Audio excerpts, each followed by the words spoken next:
नमस्कार, मी चुईली आणि आपण पाहताय कोकण साध लाईव्ह। आजचा दिवस निर्णायक, आजचा दिवस मतदार राज्याचा, नेत्यांच्या अस्तित्वाचा, तसाच तो तुमच्या आमच्या भविष्याचा। सिंधुदुर्गातील या चुरशीच्या ठरणाऱ्या लढतींकडे राज्याचं लक्ष वेधलंय। मातब्बर नेते मंडळी निवडणुकीच्या रिंगणात उतरलेत। धुरळाच्या प्रचाराच्या धुरळ्यानंतर आज अनेक या नेत्यांचं भविष्य मतपेटीत बंद होणार आहे। हेच विधानसभेच्या रणसंग्रामाचे मतदानाचे ए टू झेड अपडेट पाहणार आहात कोकण साध लाईव्हवर।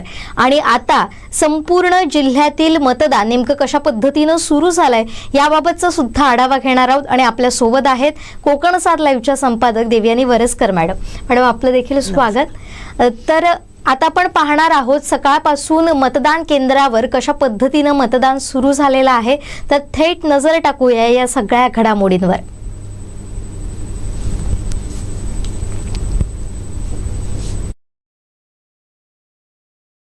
आपण थेट दृश्य पाहतोय मतदान केंद्रावरील। सकाळपासूनच मतदानासाठी रांगा लागलेल्या आहेत।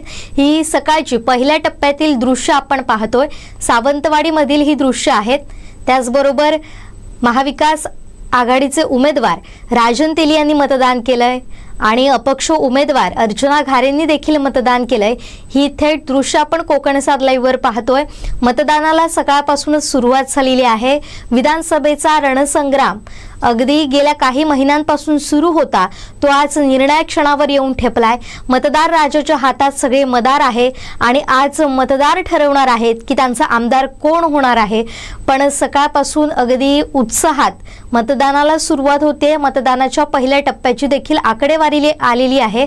मॅडम, मी तुमच्याकडे येते। ही पहिल्या टप्प्यातील आकडेवारी नेमकी काय आहे? सकाळी 7 ते 9 वाजेपर्यंतची आपल्याकडे पहिली आकडेवारी येते।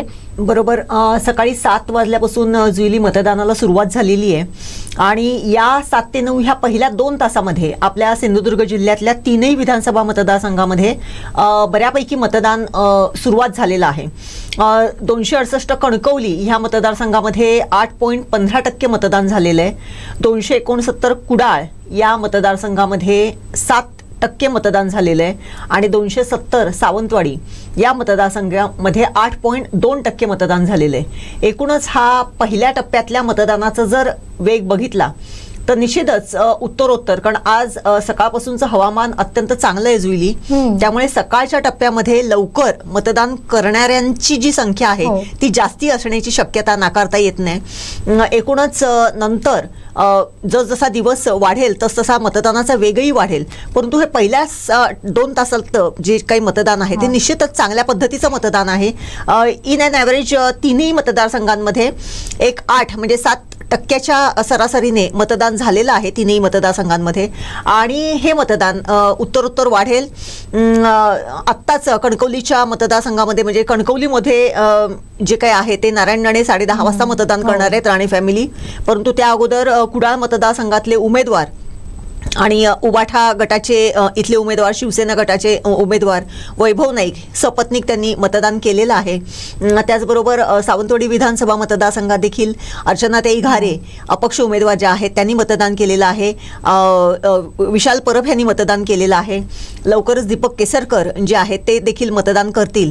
त्यामुळे अशा पद्धतीने हे मतदानाचा वेग जो आहे तो निश्चितच यापुढे वाढणार आहे। बरोबर, पण आपल्याकडे जास्त संख्या असते ती कामावर जाणाऱ्यांची। एक सरकारी नोकरदारांना जर सोडला, म्हणजे सुट्टीचा दिवस आजचा जर सोडला, तर इतर सगळेच जण कामावर जाण्यासाठी असतात आणि त्यांची लगबग जास्त असते, तर तेच मतदार आपल्याला इथे दिसून येतात सकाळच्या वेळेमध्ये।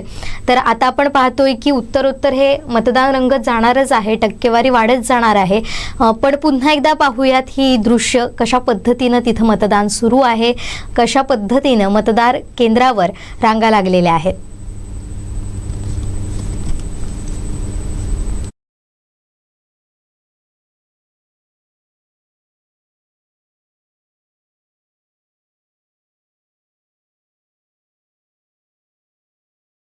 सावंतवाडी मतदारसंघातील उमेदवार राजन तेली यांनी सपत्नीक मतदान केलेलं आहे, तर ती थेट दृश्य आपण पाहणार आहोत। त्याचबरोबर त्यांनी विजयाचा विश्वास देखील व्यक्त केलाय, तर ती देखील दृश्य आपण पाहणार आहोत।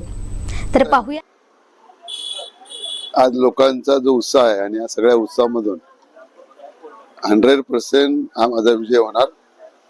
त्याच्यामुळे विकासाला लोकांनी मतदान केलेलं आहे. लोक स्वतःहून फोन करतात, लोक स्वतःहून भेटतायत आणि त्याच्यामुळे कुठलीही काळजी करायचं कारण नाही. मी सगळ्या जनतेला निर्भीडपणे मतदान करा अशा प्रकारचं आवाहन करतो आणि विकासासाठी मतदान करा. ओके. माझ्या भालावली या गावी श्रीदेवी सातेरीस नमस्कार करून माझ्या मतदानाचा हक्क बजावला. आपणही सर्वांनी मतदानाचा हक्क बजावावा. अतिशय चांगलं वातावरण आहे. गेले 15 दिवस जो प्रतिसाद मिळाला त्यामुळे मला विश्वास आहे की जनता जनार्दन माझ्या पाठीशी आहे आणि जनताच्या दरबारात मला न्याय मिळेल. त्यामुळे 23 तारखेला गुलाल हा आम्हीच उधळणार आणि विजय हा आपलाच असणार हा विश्वास मला आहे.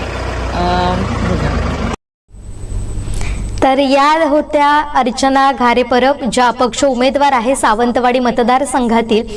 त्यांनी देखील विजयाचा विश्वास व्यक्त केलाय. गुलाल आम्हीच उधळू असा विश्वास व्यक्त केलाय.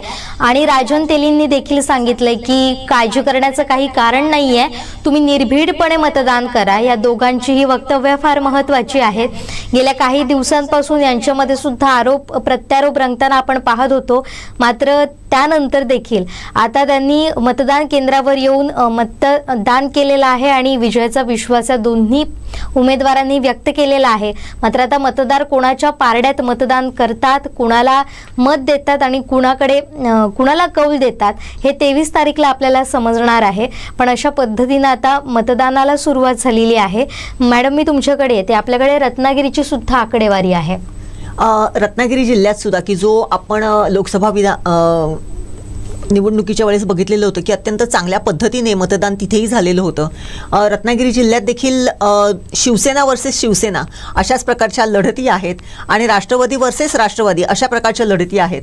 जर या पद्धतीने जर बघितलं तर रत्नागिरी जिल्ह्याची 7 ते 9 एक जर जिल्ह्याची जर आकडेवारी जर बघितली तर ती 8.96% इतकी आहे. याच्यामध्ये 263 दापोलीमध्ये 8.54% मतदान झालंय. 264 गुहागरमध्ये 9.16% मतदान झालेलं आहे. 265 चिपळूणमध्ये 10.14% मतदान झालेलं आहे. 266 रत्नागिरीमध्ये जिकडे उदय सामंत हे आपलं नशीब पुन्हा एकदा आजमावत आहेत तिथे 9.7% मतदान झालेलं आहे. आणि 267 राजापूरमध्ये जिकडे भैया सामंत हे आपलं नशीब पुन्हा एकदा धनुष्यबाण ह्या चिन्हावरती आजमावत आहेत त्या मतदारसंघामध्ये राजन साळवी यांच्या विरोधात भैया सामंत अशी शिवसेना वर्सेस शिवसेना अशी जिथे लढत आहे तिथे 8.89% मतदान आतापर्यंत झालेलं आहे. संपूर्ण रत्नागिरी जिल्ह्याची जर आकडेवारी जर बघितली तर 8.96% मतदान आतापर्यंत रत्नागिरी जिल्ह्यात देखील झालेलं आहे. त्यामुळे दोन्ही जिल्ह्यांमध्ये म्हणजे सिंधुदुर्ग आणि रत्नागिरी ह्या दोन्ही जिल्ह्यांमध्ये जर मतदानाचा जर एक वेग बघितला तर तो सर्वसाधारणपणे एक सारखा दिसून येतोय. कारण दोन्ही जिल्ह्यामध्ये भात कापणीचा एक थोडासा मोसम आता सुरू झालेला आहे. पावसानंतर पुन्हा एकदा भात कापणीला वेग आलेला आहे. त्यामुळे लवकर मतदान करून पुन्हा एकदा आपल्या कामासाठी जाणाऱ्या शेतकरी वर्गाचं प्रमाण सुद्धा लक्षणीय आहे ह्या दोन्ही मतदारसंघांमध्ये. त्यामुळे हे जर बघितलं तर सकाळी लवकर मतदान करून आपल्या कामाला पुन्हा रुजू होण्यासाठी आपल्या शेतामध्ये परत जाण्यासाठी हे शेतकरी लवकर मतदान करून जाण्याकडे जास्ती कल दिसून येतोय जुईली. बरोबर. आता आपण मतदानाचा अपडेट घेणारच आहोत, मतदानाची आकडेवारी समजून घेणारच आहोत. मात्र थोडीशी नजर टाकूया या विधानसभा मतदारसंघांमध्ये रत्नागिरी आणि सिंधुदुर्ग कशा पद्धतीनं लढती आहेत. तर सुरुवातीला आपण जाऊया रत्नागिरीमध्ये. तिथं कशा लढती आहेत, कोणाविरुद्ध कोण आहे हे समजून घेऊया. दापोलीचा जर आपण विचार केलाय रत्नागिरी जिल्ह्यातील तर तिथं संजय कदम हे शिवसेना उद्धव बाळासाहेब ठाकरे गटाचे उमेदवार आहेत. त्यांच्या विरुद्ध लढतायत योगेश कदम. म्हणजे ही लढत होतीये ती शिवसेना वर्सेस शिवसेना. सिंधुदुर्गात किंवा रत्नागिरीत जर आपण विचार केला तर या अशाच पद्धतीनं लढती होताना आपल्याला दिसतात. तर पुढे गुहागारमध्ये भास्कर जाधव हे शिवसेना उद्धव बाळासाहेब ठाकरे गटाचे उमेदवार आहेत, महाविकास आघाडीचे उमेदवार आहेत. तर राजेश बेंडल हे शिवसेनेकडून म्हणजे जी शिंदेंची शिवसेना आहे, जिथं मी शिवसेना म्हणते तिथं शिंदेंची शिवसेना असं आपण घेऊया. त्यानंतर चिपळूणमध्ये प्रशांत यादव हे राष्ट्रवादी शरदचंद्र पवार गटाचे उमेदवार आहेत आणि त्यांच्या विरुद्ध लढतात शेखर निकम राष्ट्रवादी काँग्रेस. आता ही राष्ट्रवादी काँग्रेस म्हणजे अजित पवारांची राष्ट्रवादी काँग्रेस असं आपण घेऊया. त्यानंतर रत्नागिरीत ही लढत होतीये ती बाळमाने शिवसेना उद्धव बाळासाहेब ठाकरे गटाचे ते उमेदवार आहेत. तर उदय सामंत हे शिवसेनेकडून लढत आहे. त्यानंतर राजापूरमध्ये लढत होतीये ती राजन साळवी शिवसेना उद्धव बाळासाहेब ठाकरे गटाचे ते उमेदवार आहेत आणि त्यांच्या विरुद्ध लढतायत किरण सामंत हे शिवसेनेचे उमेदवार आहेत. ही लढत फार महत्त्वाची ठरते कारण लोकसभेचा जर आपण विचार केला तेव्हापासून किरण सामंत यांची आपल्याला नाराजी पाहायला मिळत होती. अनेक घडामोडी घडत होत्या, त्यांच्या नाराजीचे अनेक अपडेट सुद्धा येत होते, अनेक किस्से सुद्धा रंगत होते, चर्चा सुद्धा रंगत होत्या. मात्र त्याचवेळी किरण सामंत यांची नाराजी दूर करण्यात यश मिळालेलं आहे महायुतीच्या नेत्यांना आणि आता विधानसभेत त्यांनी आपलं नशीब आजमावण्यासाठी ते उतरलेले आहेत. एरवी किंग मेकरच्या भूमिकेत असणारे किरण सामंत आता किंग होण्यासाठी प्रयत्न करणार आहेत, आपलं नशीब आजमावणार आहे. त्यानंतर कणकवलीत जर आपण पाहिलं, रत्नागिरीचा विचार झाल्यानंतर तर कणकवलीत लढत होतीये ती म्हणजे नितेश राणे जे आता आमदार आहेत. 2 टर्म त्यांनी आमदारकी बजावली आहे. भाजपचे ते उमेदवार आहेत आणि त्यांच्या विरुद्ध लढतात. कणकवलीचे संदेश पारकर हे शिवसेना उद्धव बाळासाहेब ठाकरे गटाचे उमेदवार आहेत. त्यानंतर कुडाळमध्ये लढत होते वैभव नाईक जे 2 टर्म आमदार आहेत आणि ते लढतात शिवसेना उद्धव बाळासाहेब ठाकरे गटाकडून आणि त्यांच्या विरुद्ध लढतात निलेश राणे. ही सुद्धा लढत ही काटेकी टक्कर होणार आहे. इथं सुद्धा शिवसेना विरुद्ध शिवसेना हे चित्र आपल्याला रंगताना दिसेल. दुसरीकडे सावंतवाडी तिथं राजन तेली हे निवडणुकीच्या मैदानात उतरलेत. शिवसेना उद्धव बाळासाहेब ठाकरे गटात त्यांनी अलीकडेच प्रवेश केला होता आणि त्यानंतर त्यांनी लढतीमध्ये ते समाविष्ट झालेत आणि आता ते लढतात ते म्हणजे दीपक केसरकर यांच्या विरुद्ध. केसरकर हे 3 वेळा आमदारकी बजावलेले आहेत. 3 टर्म त्यांनी आमदारकी भूषवलेली आहे. आता 4थ्या वेळी ते मैदानात उतरले आहेत. अशा पद्धतीने या लढती होतात. जर आपण पाहिलं तर चिपळूणमध्ये राष्ट्रवादी काँग्रेस आणि शरद पवार यांची राष्ट्रवादी आणि दुसरीकडे जर कणकवलीचा विचार केला तर भाजप विरुद्ध शिवसेना. तर अख्ख्या मतदारसंघाचा रत्नागिरी आणि सिंधुदुर्गचा जर विचार केला आपण तर यामध्ये शिवसेना विरुद्ध शिवसेना अशीच लढत होताना आपल्याला पाहायला मिळते. आणि आता आपण पुन्हा एकदा घेऊयात मतदानाचा आढावा. आता आमच्याशी जोडले जातात मुख्यालय प्रतिनिधी लव म्हाडेश्वर. मी त्यांच्याकडे जातीये, थेट अपडेट जाणून घेऊया आतापर्यंतचं नेमकं मतदान किती झालंय. म्हाडेश्वरजी काय सांगाल, काय अपडेट आहेत तुमच्याकडे?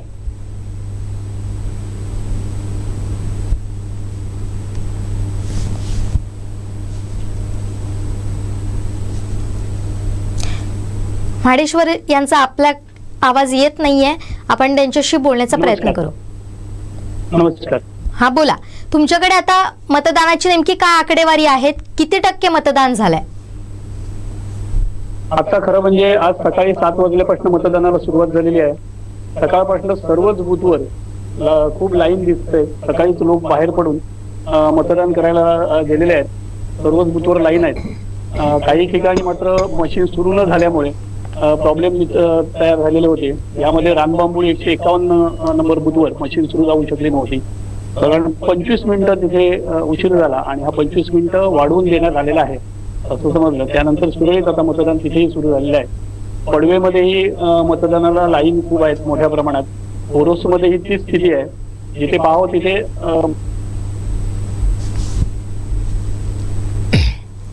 आणि म्हाडेश्वर यांचा आपल्याशी संपर्क तुटलाय. हा बोला. हा, आणि आता साधारण 8% एवढं मतदान आता जर पाहिलं, एकूण आकडेवारी जी आलेली आहे ती पाहता 8% एवढं मतदान सकाळच्या या सत्रामध्ये 3 मतदारसंघामध्ये मिळून झालेलं आहे.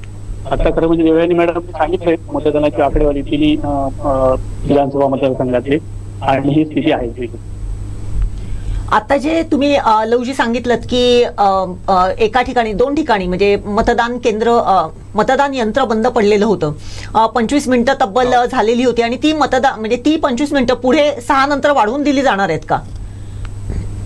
हो, असंच म्हणाले. पुढे ती वाढवून दिली जातील म्हणून 25 मिनिटं.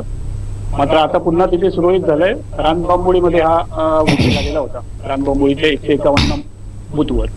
बरं, आणखीन इतर कुठे अशा प्रकारचं मतदान यंत्र बंद पडल्याच्या कुठे घटना घडलेल्या आहेत का? हो, ओरोसमध्येही अशीच एक घटना घडलेली होती. ओरोसमध्येही घडलेली होती आणि तिथेही वेळ वाढवून देतील असं म्हटलेलं आहे. सकाळपासून पूर्ण प्रशासन सतर्क आहे. जिल्हाधिकारी सकाळपासून बाहेर पडलेले आहेत. प्रत्येक बूथवर ते भेट देत आहेत. जिल्ह्यामध्ये काही विशेष बूथ निश्चित करण्यात आलेले आहेत. त्याच्यामध्ये सखी बूथ असेल, दिव्यांग बूथ असेल, ज्येष्ठ नागरिकांसाठी असेल, असं प्रत्येक विधानसभा मतदारसंघामध्ये एक असा बूथ करण्यात आलेला आहे. आणि सगळीकडे सुरळीत आणि व्यवस्थित मतदान व्हावं यासाठी जिल्हा प्रशासनाचे जोरदार प्रयत्न सुरू आहेत. म्हाडेश्वरची आपण आता संपूर्ण मतदारसंघाचा आढावा घेऊया. आता सिंधुदुर्गमध्ये 3 मतदारसंघ आहेत आणि त्यामध्ये सुरुवातीला आपण येऊया सावंतवाडीमध्ये काय अपडेट आहेत? सावंतवाडीमध्ये कशा पद्धतीनं चुरस रंगताना आपल्याला दिसते? आपल्याला माहित आहे खरं म्हणजे सावंतवाडीमध्ये मोठमोठे उमेदवार तिथे उभे आहेत. खरं दीपक केसरकर हे गेली कित्येक टर्म आमदार आणि मंत्री असलेले आहेत. सध्याच्या सरकारमध्ये ते शालेय शिक्षण मंत्री म्हणून कार्यरत होते आणि त्यांना सगळी हे देण्यासाठी म्हणजे राजन तेली उभे राहिलेले आहेत. तर त्याचबरोबर अर्चनाजी घारे आणि विशाल परब असेही 2 दिग्गज उमेदवार अपक्ष म्हणून लढत आहेत. त्यामुळे सावंतवाडीची चुरस ही फार मोठी चुरस आहे. कारण 4 जणांमधून आता निश्चित मतदार कोणाच्या पारड्यामध्ये आपलं मत घालतात हे पाहणं खरोखरच उत्सुकतेचं आणि गरजेचं आहे. बरोबर. त्यानंतर कुडाळ मालवणमध्ये कशी रंगत आपल्याला दिसतीये? कुडाळ मालवणमध्येही तशीच स्थिती आहे. साधारण लोकसभेची जर आपण आकडेवारी पाहिली तर कुडाळ मालवण या मतदारसंघामध्ये साधारण 23,000 एवढ्या जास्त मतदान होतं लोकसभेमध्ये. त्यामुळे हे जे मिळालेलं मतदान जास्त मतदान आहे ह्याचं कसं काय तोडू शकतात वैभव नाईक हे पाहणं गरजेचं राहील. खरं म्हणजे वैभव नाईक हे गेली 2 टर्म आमदार म्हणून आहेत आणि त्यांचा जो संपर्क आहे तो सर्वसामान्यांमध्ये संपर्क आहे. आणि त्यानंतर निलेश राणे यांनीही गेली 5 वर्ष या मतदारसंघामध्ये प्रत्येक गावापर्यंत त्यांनी पोहोचण्याचा आणि लोकांशी संपर्क साधण्याचा त्यांनी प्रयत्न केलेला आहे. त्यामुळे निलेश राणे आणि वैभव नाईक या दोघांमध्ये जी खरी टक्कर आहे आणि ही पण काटेकी टक्कर असं म्हटलं जातं. त्यामुळे ह्याच्यामध्येही मतदार निश्चित कोणाच्या बाजूने कौल देतात हे पाहावं लागेल. बरोबर. आणि आता कणकवली मतदारसंघाचा जर विचार केला तर तिथे 2 टर्म ज्यांनी आमदारकी भूषवली ते नितेश राणे आणि त्यांच्या दुसऱ्या बाजूला आहेत विरुद्ध लढतायत ते म्हणजे संदेश पारकर. या लढतीकडे आपण कसं पाहताय? खरं म्हणजे सुरुवातीपासून असं म्हटलं जात आहे की कणकवलीची लढत जी आहे ती एकतर्फी आहे नितेश राणेंना असं म्हटलं जातं. कारण गेली 2 टर्म ते तिथे आमदार म्हणून आहेत आणि गेली 2.5 वर्ष त्यांना सत्तेमध्ये येता आलं. 10 वर्षापैकी 7.5 वर्ष ते विरोधी पक्षामध्ये होते. तर पुढची 2.5 वर्ष त्यांना सत्तेमध्ये यायला मिळालं आणि ह्या गेली 2.5 वर्षात त्यांनी खूप काही कामं केली त्या भागामध्ये असं लोकांचं म्हणणं आहे. मात्र त्यांच्या समोर जो उद्धव बाळासाहेब ठाकरे गटांमधनं दिलेले आहेत संदेश पारकर यांनी पण त्यांना मोठं आव्हान दिले असं त्या ठिकाणी दिसत आहे. पण हे आव्हान निश्चित आव्हान आहे की जसं सुरुवातीपासून म्हटलं जातं की ही एकतर्फी आहे तसं होईल हे पाहावं लागेल. धन्यवाद म्हाडेश्वरजी आपण दिलेल्या मोठ्या प्रमाणात दिसून येईल. बरोबर. तुम्ही या सगळ्या घडामोडींकडे असंच लक्ष ठेवून राहा. प्रत्येक क्षणाचे अपडेट आम्ही तुमच्याकडून जाणून घेत राहणार आहोत. तर आता इथंच थांबूया आपण. तर हे होते मुख्यालय प्रतिनिधी लव म्हाडेश्वर. त्यांनी दिलेल्या माहितीनुसार सिंधुदुर्गात मतदानाला सुरुवात झाली आहे. मतदानाची आकडेवारी सुद्धा त्यांनी सांगितलेली आहे. पण हे घडत असताना काही ठिकाणी EVM मशीन बंद पडण्याच्या सुद्धा घटना घडलेल्या आहेत. काही वेळ हा या बंद पडलेल्या मशीनमुळे मतदारांचा वाया गेला. त्यामुळे पुढची काही मिनिटं सुद्धा त्या मतदारांना वाढवून दिली जाणार आहेत. अनेक ठिकाणी या घटना घडल्याचं त्यांनी आपल्याला सांगितलंय. मॅडम मी पुन्हा तुमच्याकडे येते. अशा जर घटना घडल्या तर केवळ हा सिंधुदुर्गचाच प्रश्न नाहीये आणि अनेक ठिकाणी अशाच घटना घडल्याच्या आपल्याला दिसतात. त्या कुठल्या आहेत?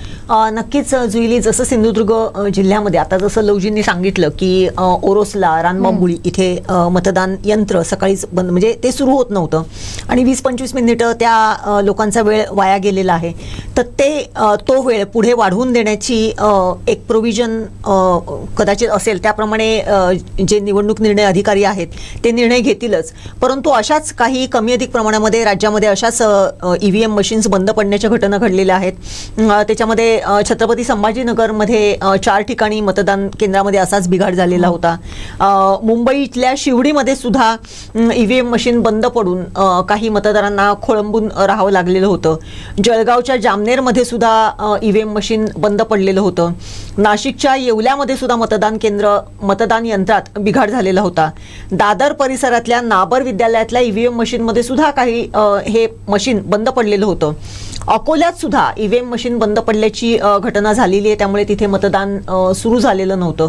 परंतु हा जो काही न सुरू होण्याचा जो काही वेळ आहे, मतदान यंत्र जे यंत्र आहे, EVM मशीन आहे, ते न सुरू होण्याचा जो काही वेळ आहे तो भरून काढण्याचं जी काही प्रोव्हिजन असेल त्यानुसार तिथले जे निवडणूक निर्णय अधिकारी असतील ते निर्णय घेतील आणि हा जो काही वेळ आहे तो भरून काढण्यासाठी निश्चितपणे प्रयत्न केला जाईल, त्याच्यावरती निर्णय घेण्यात येईल.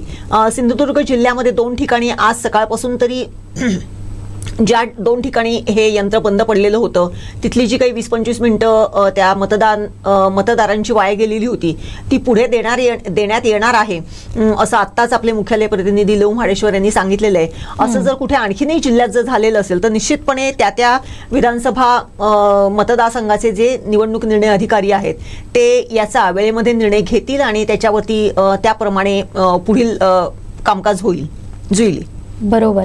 आणि आपण ही काही दृश्य पण पाहत होतो. आता महाविकास आघाडीचे कुडाळ मालवणचे उमेदवार जे आहेत वैभव नाईक, त्यांनी आता मतदान केलेलं आहे. हे आपण थेट दृश्य पाहतोय कुडाळ मालवणमधील. निश्चितच वैभव नाईक आणि त्यांच्या पत्नी स्नेहा नाईक यांनी सकाळीच मतदान केलेलं आहे. त्यांनी या मतदारसंघामध्ये आपल्या कुडाळ मालवण मतदारसंघामधून ते 3ऱ्यांदा आपलं नशीब आजमावत आहेत आणि आज सकाळी त्यांनी हे मतदान केलेलं आहे. त्यांच्यासोबत त्यांच्या पत्नी देखील होत्या, त्यांनी देखील मतदानाचा हक्क बजावलेला आहे आणि त्यानंतर त्यांनी मतदारसंघामध्ये जाऊन म्हणजे जे काही मतदान सुरू आहे त्याचा आढावा देखील घ्यायला सुरुवात केलेली आहे. एकूणच जर बघितलं तर आज सकाळपासून आपल्या सिंधुदुर्ग जिल्ह्यातल्या अनेक मतदान केंद्रांवरती ह्याच्यासाठी मतदानासाठी रांगा लागलेल्या आपण बघतोय. सकाळच्या टप्प्यामध्ये जास्तीत जास्त मतदान व्हावं या दृष्टिकोनातून किंवा जास्तीत जास्त मतदारांनी सकाळच्या टप्प्यातल्या मतदानाला भर दिलेला आहे. त्यांनी सकाळी जाऊन मतदान करण्यासाठी त्यांनी जास्ती स्वतःला म्हणजे ते मतदान करतायत. दुपारपर्यंत हा मतदानाचा वेग जर असाच राहिला तर निश्चितच जुईली आपली जी सिंधुदुर्ग जिल्ह्याची मतदानाची टक्केवारी आहे ती निश्चितपणे वाढण्याची शक्यता नाकारता येत नाही. आणि जे काय आहे मतदान ते दुपारनंतर एक साधारण उन्हाच्या वेळेस म्हणजे साधारण एक ते 12:30 ते 1-1:30-2 पर्यंत हा जो मतदानाचा जो काही वेळ असतो त्याच्यामध्ये थोडंसं मतदान थोडंसं रेंगाळलेलं किंवा थोडंसं कमी झालेलं आपण नेहमीच बघतो, कारण उन्हाचा वेळ असतो, जेवणाचा वेळ असतो. परंतु त्यानंतर पुन्हा 2:30-3 वाजल्यानंतर पुन्हा एकदा दुपारच्या टप्प्यात म्हणजे दुपारचा जो पोस्ट लंच सेशन आहे त्यानंतर पुन्हा एकदा मतदानाचा वेग वाढलेला आपण नेहमीच बघितलेला आहे.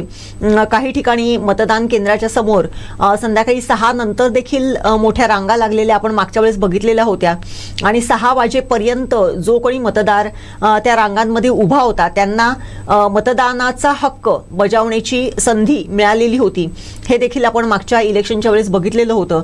त्यामुळे आजही हा अशाच पद्धतीचा जर फ्लो राहिला तर निश्चितपणे संध्याकाळी 6 नंतर जर अशा मतदान केंद्रांच्या समोर जर अशा रांगा राहिल्या तर त्या मतदारांना मतदानाचा हक्क बजावण्याचा निश्चितपणे त्यांना संधी मिळणार आहे. जुईली. बरोबर. ही आता आपण दृश्य पाहिली होती ती आमदार वैभव नाईक यांची. त्यांनी मतदानाचा हक्क बजावलाय आणि त्यांच्या पत्नी स्नेहा नाईक यांनी देखील मतदानाचा हक्क बजावलाय. तर अशा पद्धतीनं सध्या आपण दृश्य पाहतोय, मतदान केंद्रावर रांगा होत आहेत. सकाळच्या टप्प्यातील आकडेवारी ही काहीशी आश्वासक आहे आणि फार चांगली आहे. हळूहळू हे मतदान नक्कीच वाढेल, कारण जसं मॅडमनी म्हटलं की दुपारचा कालावधी असतो तिथं मतदान हे फार कमी प्रमाणात होतं. एकतर उन्हाचा कडाका असतो, मात्र त्यानंतर लंच ब्रेक नंतर मात्र पुन्हा या मतदानाच्या आकडेवारीला जोरदार सुरुवात होते आणि त्यानंतर ही मतदानाची आकडेवारी संध्याकाळपर्यंत वाढताना आपल्याला दिसते. या सगळ्या घडामोडींकडे आपण असंच लक्ष ठेवून राहणार आहोत. पण थोडासा जर आपण आढावा घेतला या उमेदवारांचा, तर आतापर्यंत जर आपण ही दृश्य पाहतोय त्याप्रमाणे अपक्ष उमेदवार अर्चना घारे परब यांनी मतदान केलेलं आहे आणि त्यांनी आपल्या विजयाचा विश्वास व्यक्त केला आहे. गुलाल आम्हीच उधळू असं सुद्धा त्यांनी प्रतिक्रिया देताना म्हटलंय. तर दुसरीकडे महाविकास आघाडीचे उमेदवार राजन तेली यांनी मतदान केलंय. त्यांच्या पत्नी सौ तेली यांच्यासोबत त्यांनी मतदान केलंय. त्यांचा मुलगा सर्वेश तेली हे सुद्धा यावेळी उपस्थित असताना आपल्याला दिसले. त्यांनी देखील सांगितलंय की कसलीच चिंता नाही आहे, मात्र ते असं म्हणतात की निर्भीडपणे मतदारांनी देखील मतदान करावं, मतदानासाठी पुढे सरसावं, अशा पद्धतीनं आतापर्यंतचे अपडेट आपण पाहत आहोत. त्यानंतर कुडाळ मालवणचे उमेदवार, ठाकरे गटाचे उमेदवार वैभव नाईक यांनी सुद्धा सपत्नी मतदान केलेलं आहे. वैभव नाईक यांच्यासोबत त्यांच्या पत्नी स्नेहा नाईक यांनी सुद्धा मतदानाचा हक्क बजावलेला आहे. ह्या सगळ्या घडामोडी हे आपण अपडेट पाहतोय. आणि याच बरोबरीनं आता आपल्याकडे शालेय शिक्षण मंत्री दीपक केसरकर आणि त्याचबरोबर महायुतीचे आता ते उमेदवार आहेत सावंतवाडी मतदारसंघाचे दीपक केसरकर यांची प्रतिक्रिया सुद्धा आपल्याला पाहायची आहे. नेमकं त्यांनी काय म्हटलं हे जाणून घ्यायचं आहे. मॅडम, मी आता तुमच्याकडे येते. आपण आता प्रत्येक मतदार संघाचा आढावा घेऊया. सुरुवात करूया आपण कणकवलीपासून. तर कणकवली म्हटल्यानंतर जसं आपण काल सुद्धा म्हटलं होतं की फार लक्ष असतं इथं आणि इकडच्या प्रत्येक घडामोडींचे अपडेट हे राज्यभर पडसाद हे उमटत असतात. त्या पद्धतीनं आता उमेदवार आहेत ते म्हणजे भाजपचे नितेश राणे आणि त्यांच्या दुसऱ्या बाजूला आहेत ठाकरे गटाचे संदेश पारकर. यांच्यामध्ये ही चुरस लढताना दिसते. मगाशी जो उल्लेख केला होता लव म्हाडेश्वर यांनी की नितेश राणेंचा विजय हा अगदी सोपा मानला जातो, काहीसं त्यांचं पारडं हे जड असल्याचं सुद्धा मानलं जातं. तर एकंदरीत आतापर्यंतचा जर आपण आढावा घेतला तर कणकवलीची ही जी निवडणूक झाली किंवा जो प्रचार यंत्रणा राबवली गेली ती कशा पद्धतीची होती आणि खरंच ही वस्तुस्थिती आहे का? जुईली, सगळ्यात महत्त्वाचं म्हणजे जी नितेश राणेंना उमेदवारी दिलेली आहे कमळ चिन्हावरती, या संपूर्ण कोकण पट्ट्यामध्ये एकमेव असा उमेदवार आहे की जो कमळ ह्या चिन्हावरती भाजपकडून लढतोय. कोकण पट्ट्यातल्या 17 जागा आहेत. 17च्या 17 जागांपैकी केवळ एका जागेवरती भाजपने आपला उमेदवार दिलेला आहे. बाकी संपूर्ण या पट्ट्यामध्ये शिवसेना आणि राष्ट्रवादी यांचेच उमेदवार एकमेकांच्या समोर उभे ठाकलेले आहेत. त्यामुळे लोकसभेच्या निवडणुकीमध्ये ज्या ईर्षेने या मतदारसंघामध्ये कमळ फुलवायचं, ज्या ईर्षेने सगळे कार्यकर्ते कामाला लागलेले होते, त्याच ईर्षेने ह्यावेळेस देखील हे जे काही आमदारकीचं पद आहे ते टिकवायचं ह्या ईर्षेने पुन्हा ते कार्यकर्ते एकवटलेले आहेत. हा जर विचार केला तर निश्चितपणे भाजपची एक मोठी ताकद नितेश राणेंच्या पाठीमागे आहे. दुसऱ्या ठिकाणी जर बघितलं तर संदेश पारकर ह्यांना उमेदवारी उबाठा गटाकडून दिलेली होती. सगळ्यात महत्त्वाचं म्हणजे उबाठा गटाकडून जेव्हा कणकवलीच्या मतदारसंघाचा विचार करण्यात आलेला होता त्यावेळेस तिकडे 3-4 जण इच्छुक होते आणि ह्या 3-4 जणांपैकी अखेर शेवटी संदेश पारकर यांना ही उमेदवारी डिक्लेअर करण्यात आली आणि ती केवळ काही दिवस अगोदर ही उमेदवारी डिक्लेअर झाली. त्यानंतर इच्छुकांपैकी काही नाराजही झालेले होते. त्यामुळे त्यांची नाराजी काढण्याचं काम देखील उबाठा गटाच्या कार्यकर्त्यांना, उबाठा गटाच्या नेत्यांना करावं लागलेलं होतं. त्यामुळे ह्या सगळ्याचा जर विचार केला तर निश्चितपणे संदेश पारकर यांना कालावधी खूप कमी मिळालेला आहे प्रचारासाठी. त्यांना त्यांची कॅन्डिडेटशिप किंवा त्यांचा जो काही अजेंडा आहे तो लोकांपर्यंत घेऊन जाण्यासाठी जो काही कालावधी मिळालेला आहे तो निश्चितपणे कमी मिळालेला आहे. परंतु त्यांनी त्यांच्या परीने हा मतदारसंघ पिंजून काढण्यासाठी निश्चितपणे प्रयत्न केलेला आहे. अगदी 11th अवरला मिळालेली उमेदवारी आपल्याच पक्षातल्या काही लोकांचं असलेली नाराजी आपल्याच पक्षातल्या काही लोकांचं असलेलं आव्हान, अशा परिस्थितीमध्ये संदेश पारकर यांनी बऱ्यापैकी ही जी काही प्रचाराची धुरा होती ती सांभाळलेली होती आणि देवगडपासून कणकवलीपर्यंत त्यांनी बऱ्यापैकी प्रचाराचा एक धुरळा उडवलेला होता. जसं आमदार नितेश राणेंच्या बाबतीत आपण नेहमी म्हणतो की नितेश राणे अगदी आयत्या वेळेस सगळं चित्र जे आहे ते पालटवण्यासाठी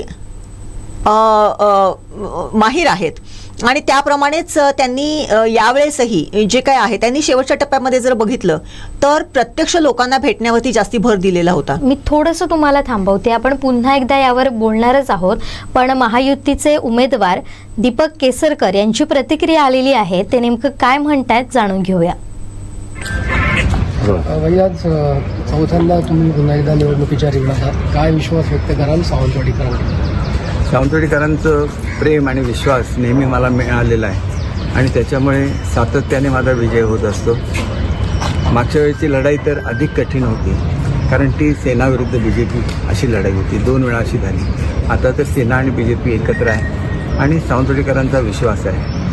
अनेक रेकॉर्ड हे सावंतवाडीच्या जनतेने बनवलेले आहेत. सावंतवाडीमध्ये सतत 2पेक्षा अधिक काळ कोणी निवडून येत नाही, असा जो एक लोकांच्या मनामध्ये समज होता, तो ह्या निमित्ताने 3ऱ्या वेळा जिंकून तो त्या ठिकाणी एक रेकॉर्ड झालेला होता. आणि सिंधुदुर्गमध्ये सतत 4 वेळा निवडून येणं ही सुद्धा एक वेगळी कामगिरी आहे आणि जी केवळ सावंतवाडीतील जनतेच्या प्रेमामुळे पार पाडणं शक्य आहे याची मला जाणीव आहे. पुढच्या काळामध्ये अधिक काळ आपल्या या लोकांबरोबर भेटायला मिळावं याच्यासाठी कोकणातली काही कारण मुख्यमंत्री स्वतः आले होते, त्यांनी स्वतः सांगितलं की कशा जबाबदाऱ्या माझ्यावर टाकल्या जातात महाराष्ट्राच्या पातळीवरच्या, आणि त्याच्यामुळे मी मतदारसंघामध्ये कमी वेळा येऊ शकलो तर ते का येऊ शकतो याची उत्तर किंवा याचं खात्री ही माझ्या मतदारसंघातली झाली. ही माझ्या जमेची बाजू आहे. त्यांचं प्रेम नेहमीच असतं, पुढे सुद्धा राहणार आहे. माझ्या मतदारसंघाबरोबर जिल्ह्याचा अधिकाधिक विकास होत राहो या निमित्ताने अशी ईश्वरचरणी प्रार्थना करतो आणि महायुतीला पुन्हा एकदा संधी मिळून एक चांगलं असं सरकार पुन्हा एकदा सत्तेवर यावं याच्यासाठी ईश्वरचरणी प्रार्थना. लोकसभेला मोठं लीड इथे नारायण राणेला आपल्या माध्यमातून मिळालं होतं, यावेळीचं लीड किती असेल? लीड हे नेहमी जास्त होत जातं. यावेळेला ते लोकसभेपेक्षा अधिक, कारण मागच्या वेळेस लोकसभेला मिळालेल्या मतांपेक्षा अधिकचं मताधिक्य हे मला मिळालेलं होतं. तसंच ते यावेळेला सुद्धा मिळेल याची मला खात्री आहे आणि हे सगळे लोकांमुळे शक्य होतं. जनतेचं प्रेम, जनतेचा विश्वास, त्याच्यामुळे निश्चितपणे हे यश पुन्हा एकदा प्राप्त होईल आणि चांगलं मताधिक्य मिळेल. किती मताधिक्य मिळेल हे सांगणं म्हणजे गर्व करण्यासारखं असतं. विजय हा विजय असतो आणि तो किती मताने झाला तरी तो विजय असतो. त्याच्यामुळे विजयाचा आनंद घेतला पाहिजे, लोकांची अधिक चांगली सेवा केली पाहिजे. तर ही होती प्रतिक्रिया महायुतीचे उमेदवार दीपक केसरकर यांची, आणि त्यांनी सांगितलं की जनतेचं प्रेम हे कायमच मिळत आलेलं आहे आणि त्यांनी एक इतिहास सांगितलाय किंवा रेकॉर्डबद्दल ते बोललेले आहेत की आतापर्यंत केवळ 2 वेळाच निवडून येणं शक्य होतं प्रत्येक उमेदवाराला इथं सावंतवाडीमध्ये, मात्र मी हा रेकॉर्ड बदललाय, तिथे इतिहास रचलाय, मी सलग 3 वेळा निवडून आलो, मात्र हे शक्य झालं ते जनतेमुळे. आणि त्यांनी मुख्यमंत्र्यांचा सुद्धा उल्लेख केलेला आहे की कशा पद्धतीनं मला त्यांनी जबाबदारी दिली, त्यामुळे मी मतदारसंघामध्ये का उपस्थित राहू शकत नाही, मी माझ्या लोकांना का भेटू शकत नाही, याची सुद्धा त्यांनी कारणं सांगितली आहेत. पुढे लीड विषयी सुद्धा त्यांना आमचे प्रतिनिधी विनायक गावसांनी विचारलं, तेव्हा सुद्धा ते म्हणाले की विजय हा विजय असतो, तो कितीही मतांनी होऊ देत पण तो विजय असतो, मात्र त्याचबरोबर तो मिळाल्यानंतर त्याचा आनंद व्यक्त करणं फार गरजेचं आहे, अशी प्रतिक्रिया दीपक केसरकर यांनी दिली. मॅडम, आपण यावर बोलणार आहोत, पण आता आपण पुन्हा एकदा जाऊया, ते म्हणजे कुडाळ मालवणमध्ये काय स्थिती आहे हे पाहणार आहोत आणि यासाठी आपल्या बरोबर जोडले गेलेले आहेत आमचे चीफ रिपोर्टर कृष्णा ढोलम. कृष्णाजी, काय घडतंय कुडाळ मालवणमध्ये, काय अपडेट आहेत सध्या? नक्कीच ज्वेरी, आपण बघा कुडाळ मालवण मतदारसंघाकडे संपूर्ण राज्याचे लक्ष लागून राहिलेले आहे आणि निलेश राणे आणि वैभव नाईक यांच्यात थेट अशी काटेकी टक्कर अशी लढत होत आहे आणि याच निवडणुकीच्या निकालाकडे संपूर्ण चित्र आहे, हे राज्याचं लक्ष या निकालाकडे लागलेलं आहे. आणि सकाळपासूनच अगदी शांततेत या मतदानाला सुरुवात झालेली आहे. कधी नव्हते या निवडणुकीत, म्हणजे लोकसभेपासून आपण बघितलं तर विधानसभा निवडणुकीत सुद्धा शांततेत मतदान निवडणूक प्रचार आहे तो या ठिकाणी पार पडलाय. एकूणच हे जसं आश्चर्यच म्हणावं लागेल, कारण कुडाळ मालवण हा आपण बघितलं तर कणकवली आणि कुडाळ हे तसे आजपर्यंत बघितलं चर्चेतले विधानसभा मतदारसंघ आहेत आणि या मतदारसंघात शांततेत यावेळी निवडणूक प्रक्रिया असेल, प्रचार असेल, शांततेत पार पडलेला आहे. आज सकाळपासूनच मतदानाला सुद्धा शांततेत सुरुवात झालेली आहे आणि कोणताही असा अनुचित प्रकार किंवा घडलेला नाही. प्रत्येक पोलीस बूथवर किंवा मतदान केंद्रावर पोलीस बंदोबस्त ठेवण्यात आलेला आहे. जुली, मी ज्या पद्धतीने सांगितलात की मतदान कशा पद्धतीनं घडतंय, पण आपण थोडासा या मतदारसंघाबद्दलचा आढावा घेऊया. आता आपण त्यावरच बोलणार आहोत. तर एकीकडे निलेश राणे आणि दुसऱ्या बाजूला वैभव नाईकांचा जर विचार केला तर त्यांनी 2 वेळा आमदारकी भूषवलेली आहे आणि आता ते सज्ज झाले आहेत हॅट्रिक करण्यासाठी. मात्र त्यांच्यासोबत समोर आव्हान आहे ते निलेश राणे यांचं. निलेश राणे यांनी खासदारकी सुद्धा भूषवलेली आहे आणि आता ते विधानसभेच्या रिंगणात उतरलेले आहे. खरं तर मालवण हा कायमच राणेंच्या बाजूने राहिलेला मतदारसंघ आहे. हा बालेकिल्ला इथं मानला जातो. पण आताच्या सध्या घडामोडी ज्या घडतायत कुडाळ मालवणमध्ये त्या नेमक्या काय आहेत आणि सध्या कशा पद्धतीनं ही निवडणूक पुढे जातीये? नक्कीच या मतदारसंघ हा दोन्ही बाजू प्रतिष्ठेच्या करण्यात आलेला आहे. वैभवने तिसऱ्या हॅट्रिकसाठी सज्ज झाले तर निलेश राणे या मतदारसंघातून आपले नशीब आजमावत आहेत आणि जोरदारशी लढत या मतदारसंघात पाहायला मिळाली. प्रचार यंत्रणा सुद्धा तोडीस तोड अशी पाहायला मिळाली. भाजपचा म्हणजे शिवसेनेचा विचार करता निलेश राणे आणि जे भाजपची यंत्रणा होती दोन्ही मिळून ज्या पद्धतीने प्रचार यंत्रणा राबवली तसेच त्या पद्धतीने वैभव नाईकांनी सुद्धा गावागावात जाऊन आपापली प्रचार यंत्रणा ती राबवली होती. शिवसेना भाजपचा बघितलं आपण तर नारायण आणि मालवणमध्ये तळ ठोकून होते. कुडाळ मालवणमध्ये निलेश राणे तर सर्वात जास्त वोटिंग हे कुडाळमध्ये आहे. त्यामुळे कुडाळमध्ये सुद्धा या मतदारसंघात कुडाळमध्ये ठाण मांडून होते. दत्ता सामंत सक्रिय होते. दत्ता सामंतांनी सुद्धा ज्या पद्धतीने पक्ष प्रवेश वगैरे घेतले त्यामुळे वातावरण निर्मिती आहे त्या निमित्ताने आम्ही पाहायला मिळाली. आणि प्रत्येक जण एका नेत्यासोबत कुठे कोण पदाधिकारी कार्यकर्ते न जाता प्रत्येकाने वेगवेगळे मतदारसंघ असे वाटून घेतले होते. अशी वेगळी यंत्रणा या निमित्ताने शिवसेना भाजपची पाहायला मिळाली. त्या धर्तीवर वैभवनाथ सुद्धा दोन्ही मतदारसंघात ठाण मांडून होते. कुडाळ मालवण तालुक्यात ठाण मांडून होते. संपूर्ण कार्यकर्ते असतील, शहरातील कार्यकर्ते असतील, ग्रामीण भागात पूर्णपणे वेगळी यंत्रणा त्यांनी सुद्धा राबवली होती. त्यामुळे काटेकी टक्कर अशी लढत या मतदारसंघात पाहायला मिळते. आता या मतदारसंघात वैभवनाथ हॅट्रिक करणार की निलेश राणे हे लोकसभेचे मताधिक्य जे भाजपला नारायण राणे यांच्या रूपाने 27,000चे लीड हे या मतदारसंघात नारायण राणे यांना मिळाले. ते लीड कायम टिकवून पुढे पुन्हा निलेश राणे अजून मताधिक्य ते लीड टिकवून पुढे मताधिक्य निलेश राणे घेतात की वैभव नाईक त्यांचे लीड तोडून पुन्हा एकदा हॅट्रिक करतात, याकडे संपूर्ण राज्याचे लक्ष लागून आहे. बरोबर. या सगळ्या घडामोडींकडे असंच लक्ष ठेवून राहा. मतदानाचे सुद्धा अपडेट तुमच्याकडून जाणून घेत राहणार आहोत.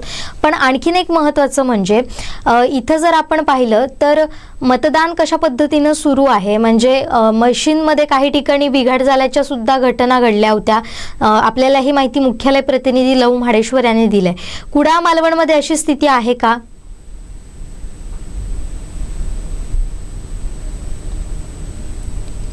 कृष्णाजी, तुम्हाला माझा आवाज पोहोचतोय का?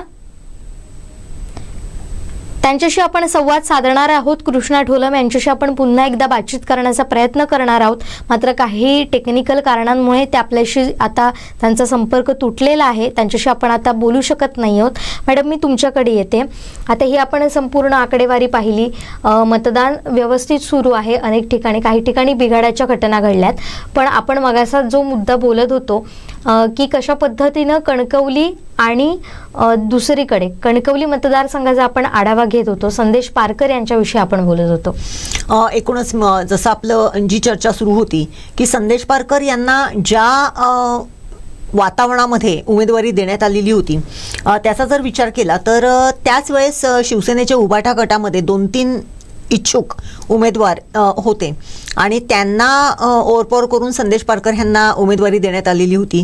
काही दिवस अगोदर त्यांची उमेदवारी डिक्लेअर करण्यात आलेली होती. त्यामुळे त्यांना प्रचारासाठी त्यांना त्यांचं जे काही आहे अजेंडा सांगण्यासाठी वेळ कमी मिळाला. परंतु जो काही वेळ मिळाला त्या वेळेमध्ये त्यांनी त्यांच्या परीने बऱ्यापैकी काम ह्या मतदारसंघामध्ये प्रचाराचं केलेलं आहे. आणि दुसऱ्या बाजूला जसं मी म्हटलं तसं आमदार नितेश राणे हे एकमेव असे उमेदवार आहेत की जे भाजपच्या कमळ ह्या चिन्हावरती आपली निवडणूक लढवत आहेत. त्यामुळे संपूर्ण भाजपची ताकद ही त्यांच्याबरोबर आहे. देवगड मतदारसंघ हा आप्पासाहेब गोगटेंपासून भाजपचा बेसिक अगदी मतदारसंघ राहिलेला आहे. तो मतदारसंघ आहे. कणकवली आहे, वैभववाडी आहे. गेले 2 वेळेस ते तिथल्या ह्या मतदारसंघाचे आमदार राहिलेले आहेत. त्यामुळे निश्चितच ह्या वेळेस जेव्हा ते मतदानासाठी जेव्हा पुन्हा एकदा त्यांना उमेदवारी देण्यात आली की जी ठरलेलीच होती की नितेश राणे हे उमेदवार ह्या कणकवली मतदारसंघाचे असतील, त्यामुळे त्यांना भरपूर वेळ होता मतदारांपर्यंत जाण्यासाठी. त्यांना भरपूर वेळ होता मतदारांपर्यंत आपला अजेंडा पोहोचवण्यासाठी. त्यांच्याबरोबर भाजपची एक वेगळी ताकद त्यांच्याबरोबर आहे. त्यामुळे त्यांना ते बऱ्यापैकी असे रिलॅक्स ह्याच्यामध्ये असा पद्धतीचा त्यांचा जर म्हटला तर प्रचार होता. आणि पुन्हा एकदा म्हणजे नितेश राणे यांची जी काही निवडणुकीची जी काही रणनीती असते ती एक स्पेशलाइज रणनीती असते. आणि ते आपण काही गेल्या निवडणुकांमध्ये, मग ती नगरपंचायतीच्या देवगड नगरपंचायत असो किंवा इतर निवडणुका असोत, त्याच्यामध्ये आपण बघितलेली आहे. त्यामुळे त्यांनी ह्या निवडणुकीमध्ये सुद्धा त्यांच्या पद्धतीने त्यांची स्वतःची अशी एक वेगळी रणनीती, प्रचाराची एक वेगळी रणनीती अवलंबलेली होती. आणि त्या पद्धतीने त्यांचा प्रचार सुरू होता. घरोघरी भेटी देण्यावरती त्यांचा भर होता. प्रचार रॅली काढून लोकांपर्यंत जास्तीत जास्त लोकांपर्यंत पोहोचण्यावरती त्यांचा भर होता. आणि गेल्या काही दिवसांमध्ये आपण कमी अधिक प्रमाणामध्ये संपूर्ण सिंधुदुर्ग जिल्ह्यातच बघितलेलं आहे की पक्षप्रवेश जे होते ते गावागावातले पक्षप्रवेश, सरपंचांचे पक्षप्रवेश, काही जिल्हा परिषद सदस्यांचे पक्षप्रवेश, नगरपंचायत सदस्यांचे पक्षप्रवेश, असे जे पक्षप्रवेश होते ते दोन्ही ठिकाणाहून म्हणजे उबाठातून भाजपमधून उबाठामध्ये अशा पद्धतीचे पक्षप्रवेश हे सातत्याने सुरू होते.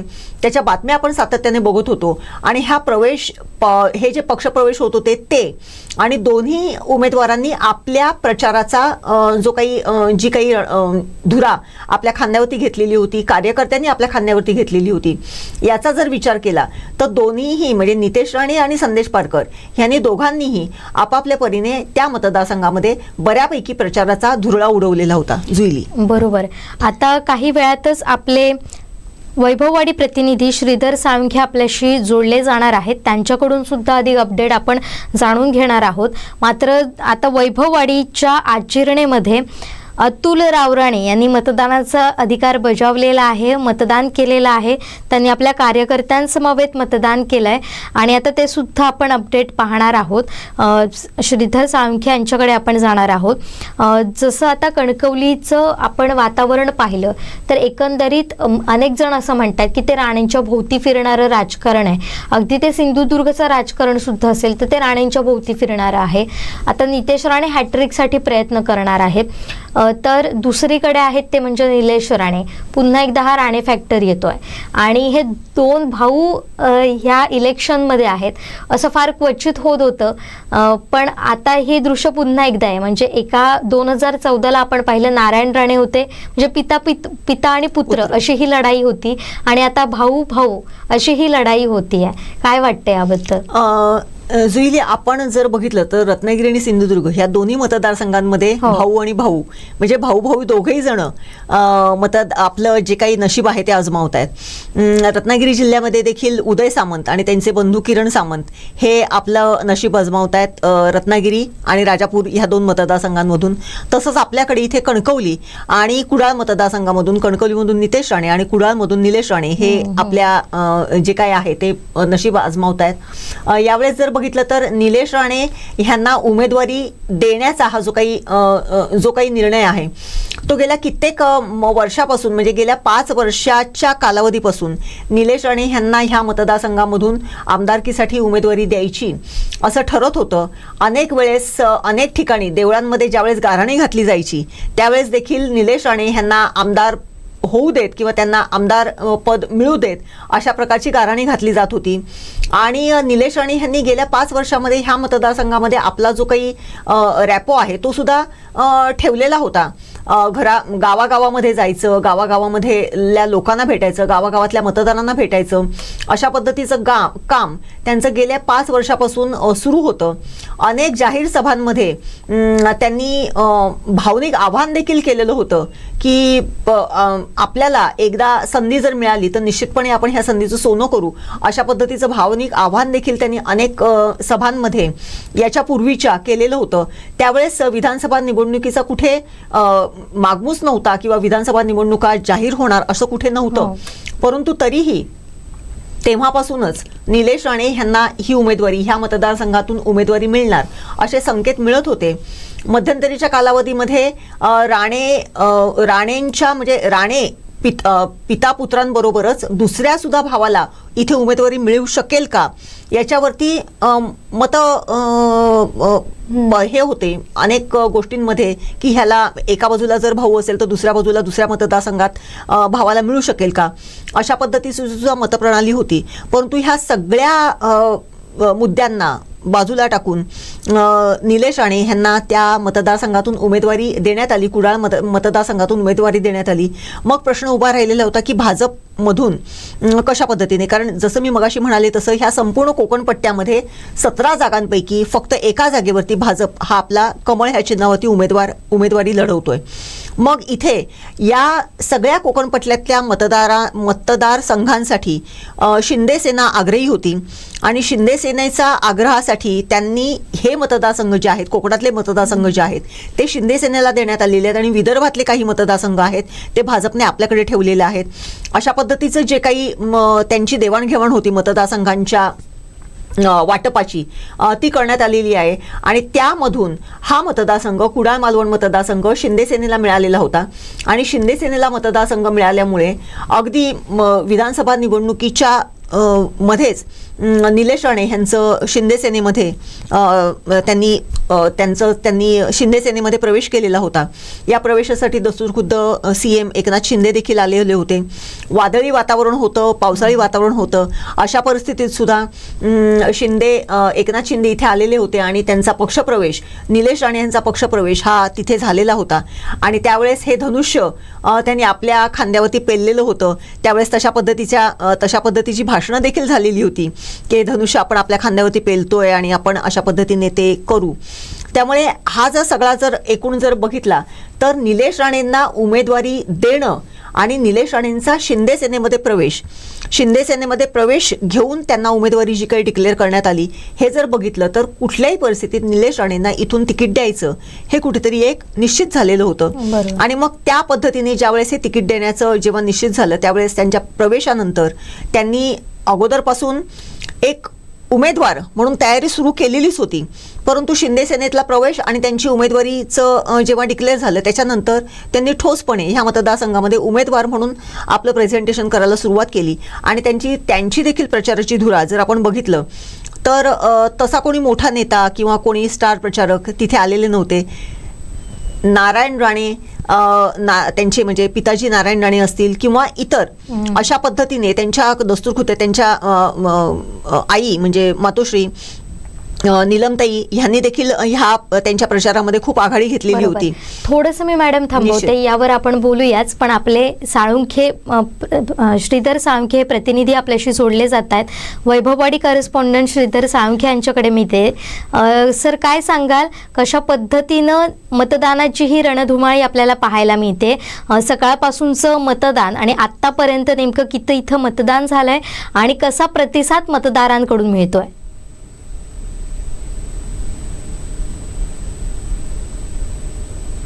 नक्कीच वैभववाडी तालुक्यातल्या 58 बूथवरती सकाळी 7 वाजल्यापासून मतदानाला प्रारंभ झालेला आहे. एकूण 33,547 मतदार हे आता मतदानाचा हक्क बजावणार आहे. त्यामध्ये 16,061 पुरुष आहेत आणि 17,486 या महिला आहेत. आणि जर पाहिलं तर आपण सध्या आता 2 दिवस थंडीचं वातावरण असल्यामुळे सकाळच्या स्तरात थोडा अल्प प्रतिसाद हा मतदानाला मिळालाय. मात्र 9 नंतर मतदानाच्या ज्या आपण बघितलं तर अनेक ठिकाणी रांगा लागलेल्या आहेत. उंबर्डे असेल, अगदी कोळपे, त्याचबरोबर खांबाळे असेल, नाधोडे असेल, कोकुटे असेल, भुईबावडा भागात या भागांमध्ये सकाळच्या सत्रात म्हणजे 9च्या दुसऱ्या सत्रात मतदानाला चांगला उत्स्फूर्त प्रतिसाद मिळतोय. महिला वर्ग आहे, त्याचबरोबर पुरुष, त्याचबरोबर जे परगावात मतदार होते मतदानाला म्हणजे आपण जर पाहिलं तर ही हे यावेळीचं जे मतदान आहे ते अगदी चुरशीचं मतदान होत आहे. म्हणजे जर पाहिलं तर महायुतीचे उमेदवार नितेश राणे आणि महाविकास आघाडीकडून संदेश पारकर हे रिंगणात आहेत. त्याचबरोबर बसपाचे चंद्रकांत जाधव आहेत आणि इतर 3 अपक्ष उमेदवार आहेत. असे एकूण 6 जण हे कणकवली विधानसभा मतदारसंघात आपल्या नशिबात मावत आहेत. आणि जर खरी लढत पाहिली तर आपण महाविकास आघाडी विरुद्ध महायुती अशी होते आणि संदेश पारकर आणि नितेश राणे यांच्यात ही चुरस आहे आणि दोन्ही पक्षाकडून अगदी जोरदार ताकद लावलेली आहे तालुक्यात. मग ते परगावातील मतदार असतील, अगदी स्थानिक मतदार असतील, या सर्वांना मतदान केंद्रापर्यंत नेण्याचे जे काम आहे ते दोन्ही पक्षाचे पदाधिकारी कार्यकर्ते करत आहेत. त्यामुळे सकाळपासून जर आपण बघितलं तर पहिल्या सत्रात थोडा अल्प प्रतिसाद मतदानाला मिळाला होता. मात्र 9 नंतर अगदी आपण पाहिलं तर प्रत्येक मतदान केंद्रावरती मोठ्या रांगा लागलेल्या दिसत. आता सकाळपासून कुठकुठल्या नेत्यांनी इथं मतदान केलेलं आहे त्याबद्दल काय माहिती मिळते? आपण जर पाहिलं तर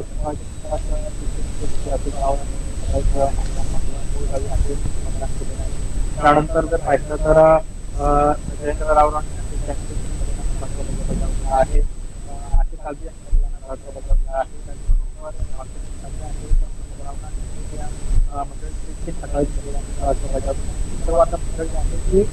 प्रत्येक जण आपापल्या गावामध्ये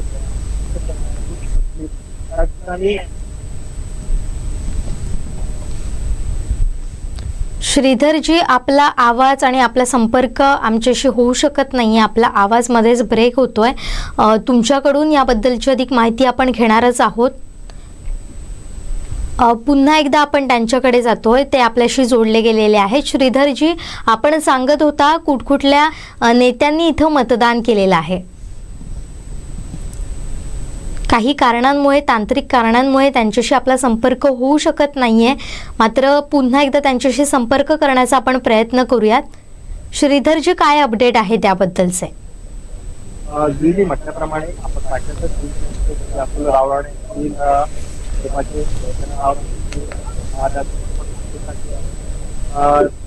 प्रमोद रावराणे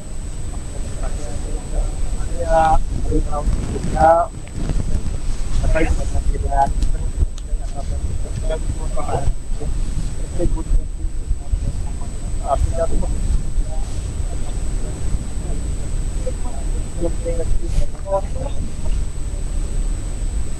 आम्हाला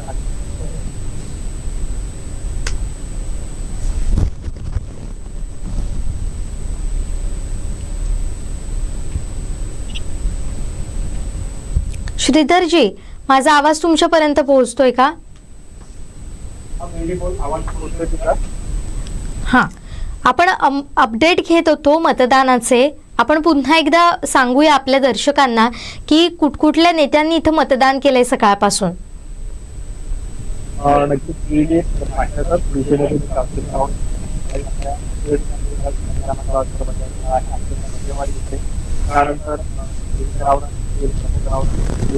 भालचंद्र ठाकरे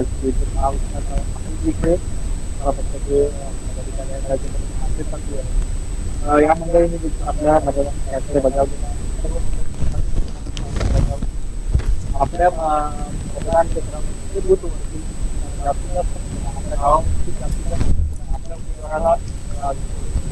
यासाठी कामाला लागलेले आहे. प्रत्येक पदाधिकारी कार्यकर्ते हे मतदारांना केंद्रापर्यंत आणण्यासाठी. श्रीधर, तुझा जरा आवाज आहे तो जरा थोडासा वाढव, कारण प्रेक्षकांपर्यंत तुझा आवाज फार कमी येतोय. आणि मला एक विचारायचं आहे की वैभववाडीतले जे कोणी इच्छुक होते उभाटा गटातून, त्याच्यापैकी एक होते अतुल रावराणे. ज्यावेळेस संदेश पारकर ह्यांना उमेदवारी जाहीर झाली त्यानंतर अतुल रावराणे कुठे थोडेसे नाराज झालेले होते आणि त्यांची नाराजी दूर करण्याचं काम किंवा त्यांचं नाराजी दूर करण्याचा प्रयत्न करण्यात आलेला होता. एकूणच त्याच्यानंतर जे काही हे उभाटा गटातलं वैभववाडीतलं जे काही वातावरण होतं ते बदललेलं होतं की ती नाराजी तशीच होती?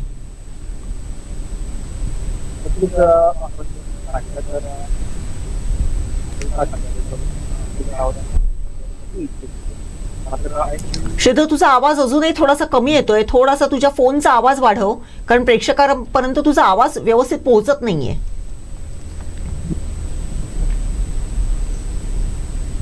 आता येतो आवाज? हा, आता बरोबर आवाज येतोय, बोल.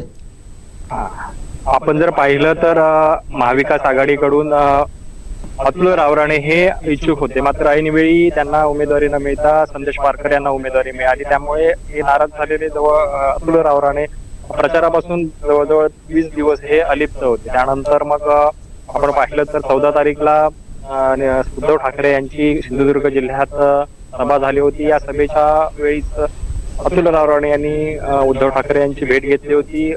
मोपा विमानतळावरती जवळजवळ त्यांच्यासोबत अर्धा तास चर्चा देखील झाली होती. आणि या चर्चेनंतर अतुल रावराणे हे प्रचारात सक्रिय झाले असतील. आपण जर पाहिलं तर त्यानंतर वैभवडीत झालेली सुषमा अंधारे यांची सभा असेल, त्यानंतर देवगडमध्ये आदित्य ठाकरे यांची सभा झाली होती. त्या सभेत त्यांनी जोरदारपणे भाषण केलं होतं आणि तसं पाहिलं तर आपण म्हणजे सक्रिय झाले होते. आणि जी मरगळ वैभवडीतील देवगडमधल्या कार्यकर्त्यांमध्ये जी होती ती कुठेतरी झटकली होती आणि शेवटच्या टप्प्यात अतुल रावराणे अगदी सक्रिय झालेले आपल्याला पाहायला मिळाले होते.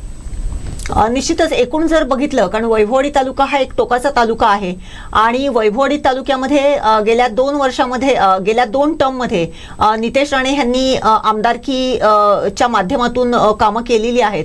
एकूणच दोघांचंही, आणि संदेश पारकर यांना फार कमी वेळेमध्ये आपला जो काही प्रचार आहे तो वैभववाडीमध्ये करण्याची संधी मिळालेली होती. त्यांच्या कार्यकर्त्यामार्फत त्यांचा प्रचार सुरू होता. एकूणच जर बघितलं तर दोन्ही उमेदवारांचा गृहभेटींवरती, प्रत्यक्ष नागरिकांना, प्रत्यक्ष मतदारांना भेटण्यावरती जास्तीत जास्त भर होता. एकूणच जर प्रचाराचा जर सिनेरिओ जर बघितला तर कशा पद्धतीचं प्रचाराचं वातावरण होतं वैभववाडी तालुक्यामध्ये? नक्कीच आपण जर पाहिलं तर महायुतीकडून तशा मोठ्या सभा झाल्या नाहीत. थेट मतदारांना भेटणे, त्यांच्या घरोघरी जाऊन प्रचार करणे यावरती जास्त जोर हा भाजपाकडून देण्यात आलेला होता. आणि गाववार बैठका असतील, त्याचबरोबर कार्यकर्त्यांचा थेट गाठीभेटी असतील, यावरती भर महाविकास आघाडी महायुतीकडून देण्यात आलेला होता. केवळ नारायण राणे आणि विनोद तावडेंची एकच सभा ही महायुतीची वैभवडीत झालेली होती. तर आपण पाहिलं तर महाविकास आघाडीची सुषमा अंधारेंची एक सभा झालेली होती वैभवडीत. आणि दोन्ही उमेदवारांकडून जर आपण पाहिलं प्रचाराची जी रणनीती होती ती वेगवेगळी होती. संदेश पारकर असतील तर संदेश पारकर यांच्याकडून राणेंच्या घराणेशाहीवरती असेल, ठेकेदारीवरती असेल, यावरती टीका केली जात होती.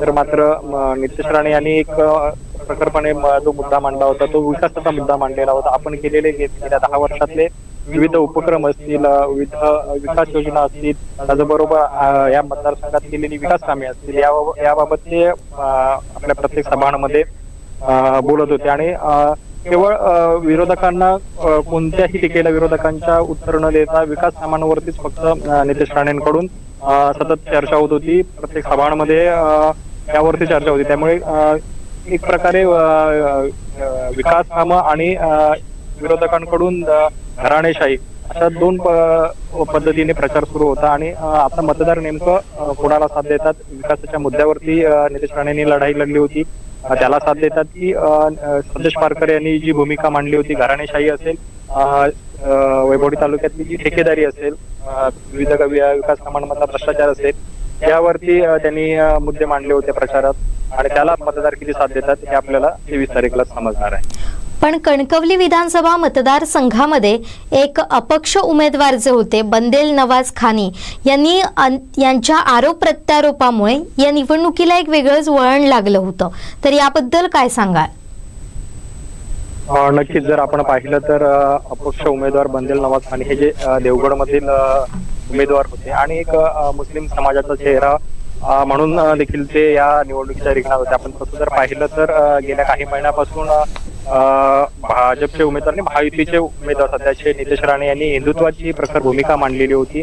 आणि त्यांच्या भूमिकेला एक प्रकारे विरोध करण्यासाठी अल्पसंख्याकांची मतं, अल्पसंख्याकांच्या मतदारांच्या मनामध्ये जो असंतोष होता नितेश राणेंचा तो कॅप्चर करण्यासाठी बंदेल नवाज खानी म्हणून जे उमेदवार होते ते रिंगणात होते. आणि आपण जर पाहिलं तर त्यांनी अनेक आरोप केलेले होते, मग ते नितेश राणेंवरती असतील, संदेश पारकर यांच्यावरती असतील. त्यामुळे ही जी निवडणूक होती ती हा नितेश राणे असतील आणि संदेश पारकर असतील यांच्यासोबतच बंदेल नवाज खानी यांच्यामुळे देखील चर्चेत आलेली होती. नवाज खानी यांनी नितेश राणे आणि संदेश पारकर यांचे मैत्रीचे संबंध आहेत असा देखील आरोप केला होता. त्यानंतर नितेश राणे यांनी संदेश पारकर यांचे कर्ज देखील फेडलं होतं, त्याचे बँक स्टेटमेंट देखील एका पत्रकार परिषदेत सादर केले होते. त्यानंतर मग आपण 15 तारखेनंतर सर्व जो काही प्रकार आहे तो उघडकीस आणणार असं सांगण्यात आलं होतं. मात्र आता त्यानंतर देखील त्यांच्या भूमिकेत त्यांनी घुमजाव केलेला आहे. 23 तारीख नंतर आपण हे सर्व जो प्रकार आहे बँक कर्जाचा संदेश पारकर यांचा तो आपण उघडकीस आणणार असं देखील सांगितलं होतं. त्यामुळे जे बंदेल नवाज खाणी आहे ते एक प्रकारे या सर्व विषयांवरून अगदी चर्चेत आलेले होते. पण याच बरोबरीनं जे आरोप प्रत्यारोप बंदेल नवाज खान यांनी शेवटच्या अगदी काही क्षणामध्ये केलेले होते ते म्हणजे संदेश पारकर यांच्यावर. त्यामध्ये त्यांनी असं म्हटलं होतं की संदेश पारकर यांचं जे कर्ज होतं ते नितेश राणे यांनी फेडलं आणि यानंतर या संपूर्ण निवडणुकीमध्ये एक ट्विस्ट आला होता आणि अनेक आरोप प्रत्यारोप त्यावरून सुद्धा रंगलेले आपल्याला पाहायला मिळाले. काय वाटतं? हो, नक्कीच. जुईली त्यांनी बंदेल नवाज खानी यांनी देखील आरोप केला होता आणि एका टीव्ही चॅनलला मुलाखत देतेवेळी नितेश राणे देखील म्हणाले होते की आपण मित्र या नात्याने त्यांना मदत केली देखील होती. त्यानंतर एक पत्रकार परिषद झाली होती. त्या पत्रकार परिषदेत संदेश पारकर यांनी देखील नितेश राणेंना चॅलेंज दिलेलं होतं, जर त्यांनी कुठलीही जर आपलं कर्ज फेडलं असेल किंवा कुठलाही आर्थिक व्यवहार त्यांनी माझ्यासोबत केलेला असेल तर त्याचे सर्व पुरावे साथीने सादर करावे आणि ते जर सिद्ध झाले तर मी माझा प्रचार थांबवतो असं देखील चॅलेंज त्यांनी दिलं होतं. मात्र पारकर यांच्या चॅलेंज नंतर विरोधी उमेदवार जे आहेत नितेश राणे असतील किंवा बंदेल नवाज खाणी असतील यांच्याकडून कुठलं प्रति आव्हान त्यांना आलेलं नव्हतं. म्हणजे त्यामुळे तो विषय त्यावेळी तिथेच थांबलेला होता. नक्कीच या आरोपांवर चर्चा तर यापुढे सुद्धा होत राहणार आहे. जोपर्यंत निवडणूक झाल्यानंतर सुद्धा याचे पडसाद आपल्याला उमटताना दिसतील किंवा यामागचं तथ्य नेमकं काय आहे हे पुढच्या काही कालावधीमध्ये आपल्याला समजून येईल. मात्र शेवटचा प्रश्न साळुंखे सर, एका बाजूला आपण पाहतोय की संदेश पारकर हे पूर्णपणे आक्रमक झालेले होते या निवडणुकीमध्ये. त्यांनी नितेश राणेंना हर एक बाजूंनी घेरण्याचा प्रयत्न केला होता. त्यांच्या सोबतीनं ठाकरे गटाचे प्रत्येक नेते हे त्यांच्यावर तुटून पडत होते. घराणेशाहीचा आरोप इथं होताना आपल्याला पाहायला मिळत होता. पण दुसऱ्या बाजूला मात्र नितेश राणे हे सातत्यानं असं बोलत होते की संदेश पारकर हे माझे जुने मित्र आहेत आणि ते आपल्या मित्राला पडायला देणार नाहीत असं सुद्धा ते विधान करत होते. आणि दुसऱ्या बाजूला नारायण राणे जे होते, खासदार नारायण राणे सुद्धा सांगत होते की कधी काळी पारकर आमच्या सोबत होते मात्र आज ते आमच्या विरोधात राहिलेले आहेत, आमच्यावर असे आरोप करतात, त्यामुळे त्यांचं डिपॉझिट हे जप्त व्हायला हवं अशी सुद्धा भूमिका नारायण राणे यांनी घेतलेली होती. तर दुसऱ्या बाजूला नीलमताई राणे सुद्धा त्यांनी सुद्धा असंच म्हटलं होतं, आमच्या सोबत राहिले, आमच्या बरोबर जेवलेत, मात्र तुम्ही एवढ्या खालच्या पातळीला येऊन जेव्हा तुम्ही आरोप करता ते फार चुकीचं आहे. त्यामुळे ही सगळी विधानं किती महत्त्वपूर्ण ठरली आहेत या निवडणुकीमध्ये? नक्कीच जर आपण पाहिलं तर नितेश राणे असतील तर नितेश राणेंनी या निवडणुकीत विरोधकांवर टीका करण्याचं पूर्णपणे टाळलं होतं. अगदी जाहीर सभांमध्ये असतील तर त्यांनी सुरुवात होता 28 ऑक्टोबरच्या त्यावेळीच्या सभेत त्यांनी थेट सांगितलं होतं की मी विरोधकांवरती माझे जे विरोधी उमेदवार आहेत त्यांना त्यांच्यावरती कुठली टीका करणार नाही, त्यांना हलक्यात देखील घेणार नाही. निवडणूक म्हणून मी लढणार आणि माझे मुद्दे हे विकासाचे असणार आहेत आणि विकासाच्या मुद्द्यावरतीच मी निवडणूक लढणार आहे. त्या पद्धतीने नितेश राणेंच्या प्रत्येक सभेमध्ये जर आपण पाहिलं तर ते विकासाचे मुद्दे हे जनतेसमोर घेऊन जात होते. आपण प्रत्येक तालुक्यात आपण केलेली जी विकास कामे आहेत ती सांगत होते लोकांना. त्याचबरोबर प्रत्येक मतदारसंघात जे विषय आहेत त्या विषयाला ते हात घालत होते. तर या उलट आपण संदेश पारकर जर पाहिले तर संदेश पारकर हे राणेंच्या घराणेशाहीवरती बोलत होते, राणेंच्या बेनामी ठेकेदारावरती बोलत होते, राणेंनी केलेल्या कामांच्या भ्रष्टाचारांवरती ते टीका करत होते. अशा पद्धतीने राणेंवरती टीका करत होते. त्याचबरोबर राणेंच्या दहशतवादावरती देखील ते बोलत होते. मात्र एक प्रकारे जर पाहिलं तर संदेश पारकर यांच्या टीकेला नितेश राणेंनी एक प्रकारे इग्नोर केलेलं होतं. मग नारायण राणेंचा विषय असेल, नीलम राणेंचा विषय असेल आणि नारायण राणेंनी देखील मोठ्या प्रमाणावरती आपण जर पाहिली तर तशी टीका केलेली नव्हती संदेश पारकर यांवरती. नीलम राणे ज्यावेळी वैभवडी तालुक्यात महिला मेळाव्यासाठी आलेल्या होत्या त्यांनी देखील विधान केलेलं होतं की जे आमच्या सोबत होते ते आता आमच्या विरोधात उभे आहेत. त्याचं कुठेतरी वाईट वाटतं.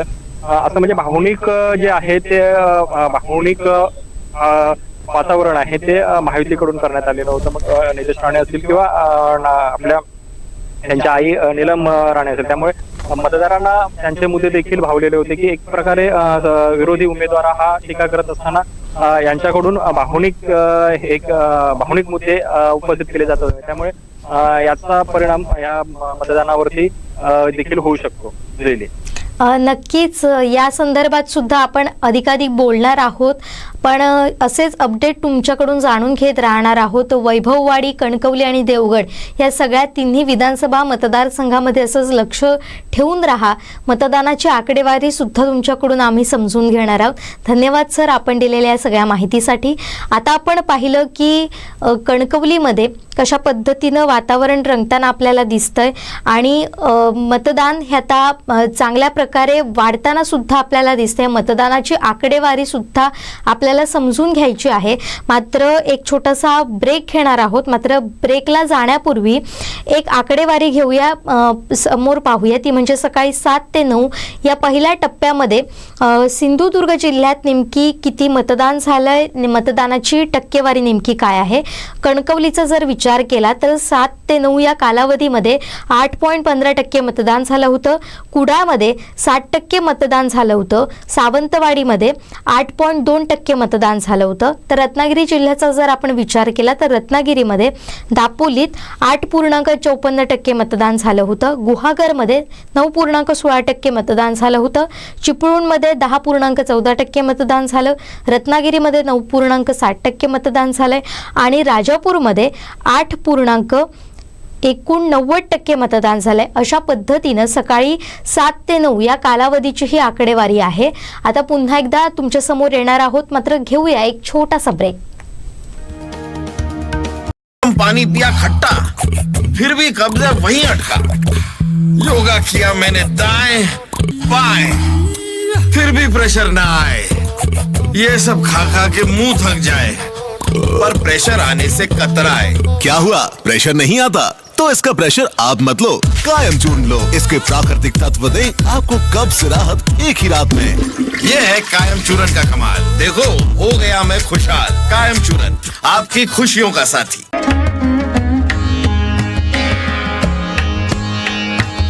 सणासुदीचा आनंद द्विगुणित करा वारणा उत्पादनांसोबत. वारणा श्रीखंड, तूप, दही, दूध, लस्सी, बटर, चीज आणखी बरंच काही. सणासुदीच्या काळात शुद्ध आणि सात्विक वारणा उत्पादने घरी आणा. वारणा, आनंद अस्सल चवीचा.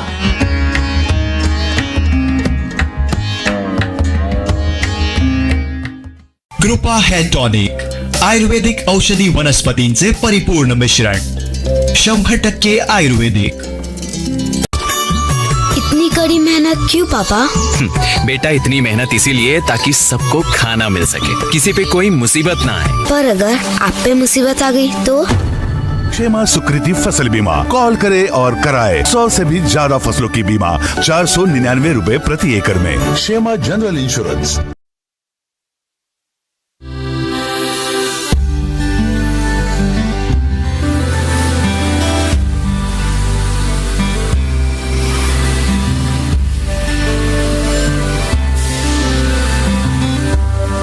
बाबू प्रोडक्शन कसे जातात आहे? हाय दीदी. की नाही पप्पा हाय तेच या आमका सदाचेच झाला. काम चालू असताना असे परत परत लाईट वचप चालूच असतं. पण दीदी तुम्ही आमच्या घराला इला तसला अगं इन्व्हर्टर की दाखलाय ना. इन्व्हर्टर एद्या व्हडल्या इंडस्ट्री इन्व्हर्टर ना, पण आम्ही आणि एक कितीतरी उपाय करता. यो ये पळयात हाच्याच भरोशावर चालला सगळे.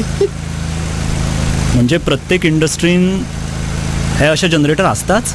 हय तर गोंयांत व्हड व्हड इंडस्ट्रियल इस्टेट्स आसात, पण पावर लायन तितलीच कमी आसा. ती आमकां पावना आणि ताका लागून मागीर अशें परत परत लायट वचप चालूच आसता. एक तर ह्या डिझेल वापराक लागून आमचे खर्च वाडटा आणि प्रॉफिट्स इफेक्ट जाता. आणि अशें जाल्ल्यान आमी बाकीच्या राज्यांतल्या उद्देगा वांगडा कम्पीट करपाक शकना. पण तुम्ही हे मॅनेज कशे करतात तर सगळे? कितें करतले, आमकां आनी पर्याय ना. गोंयच्या दर इंडस्ट्रीत हे असे जनरेटर वापरप जाता आणि तितल्याच व्हड प्रमाणात पेट्रोल आणि डिझेलाचोय वापर जाता. हांगा कांय लोक खरे फटाचो तपास करिनासतना सैमाक हानी जातली म्हणून पॉवर लायनीक विरोध करता. पूण हे असे जनरेटर वापरून आवाजाचे आणि वाऱ्याचे प्रदूषण जाता. ताचे कितें? प्रोडक्शन बंद करप आणि हांगा काम करपी लोकांचे कितें? म्हणजे जर जनरेटर बंद झाले जाल्यार प्रोडक्शन कमी आणि तितकेच लोक बेकार जातले. तर पप्पा हे कॉम्प्लिकेटेड मरे. एक वटेर पळोवंक गेल्यार हय, पूण खंय तरी आमकां आमचो सैम आणि आमच्यो लायटी सारक्यो म्हत्वाच्यो गरजो हाचो बॅलन्स सांबाळचो पडटलो न्हय. आणि हाका उपाय एकच, तो म्हणल्यार गोंयांत नवीन पर्यायी आणि क्लीन पॉवर लायन हाडप, तेंय बी सैम सांबाळून. सैमा वांगडा करूया आमच्या भविष्याचोय विचार. उद्योगांक दिवया ऊर्जा आणि गोंयच्या उदरगतीक आधार.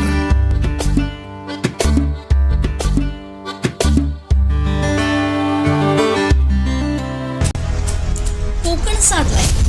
कोणाचीही भीडभाड न ठेवता सर्वसामान्यांचे प्रश्न पोटतिडकीनं मांडणारं कोकणवासियांचं हक्काचं चॅनल. आम्ही पोहोचवतोय कोकणात घडलेली प्रत्येक घडामोड सर्वात पहिली. त्यामुळे विश्वासार्ह बातमीबाबत जेव्हा चर्चा होते तेव्हा केंद्रस्थानी फक्त कोकण सात लाईव्हच असतं. बातम्या, स्पेशल रिपोर्ट, ग्राउंड रिपोर्ट, मुलाखती, चर्चासत्र, डॉक्युमेंटरी अशा असंख्य प्रोग्राममधून दर्शकांना एक प्रकारे खजिनाच देत असतो.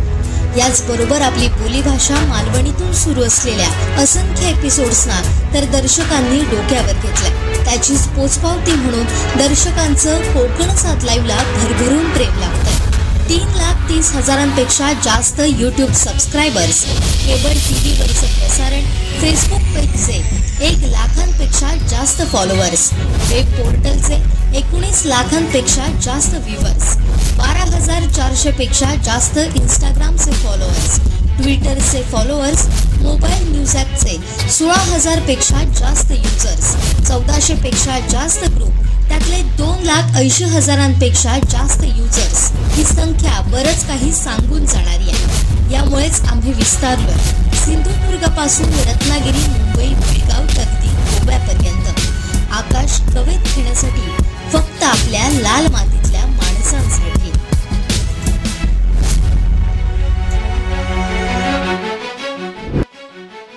कृपा हेअर टॉनिक, आयुर्वेदिक औषधी वनस्पतींचे परिपूर्ण मिश्रण, 100% आयुर्वेदिक.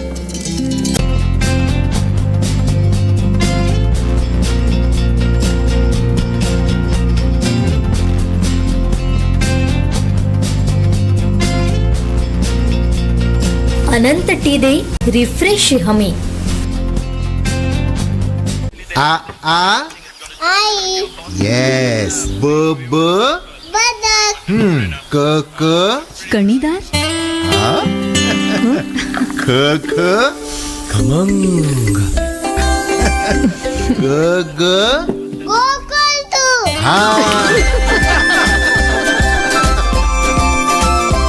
अगदी घरच्यासारखं कणीदार खमंग म्हणजेच गोकुळ तूप.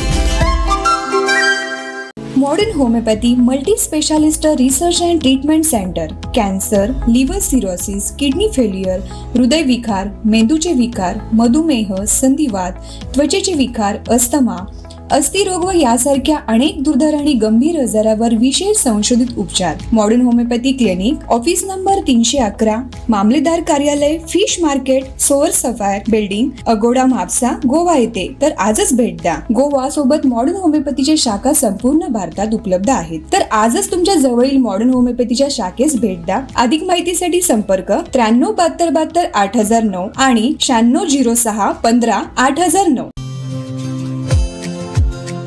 Shri Tulja Bhavani complex 1 BHK 2 BHK and shop. Project by Shri Tulja Bhavani developers. चालत फक्त 5 मिनिटांच्या अंतरावर मालवण भरड नाका. चालत फक्त 5 मिनिटांच्या अंतरावर मालवण मच्छी मार्केट. चालत फक्त 5 मिनिटांच्या अंतरावर मालवण बाजार. चालत फक्त 8 मिनिटांच्या अंतरावर मालवण जेटी धक्का बंदर. चालत फक्त 10 मिनिटांच्या अंतरावर मालवण बस स्थानक. गवंटीवाडा अपोजिट आशा पार्क नियर भरड नाका, मालवण, सिंधुदुर्ग. आपल्या स्वप्नातील घर प्रत्यक्षात.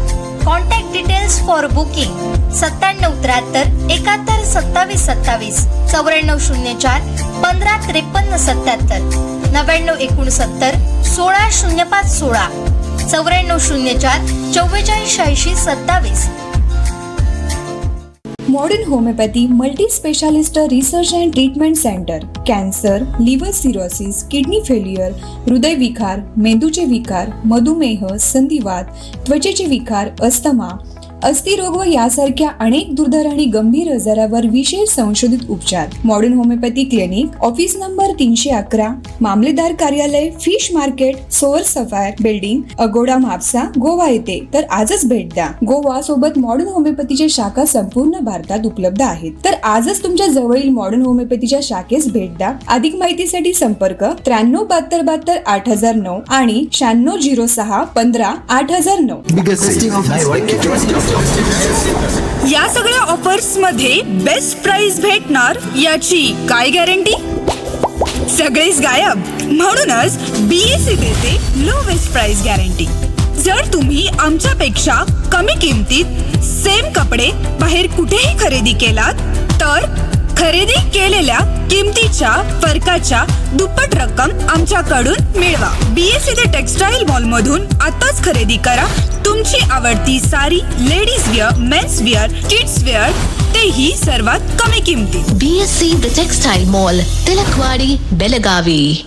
आ आ आई, येस. ब ब बदक, क क कणीदार, ख ख खमंग, ग ग गोकुळ तू.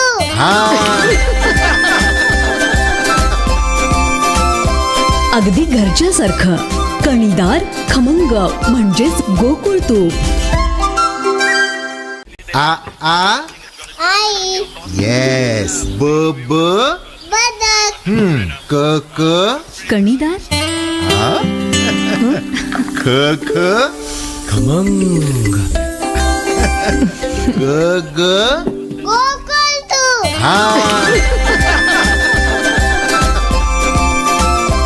अगदी घरच्यासारखं. कणीदार, खमंग म्हणजेच गोकुळ तूप.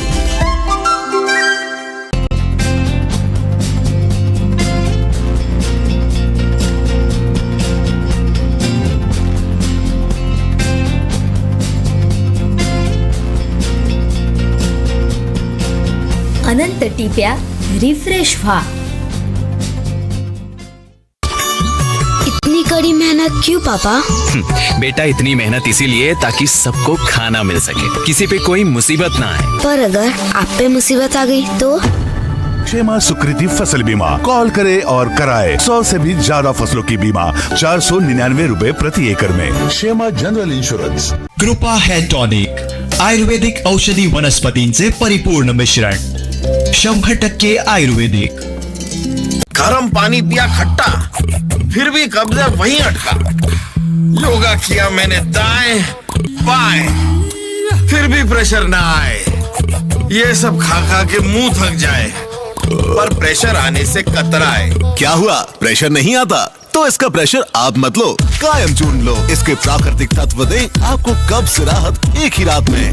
ये है कायम चूरन का कमाल. देखो हो गया मैं खुशहाल. कायम चूरन, आपकी खुशियों का साथी.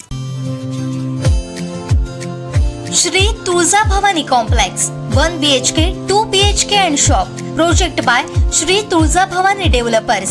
चालत फक्त 5 मिनिटांच्या अंतरावर मालवण भरड नाका.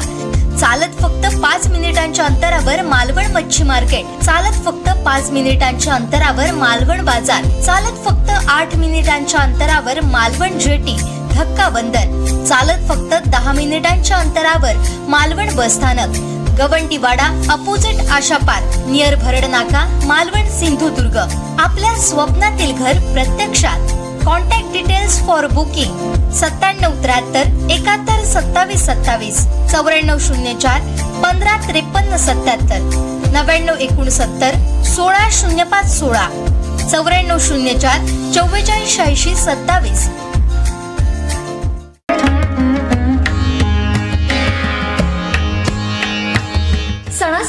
आनंद द्विगुणित करा वारणा उत्पादनांसोबत। वारणा श्रीखंड, तूप, दही, दूध, लस्सी, बटर, चीज आणखी बरंच काही।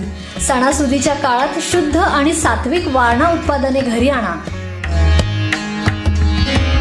वारणा, आनंद अस्सल चवीचा।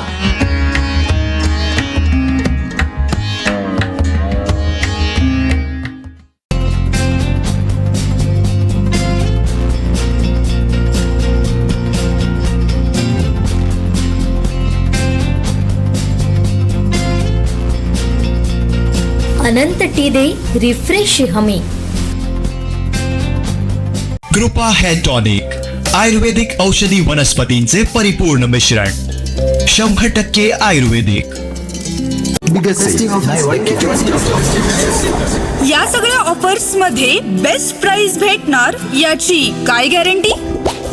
सगळेच गायब, म्हणूनच BSE देते लोवेस्ट प्राइस गॅरंटी।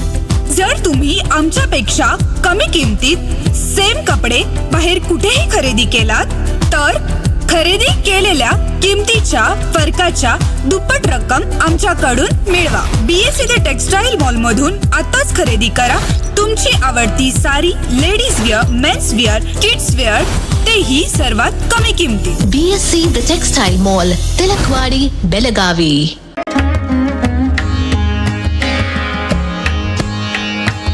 सणासुदीचा आनंद द्विगुणित करा वारणा उत्पादनांसोबत। वारणा श्रीखंड, तूप, दही, दूध, लस्सी, बटर, चीज आणखी बरंच काही। सणासुदीच्या काळात शुद्ध आणि सात्विक वारणा उत्पादने घरी आणा। वारणा, आनंद अस्सल चवीचा।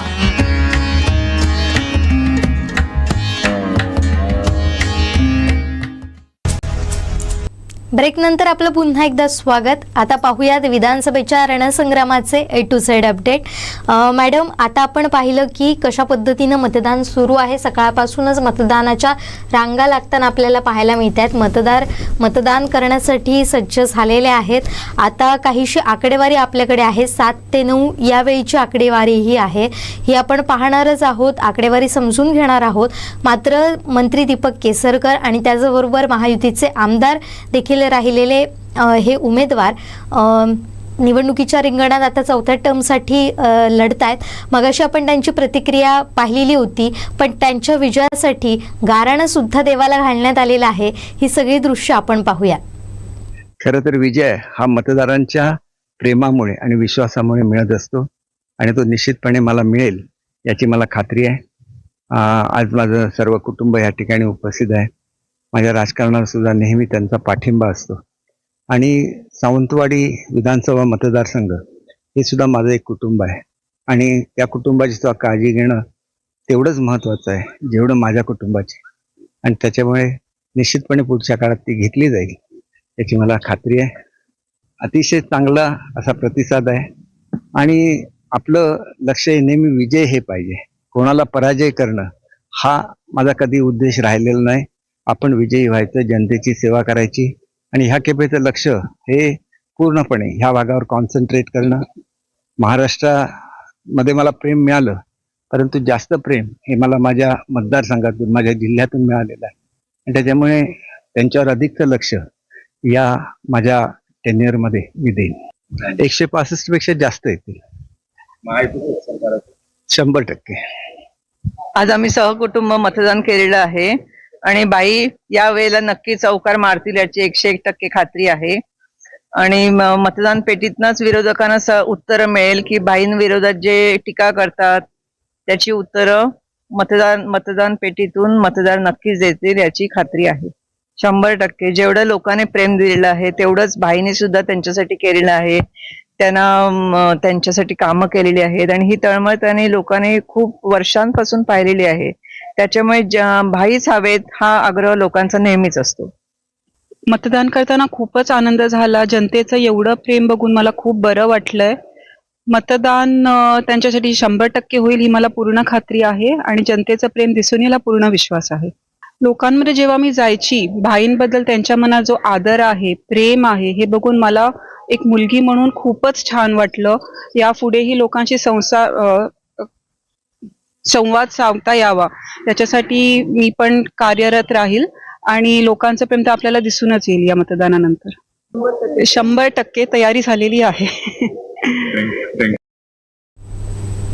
तर ही आपण प्रतिक्रिया ऐकली होती महायुतीचे उमेदवार दीपक केसरकर यांची आणि त्यांच्या कुटुंबियांची. दीपक केसरकर यांना विजयाचा विश्वास आहे. ते असं म्हणतात की लीडपेक्षा विजय हा फार महत्त्वाचा आहे आणि कोण पराभूत होणार यासाठी न लढता मी माझ्या मतदारांसाठी पुन्हा एकदा वेगळं व्हिजन घेऊन येण्यासाठी मी काम करतोय, अशी सुद्धा प्रतिक्रिया त्यांनी दिली आहे. तर पल्लवी केसरकर या माजी नगराध्यक्ष सुद्धा आहेत आणि आता सामाजिक कार्यात त्या अग्रेसर आहेत. त्या सुद्धा असं म्हणतात की मतदारांसाठी भाईंनी काही केलं नाही, हा जो विरोधकांचा आरोप आहे त्याचं उत्तर विरोधकांना 23 तारीखला मतपेटीतूनच मिळणार आहे, असं सुद्धा त्या म्हणाल्यात आणि विजयाचा विश्वास व्यक्त केलाय. तर दुसरीकडे त्यांची मुलगी सोनाली या सुद्धा गेल्या काही दिवसांपासून आपल्याला भाईंसोबत दिसतात. जेव्हा भाईंना याबद्दल विचारण्यात आलं होतं तेव्हा त्यांनी सांगितलं की सोनाली ही माझी सामाजिक कार्याची वारसदार आहे, ती माझी राजकीय वारसदार नाही, हे त्यांनी सांगण्याचा प्रयत्न केला. मात्र ही राजकीय की सामाजिक वारसदार हे पुढच्या काही काळानंतर आपल्याला स्पष्ट होणार आहे. मात्र सध्या त्या सुद्धा दीपक भाईंसाठी मैदानात लढताना आपल्याला पाहायला मिळत आहे. त्यांच्या आई पल्लवी केसरकर यांच्यासोबत त्या सुद्धा मैदानात उतरलेल्या आहेत. गेल्या काही दिवसांपासून आपण पाहतोय प्रचारात त्यांनी सुद्धा दीपक केसरकर यांच्यासाठी आघाडी घेतलेली आपल्याला दिसली. महिलांना एक करण्याचा त्यांनी प्रयत्न केला, महिलांचं संघटन बांधण्याचा त्यांनी या काळात प्रयत्न केल्याचं आपल्याला दिसतंय. त्यांनी सुद्धा सांगितलंय की जे केसरकरांना प्रेम मिळतंय ते पाहून फार बरं वाटतंय, त्याचा आनंद मिळतोय, अशा प्रतिक्रिया या केसरकर कुटुंबियांकडून व्यक्त करण्यात आलेल्या होत्या. मॅडम, मी आपल्याकडे पुन्हा एकदा येते. ही प्रतिक्रिया ऐकली, मगाशी सुद्धा आपण प्रतिक्रिया ऐकली, त्यातलं भाईंचं एक वाक्य महत्त्वाचं ठरतं की मुख्यमंत्र्यांनी आपल्याला सांगितलेलं होतं की मी का मतदारसंघामध्ये राहू शकलो नाही, कारण माझ्याकडे राज्याच्या सुद्धा काही महत्त्वाच्या जबाबदारी दिल्यात. त्यामुळे कुठेतरी त्यांनी हे सांगण्याचा प्रयत्न केला या माध्यमातून की मला राज्याची जबाबदारी असल्यामुळे मी सिंधुदुर्गात राहू शकलेलो नाही.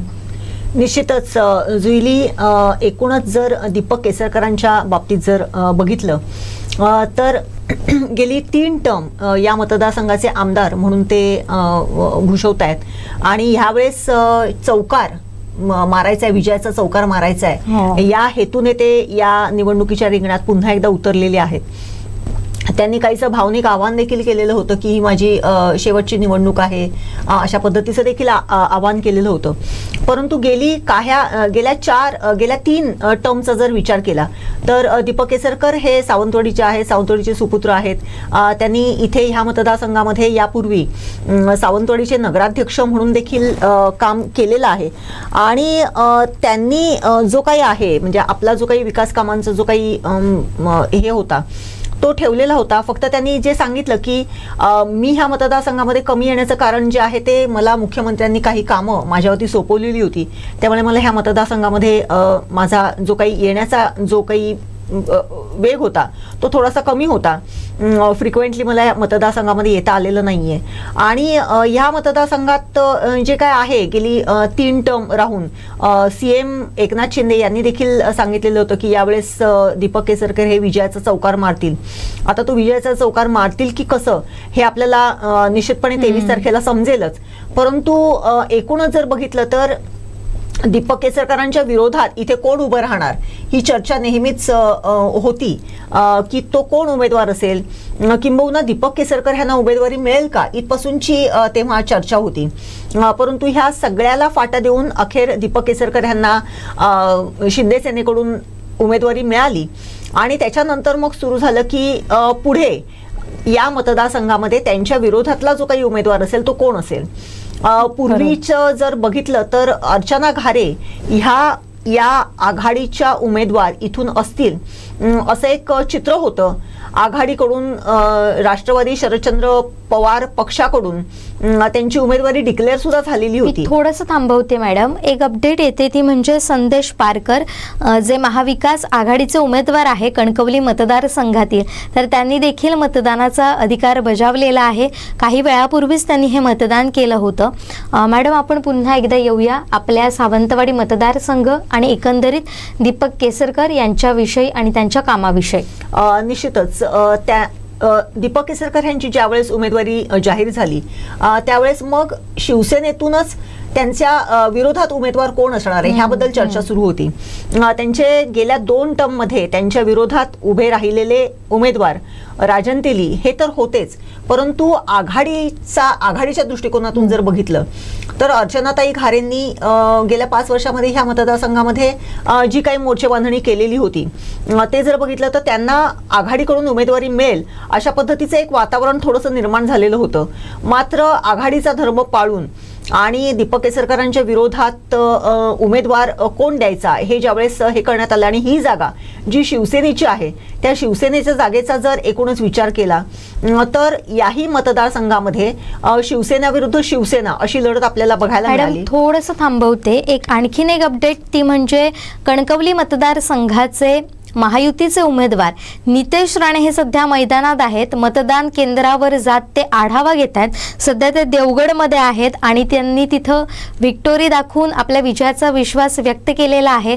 अनेक पदाधिकारी सुद्धा त्यांच्यासोबत दिसत आहेत. संदीप साटम आहेत, ते सुद्धा त्यांच्यासोबत काम करतात आणि मतदान कशा पद्धतीनं सुरू आहे ह्याचा आढावा सध्या नितेश राणेंकडून त्या मतदान केंद्रावर जाऊन घेतला जातोय. मॅडम, मी पुन्हा एकदा तुमच्याकडे येते.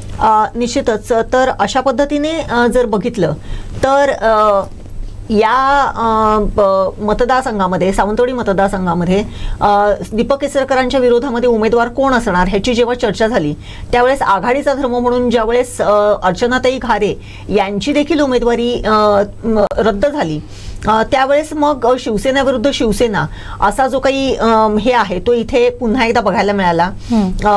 उबाठा म्हणजे जे भाजपमध्ये असलेले राजन तेली हे ऐन मोक्याच्या वेळेस शिवसेनेमध्ये त्यांचा पक्षप्रवेश झाला आणि त्यांना उमेदवारी देण्यात आली. आणि पुन्हा एकदा ज्या मागच्या वेळेसही राजन तेली वर्सेस दीपक केसरकर अशी जी लढत होती ती पुन्हा एकदा यावेळेस आपल्याला राजन तेली वर्सेस दीपक केसरकर अशी लढत इथे बघायला मिळाली. आणि एकूणच जर बघितलं तर या म्हणजे सिंधुदुर्ग जिल्ह्यातल्या 2 मतदारसंघांमध्ये शिवसेना विरुद्ध शिवसेना असे मतदार एकमेकांच्या उभे ठाकलेले आहेत आणि एका मतदारसंघामध्ये शिवसेना विरुद्ध भाजप असे उमेदवार उभे ठाकलेले आहेत. जर गेल्या वेळेसचं जर चित्र बघितलं जुईली तर या मतदारसंघामध्ये कणकवलीमध्ये देखील शिवसेना विरुद्ध भाजप अशा उमेदवारांचं एकमेकांच्या समोर ते उभे राहिलेले होते. गेल्या निवडणुकीमध्ये युती होती, भाजप आणि शिवसेना हे मित्रपक्ष होते, तरी देखील 288 पैकी केवळ एका कणकवली मतदारसंघामध्ये शिवसेनेमार्फत सतीश सावंत यांना उमेदवारी देण्यात आलेली होती आणि तिथे भाजप विरुद्ध शिवसेना अशी लढत आपल्याला बघायला मिळालेली होती. यावेळेसही केवळ एका मतदारसंघामुळे भाजप विरुद्ध शिवसेना अशी लढत आपल्याला बघायला मिळते. मात्र उर्वरित दोन्ही मतदारसंघांमध्ये शिवसेना विरुद्ध शिवसेना अशीच लढत आपण बघतोय आणि या ह्याच्यामध्ये कुठूनही झालं तरी शिवसेनेचं अस्तित्व ह्या 2 मतदारसंघांमध्ये राहणार आहे.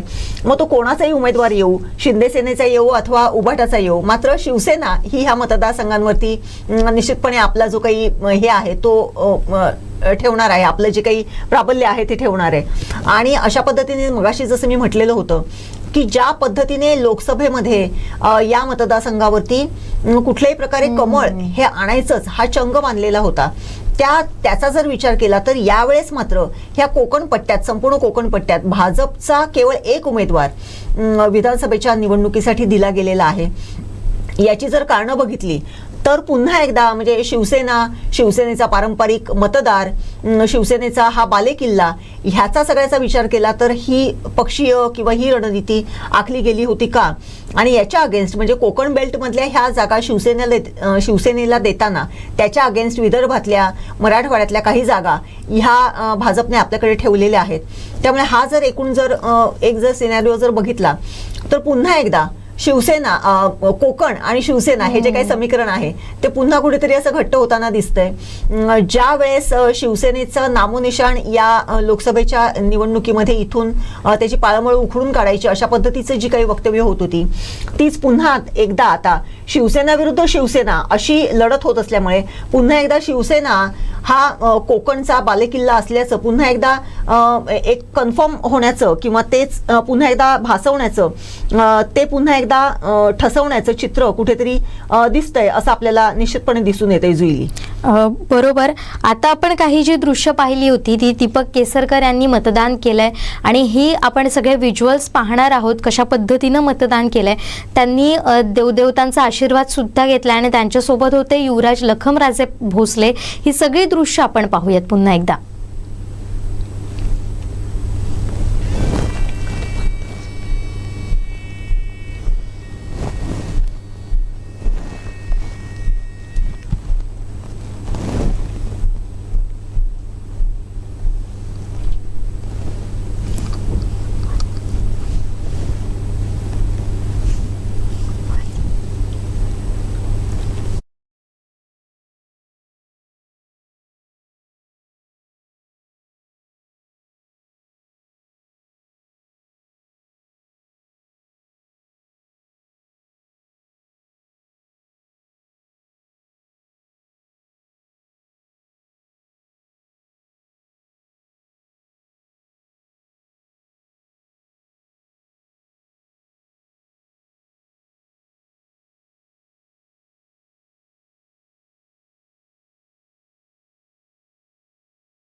विघ्नायनाशमायंतो सर्वाणि सुरनायक नया सकल विघ्नहर्ता. पाठी करदेवता प्रियता एक जरा मस्तकाला लावून घ्या. अभिषेक करा. थोडंसं आतून पण घ्या. बालरसे विश्वदत्तो वाय नमो नमः प्रबल समतेजो वारे हराय नमो नमः जलसुरोदे धतोदृष्टो मृडाय नमो नमः क्रमसुपदे श्री शिवाय नमो नमः संभवे दर्शयामि नमो सुंदाय सहस्रमूर्ते वज्रवाहने सहस्रनाम्ने पुरुषाय षड्वदे सहस्रकोटि युगधारिणे नमो नमः कल्याणमूर्ते सहस्रपादाय सहस्रनाम्ने पुरुषाय षड्वदे सहस्रकोटि युगधारिणे नमो नमः कर्पूरवरं करुणावतारं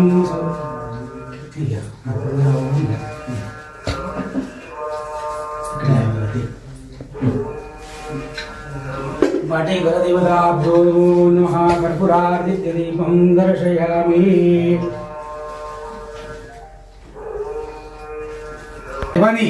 आज या ठिकाणी आज दर्शन घेऊन जे काय तुला भेट अर्पण दिलेले मान्य करून घेऊन घेतलेल्या दर्शनाचा दिलेल्या भेटीचा लाभ त्यांना प्राप्त करून द्या.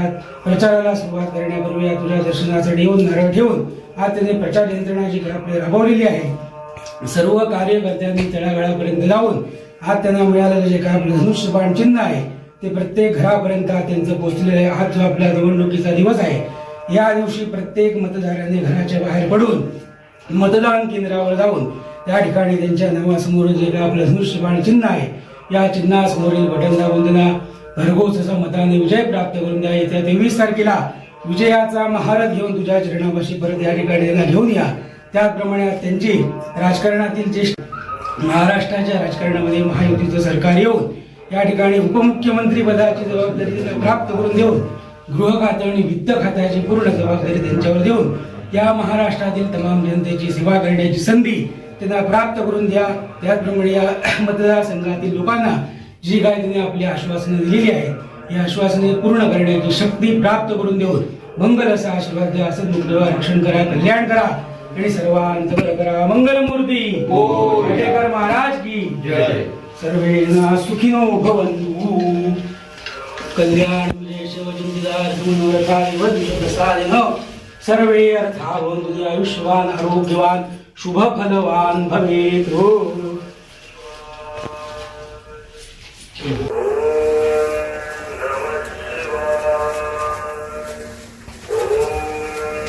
नामोच्चारण नश्यन्ति सकला रोगा. सत्यं सत्यं वदाम्यहम्. शिवाय नमो नमः. तर ही सगळी दृश्य आपण पाहिली. मंत्री दीपक केसरकर यांनी श्रीदेव पाटेकरांचे आशीर्वाद घेतले, देवदेवतांचे आशीर्वाद घेतले आणि त्यानंतर त्यांनी मतदानासाठी ते गेलेले होते.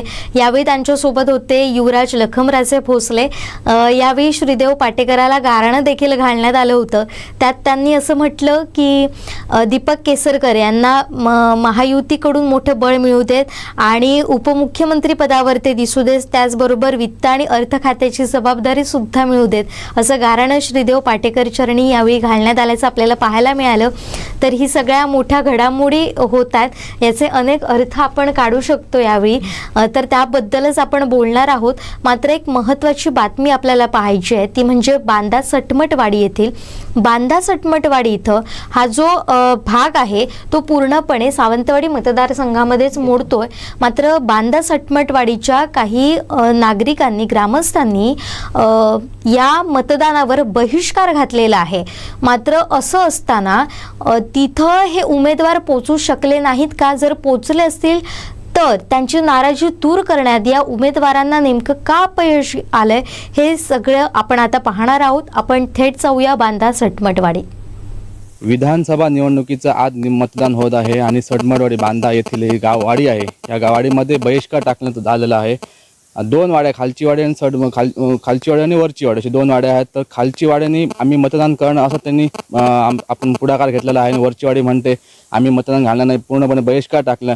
नेमकं कारण काय आहे? आपल्यासोबत आज काही ग्रामस्थ आहेत, त्यांच्याकडून जाणून घेऊया. आज मतदान होत आहे आणि एका वाडीने बहिष्कार टाकला आणि एका वाडी म्हणते बहिष्कार आम्ही टाकणार नाही, मतदान करणार. काय सांगा नेमकं कारण? आमचा लोकशाहीमध्ये मतदानावर आमचा पूर्ण विश्वास आहे. आपल्याला जे काय साध्य करायचं असतं ते मतदान पेटीतूनच साध्य करायचं असतं. त्यामुळे जरी खालची साईड वरची असं आम्ही मानत असलो तरीसुद्धा असंही नाही आहे की पूर्णपणे वरची साईड त्याला विरोधात आहे. आज वरची सटमटवाडीतीलही काही सुजाण नागरिक आहेत ज्यांना अशा प्रकारे लोकशाहीवर पूर्ण विश्वास आहे. मतदान पेटीतून आपण उत्तर दिलं पाहिजे, आपला विकास करून घेतला पाहिजे. आणि जर आपण असं म्हणतो आहोत की हे आमचे विकास कामं झालेली नाहीत म्हणून आम्ही बहिष्कार घालत आहोत, तर जोपर्यंत विकास कामं होत नाहीत पूर्णपणे तोपर्यंत आपण खरंच मतदान करणार नाही का? की कदाचित हे सगळं काहीतरी एक षडयंत्र आहे, अशा प्रकारचा प्रश्न आमच्या सर्व सुजाण नागरिकांमध्ये आमच्यासमोर आला. म्हणून आम्ही असा निर्णय घेतला की आज पूर्णपणे हे मतदानाला सपोर्ट करायचा आणि आपण सर्वांनी आज मतदानाचा हक्क बजावायचा आहे, जेणेकरून या लोकशाहीमध्ये आपण टिकून राहू. नक्की आम्हाला असं ऐकायला येतं की काही नागरिकांना ते जबरदस्ती करतात, मतदान करू नका, आम्ही तुम्हाला चोप देऊ किंवा आणि काय करू, अशा प्रकारची काही उत्तर येत आहेत. याबद्दल आपण काय सांगाल? नाही, अशा प्रकारच्या ह्या गोष्टी काही हेवे दावे राहणारच आहेत, आम्हालाही कल्पना आहे. परंतु आजपर्यंत ज्यांना मतदान करायचं आहे असे जे आम्ही काही सुज्ञ नागरिक आहोत त्यांनी याकडे पूर्णपणे दुर्लक्ष केलेलं आहे. त्यांना त्यांचं काम करू दे, परंतु नक्कीच उत्तर त्यांना भविष्यात हे जे विधानसभेचे रिझल्ट लागल्यानंतर आपल्याकडे बहिष्कार झाल्यानंतर आपल्याकडे कोण आलं का, आपल्याला कोणी विचारलं का, हे सर्व प्रश्नांची उत्तरं खरंच त्यांना सापडतील. आणि त्यानंतर किमान आजचं ही घडलेली गोष्ट ही चुकीची असेल की बरोबर असेल हे त्यांना नक्कीच पुढच्या निवडणुकीमध्ये नक्की समजेल.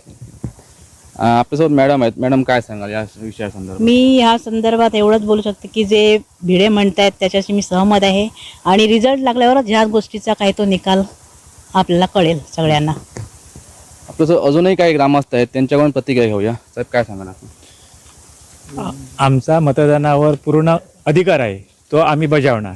मग ते बहिष्कार असो किंवा काय असो, बहिष्काराने कुठची गोष्ट साध्य होत नाही विकासाची. त्याच्यामुळे आम्ही समग्र ग्रामस्थांनी सटमटवाडी, खालची वाडी आमच्या पूर्ण 100% बहुमत करणार. आमची 2-250 मतदान आहे, आम्ही पूर्ण करणार. आमचा मतदानावर विश्वास आहे. आणि लोकप्रतिनिधी कशाला देतात? मतदान करण्यासाठी देतात, बहिष्कारासाठी देत नाही. बहिष्काराने समस्या कुठल्या सुटत नाही, एवढं आमचं मत आहे. अजूनही काय आहेत साहेब, काय सांगाल?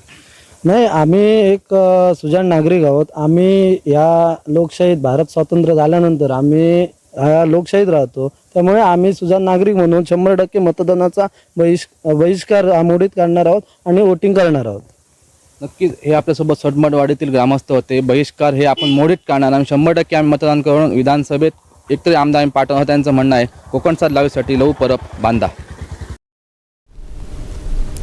तर या 2 भाग झालेले आपल्याला पाहायला मिळतात. बांदा सटमटवाडीत बहिष्कार का घालण्यात आला याची उत्तरं आपल्याला जाणून घ्यायची आहेत. काही विकास कामं झाली नाहीत हा त्यामागचं एक कारण असू शकतं. मात्र नेमकं काय घडलंय बांदा सटमटवाडीत हे जाणून घेणार आहोत आमचे प्रतिनिधी लहू परब यांच्याकडून. नेमकं काय घडलं, तिथं लोकप्रतिनिधी पोचलेत की नाही, त्यांची नाराजी दूर करण्याचा प्रयत्न झाला की नाही, याबाबतचे प्रत्येक अपडेट आम्ही त्यांच्याकडून समजून घेणार आहोत. मात्र आता तिथं 2 गट झालेले आपल्याला पाहायला मिळत आहेत. यात 2 वाडी आहेत बांदा सटमटवाडीमध्ये. तिथं वरची वाडी जी आहे तिनं बहिष्कार घातलाय मतदानावर आणि खालची वाडी आहे बांदा सटमटवाडी येथील, त्यांनी मात्र बहिष्कार घातला नाही. त्यांनी हे सुद्धा सांगितलंय मतदानाने अनेक गोष्टी, अनेक प्रश्न जे आहेत ते सुटण्याची शक्यता आहे. आमचा मतदानावर पूर्ण विश्वास आहे. लोकप्रतिनिधी का दिले तर आपल्या समस्या सोडवण्यासाठी दिलेले आहेत. जर आपण मतदान केलं तर आपण त्यांना जाबसुद्धा विचारू शकतो. अशा पद्धतीनं सध्या बांदा सटमटवाडी या भागात बहिष्काराचं जे नाट्य आहे ते आपल्याला पाहायचं आहे. नेमकं काय घडलंय तिथे, त्यामागची कारणं समजून घ्यायची आहे. काही वेळातच आपण लहू परब यांच्याशी बातचीत करणार आहोत. त्यांच्याकडून अधिक माहिती जाणून घेण्याचा प्रयत्न करणार आहोत. मॅडम, मी पुन्हा आपल्याकडे येते.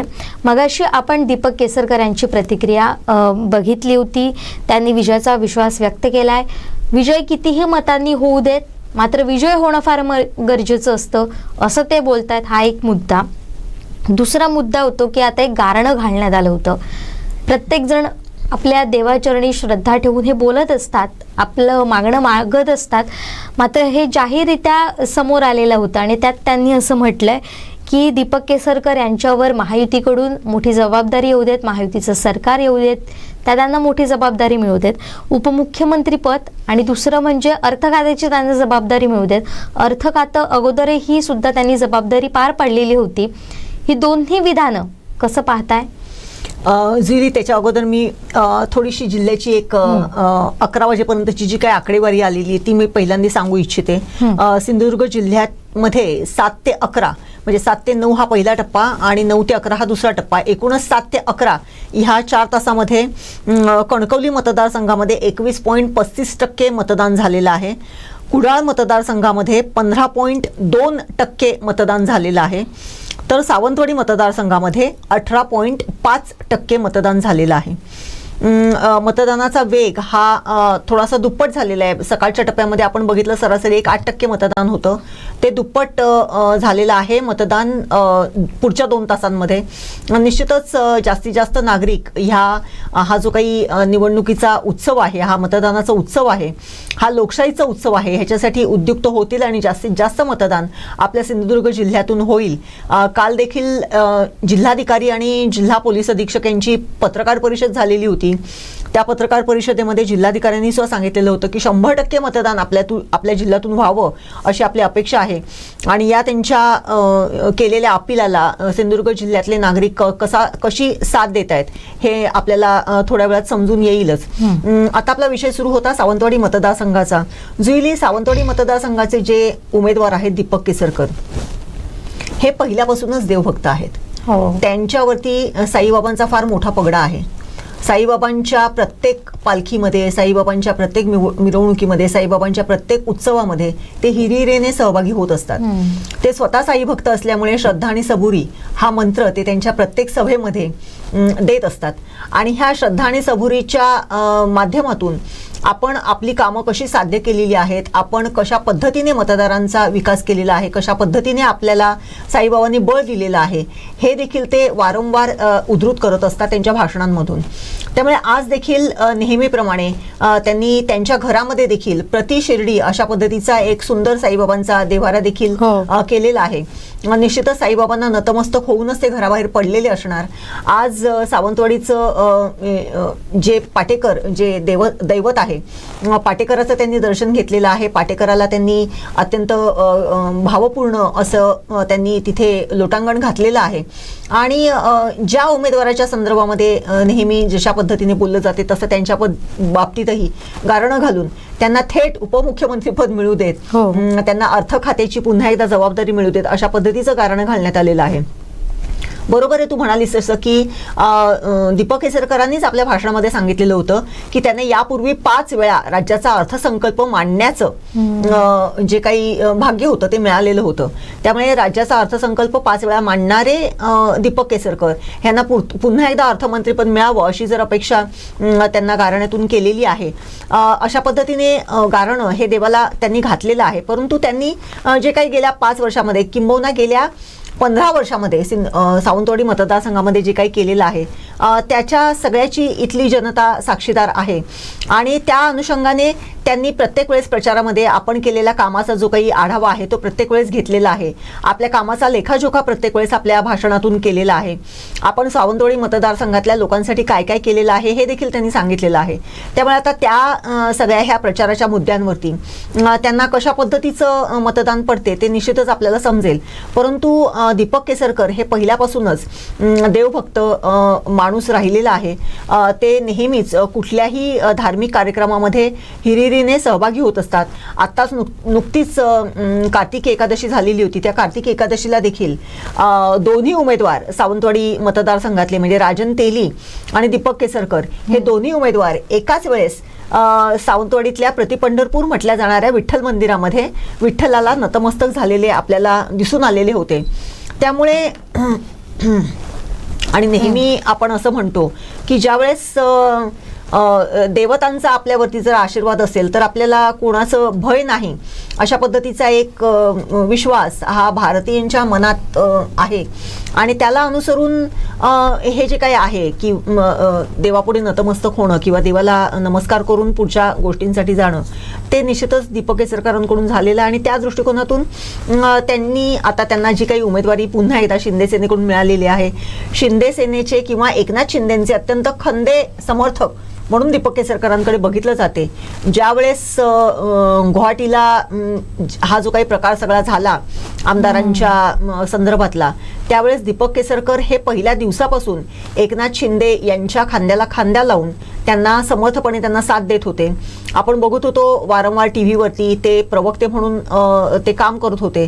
त्यामुळे निश्चितच एकनाथ शिंदेंचा त्यांच्यावरती मोठा विश्वास आहे. आणि त्याच विश्वासातून पुन्हा एकदा दीपक केसरकर यांना या मतदारसंघातून उमेदवारी देखील देण्यात आलेली होती.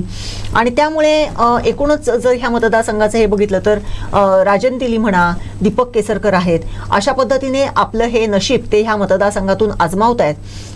प्रत्यक्ष मतदार कोणाच्या पारड्यामध्ये आपल्या मतांचा कौल घालतो हे आपल्याला 23 तारखेला समजेलच. एकूणच सावंतवाडी मतदारसंघामध्ये चौरंगी लढत आज आपण बघतोय. दीपक केसरकर हे शिंदे सेनेकडून उभे राहिलेले आहेत, राजन तेली हे उबाठा गटाकडून उभे राहिलेले आहेत, अर्चनाताई घारे परब ह्यांना ऐन वेळेस पुन्हा एकदा तिकीट नाकारण्यात आल्यामुळे त्या अपक्ष म्हणून उभ्या राहिलेल्या आहेत. त्यांच्या बाबतीत देखील त्यांच्यावरती पक्षाने कारवाई केली किंवा कसं अशा पद्धतीचं एक पत्र मध्यंतरी येत होतं. निश्चित काय आहे ते अद्याप त्याच्यावरती निर्णय झालेला नाहीये. परंतु त्या देखील अपक्ष म्हणून उभ्या राहिलेल्या आहेत. आणि चौथ्या ठिकाणी विशाल परब हे अपक्ष म्हणून ह्या मतदारसंघातून आपलं नशीब आजमावत आहेत. त्यामुळे एकूणच सावंतवाडी मतदारसंघामध्ये चौरंगी लढत जी आहे ती आपण बघतोय. सकाळपासून मतदान सावंतवाडी मतदारसंघामध्ये सुरू झालेलं आहे. आणि एकूणच जर बघितलं तर मतदानाचा जर वेग बघितला तर सावंतवाडी मतदारसंघामध्ये 9 ते 11 म्हणजे 11 वाजेपर्यंत 4 तासामध्ये 18.5% मतदान झालेलं आहे.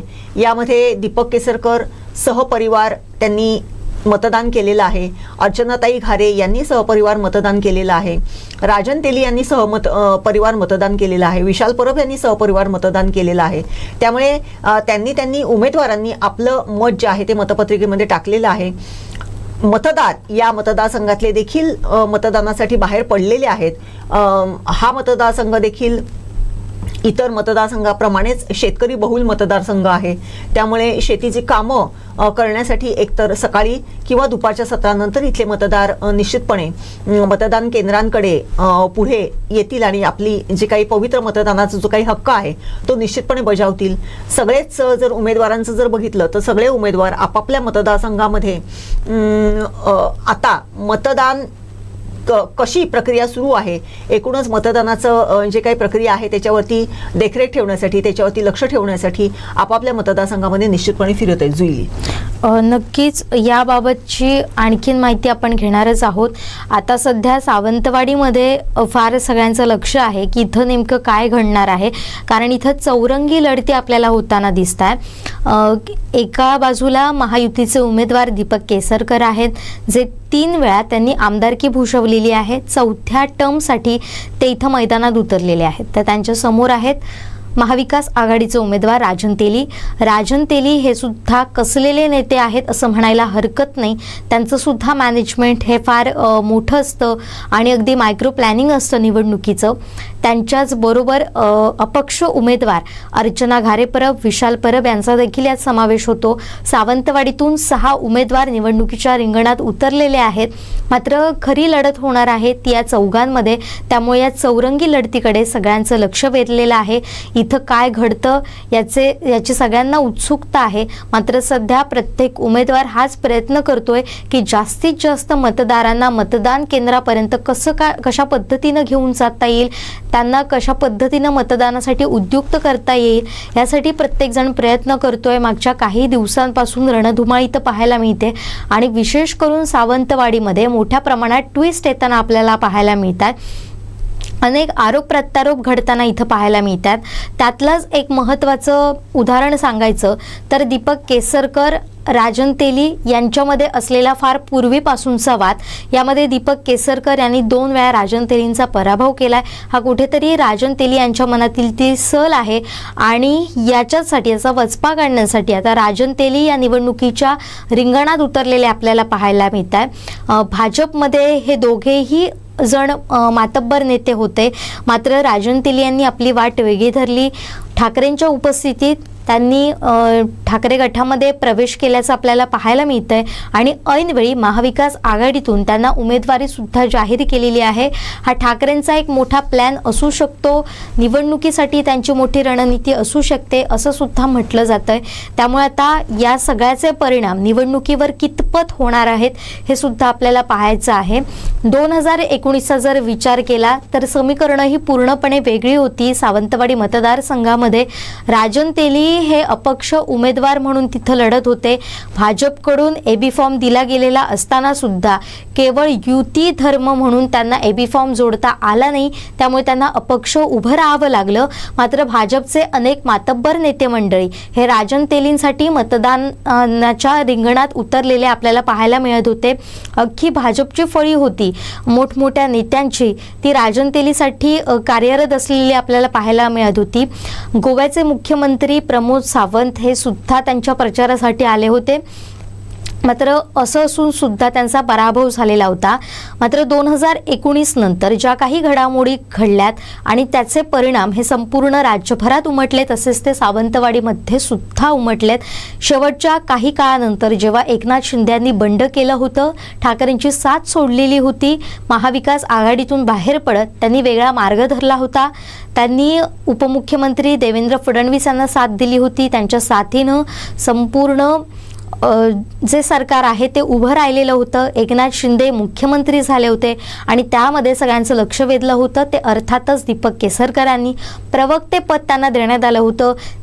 कशा पद्धतीनं दीपक केसरकर यांचं भाषेवर प्रभुत्व आहे हे सांगणारी त्यांची स्टेटमेंट आपल्याला पाहायला मिळत होती. पत्रकारांच्या प्रत्येक प्रश्नांना कितीही घुमवून फिरवून प्रश्न विचारले तरी त्यांना जे सांगायचं होतं ते नेमकेपणानं मांडत होते. त्यामुळे राज्यस्तरावरचं वलय दीपक केसरकरांना या 2019 या बंडामध्ये मिळालेलं होतं आणि एक सिंधुदुर्गातला मोठा नेता म्हणून त्यांच्याकडे पाहिलं जाऊ लागलं. आणि आता ज्या 2024च्या निवडणुका रंगतात त्या पूर्णपणे समीकरणं वेगळी घेऊन आपल्याला पाहायला मिळत आहे. तिथं दीपक केसरकर उभे आहेतच, मात्र त्यांच्या बरोबरीनं आता जे भाजपची मंडळी जी विरोधात होती ती सगळी मंडळी आता दीपक केसरकर यांच्या साथीनं उभी राहिलेली आहेत. मात्र राजन तेलींना साथ मिळालेली आहे ती ठाकरे गटाची. त्यामुळे पुन्हा एकदा सावंतवाडीची समीकरणं बदलली आणि भाजप विरुद्ध ठाकरे, त्याचबरोबर महायुती विरुद्ध महाविकास आघाडी अशी लढत इथं होताना पाहायला मिळते. मात्र या मतदारसंघाचा आणखीन विचार केला तर अर्चना घारे परब ह्या सुद्धा महत्त्वाच्या फॅक्टर तिथं मानल्या जातात. अपक्ष उमेदवार तिथले महत्त्वाचे फॅक्टर मानले जातात. महाविकास आघाडीकडून काही वर्षांपूर्वीपासूनच म्हणजे 2019 पासूनच अर्चना घारे प्रयत्न करत होत्या, मात्र त्यांना इथं आपली उमेदवारी 2019 मध्ये मिळवता आली नाही. अनमोक्याच्या क्षणी तिथं बबन साळगावकर यांना उमेदवारी दिली गेली, त्या काहीशा मागे हटल्या. मात्र त्यांना खात्री होती पूर्णपणे की 2024 मध्ये आपल्यालाच इथं उमेदवारी मिळणार, आपणच इथल्या महाविकास आघाडीचे उमेदवार असणार. मात्र राजन तेलींच्या प्रवेशानं त्यांच्या या मनसुब्यांवर पाणी फिरलं. त्या कमालीच्या नाराज झालेल्या आपल्याला पाहायला मिळत होत्या. मतदान होण्याच्या अगोदर मतदानाचा फॉर्म भरण्यासाठी म्हणून ते जे उमेदवारीचा फॉर्म भरण्यासाठी म्हणून त्यांनी जी सभा घेतलेली होती त्यामध्ये भावनांचा कल्लोळ झालेला आपल्याला पाहायला मिळत होत्या. अक्षरशः भावनांचा बांध फुटल्याचं आपल्याला दिसून आलं. त्यांना अश्रू अनावर झाले. त्यांनी हे सुद्धा म्हटलं, मला खात्री होती मात्र ऐनवेळी आलेल्यांना तुम्ही संधी दिली, माझ्यावर हा अन्याय झाला. त्यामुळे ही निष्ठावंत विरुद्ध ही सगळी लढाई आपल्याला पाहायला मिळते. अशा पद्धतीची विधानं अर्चना घारेंनी केली. त्यांनी टफ फाईट केली आणि मतदारसंघ अगदी त्यांनी पिंजून काढल्याचं आपल्याला पाहायला मिळत होतं. प्रचाराच्या अगदी काही शेवटच्या क्षणापर्यंत अर्चना घारे या मतदारसंघामध्ये फिरत असलेल्या आपल्याला पाहायला मिळत होत्या. त्यामुळे राजन तेली, दीपक केसरकर यांच्यामध्ये ही लढाई आहेच, मात्र अपक्ष मतांची विभागणी किती करतात यावर ही चौरंगी लढत महत्त्वपूर्ण ठरणार आहे आणि त्यामध्ये कोण बाजी मारतं हे सुद्धा पाहणं गरजेचं असणार आहे. मॅडम, आता तुमच्याकडे कुठले महत्त्वाचे कुठले अपडेट असतील तर आपण घेऊ. जुईली, आपण जर बघितलं मगाशी आपण सिंधुदुर्ग जिल्ह्यातल्या 3 मतदारसंघातली जी काही आकडेवारी 7 ते 11च्या मतदानाची होती ती बघितलेली होती. परंतु एकूणच जर 7 ते 11च्या मतदानात जर जे काही मतदान झालेलं आहे त्याचं जर महिला आणि पुरुष असं जर मतदानाचं जर स्प्लिटअप जर बघितलं तर कणकवली मतदारसंघामध्ये आतापर्यंत 27,665 पुरुष आणि 21,500 महिलांनी मतदान केलेलं आहे. एकूण 49,165 मतदारांनी मतदान केलेलं आहे. आणि ही जर आकडेवारी जर टक्केवारी जर बघितली तर 21.22% मतदान कणकवली मतदारसंघामध्ये आतापर्यंत झालेलं आहे. कुडाळ मतदारसंघात जर बघितलं तर आतापर्यंत 7 ते 11 ह्या 4 तासांमध्ये 31,037 पुरुषांनी मतदान केलेलं आहे. 24,288 महिलांनी मतदान केलेलं आहे आणि एकूण 55,325 मतदारांनी मतदानाचा हक्क बजावलेला आहे. एकूण 25.47% मतदान कुडाळ मतदारसंघामध्ये आतापर्यंत 11 वाजेपर्यंत झालेलं आहे. सावंतवाडी विधानसभा मतदारसंघात पुरुषांनी केलेलं मतदान हे 29,440 आहे. महिलांनी केलेलं मतदान हे 22,378 आहे. एकूण मतदान 51,818 इतकं झालेलं आहे. आणि ह्याची जर टक्केवारी जर बघितली तर 22.53% इतकं मतदान सावंतवाडी विधानसभा मतदारसंघातून झालेलं आहे. आत्तापर्यंत म्हणजे 7 ते 11 या वेळेमध्ये संपूर्ण जिल्ह्यातून 3ही विधानसभा मतदारसंघांमधून 88,142 पुरुषांनी मतदान केलेलं आहे. 68,166 स्त्रियांनी मतदान केलेलं आहे. एकूण मतदान 1,56,308 एवढं झालेलं आहे. आणि सिंधुदुर्ग जिल्ह्याची 11 वाजेपर्यंतची जी काही टक्केवारी आहे ती 23.02% इतकी आहे. याच्यामध्ये जुईली एक जर बघितलं तर नेहमी आपण जे म्हणत असतो की वोटर्सची संख्या आपल्या जिल्ह्यामध्ये महिलांची जी महिला मतदार जे आहेत ते जास्ती आहेत. संपूर्ण जिल्ह्यामध्ये जर बघितलं तर आपल्याकडे एकूण 3,36,991 हे पुरुष मतदार आहेत तर 3,41,934 ह्या महिला मतदार आहेत. आणि एकूणच जर स्त्रियांची जर टक्केवारी जर बघितली आतापर्यंतची मतदानाची किंवा स्त्रियांचं एकूण प्रमाण जर बघितलं तर ते थोडंसं कुठेतरी त्याच्यामध्ये तफावत आढळते. कदाचित सकाळच्या सत्रामध्ये महिलांना कामं असतात, घरातली कामं आटपायची असतात, घरातला स्वयंपाक किंवा इतर जी काही कामं असतात ती आटपायची असतात. त्यामुळे घरातली कामं सगळी आटपून ह्या महिला मतदार निश्चितपणे 11, 11:30, 12 नंतर किंवा दुपारच्या सत्रामध्ये बाहेर पडतील आणि महिला मतदारांची जी काही संख्या आहे ती निश्चितपणे वाढेल असा अंदाज आपण जर वर्तवला तर तो चुकीचा ठरणार नाही. परंतु आत्ताच्या घडीला जर बघितलं तर एकूण टक्केवारीमध्ये किंवा एकूण मतदानामध्ये 88,142 मतं देऊन पुरुषांनी बाजी मारलेली आहे, तर महिलांची जी काही आकडेवारी आहे ती 68,166 इथपर्यंत राहिलेली आहे. त्यामुळे स्त्रियांचा, महिलांचा हा टक्का वाढवण्यासाठी निश्चितपणे महिलांचा टक्का हा मतदानाचा वाढायला पाहिजे. कारण सिंधुदुर्ग जिल्ह्यातल्या महिला ह्या चाणाक्ष आहेत. सिंधुदुर्ग जिल्ह्यातल्या महिला हे सिंधुदुर्ग जिल्ह्याचं अर्थकारण बऱ्यापैकी सक्षम रीतीने चालवत असतात. त्यामुळे या निवडणुकीच्या ह्या मतदानाच्या उत्सवामध्ये देखील त्या तेवढ्याच, जसं आपण घरातल्या उत्सवामध्ये सहभागी होतो तेवढ्याच हिरिरीने सहभागी होतील अशी अपेक्षा केली तर ती वावगी ठरणार नाही. बरोबर. मी एक थोडंसं यामध्ये ॲड करू इच्छिते. काही महिला अशा सुद्धा आहेत ज्या कामासाठी बाहेर पडतात, अगदी सकाळी लवकर बाहेर पडतात आणि त्यानंतर त्या दिवसभर काम करून, म्हणजे कोण दुसऱ्याकडे कामासाठी जातं आणि अशा गावागावातल्या महिला आपल्याला पाहायला मिळतात ज्या सकाळी लवकर उठून सकाळची बस पकडून एकतर त्या बाजारात येतात एखादं सामान विकण्यासाठी. अशा अनेक महिला आपल्याकडे आहेत. मी आज जेव्हा मतदानासाठी सकाळी गेलेली होती तेव्हा मला हे दृश्य दिसलं. काही महिलांना लवकर आपल्या कामाच्या ठिकाणी पोचायचं होतं, मात्र त्यांना मतदानसुद्धा करायचं होतं. त्यामुळे त्या सकाळपासून रांगेत राहून ते उपस्थित होत्या. त्यामुळे अशाही काही महिला आहेत, त्यामध्ये आपल्याला जागृती दिसते. त्यांचं शिक्षण फार नसेल तरी मात्र त्या सजग आहेत या बाबतीत. त्यामुळे एक चांगलं उदाहरण किंवा एक आदर्श या महिलांच्या माध्यमातून दिसतंय. असंच अनेकांनी सुद्धा हाच आदर्श डोळ्यासमोर ठेवून मतदान करण्यासाठी पुढे येणं फार गरजेचं आहे. जसं तुमच्या घरातला उत्सव महत्त्वाचा आहे तसाच हा लोकशाहीचा उत्सव देखील तेवढाच महत्त्वाचा आहे. मात्र हे करत असताना नवं मतदार सुद्धा पुढे येत आहेत मतदानासाठी. त्यांच्यासोबत बातचीत केली आहे आमचे मुख्यालय प्रतिनिधी लव म्हाडेश्वर यांनी. पाहूया. नमस्कार.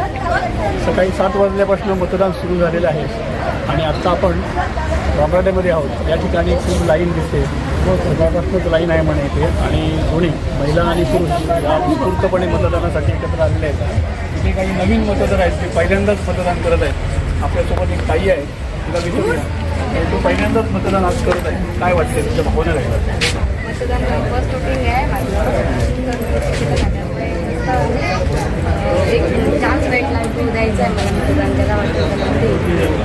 बरोबर.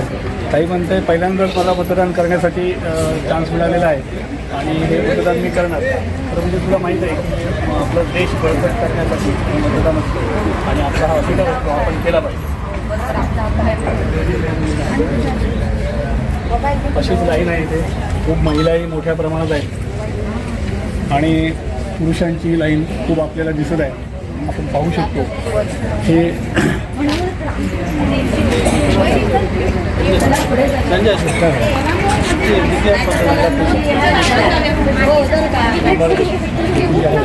आणि या बूथवर आतापर्यंत एकूण 255 एवढं मतदान झालेलं आहे. या ठिकाणी 1388 एवढे एकूण मतदान आहे, त्यापैकी 255 एवढं मतदान आता सकाळपर्यंत झालेलं आहे. लव म्हाडेश्वर कोकण 7साठी सिंधुदुर्ग. मी प्रीती खांडेकर. मी पहिलंच वोट देते आणि मला त्याचा अभिमानही वाटतो आहे आणि मी सरकार निवडून द्यायचा मला त्याचा खूप म्हणजे आनंदही होतो. त्यांनी राष्ट्राचा विकास करावा किंवा म्हणजे ज्यांना गरज आहे त्यांना खरंच मदत करावी मनापासून असं मला वाटतं. नमस्कार, मी शिवम पंढरी कोकणकर. हा माझा पहिलाच अनुभव आहे मतदानासाठी. मला हा अधिकार मिळाला त्याबद्दल खूप खूप धन्यवाद. आणि असंच मी मतदान करत राहीन व माझी काम निष्ठेने पूर्ण करत आहे. धन्यवाद. अपेक्षा काय आहेत तुला? अपेक्षा म्हणजे गरजू माणसांना, शेतकरी माणसांना जे कर्जमाफी वगैरे हवे आहेत ते त्यांनी करून द्यावी किंवा जास्तीत जास्त त्यांना उपलब्धी करून द्यावी साधनांची. अजून शारीरिक शिक्षणाची किंवा विद्यार्थ्यांना जी गरज आहे, खेळाडूंना जी गरज आहे ती पण त्यांनी पूर्ण करावी असे माझे मत आहे. धन्यवाद. माझे नाव चेतना मंचाराम राठोड. माझं हे पहिलंच मतदान असल्यामुळे मला आनंद होतोच आहे. त्याचबरोबर अभिमानही वाटतो आहे की महाराष्ट्राला मी चांगलं योग्य सरकार निवडून देण्याचा हक्क मला मिळाला. त्यामुळे मग मी मतदान व्यवस्थेचे आभार तर मानतेच आहे. आणि नवीन जे सरकार येईल त्याकडून तुमच्या एक तरुण म्हणून अपेक्षा काय आहेत? फर्स्ट ऑफ ऑल महाराष्ट्राचाच पूर्ण विकास व्हायला पाहिजे. तरुण काय, शेतकरी सगळ्यांचाच विकास व्हायला पाहिजे असं मला वाटतं आहे. आणि जरा म्हणजे आम्हाला ज्या गरज आहेत ते पोचत आहेत की नाही तुमच्याकडे, ह्याच्याकडे पण लक्ष द्यायला पाहिजे त्यांना. रस्ते बांधणी रस्ते बांधणी काही पण असो, आरोग्य सुविधा असो, त्या पोचत आहेत की नाही आमच्यापर्यंत, किंवा ती सरकारच्या पण लक्षात यायला पाहिजे. आणि ते आम्हाला सांगायला पाहिजे की सांगायला पाहिजे की तुम्हाला कोणत्या सुविधा पाहिजेत, काय पाहिजेत, रस्ते बांधणी किंवा सगळ्या. बेरोजगारीचं प्रमाण जास्त वाढलंच आहे, त्याबरोबर रोजगार संधी त्यांनी द्यावी आम्हाला. त्याचबरोबर शिक्षण आमचं शिक्षण तपासून किंवा आमची पदवी बघून त्यांनी आम्हाला योग्य ते रोजगार द्यावा किंवा नोकरी द्यावी अशी आमची सरकारकडून अपेक्षा आहे. तर हे होते नवमतदार. आता त्यांच्यामध्ये सुद्धा जनजागृती होताना दिसते आणि निवडणूक आयोगाकडून यासाठी विशेष कार्यक्रम सुद्धा राबवण्यात आलेले होते की नवमतदारांची सुद्धा टक्केवारी वाढवण्यासाठी. मात्र आताचा जो तरुण आहे तो या सगळ्या प्रक्रियेकडे फार डोळसपणे पाहतोय. त्यामुळे खोटी आश्वासनं देऊन तुम्हाला तुमचं काम भागणार नाही आहे, तर तुमच्याकडून रिझल्ट मिळणं फार गरजेचं आहे. अशाच काहीशा अपेक्षा या मतदारांनी बोलून दाखवलेल्या होत्या. कोकणसाद लाईव्हनं त्यांच्याशी बातचीत करण्याचा प्रयत्न केला होता, तर त्यावेळी त्यांनी या सगळ्या प्रतिक्रिया व्यक्त केलेल्या आहेत. मॅडम, मी तुमच्याकडे येते. आपल्याकडे रत्नागिरीची सुद्धा आकडेवारी आहे. सिंधुदुर्ग आणि रत्नागिरी हे दोन जवळजवळचे जिल्हे. जशी सिंधुदुर्ग जिल्ह्यामध्ये परिस्थिती आहे तशीच थोडीशी काहीशी रत्नागिरी जिल्ह्यामध्ये देखील परिस्थिती आहे. रत्नागिरीमध्ये 7 ते 11 या 4 तासाच्या कालावधीमध्ये 20.52% इतकं मतदान झालेलं आहे.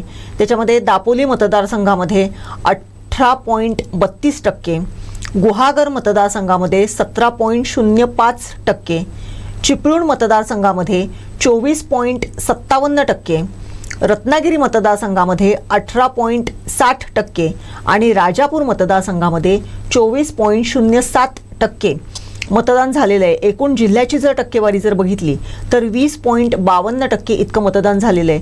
एकूणच सिंधुदुर्ग जिल्ह्याच्या बरोबरीने रत्नागिरी जिल्ह्यात देखील मतदान होताना आपल्याला आपण बघतोय.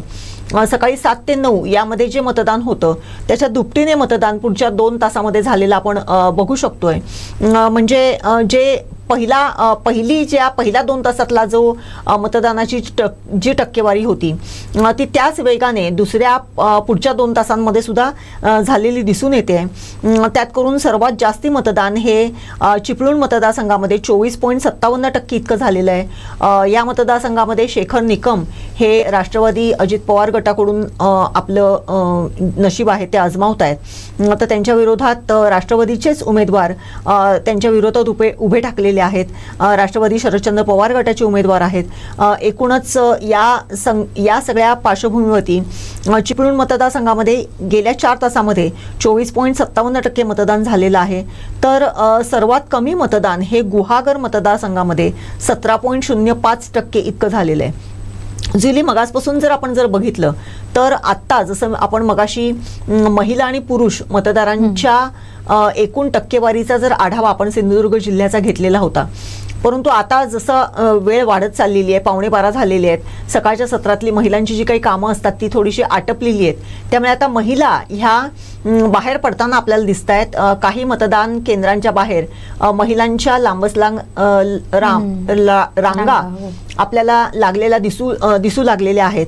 त्यामुळे जसं आपण मगाशी मगाशी आपण म्हटलेलं होतं की महिला ह्या सकाळच्या सत्रातली आपली कामं आटपून आपला हा निवडणुकीचा किंवा मतदानाचा हक्क बजावायला निश्चितपणे पुढे येतील.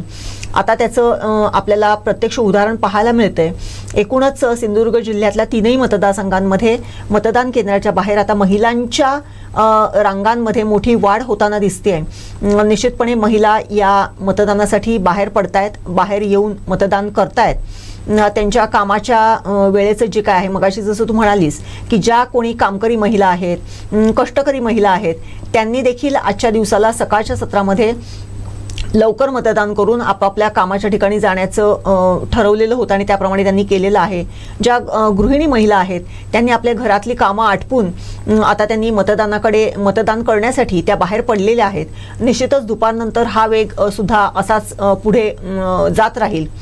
एकूणच जर बघितलं तर सिंधुदुर्ग जिल्ह्यामध्ये आतापर्यंत मतदान हे सुरळीतरित्या सुरू आहे. प्रशासनाच्या वतीने, पोलीस प्रशासनाच्या वतीने संपूर्ण जिल्ह्यामध्ये पर्याप्त प्रमाणामध्ये जो काही पोलीस बंदोबस्त आहे तो ठेवण्यात आलेला होता. कालच पोलीस अधीक्षकांनी जी काही पत्रकार परिषद घेतलेली होती त्यात त्यांनी सांगितलेलं होतं की सिंधुदुर्ग जिल्ह्यामध्ये ड्रोनद्वारे देखील संपूर्ण एकूण सुरक्षेच्या दृष्टिकोनातून इथे नजर असणार आहे. त्यामुळे ड्रोनद्वारा देखील या मतदारसंघामध्ये जे काय आहे ती पाहणी केली जाते. त्यामुळे एकूण कडेकोट बंदोबस्तामध्ये अत्यंत चांगल्या वातावरणामध्ये सिंधुदुर्ग जिल्ह्यामध्ये सकाळपासून मतदानाला सुरुवात झालेली आहे. अनेक मतदान केंद्रांच्या समोर आता रांगा वाढायला लागलेल्या आहेत, वाढताना दिसत आहेत आणि एकूणच ही मतदारांची जी काही टक्केवारी आहे ती निश्चितच जास्तीत जास्त होईल अशी अपेक्षा आपण धरायला काही हरकत नाही. जे उमेदवार आहेत ते देखील आपापल्या मतदारसंघामध्ये निवडणुकीवरती, ह्या मतदानावरती लक्ष ठेवून आहेत. ते स्वतः एकूणच मतदान प्रक्रिया कशा पद्धतीने सुरू आहे याचा आढावा घेत आहेत. एकूणच मतदान कशा पद्धतीने जास्ती होईल याच्या पद्धतीने देखील आढावा घेत आहेत. त्यामुळे हे मतदान आपल्या संध्याकाळी 6 वाजेपर्यंत निश्चितपणे जास्तीत जास्त होईल अशी अपेक्षा करायला काही हरकत नाही. दीपक केसरकर आहेत, नितेश राणे आहेत, निलेश राणे आहेत, वैभव नाईक आहेत, अर्चनाताई घारे आहेत. या सगळ्यांनी या मतदान केलेलं आहे आणि त्यांनी आपापल्या मतदारसंघामध्ये हे मतदान कशा पद्धतीने सुरू आहे हे त्याच्यावरती त्यांनी आपला लक्ष केंद्रित केलेलं आहे आणि हे मतदान जास्तीत जास्त होईल अशा याच्याकडे त्यांचा कल सुद्धा दिसून येतोय. बरोबर. आपण आता जर पाहिलं तर सावंतवाडीच्या 4ही उमेदवारांनी मतदान केलेलं आहे. त्याच्याच बरोबर दुसरीकडे आपण पाहिलं तर वैभव नाईकांनी, कुडाळ मालवणमध्ये वैभव नाईकांचं मतदान झालेलं आहे. कणकवलीमध्ये संदेश पारकर यांचं मतदान झालेलं आहे. आता मात्र राहिले आहेत महायुतीचे उमेदवार. एकीकडे कणकवलीमध्ये भाजपचे उमेदवार नितेश राणे, दुसरीकडे शिवसेनेचे उमेदवार कुडाळ मालवणमधील निलेश राणे हे कधी मतदान करणार आहेत ते सुद्धा आपण पाहणार आहोत. त्याचबरोबर नारायण राणे यांचं सुद्धा मतदान होईल. ही संपूर्ण राणे फॅमिली एकत्रच मतदान करताना आपल्याला अनेक वेळा पाहायला मिळते, तर हे सुद्धा आपल्याला पाहायचं आहे. मात्र आता जी आपण टक्केवारी पाहतोय मतदानाची त्यामध्ये एक बाब दिसून येते.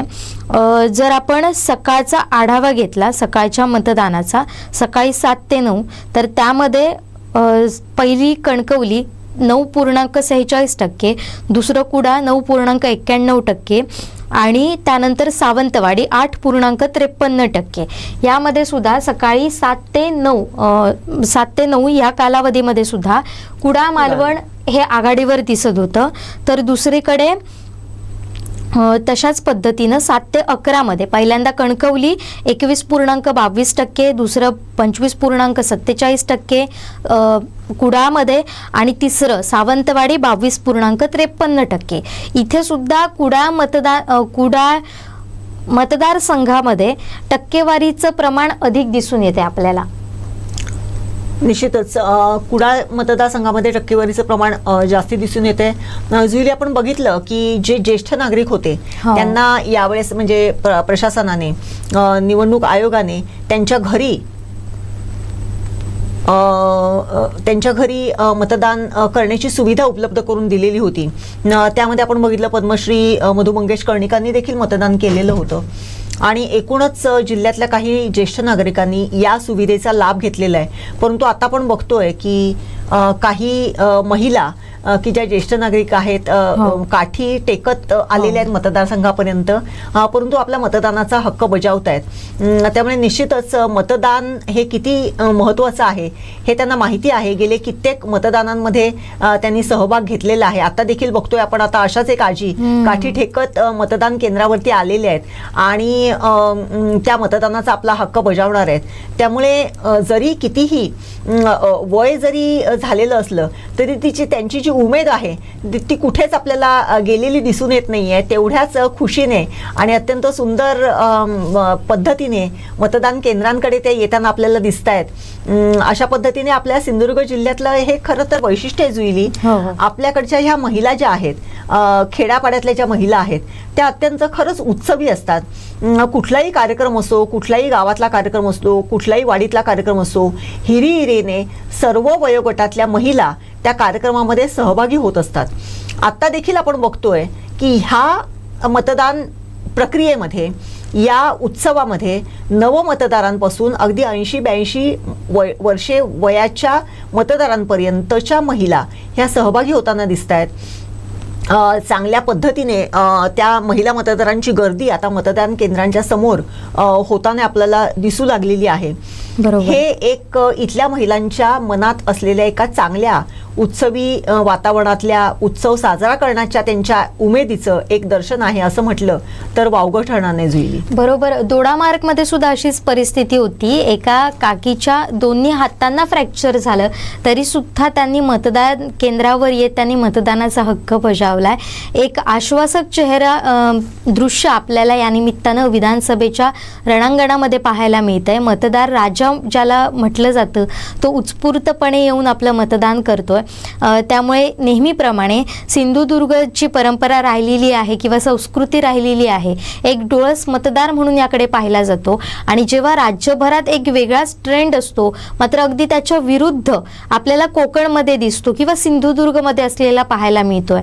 मात्र बाकी कुठे जर तेवढा आकडा नसला तरी सिंधुदुर्ग कोकणमध्ये ही आकडेवारी नेहमीच आश्वासक राहिलेली आपल्याला पाहायला मिळते.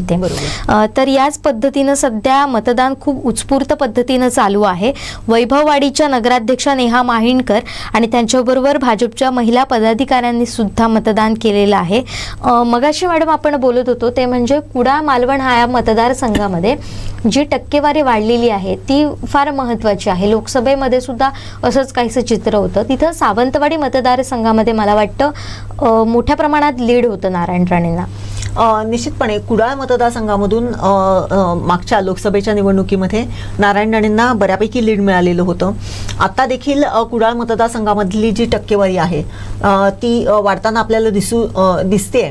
निश्चितच एकूणच तिन्ही मतदारसंघांमध्ये म्हणजे कमी अधिक प्रमाणामध्ये थोडासा काही टक्क्यांचा जर थोडासा 1-2 टक्क्यांचा जर फरक सोडला तर तिन्ही मतदारसंघामध्ये बऱ्यापैकी मतदान होताना दिसतंय. एकूणच लोकसभेच्या निवडणुकीला एकच उमेदवार म्हणजे उमेदवार हे मर्यादित असतात. दुरंगी किंवा तिरंगी फार फार तर लढत असते. परंतु विधानसभेच्या निवडणुकांमध्ये कसं असते की हा उमेदवार आपल्याकडचा असतो, तो नेहमी आपल्या बरोबरीने येणारा असतो आणि त्यांच्या संदर्भातला त्या उमेदवारांचा ओढा मतदारांकडे प्रत्यक्षात असतो. आपण यावर बोलूयाच, पण आता आपल्याला पाहायची आहे प्रतिक्रिया अरविंद रावराणे यांची. नेमकं अरविंद रावराणे काय म्हणतात पाहूया. भाई, आज मतदान होत आहे. गेले महिनाभर तुम्ही नितेश राणेंच्या विजयासाठी काम करताय. गावात असेल, तालुक्यात असेल, एकंदरीत कसं वातावरण आहे, काय वाटतंय, कसा विजय असेल? आमच्या तालुक्यात आमदार नितेश राणेंसाठी 95% मतदान होणार. झालेल्या मतदानात 95% मतदान आमदार नितेश राणेंना मिळणार. प्रत्येक गावात 95% मतदान, प्रत्येक बूथवर. गेले महिनाभर तुम्ही प्रचारात होता, कशा पद्धतीने प्रचार करण्यात आलेला होता आणि लोकांचा कसा उत्स्फूर्त प्रतिसाद मिळाला होता आणि या निवडणुकीत कसं त्याचं चित्र दिसेल? कसं आहे की आता या सरकारने ज्या योजना गोरगरिबांसाठी मंजूर केल्या, विशेषतः मुख्यमंत्री माझी लाडकी बहीण, त्यानंतर गॅस सिलेंडर आणि धान्य पुरवठा अशा अनेक योजना ह्या सरकारने गोरगरिबांसाठी ज्या मंजूर केलेल्या आहेत त्याचाच एक भाग म्हणून आपल्या तालुक्यात 95% मतदान होणार. नितेश राणे तिसऱ्यांदा निवडणुकीला सामोरे जात आहेत, त्याबद्दल काय सांगा? नितेश राणे हे नेते असे आहेत, हे फक्त आमच्या तालुक्यापुरते नाहीत, या मतदारसंघापुरते नाहीत, तर ते महाराष्ट्राचे नेते आहेत. अखंड महाराष्ट्रभर त्यांची ख्याती आहे आणि त्यांची काम करण्याची पद्धत, राणे कुटुंब यांची पद्धत फार वेगळी आहे.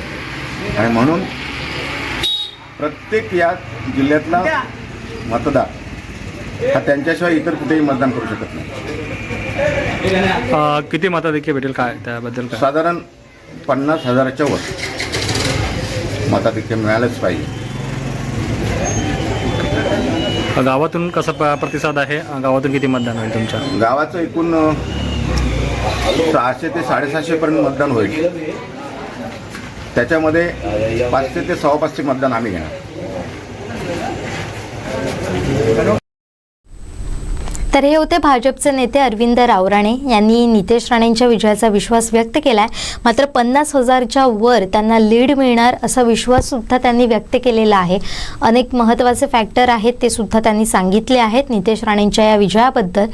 मात्र त्यांच्यासोबत भाजपचे अनेक पदाधिकारी सुद्धा होते. त्यातल्याच ड्रोन दिदी म्हणून ज्यांना ओळख आहे, ओळखलं जातं, त्या तामणकर मॅडम सुद्धा यावेळी उपस्थित होत्या. अशा पद्धतीनं सध्या सिंधुदुर्गाचं वातावरण आपल्याला पाहायला मिळते. कडाक्याची थंडी असली तरी सुद्धा मतदान करताना अजिबात मतदारांमध्ये थंडावा नाहीये. अगदी हिरिरीनं बाहेर पडून उत्स्फूर्तपणे मतदान करतात.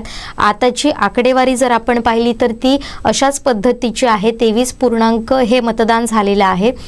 त्यामुळे आश्वासक मतदान होताना आपल्याला पाहायला मिळतंय. सध्या कुडाळ हे लीडवर आहे. कुडाळ मतदारसंघात सर्वाधिक मतदान आतापर्यंतचं झालेलं आहे. आतापर्यंत 7 ते 11 वाजेपर्यंतची आकडेवारी आपल्याला हाती आलेली आहे. पुढची आकडेवारी असेल ती 7 ते 1 वाजेपर्यंतची असेल. या दरम्यान आपण पाहिलं अनेक जणांनी मतदानाचा अधिकार बजावलेला आहे. सावंतवाडी मतदारसंघामधून 4 जे उमेदवार आहेत त्यांनी मतदानाचा अधिकार बजावलाय. महायुतीचे उमेदवार दीपक केसरकर यांनी मतदान केलंय, सहकुटुंब मतदान केलंय. त्यांच्यासोबत माजी नगराध्यक्षा पल्लवी केसरकर या देखील होत्या. त्यांच्या मुलगी आणि जावई, मुलगी सोनाली केसरकर वगळ, सिद्धार्थ वगळ हे त्यांचे जावई आणि त्यांचा नातू देखील त्यांच्यासोबत होता. त्यांनी विजयाचा विश्वास व्यक्त केलेला आहे. आणि दुसरीकडे जर आपण पाहिलं तर राजन तेली जे महाविकास आघाडीचे उमेदवार आहेत, अपक्ष उमेदवार अर्चना घारे यांनी देखील आपल्या मतदानाचा अधिकार बजावला आहे. दुसरीकडे दोडामार्गचे जे अपक्ष उमेदवार आहेत गावकर यांनी सुद्धा मतदानाचा अधिकार बजावलेला आहे. तर आपण पुन्हा एकदा या सगळ्या घडामोडींवर असंच नजर टाकूयात. आपण आता थेट जातोय आमचे मुख्यालय प्रतिनिधी लऊ म्हाडेश्वर यांच्याकडे. काय अधिक अपडेट आहेत त्यांच्याकडे हे जाणून घेणार आहोत. लऊ म्हाडेश्वरजी, काय अधिक अपडेट आहेत तुमच्याकडे या मतदानासंदर्भातले? कोणकोणत्या नेत्यांनी मतदान केलेलं आहे आणि कशा पद्धतीनं मतदारांचा या मतदानाला प्रतिसाद मिळतोय? खरं म्हणजे आज सकाळपासून मतदानाला सुरुवात झालेली आहे आणि मतदानाला लोकांनी उत्स्फूर्तपणे असा प्रतिसाद दिलेला आहे. आता बांबार्ड्यामध्ये तर खूप गर्दी होती. कुडाळ तालुक्यातील, कुडाळ मतदारसंघातील कुडाळ तालुक्यातील बांबार्डे हे मतदानाचे केंद्र आहे. त्याच्यावर मोठ्यात मोठ्या लाईनी दिसत होत्या. पुरुष तशात महिला यांच्या लाईनी दिसत होत्या. आणि आतापर्यंत एकूण 23.2% एवढं मतदान सकाळी 7 ते 11 या कालावधीपर्यंत झालेलं आहे. यामध्ये सर्वाधिक मतदान हे कुडाळ विधानसभा मतदारसंघात झालेलं आहे. ते म्हणजे 25.47% एवढं मतदान कुडाळ मतदारसंघामध्ये झालेलं आहे. तर कणकवली मतदारसंघात 21.22% आणि सावंतवाडी विधानसभा मतदारसंघ. म्हाडेश्वरजी, मी तुम्हाला थोडंसं थांबवते. एक महत्त्वाची अपडेट आलेली आहे. जिल्हा पोलीस अधीक्षक सौरभ कुमार अग्रवाल यांनी कुडाळ इथं मतदान केंद्रावर भेट घेतलेली आहे. स्वतः पोलीस अधीक्षक सौरभ कुमार अग्रवाल हे आता थेट फील्डवर आहेत. ते सगळ्या घडामोडींवर असंच लक्ष ठेवून आहेत. आपण त्या सुद्धा घडामोडी पाहणार आहोत, ते सुद्धा अपडेट घेणार आहोत. मी पुन्हा एकदा त्याचप्रमाणे जुईली जिल्हाधिकारी जे आहेत अनिल पाटील ते देखील स्वतः काही मतदान केंद्रांमध्ये जाऊन त्यांनी मतदान केंद्रांची पाहणी केलेली आहे. मतदान प्रक्रिया कशी सुरू आहे याची पाहणी केलेली आहे. मग ते रानबांबोळी असो, कुडाळ शहरामधली काही मतदान केंद्र आहेत तिथे त्यांनी स्वतः जाऊन मतदान प्रक्रिया कशी सुरू आहे याची ते पाहणी करतायत. त्यामुळे जिल्हा पोलीस अधीक्षक आणि जिल्हाधिकारी हे दोघेही जण स्वतः जातीनिशी मतदान प्रक्रिया कशी सुरू आहे, कुठे गडबड तर होत नाहीये ना, सगळी मतदान प्रक्रिया सुरळीत पद्धतीने सुरू आहे ना याची जातीनिशी पाहणी करतायत. आणि मतदान या संपूर्ण सिंधुदुर्ग जिल्ह्यामध्ये प्रत्येक मतदान केंद्रावरती जाण्याच्या अनुषंगाने ते बाहेर पडलेले आहेत आणि त्या अनुषंगाने ते मतदान केंद्राची पाहणी देखील करतायत. बरोबर. म्हाडेश्वरजी, मी पुन्हा एकदा तुमच्याकडे येते. तुम्ही आकडेवारी सांगत होतात कशा पद्धतीनं मतदान सध्या सुरू आहे याबद्दल. हो, आता जी स्थिती आहे त्याच्यामध्ये मी मगाशी म्हटल्याप्रमाणे कुडाळ मतदारसंघात, विधानसभा मतदारसंघात जास्त मोठ्या प्रमाणात मतदान झालेलं आहे. तर सावंतवाडी कणकवली मतदारसंघात 21.22%, सावंतवाडी विधानसभा मतदारसंघात 22.53% एवढं मतदान झालेलं आहे. आतापर्यंत 1,56,308 एवढ्या मतदारांनी सिंधुदुर्ग जिल्ह्यामध्ये मतदान केलेलं आहे. यामध्ये मतदान केलेलं आहे.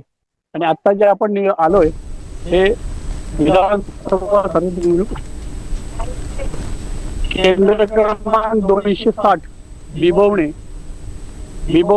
जिल्हा परिषद शाळा या ठिकाणी आपण आलेलो आहोत. सखी मतदान केंद्र आहे, आपण पाहू शकतो.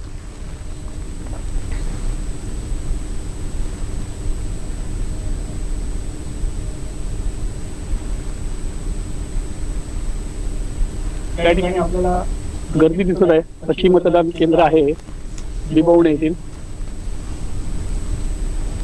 हात सजवलेला आहे, फुगे वगैरे लावलेले आहेत.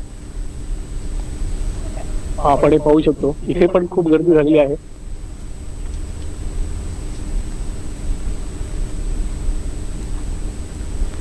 एकूणच लवजी, सखी मतदान केंद्र जे आहे त्याची कन्सेप्ट काय आहे जरा थोडंसं आपल्या प्रेक्षकांना पुन्हा एकदा सांगा. सखी मतदान केंद्र ही कन्सेप्ट मागच्या इलेक्शन पासून राबवली जाते आणि या मतदान केंद्रामध्ये काय कन्सेप्ट आहे जे सखी मतदान केंद्र प्रत्येक विधानसभा मतदार संघामध्ये एक सखी मतदान केंद्र ठेवण्यात आलेलं आहे. काय कन्सेप्ट आहे सखी मतदान केंद्राची? त्या ठिकाणी सखी मतदान केंद्र आहेत. अशा ठिकाणी सर्व जे आतले जे अधिकारी आहेत हे सर्व महिला अधिकारी असतात आणि त्यांच्या मार्फतच ही सगळी जी मतदान प्रक्रिया आहे ती राबविली जाते. आणि अशी ही त्या मतदाराची कन्सेप्ट आहे मतदान केंद्राची. सर्व जे आपलं आतमध्ये जर आपण पाहिलं तर सर्व अधिकारी आहेत हे महिला अधिकारी असतात. आपण बाहेरून पाहू, कारण आत जाता येणार नाही. बरोबर. म्हणजे याच्यामध्ये मतदान केंद्र अधिकारी किंवा त्यांना सहाय्यक जे कोणी कर्मचारी, मतदान कर्मचारी जे आहेत त्या केंद्रावरचे सगळे जे एकूणच जी संपूर्ण मतदान प्रक्रियेमध्ये जे काम करणारे जे कर्मचारी आहेत ते सगळे महिला असतात. निश्चितपणे महिला सक्षमीकरणाच्या दृष्टिकोनातून किंवा महिला एखादं मतदान केंद्र सक्षमपणे हँडल करू शकतात हे दाखवण्याचं आणि महिलांचा पुन्हा एकदा कशा पद्धतीने त्या सक्षमपणे अशा पद्धतीची कामं देखील करू शकतात हे दाखवण्याचा थोडासा प्रयत्न आहे. त्यांच्यामध्ये पुन्हा एकदा एक चांगला एक कॉन्फिडन्स आणण्यासाठीचं निश्चितच सखी मतदान केंद्र हे जे आहे हे निश्चितपणे काम करत असते. आता तुम्ही बिबवणेच्या मतदान केंद्रावरती आहात. आपण बघितल्या होत्या बऱ्याच मोठ्या रांगा बिबवणे मतदान केंद्रावरती आहेत. एकूणच जर एखाद्या तिथल्या मतदारांशी तिथे जे कोणी नवमतदार असतील तर निश्चितपणे जर तुम्ही संपर्क साधलात तर संपूर्ण आपल्या प्रेक्षकांना सुद्धा समजेल की ह्या सखी मतदान केंद्रावरती येणाऱ्या नवमतदारांच्या ज्या काही म्हणणं आहे ते काय आहे.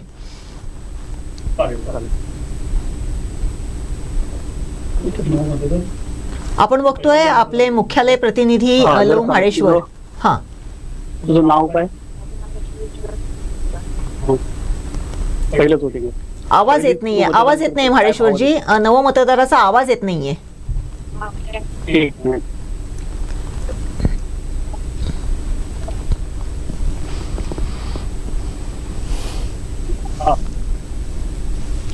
हे तुझं पहिलंच मतदान आहे ना? हो, हे येतोय ना? हो हो. काय काय म्हणणं आहे मतदान करताना? मॅडम तुम्ही बोलू शकता. निश्चितच हे जे नवमतदार आहे, पहिल्यांदा तिने नाव सांगावं आपलं. माझं नाव रश्मी विश्वास कोंडकर. पहिल्यांदाच मतदान करतेस वैष्णवी, कसं वाटतंय तुला?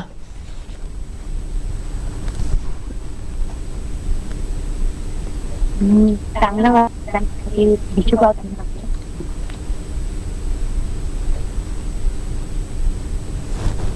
वैष्णवी, तू आता मतदान करतेस, पहिल्यांदाच तू मतदानाचा अधिकार बजावतेस.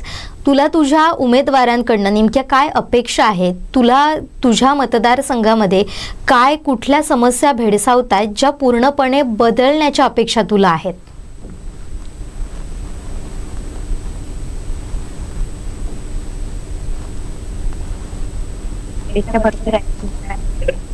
करतो आम्ही त्यासाठी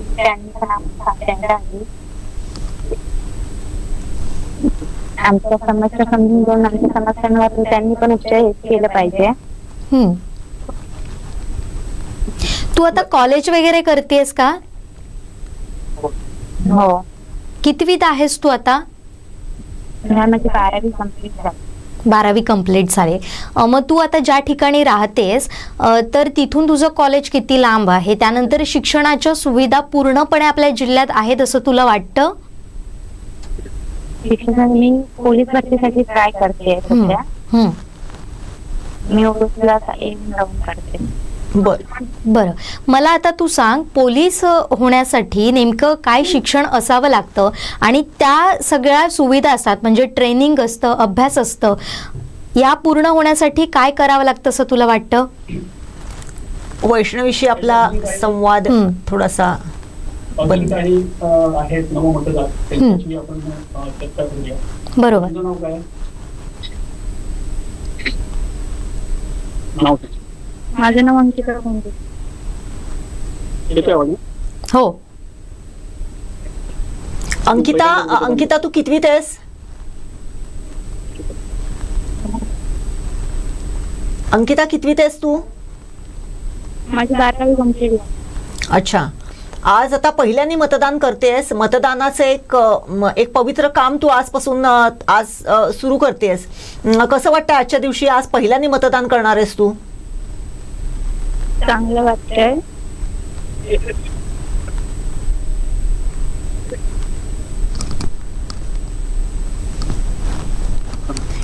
अंकिता आहे, जसं आता वैष्णवीने सांगितलं की ती पोलीस भरतीसाठी ती प्रयत्न करते. पुढे तुझा काय शिक्षणाचा, 12वी आता तू करतेस, पुढे काय कशा पद्धतीचं शिक्षण घेणार आहेस तू? माझं झाले फार्मसी कंप्लीट झाली आहे. अच्छा, तुझं फार्मसी कंप्लीट झालेलं आहे. मग आता रोजगार हा फार महत्त्वाचा मुद्दा आहे. तर तुला आता जेव्हा फार्मसी कंप्लीट झाल्यानंतर जॉब जेव्हा शोधत होती तेव्हा तुला काय अडचणी येत होत्या? मी आता डिग्री करते, डिग्रीला ऍडमिशन घेते, फर्स्ट इयरला. हां, अच्छा, फर्स्ट इयरला. आता तू डिग्रीला म्हणजे आता तू ग्रॅज्युएशन तुझं फार्मसीमधलं करणार आणि त्याच्यानंतर तुला ज्या काही तुझ्या जॉबच्या ऑपॉर्च्युनिटीज आहेत त्याच्यासाठी तू प्रयत्न करणार आहेस, बरोबर आहे? हो. निश्चितच तुला ऑल द बेस्ट अंकिता, तुझ्या अभ्यासासाठी सुद्धा आणि आजच्या ह्याच्यासाठी तुला खूप खूप तुझं कॉंग्रॅच्युलेशन्स की तू आज पहिल्यांदा मतदान करतेस. लवजी, आपण बघतोय सखी मतदान केंद्रावरती हे नवमतदार, या महिला, पुढच्या ह्या युवती आणि आपल्या जिल्ह्याचं पुढचं भविष्य आपल्याबरोबर बोलत होत्या. एक पोलीस भरतीसाठी म्हणून ती प्रयत्न करते, दुसरी फार्मसीमध्ये ग्रॅज्युएशन करते. असेच काही नवमतदार ह्या मतदानाच्या लाईनमध्ये उभे देखील असतील. एकूणच जर बघितलं तर आज सकाळपासून तुम्ही एका दौऱ्यामार्फत, आपला पत्रकारांचा जो दौरा आहे त्यामार्फत जिल्ह्यामध्ये तुम्ही सहभागी झालेले आहात. एकूणच जर बघितलं तर आज सकाळपासून मतदारांचा जो काही हे आहे, ओढा आहे मतदानाकडे, तो कशा पद्धतीचा राहिलेला आहे. सकाळच्या सत्रामध्ये मतदान सुरू झालेलं होतं. एक साधारण 7 ते 9% इतका वेग होता आता पुढच्या 2 तासांमध्ये तो जवळजवळ दुप्पट झालेला आहे. आता पुन्हा थोडंसं ऊन वाढलेलं आहे. आपल्याकडचा शेतकरी वर्ग आहे, महिला आपल्या घरातलं काम आटपून मतदानासाठी म्हणून मतदान केंद्रावरती आता येऊ लागलेले आहेत. काय वातावरण एकूणच दिसतंय, काय सांगाल? तर म्हणजे सकाळपासूनच मतदारांचा ओघ लागलेला आहे. मतदानासाठी एकदम उत्स्फूर्त असा प्रतिसाद सर्वांचा आहे. आपण जरा तुम्हाला थोडं हे दाखवतो. हे नवमतदार आहेत या केंद्रावरचे.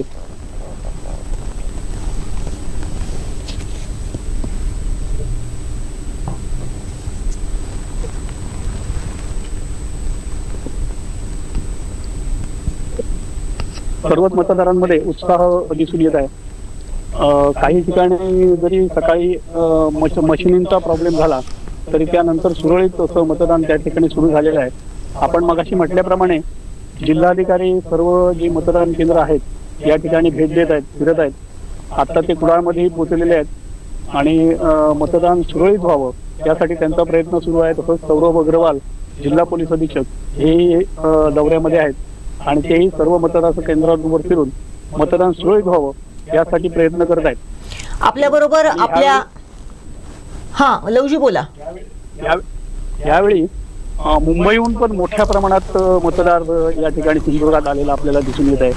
सकाळी जर आपण पाहिलं तर रेल्वे ज्या आल्या त्या रेल्वेनंतर सगळ्या रस्त्यांवर खूप गर्दी होती. या मुंबईच्या आणि मुंबई पुणे अशा जे मतदार आहेत बाहेरचे हे मोठ्या प्रमाणात आज या सिंधुदुर्ग जिल्ह्यात मतदानासाठी खास आलेले आपल्याला पाहायला मिळतात आणि त्यामुळे यावेळी निश्चितच मतदानाचा टक्का वाढण्यामध्ये खूप त्याचा मोठा परिणाम होणार असं आपल्याला सध्या दिसत आहे.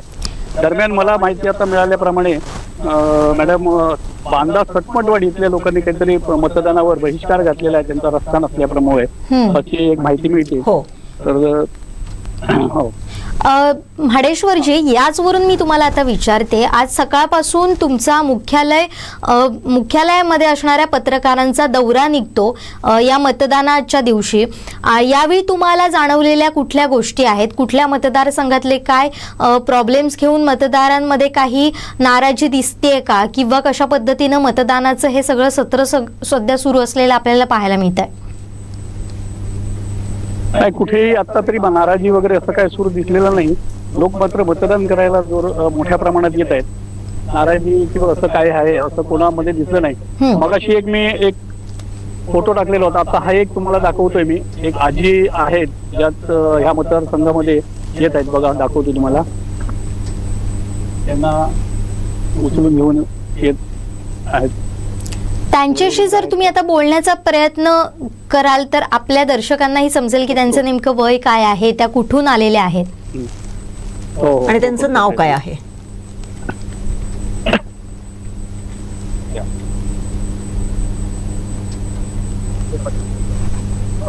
आजी, नाव काय तुमचं? काशीबाई मोहन सावंत. वय किती आहे तुमचं? 70 असं वय आहे त्यांचं आणि ते आता काठी टेकत या आपल्या केंद्रावर आलेले आहेत. लवजी, फक्त एकच विचारायचं होतं की आपण प्रशासनाने जे कोणी ज्येष्ठ नागरिक आहेत किंवा जे मतदान केंद्रापर्यंत पोहोचू शकत नाहीत अशा मतदारांसाठी गृहमतदानाची सुविधा उपलब्ध करून दिलेली होती. काय म्हणजे त्यांच्यापर्यंत ही सुविधा जाऊ शकलेली नाही की या संदर्भामध्ये काय जर असं थोडंसं विचारलं तर आपल्याला निश्चितपणे पुढच्या वेळेस त्याच्यामध्ये निश्चितपणे सुधारणा करता येईल. प्रशासनाने जी सुविधा केलेली आहे गृहमतदानासाठी ती 85 पेक्षा जास्त वय ज्यांचं आहे अशा वृद्ध व्यक्तींना आहे. त्याचबरोबर जे दिव्यांग आहेत ते मतदान केंद्रापर्यंत पोहोचू शकत नाही अशांसाठी आहे. त्याचबरोबर जे दुर्धर आजाराने पीडित आहेत आणि जे बेडेड आहेत म्हणजे बेडवर आहेत येऊ शकत नाही अशांसाठी बेड रिडर अशांसाठी ते खरं म्हणजे ही सुविधा आहे. पण खरं सांगायचं ना तर ह्या सुविधेबाबत अजून जशी लोकांमध्ये जागृती झाली पाहिजे किंवा लोकांपर्यंत सगळे पोहोचलं पाहिजे तिथपर्यंत पोहोचलेलं अजून दिसत नाही. त्यामुळे कारण ही लवकर प्रक्रिया असते, खूप लवकर. कारण ही 12 नोव्हेंबरपर्यंत अर्ज दाखल करणं असं होतं आणि त्याच्यानंतर 15 ते 17 या कालावधीत ते मतदान होतं, गृहमतदान. त्यामुळे त्याची ज्या पद्धतीने खरं म्हणजे लोकांपर्यंत हा विषय पोहोचला पाहिजे तो पोहोचत नाही. त्यामुळे अजूनही असं दिसतं की अशी लोक जी आहेत ज्यांना येणं शक्य नाही मतदान केंद्रांपर्यंत, अशी अजूनही लोक येतात. त्यामुळे त्याची अजून प्रसिद्धी जर केली निवडणूक विभागाने तर त्याचा उपयोग जो आहे तो जास्त होऊ शकतो. निश्चितपणे लवजी आपण बघत होतो, कारण आता ज्या आजी आलेल्या आहेत त्या 70 वर्षाच्या जरी असल्या तरी त्या काठी टेकत टेकत आलेल्या आहेत आणि अशा मतदारांना निश्चितपणे ह्या अशा मतदारांचा देखील त्यांचा विचार देखील या गृहमतदानासाठी होणं आवश्यक आहे असं मला वाटते. त्यामुळे याचा जो आहे पुढच्या मतदानामध्ये निश्चितपणे याचा थोडासा बदल किंवा याबाबतचा विचार होऊन या मतदारांना, अशा मतदारांना मतदान केंद्रापर्यंत येण्याऐवजी त्यांना जर घरी त्यांच्या जर मतदानाची जर सुविधा उपलब्ध झाली आणि या गृहमतदानाचं पर्टिक्युलरली जर व्यवस्थित प्रमाणात चांगल्या पद्धतीने त्याचा प्रचार, त्याची प्रसिद्धी होऊन घराघरातल्या अशा ज्येष्ठ नागरिकांपर्यंत जर ती पोहोचली तर हा मतदानाचा टक्का जो आहे तो निश्चितपणे थोडासा आणखीन वाढण्याची शक्यता नाकारता येणार नाही. एक आणखीन अपडेट येते. खासदार नारायण राणे यांनी सुद्धा मतदान केलेलं आहे. त्याच्यासोबत त्यांच्या पत्नी नीलमताई राणे सुद्धा आहेत. ते नेमके काय बोलले आहेत मतदानानंतर हे सुद्धा आपल्याला पाहायचं आहे. भाडेश्वरजी, मी पुन्हा एकदा तुमच्याकडे येते.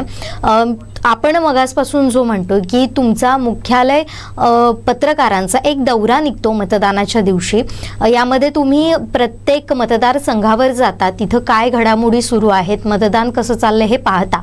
आता नेमके तुमच्यासोबत पत्रकार कोण आहेत, आपण त्यांच्याशी संवाद साधू शकतो का यावेळी? एकच मिनिट, त्याच्या अगोदर जुईली मला एक सांगावंसं वाटतं. आता जी आपली चर्चा सुरू होती गृहमतदानाच्या संदर्भातली, आता असंच एक अपडेट आहे. कुडाळचे आपले जे रिपोर्टर आहेत त्यांनी असाच एक फोटो टाकलेला आहे आणि तारामती दाजी राऊळ या 90 वर्षाच्या महिलेने, 90 वर्षे वयाच्या महिलेने कुडाळ हायस्कूल इथल्या मतदान केंद्रावरती उपस्थित राहून मतदान केलेलं आहे. त्यामुळे जो आता मगाशी लवूजींनी मुद्दा उपस्थित केलेला होता की जरी गृहमतदान हे 85 वर्षे वरच्या मतदारांसाठी उपलब्ध आहे तरी अजून त्याची प्रसिद्धी आणि प्रचार होण्याची आवश्यकता आहे, जेणेकरून ह्या ज्या आजी आहेत 90 वर्षांच्या की त्यांना स्वतःला मतदान केंद्रापर्यंत यावं लागलेलं होतं, त्यांना ते येऊ लागता कामा नये. आणि त्याचं जर थोडीशी आणखीन जर प्रसिद्धी झाली तर निश्चितपणे अशा ज्येष्ठ नागरिकांना ते फायद्याचं ठरू शकेल. लवजी, पुढे सांगा. तर आपण या पत्रकार प्रतिनिधींशी बोलू शकतो का, त्यांच्याशी संवाद साधू शकतो का?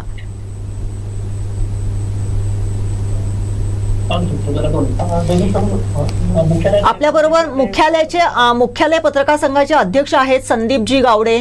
लवजी, आपण जर त्यांच्याबरोबर संपर्क साधला तर आपल्या दर्शकांना निश्चितपणे चांगलं होईल.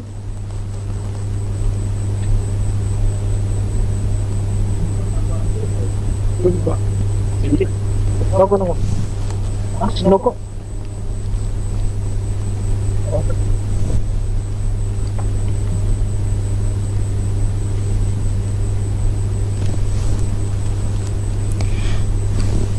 भाडेश्वरजी, मी आता तुमच्याकडे येते. तुमच्यासोबत नेमके कुठले पत्रकार बांधव आहेत, कुठले पत्रकार प्रतिनिधी आहेत, त्यांची ओळख करून द्या.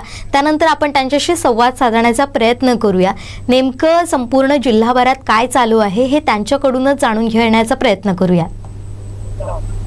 आता थोडा प्रवास सुरू झालेला आहे. थोड्या वेळाने हे सगळे एकत्र आले की पुन्हा त्यांच्याशी संपर्क साधू. पण आपल्यासोबत संदीप गावडे, नंदकुमार आयरे, संजय वालावलकर, विनोद दळवी, सतीश हरमलकर, बाळ खडपकर, तेजस्विनी काळसेकर, दत्तप्रसाद वालावलकर, मनोज वारंग असे, गिरीश परब असे आपल्या सोबत पत्रकार आहेत. आणि आपण सकाळपासून हा प्रवास सुरू झालेला आहे आणि प्रत्येक मतदारसंघावर जाऊन तिथे आपण किती मतदान झालं वगैरे याचा सगळा जो अंदाज आहे तो आता घेत आहोत. आता आपण ज्या बिभवणे मतदारसंघात होतो त्या ठिकाणी तशी मतदान केंद्र जे आहे त्या मतदान केंद्रावर एकूण मतदान आहे 1096. त्यापैकी पुरुष 551 आणि स्त्रिया 545. यामध्ये सकाळी आता 11 वाजे आतापर्यंत 20% एवढं मतदान त्या सखी मतदान केंद्रावर झालेलं आहे. नक्कीच जेव्हा तुम्ही पूर्णपणे रेंजमध्ये याल तेव्हा आपण त्या पत्रकार बंधूंशी सुद्धा संवाद साधणार आहोत. त्यांना प्रचारादरम्यान जाणवलेले मुद्दे असतील, त्यानंतर आता मतदानाची जी प्रक्रिया सगळी सुरू आहे त्याबद्दल त्यांच्याशी सुद्धा आपण संवाद साधण्याचा प्रयत्न करणार आहोत. मात्र महत्त्वाची अपडेट ती म्हणजे खासदार नारायण राणे आणि कुटुंबियांनी यावेळी मतदान केल्याचं आपल्याला पाहायला मिळते. मॅडम, मी तुमच्याकडे येते. आता ह्या सगळ्या घडामोडी आपण पाहतोय. आतापर्यंत मतदान अगदी उत्स्फूर्तपणे सुरू आहे आणि विशेषतः सिंधुदुर्गात अगदी शांततेत मतदान प्रक्रिया सुरू झालेली आपल्याला पाहायला मिळते. एकंदरीत हा जर माहोल पाहिला, आता मगाशी आपण हे सुद्धा पाहिलं की ज्या 85 वर्षांपेक्षा जास्त वयाची नागरिक असतात त्यांच्यासाठी ही गृह मतदानाची प्रक्रिया उपलब्ध करून देण्यात आलेली आहे, सुविधा उपलब्ध करून देण्यात आलेली आहे. मात्र सिंधुदुर्गात अजूनही आपण पाहतोय की 90 वर्षांच्या आजींनी मतदान केलंय, किंवा अशी आता एक आजी आलेली होती ज्यांना नीट चालताही येत नव्हतं, काठीचा आधार घेऊन त्या वाकलेल्या होत्या काहीशा, तरी सुद्धा त्या मतदान केंद्रावर येतात आणि मतदान करतात.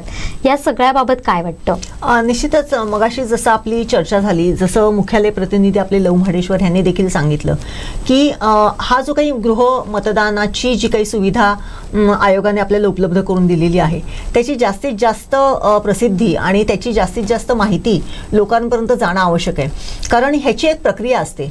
गृहमतदान जर करायचं असेल तर त्याच्यासाठी अगोदर काही दिवस अगोदर त्याच्या संदर्भातला एक 14 नंबरचा काहीतरी फॉर्म असतो, तो भरून द्यायचा असतो आणि तो भरून दिल्यानंतर मग ही सगळी यंत्रणा ही त्या घरापर्यंत जाते आणि त्या मतदाराचं जे काही मत असते ते आपल्याकडे नोंदवून घेत असते.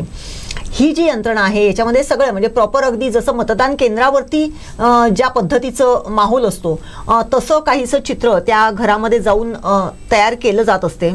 आणि त्यामुळे त्या दृष्टिकोनातून जर बघितलं तर या आपल्या सिंधुदुर्ग जिल्ह्यामध्ये ज्या वेळेस आता याच्या पुढे मतदान होईल त्यावेळेस या ज्येष्ठ नागरिकांच्या मतदानासाठी त्यांना जास्तीत जास्त त्यांना मतदानाचा त्यांचा पवित्र हक्क बजावता यावा याच्यासाठी प्रशासनाने, निवडणूक विभागाने जास्त तयारी करण्याची आवश्यकता आहे असं मला वाटते.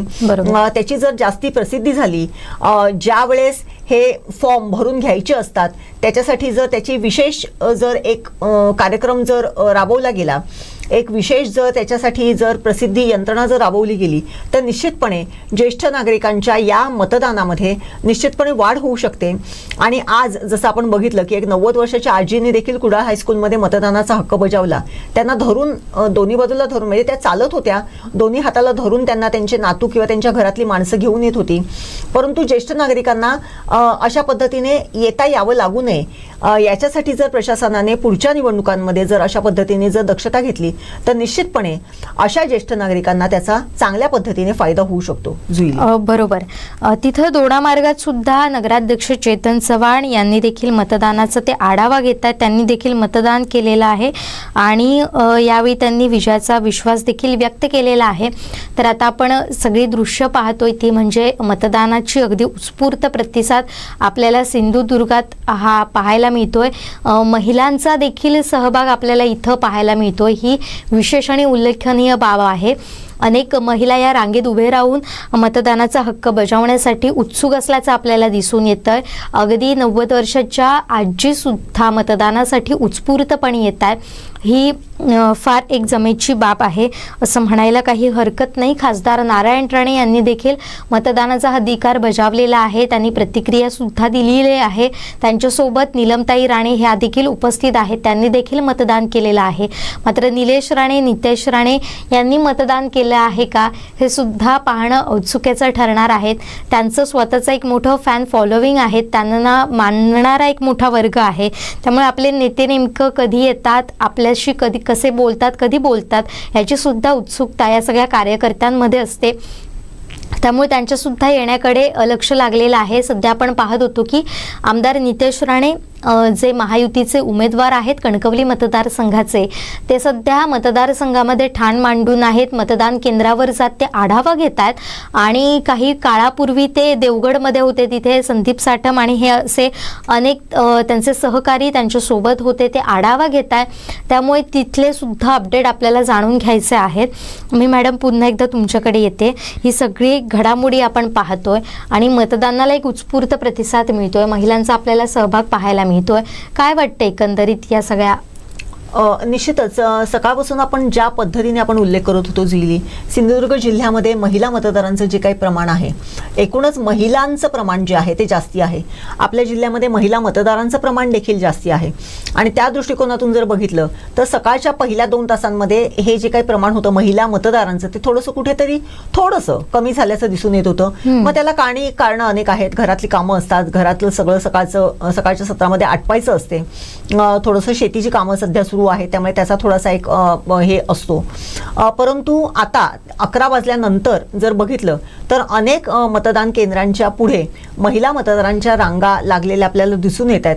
मग त्या सर्व वयोगटातल्या आहेत. त्याच्यामध्ये नवमतदार युवती आहेत आणि अगदी 90 वर्षाच्या आजी इथपर्यंतचा हा जो काही वयोगट आहे, या वयोगटातल्या महिला उत्स्फूर्तपणे या मतदानासाठी आलेल्या आपल्याला दिसून येत आहेत.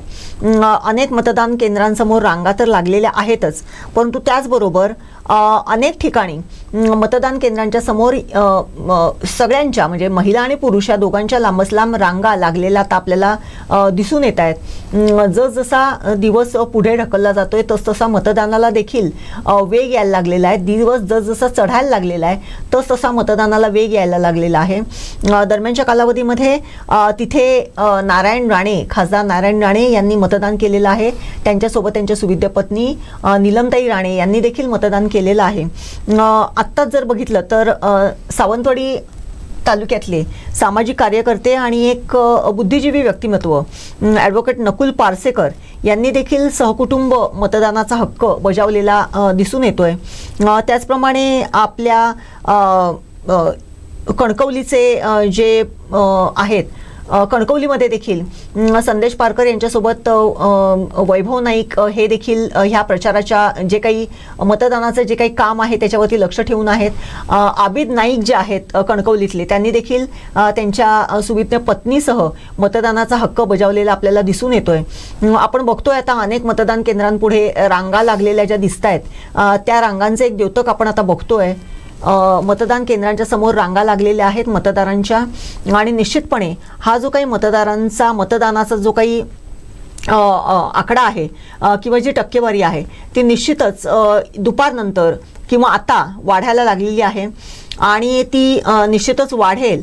आणि याच्यानंतरचं जे काही मतदान असेल ते निश्चितपणे आणखीन जास्ती पद्धतीने, म्हणजे जी दुप्पट वाढ होती ती त्याच्यानंतर जास्ती पद्धतीने आणखीन जास्ती सक्षमतेने किंवा जास्ती फ्लोने हे मतदान होईल असं वाटते जुईली. बरोबर. आता आपण पाहूयात खासदार नारायण राणे यांनी मतदान केलेलं आहे. त्यांच्यासोबत त्यांच्या पत्नी नीलमताई राणे सुद्धा उपस्थित आहेत आणि त्यांनी प्रतिक्रिया सुद्धा व्यक्त केलेली आहे. ते नेमकं काय म्हणाले जाणून घेऊयात. सिंधुदुर्गामध्ये कुठे येत आहे ते बघ महाराष्ट्र विधानसभेच्या निवडणुकीसाठी मालवण कुडाळमधून निलेश राणे उभे आहेत. कणकवली देवगड वैभववाडीमधून नितेश राणे उभे आहेत. वातावरण अतिशय चांगलं आहे. याला कारण जनतेचा फारच चांगला प्रतिसाद आहे दोन्ही ठिकाणी आणि म्हणून दोघेही अतिशय चांगल्या मताधिक्याने निवडून येणार याच्यावर माझा विश्वास आहे. आता याबद्दल सविस्तर माहिती घेतल्याशिवाय बोलणं योग्य नाही.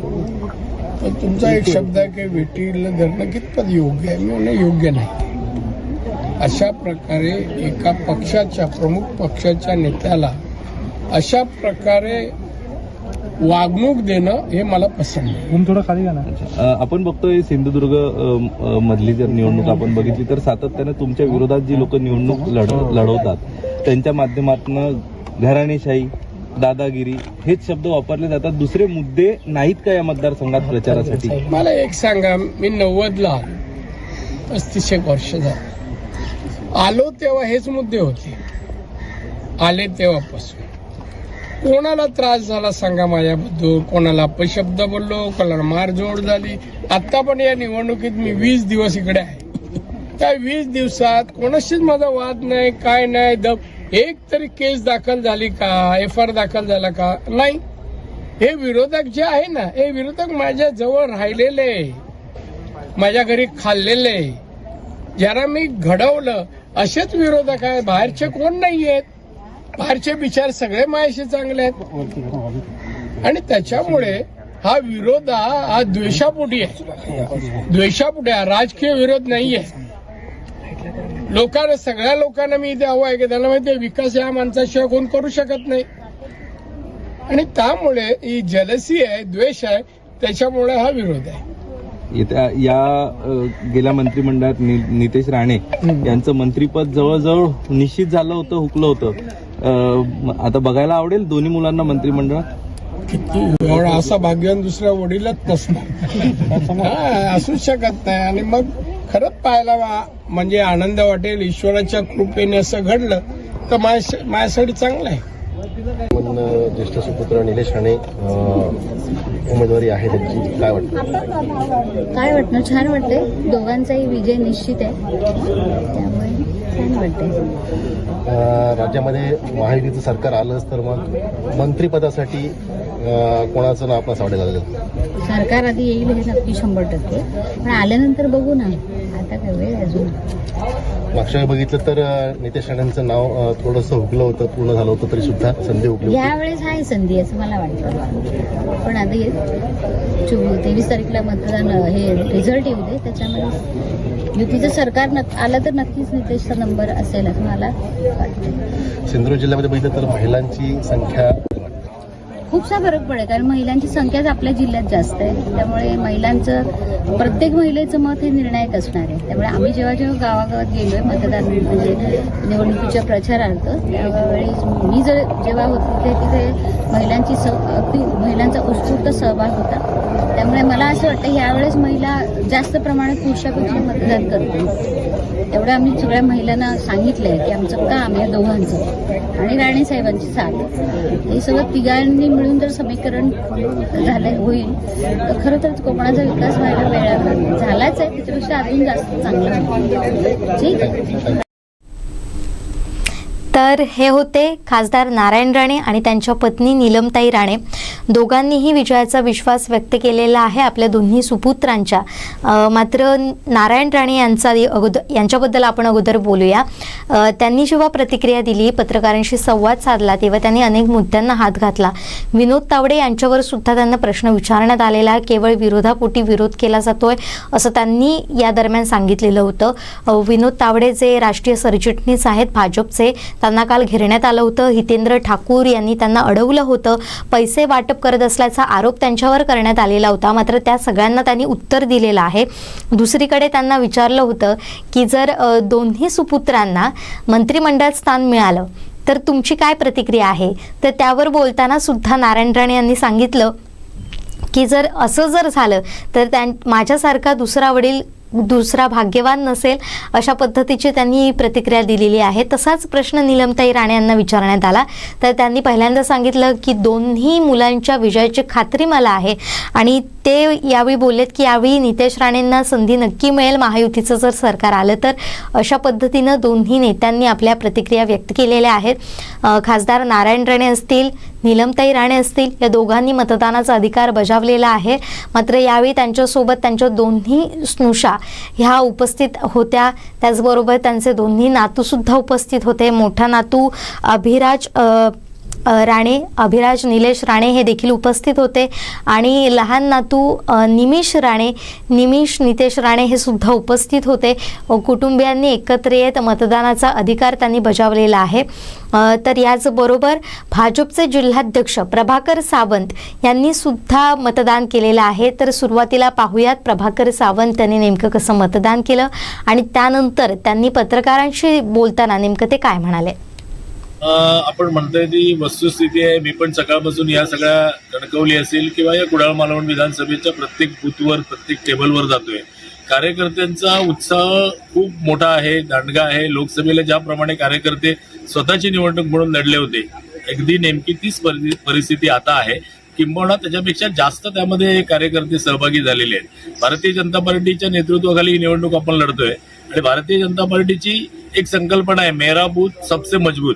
तर हा मंत्र प्रत्येक कार्यकर्त्याने त्या बूथवरच्या मनावर घेतलेला आहे. माझं बूथ जे आहे ते मजबूत केलं तर मग संपूर्ण विधानसभेवर त्याचा परिणाम दिसेल. आणि म्हणून मागच्या वेळेला तुम्ही बघितलं असेल तर मागच्या वेळेला या सगळ्या मालवणमधले 6-7 8 बूथ फक्त मताधिक्य कमी होते किंवा मायनस होते, बाकी सगळे बूथ. त्यामुळे निवडणुकीचा ट्रेंड असा असतो की सगळे बूथ प्लस होण्याचं आहे.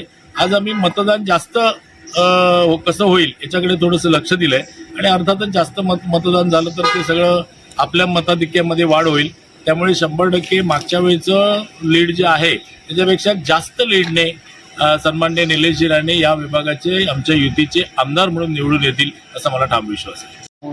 असं आहे की महायुतीच्या माध्यमातून गेल्या 2.5 वर्षामध्ये माननीय पालकमंत्र्यांनी प्रचंड काम या जिल्ह्यामध्ये उभं केलं. सन्माननीय राणेसाहेब केंद्रीय मंत्री होते, त्यांनी चांगलं काम उभं केलं आणि आमचे जे माझे सगळे सहकारी मंडळी आहेत त्यांनी संघटनात्मक काम उभं केलं. प्रत्येक बूथवर 1+30 अशा पद्धतीची रचना आज आमची पूर्ण आहे. प्रत्येक मतदाराच्या प्रत्येक पानाला आम्ही एक माणूस निश्चित केलेला आहे, त्याला आम्ही पन्ना प्रमुख म्हणतो. त्यामुळे सगळी ही जी निवडणुकीसाठी 2 प्रकारची तयारी लागते, एक संघटनात्मक तयारी आणि दुसरी तयारी असते ती विकासात्मक काम किंवा आपण प्रतिनिधित्व, जो उमेदवार आहे तो ज्या पक्षाचं, ज्या युतीचं किंवा ज्या आघाडीचं प्रतिनिधित्व करणार त्यांच्या सरकारने केलेलं काम, त्याचा संपर्क आमच्या जमेच्या बाजूला तिन्ही मतदारसंघामध्ये या सगळ्या गोष्टी जुळून आलेल्या आहेत. त्यामुळे भारतीय जनता पार्टीच्या नेतृत्वाखाली अत्यंत चांगल्या पद्धतीने हे तिन्ही उमेदवार निवडून येतील. मागच्या वेळेला 1 लाखाचं मताधिक्य या पूर्ण जिल्ह्यामध्ये होतं. तिन्ही विधानसभा मिळून 1 लाखापेक्षा जास्त, 1.25 लाखापेक्षा जास्तच मताधिक्य आम्ही घेऊ आणि आमचे 3 विजयी उमेदवार होतील आणि जे उद्याचं सरकार बसणार आहे त्यामध्ये सुद्धा या जिल्ह्याला चांगलं प्रतिनिधित्व मिळेल अशा पद्धतीचा मला विश्वास आहे. तर हे होते भाजपचे जिल्हाध्यक्ष प्रभाकर सावंत यांनी आपल्या तिन्ही उमेदवारांचा विजयाचा विश्वास व्यक्त केलेला आहे. महायुतीचे तिन्ही उमेदवार विजयी होतील असं देखील ते म्हणालेले आहेत. मात्र अनेक मुद्द्यांना त्यांनी स्पर्श केलाय. ते म्हणजे लोकसभेप्रमाणे विधानसभेत किंबहुना त्यापेक्षा जास्त विधानसभेत कार्यकर्त्यांचा उत्साह आपल्याला दिसून येतोय. मेरा बूथ सबसे मजबूत याप्रमाणे भाजपनं रणनीती आखली आणि त्या पद्धतीनंच काम झालंय असं सुद्धा त्यांनी सांगितलेलं आहे आणि याच्याच जोरावर हे तिन्ही उमेदवार मोठ्या मताधिक्यानं विजयी होतील असा विश्वास व्यक्त केलाय.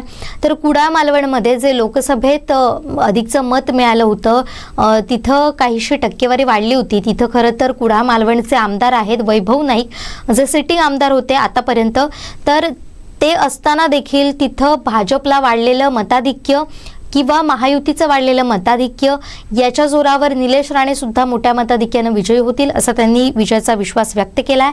आणि 2 जमेच्या बाजू असतात, एक म्हणजे संघटनात्मक बाजू आणि दुसरी म्हणजे विकासात्मक. संघटनात्मक अशी की सगळ्या पद्धतीनं काम केलं जातं, जे पन्ना प्रमुख म्हणून भाजपनं आता रणनीती आखलेली आहे त्याचा त्यांनी उल्लेख केला. आणि दुसऱ्या बाजूला विकासात्मक कामं यावर सुद्धा त्यांनी भर दिलेला आहे. बोलताना विकासात्मक कामं म्हणजे काय, जी गेल्या अनेक वर्षापासून महायुतीचं सरकार आलं त्यानंतर जी विकासाची कामं झाली त्याच्या जोरावर कशा पद्धतीनं भाजपनं आपली रणनीती आखली ह्या सांगण्याचा सुद्धा त्यांनी प्रयत्न केला आहे. आणि पुन्हा एकदा त्यांनी जाता जाता विजयाचा विश्वास व्यक्त केलेला आहे. तर या आपण प्रतिक्रिया ऐकल्या. आता आपण थोडंसं सावंतवाडी मतदारसंघामध्ये येऊया. तिथं आमचे प्रतिनिधी विनायक गावस उपस्थित आहेत. विनायक, मी तुझ्याकडे येते. दिवसभर तू फील्डवर होतास, अनेक घडामोडी तू पाहिल्यास, त्या अगोदर प्रचार पाहिलास, तिथली रणधुमाळी पाहिलीस, प्रत्येक अपडेट तुझ्या मार्फत आम्ही जाणून घेतल्या, दर्शकांना दाखवल्या आणि आजचा दिवस हा निर्णायक ठरणार आहे. सावंतवाडी विधानसभेमध्ये चौरंगी लढत लढतीये. कशा पद्धतीनं मतदानाची परिस्थिती इथं आहे आणि एकंदरीतच घडलेल्या घडामोडींचा परिणाम या मतदारसंघावर नेमका काय झालाय? निश्चितच सकाळी 7 वाजल्यापासून मोठ्या संख्येनं मतदार राजा जो आहे तो मतदानासाठी बाहेर पडताना पाहायला मिळतो. शहरी भाग असेल, ग्रामीण भाग असेल, मोठा प्रतिसाद मिळतोय. मग अशी काही विज्युअल्स तुम्ही पाहिली असतील तर अगदी काही वयस्कर ज्या आजीबाई होत्या त्या सुद्धा अगदी खाटी टेकत मतदार कक्षापर्यंत जात होत्या, मतदानाचा हक्क बजावताना आपल्याला दिसून आल्या. आणि विशेष करून निवडणूक आयोगानं त्यांची दक्षता सुद्धा घेतली होती. गावापासून लांब शाळामध्ये हे मतदान केंद्र होतं आणि तिथपर्यंत आणण्यासाठी विशेष गाड्यांची सोय वगैरे सुद्धा निवडणूक आयोग असेल किंवा तिथले बूथचे लोक असतील त्या सगळ्यांकडनं किंवा राजकीय पक्षांच्या लोकांकडनं करण्यात आली. आणि ही काळजी वयस्कर लोकांची घेण्यात आली आणि चांगल्या पद्धतीनं त्यांनी मतदानासाठी बाहेर यावं त्याच्यासाठी कुठेतरी ही व्यवस्था केली होती. आणि पहिल्या टप्प्यात बघता साधारण 18% आणि आता 1 वाजता पुढचा टप्पा येईल साधारणतः 20-22% एवढं मतदान संपूर्ण मतदारसंघात झालेलं असेल. काही बूथवर आताच्या क्षणाला 30%हून अधिकचं मतदान झालं आणि खूप चांगला प्रतिसाद, अगदी लोकसभेपेक्षाही जास्त प्रमाणातला प्रतिसाद निदान आता दुपारपर्यंत दिसतोय. यानंतर संध्याकाळपर्यंत सगळं चित्र स्पष्ट होईल. साधारण पाहता जसं लोकसभेला 1.5 लाखाच्या पर्यंतचं मतदान ह्या मतदारसंघातलं झालं, त्याच दरम्यान तेवढंच साधारण मतदान ह्या ठिकाणी होईल असा एक अंदाज आहे. 2,30,000च्या आसपास मतदार आहेत. स्त्री आणि पुरुष समसमान मतदार आहेत. स्त्रियांची संख्या थोडीशी जास्त आहे. त्यामुळे निश्चितच चौरंगी लढत इथे होते आणि अपक्ष हे 2 बंडखोर या ठिकाणी आहेत, 2 अजून अपक्ष इथे आहेत. अशी 6 उमेदवार या रिंगणात आहेत. त्यातले सुनील पेडणेकर किंवा जे दोडामार्गचे गावकर असतील, हे किती मतं यात मिळवतात हे पण निर्णायक ठरणार आहेत. नोटाचा वापर सुद्धा आपण लोकसभेला पाहिला तर थोडाफार जास्त होताना दिसतोय. अनेक जो सुज्ञ मतदार आहे, सुशिक्षित मतदार आहे, तो कुठेतरी ह्या राजकारणाला कंटाळलेला दिसतोय. राजकारणातली गद्दारी असेल किंवा अनेक ज्या गोष्टी असतील, पैशांचा होणारा वारेमाप वापर असेल, या सगळ्याला कुठेतरी सुज्ञ विचारी बुद्धिजीवी मतदार आहे हा कंटाळलेला दिसतोय. तो पर्यायाच्या शोधात आहे. मात्र पक्षांकडनं असे पर्याय दिले गेले नाही, त्यामुळे ते अपक्षांकडे वळण्याची शक्यता आहे किंवा नोटाचा पर्याय लोकसभेला जो वाढला तसाच विधानसभेत कायम राहण्याची शक्यता नाकारता येत नाही. अंध, अपंग असतील, दिव्यांग असतील यांच्यासाठी सुद्धा विशेष सोय निवडणूक आयोगाने केलेली आहे. पोलीस यंत्रणा पूर्णपणे तैनात आहे. अगदी काल रात्रीपासून सुद्धा पोलिसांचं पेट्रोलिंग ठिकठिकाणी सुरू आहे. कोणत्याही प्रकारचा अनुचित प्रकार घडू नये याच्यासाठी ही दक्षता घेतली गेली आहे. निश्चितच एक चांगलं वातावरण आहे. शांततेत ही निवडणूक पार पडताना दिसते. सगळेच उमेदवार म्हणजे अगदी शालेय शिक्षण मंत्री महायुतीचे केसरकर यांनी सहकुटुंब आपला मतदानाचा हक्क बजावला.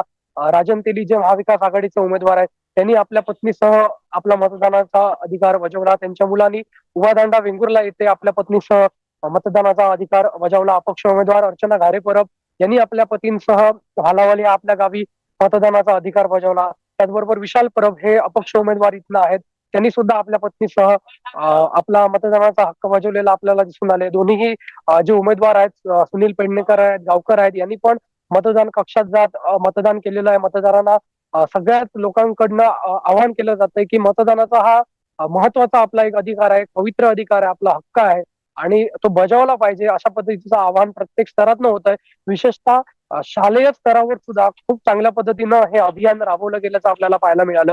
शाळांमध्ये शिक्षकांकडनं किंवा निवडणूक आयोगाकडनं जसे काही सूचना गेल्या, आदेश गेले, त्याप्रमाणे मुलांमध्ये जागृती केली गेली आणि मुलांकडनं त्यांच्या पालकांकडे असेल, त्यांच्या कुटुंबियांकडे असेल, अगदी ज्येष्ठांकडे असेल, शेजारच्या पर्यंत असेल, काही कार्ड्स पाठवली गेली की तुम्ही मतदानाला जा, त्याच्यासाठी तुम्हाला शुभेच्छा. त्यामुळे चिमुकल्या जे भविष्यातले मतदार आहेत किंवा भविष्यातले जे भारताचं भविष्य म्हणून ज्यांच्याकडे बघितलं जातं त्या चिमुकल्यांच्या माध्यमातून लोकशाहीचा हा जागर करण्यासाठी शाळांमधनं सुद्धा हे जागृती करण्यात आली आणि खूप चांगल्या पद्धतीचं वातावरण संपूर्ण मतदारसंघात आहे. निश्चितच मतदार राजा कोणाच्या पाठीशी राहतो हे अगदी 3 दिवसात आपल्याला समजणार आहे. राज्यात कोणाचं सरकार येणार आहे हे पण समजणार आहे. मागच्या 5 वर्षाचा विचार करता 5 वर्षात जवळपास 4 मुख्यमंत्री या राज्यानं पाहिले, या जनतेनं पाहिले. राजकारणातला झालेला चिखल पाहिला, राजकारणातली झालेली बंडखोरी पाहिली, गद्दारी पाहिली, अपक्ष किंवा जी उमेदवार बंडखोरी करताना पाहिले, तिकीट वाटपाच्या वेळी झालेला अन्याय पाहिला. अशा सगळ्या गोष्टी इथल्या मतदार राजाने पाहिलेल्या आहेत. त्यामुळे हा मतदार राजा मतपेटीतनं आता कोणाला साथ देतो, कोणाची सोबत देतो आणि कोणाला त्यांची जागा दाखवून देतो हे मात्र 23 तारीखला दिसून येईल. वाडीच्या लढतीकडे सगळ्यांचं लक्ष वेधलेलं आहे. इथं चौरंगी लढत होतीये आणि अपक्ष महत्त्वाचे फॅक्टर ठरतायत यामध्ये. पण या काळात रंगलेले आरोप प्रत्यारोप सुद्धा महत्त्वाचे आहेत. हा एक भाग झाला. आरोप प्रत्यारोपांवर आपण बोलूयाच. मात्र दुसरीकडे आपण जर पाहिलं तर 2 पिढ्यांचं राजकारण आपल्याला दिसतंय. एक आहे जे 2 उमेदवार आहेत म्हणजे महायुती पक्षाकडून दिलेले उमेदवार आहेत. एकीकडे दीपक केसरकर जे महायुतीचे उमेदवार आहेत आणि दुसरीकडे राजन तेली जे महाविकास आघाडीचे उमेदवार आहेत. ते दोन्ही उमेदवार सांगतात ही आपली शेवटची निवडणूक आहे अशी भावनिक साथ घालतात आणि दुसरीकडे जे अपक्ष उमेदवार आहेत ज्यांनी बंड केला आपल्या पक्षामध्ये आणि अपक्ष उमेदवारी लढण्यासाठी ते उभे राहिले, त्यांची आता ही सुरुवात आहे. अर्चना घारे 2019 मध्ये त्यांना चान्स मिळाला नाही. 2024 मध्ये ते प्रमुख दावेदार होते, मात्र त्यांना ती संधी नाकारली गेली. रुसून त्या नाराज झाल्या. त्यानंतर मात्र त्या पक्ष उभे राहिल्यात. तसेच विशाल परब हे सुद्धा आहेत. एकंदरीत ह्या सगळ्या घडामोडी पाहता परिणाम कसा मतदानावर होताना आपल्याला पाहायला मिळतोय. निश्चित सावंतवाडी विधानसभा मतदारसंघात आज ही चौरंगी लढत महत्वाची ठरत असते. कारण दोन्ही युती असेल किंवा आघाडी असेल दोघांकडेही बंडखोरीचा फटका हा मोठा बसलेला पाहायला मिळतोय. जसं तू म्हटलं की एक पिढी ही राजकारणातली शेवटची निवडणूक लढवते अशा पद्धतीचं आवाहन जे आहे ते अगदी दीपक केसरकरांनी पण केलं. मागच्या वेळी पण ते खरं तर म्हणाले होते की ही शेवटची निवडणूक आपली असेल. यावेळी सुद्धा त्यांनी म्हटलं की आपली ही शेवटची निवडणूक असणार आहे. मागच्या वेळी जसं त्यांनी म्हटलं की संजू परब जर त्यावेळी त्यांच्यासोबत आले असते तर आज कदाचित ते उमेदवार असले असते. अशा पद्धतीनं त्यांनी त्या मागच्या निवडणुकीचा एक परामर्श सांगितला आणि ही निवडणूक सुद्धा आपली शेवटची असणार आहे अशा पद्धतीचं त्यांनी जाहीर केलं. आणि साधारणतः ही पिढी ही 70च्या घरात पोचलेली पिढी आहे. गेली अनेक वर्ष ही पिढी या मतदारसंघामध्ये या जिल्ह्यामध्ये आपल्याला नेतृत्व करताना बघायला मिळतं. अगदी नारायण राणे असतील, दीपक केसरकर असतील, ही सगळी मंडळी ह्या कोकणचं नेतृत्व राज्यात करताना देशात करताना पाहायला मिळतात. आणि त्या पद्धतीनं पाहता निश्चितच यानंतरची निवडणूक ते लढवतील की नाही लढवतील हा प्रश्न असेल. पण नव्या पिढीला संधी दिली पाहिजे असाही एक जो विचार आहे किंवा असा एक मत आहे तो सुद्धा त्यामध्ये आपल्याला दिसून येतो. राजन तेलींनी सुद्धा त्याच पद्धतीचं आवाहन केलं. एक थोडंसं भावनिक आवाहन त्यांनी केलं की त्यांना येणाऱ्या धमक्या असतील, त्यांना येणारे धमकीचे फोन असतील हे बघता आपल्या जीवाला कुठेतरी धोका आहे आणि हा जीवाला असणारा धोका मतदारांनी दूर करावा अशा पद्धतीची भावनिक एक साथ राजन तेली घालताना पाहायला मिळाले. तुमचं एक मत त्यांचा जीव वाचवू शकतील अशा पद्धतीचं एक भावनिक साथ त्यांनी मतदारांना घातली. निश्चितच राजकारणातला हा मुद्दा आहे. कारण काही दिवसांपूर्वी राजन तेली भाजपमध्ये होते, त्यानंतर ते महाविकास आघाडीत उभाटा शिवसेनेमध्ये आले. त्यामुळे हे सगळं सुज्ञ जनता जाणून आहे. दीपक केसरकरांनी मागच्या वेळी शेवटची निवडणूक लढवणार असं म्हटलं होतं पण ते आता पुन्हा रिंगणात आहेत.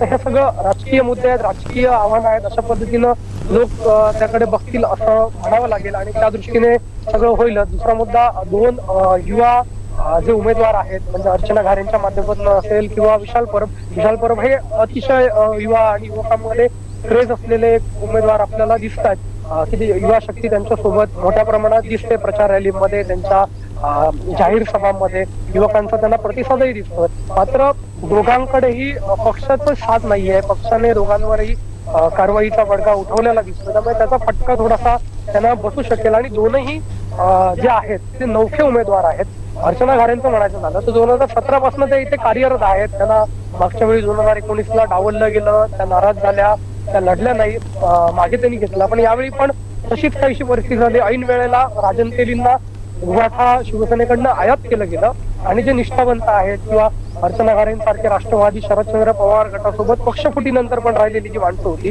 ती दुखावली गेली होती आणि ती त्यांच्यासोबत राहताना आपल्याला पाहायला मिळाली. हे सगळं बघता निश्चित मोठी तगडी फाईट ही इथे होणार आहे. हे 2 अपक्ष उमेदवार आहेत. जरी त्यांना पक्षांची साथ नसली तरी हे 2 जण ठरवणार आहेत की इथे आमदार कोण होणार आहे. साधारणतः 1.5 लाखाच्या आसपास मतदान ह्या मतदारसंघात होण्याची शक्यता आहे. त्यातलं सर्वाधिक मतदान जो उमेदवार या ठिकाणी घेईल तो निश्चितच या सावंतवाडी विधानसभा मतदारसंघामध्ये आपला झेंडा फडकवताना दिसून येईल. ही सगळी राजकीय गणितं पाहता मतदार राजा आता खऱ्या अर्थानं कोणाला निवडतो, कोणाला साथ देतो, कुठला पर्याय त्यांना योग्य वाटतो. कारण एकीकडे दीपक केसरकर यांनी 15 वर्षात त्यांच्या कामावर टीका होत असताना ते म्हणाले 15 वर्षाच्या बाजूला राहू द्या, मी 5 वर्षात 2500 कोटीची कामं केली असा दावा दीपक केसरकर करतात. राजन तेली भाजपमध्ये असल्यापासून दीपक केसरकरांवर टीका करताना पाहायला मिळतात की दीपक केसरकरांनी 15 वर्षात कुठलीही विकास कामं ह्या मतदारसंघामध्ये केलेली नाही. हा मतदारसंघ मागे नेण्याचं ते म्हणतात. महायुतीमध्ये एक घटक पक्षाचे सदस्य असताना सुद्धा ही टीका ते करत होते. केसरकरांच्या विविध घोषणांवर त्यांनी टीका केली. दुसरीकडे अर्चना घारे आहेत त्या कोणावर जरी टीका करत नसल्या तरी ग्रामीण भागात त्या जाताना आपल्याला पाहायला मिळतात. ज्या संविधानिक शब्दात टीका करायची आहे त्या टीकाही करतात. जी काही बाकीच्या उमेदवारांकडनं किंवा बाकीच्या लोकांकडनं एकमेकांवर जी टीका होते ती टीका अर्चना घारेंकडनं दिसत नाहीये. एक सुसंस्कृत किंवा एक महिला उमेदवार म्हणून त्यांना जशी साजेल असं राजकारण त्या करताना पाहायला मिळतात. विशाल परब यांच्याबद्दल बोलायचं झालं तर विशाल परब सुद्धा कुठल्याही आरोपाला अद्याप उत्तर देताना दिसत नाहीये. सामंजस्याने ज्या सावंतवाडी मतदारसंघाचा जसा इतिहास आहे, शांत, सुसंस्कृत आणि इथले विचारी मतदार आहेत, त्याच पद्धतीने इथले उमेदवार सुद्धा ही परंपरा जपताना पाहायला मिळतात. ही परंपरा कुठेही आपल्याला डावलताना दिसत नाही. राज्यात एकीकडे उठसूट टीका करायची, सकाळी जे काही एकमेकांवर आरोप प्रत्यारोप होतात, दोन्ही महायुती असेल किंवा महाआघाडी असेल दोघांमध्येही जी राजकीय चिखलफेक होते आणि अगदी खालच्या शब्दापर्यंत जी पातळी घसरून टीका होते तशी मात्र या मतदारसंघात अद्याप तरी झालेली दिसत नाहीये. आज नंतर काय होईल मी सांगू शकत नाही, पण अद्याप तरी चारही उमेदवार किंवा सहाही उमेदवार जी तत्व आहेत किंवा जी एक राजकीय चौकट आहे त्या चौकटीच्या बाहेर जाऊन आपला प्रचार करताना दिसत नाहीयेत. पैशाचा वापर असेल किंवा अजून सगळ्या काही आमिष असतील, गोष्टी असतील, त्या गोष्टी निश्चितच या मतदारसंघामध्ये मागच्या काही वर्षात वाढलेला पाहायला मिळाला. एक काळ म्हणजे पैसे किंवा आमिष असा इथे नव्हता, चांगलं पॉलिटिक्स, चांगलं राजकारण इथे चालू होतं. पण आता हा मुद्दा सुद्धा पुढे येताना दिसतो आणि जेवढे राजकीय नेते त्याला जबाबदार आहेत तितकेच मतदार सुद्धा आहेत, तेही तेवढे जबाबदार आहेत. कारण हे जेव्हा लोकप्रतिनिधी गावागावामध्ये जातात तेव्हा तुम्ही आमचा किती देताल आता पहिली सांगा, अशा पद्धतीची विचारणा झाल्यानंतर निश्चितच ज्यांची इच्छा नसते त्यांना सुद्धा खिशात हात घालावा लागतो आणि खिसा ज्यांचा गरम आहे अचानक ह्या निवडणुकीत उभे राहताना आपण पाहायला मिळालं. आमचे चारही जे चौरंगी लढत होणारे उमेदवार आहेत ते कोट्याधीश आहे, त्यामुळे दोनच जे उमेदवार आहेत ते सर्वसामान्य आहेत. एकंदरीत ही निवडणूक पाहता निवडणूकही खूप महागलेली आहे, कार्यकर्त्यांच्याही अपेक्षा खूप वाढलेल्या आहेत, मतदारांच्याही अपेक्षा खूप वाढलेल्या आहेत. कारण आता निवडून आल्यानंतर हा आमदार त्या पक्षात 5 वर्ष पुढची राहील का किंवा त्या विचारधारेला राहील का, ही एक खूप मोठी शंका आहे. त्यामुळे जे काही राजकारण बदललेलं पाहायला मिळतं त्याचा हा एक भाग आहे. आणि नाही, एकूणच विनायक, हे जे तू आता सांगतोयस या दृष्टिकोनातून जर बघितलं तर गेल्या मतदानाच्या वेळेस, गेल्या निवडणुकीच्या वेळेस जे उमेदवार होते, दीपक केसरकर म्हणा, राजन तेली आणि अर्चना घारे परब, की ज्यांना उमेदवारी ऐन वेळेस नाकारण्यात आली, आजही तेच उमेदवार रिंगणामध्ये आहेत. परंतु पक्षीय त्यांचं जे काही लेबल आहे ते वेगवेगळं आहे. मागच्या वेळेस राजन तेली हे अपक्ष म्हणून उभे राहिलेले होते, त्यांना भाजपने प्रचंड चांगल्यापैकी बऱ्यापैकी साथ दिलेली होती. त्यावेळेस दीपक केसरकर जे होते ते शिवसेनेमध्ये होते, शिवसेनेच्या मतांवरती ते निवडून आलेले होते. यावेळेस अर्चनाताई घारे, की ज्यांना मागच्या वेळेस ऐन म्हणजे त्यांना एबी फॉर्म दिलेला देखील होता, परंतु ऐन वेळेस त्यांना थांबायला सांगितलेलं होतं आणि आज त्यांनी बंडाळी करून ते अपक्ष म्हणून उभे राहिलेले आहेत. एक अपक्ष उमेदवार की जो इथला चेहरा आहे, एक राजन तेली की ज्यांनी गेल्या 2 टर्म इथे आपलं उमेदवारी किंवा आपलं जे काही उमेदवारी आहे ती आजमावलेली आहे, आणि एक असा उमेदवार की गेली 3 टर्म या मतदारसंघामध्ये ज्यांनी आपलं आमदारकी पण हे अनुभवलेलं आहे. या तिन्ही पार्श्वभूमीवरती आणि एक नवीन उमेदवार की जो एक नवीनच आहे, म्हणजे आपण विशाल परब यांना थोडंसं जर बाजूला ठेवलं तर ही तिन्ही नावं नेहमी चर्चेत असणारी आहेत, मात्र त्यांची पक्षीय लेबलं आज बदललेली आहेत. याच्याकडे इथल्या मतदार कुठल्या पद्धतीने बघतोय, काय सांगशील, तुझं काय म्हणणं आहे? निश्चितपणे निष्ठा, तत्व, विचार हा मानणारा मतदारसंघ आहे. अगदी या मतदारसंघाचा विचार केला तर अगदी राणी पार्वती देवी, शिवरामराजे भोसले, नाथपै मधुदंडवते, जयानंद मटकर, शिवराम दळवी असे अनेक इथे आमदार होऊन गेले. प्रवीण भोसले सुद्धा या भागाचं नेतृत्व करत होते. अनेक नावं घेता येतील. विचार जपणारी, विचाराला महत्व देणारी आणि तत्व जपणारी माणसं या मतदारसंघातनं नेहमी आपल्याला पाहायला मिळाली. आणि हा मतदारसंघातला मतदार सुद्धा त्याच पद्धतीचा आहे. जुना इतिहास बघितला तर ते आपल्याला जाणून येईल. लोकसभेचं पण आपण जर गणित बघितलं तर तेवढासा फटका किंवा तेवढासा फरक आमिषाला किंवा कुठल्याही पैशाला झालेला दिसून आला नाही. मतदार राजा हा आपल्या भूमिकेवर, आपल्या तत्वावर ठाम राहताना दिसला. खूप मोठा फरक पैशाचा इथे दिसला नाही लोकसभेला सुद्धा. त्यामुळे यावेळी सुद्धा अशाच पद्धतीचं सगळं गणित बघायला मिळतं. जे दीपक केसरकर इथनं शिवसेनेकडनं लढत होते, आज पण ते शिवसेनेचंच आहेत, पण ते भाजप सोबत, एकनाथ शिंदेसोबत जे 40 आमदार गेले त्यांच्यासोबत गेले. त्यांच्यावरही गद्दारीचा आरोप उभाटा शिवसैनिकांनी केलेला दिसतोय. त्याचबरोबर जे राजन तेली भाजपमध्ये होते, म्हणजे जसं तुम्ही मगाशी उल्लेख केला 2009-14 पासून त्यांनी या मतदारसंघामध्ये अधिकचं लक्ष घातलं. निवडणुकाही 2 लढवल्या, 2 वेळा पराभवाला त्यांना सामोरं जावं लागलं, पण त्यांनी जिद्द चिकाटी सोडलेली नाही. आज सुद्धा ते आपल्या उमेदवारीच्या रिंगणात आहेत, निवडणूक रिंगणात आहेत. मतदार राजा त्यांना नेहमी 5 वर्षांनी कुठल्या तरी वेगळ्या चिन्हासोबत पाहतो, अशा पद्धतीचंही हे बोललं जातंय राजकीय वर्तुळामध्ये. गेल्या वेळी ते अपक्ष होते, त्याच्या आधी भाजपच्या चिन्हावर होते आणि आता शिवसेनेची मशाल घेऊन ते रिंगणात आहेत. निश्चितच ही सगळी राजकीय गणितं बदलताना आपल्याला दिसून आली.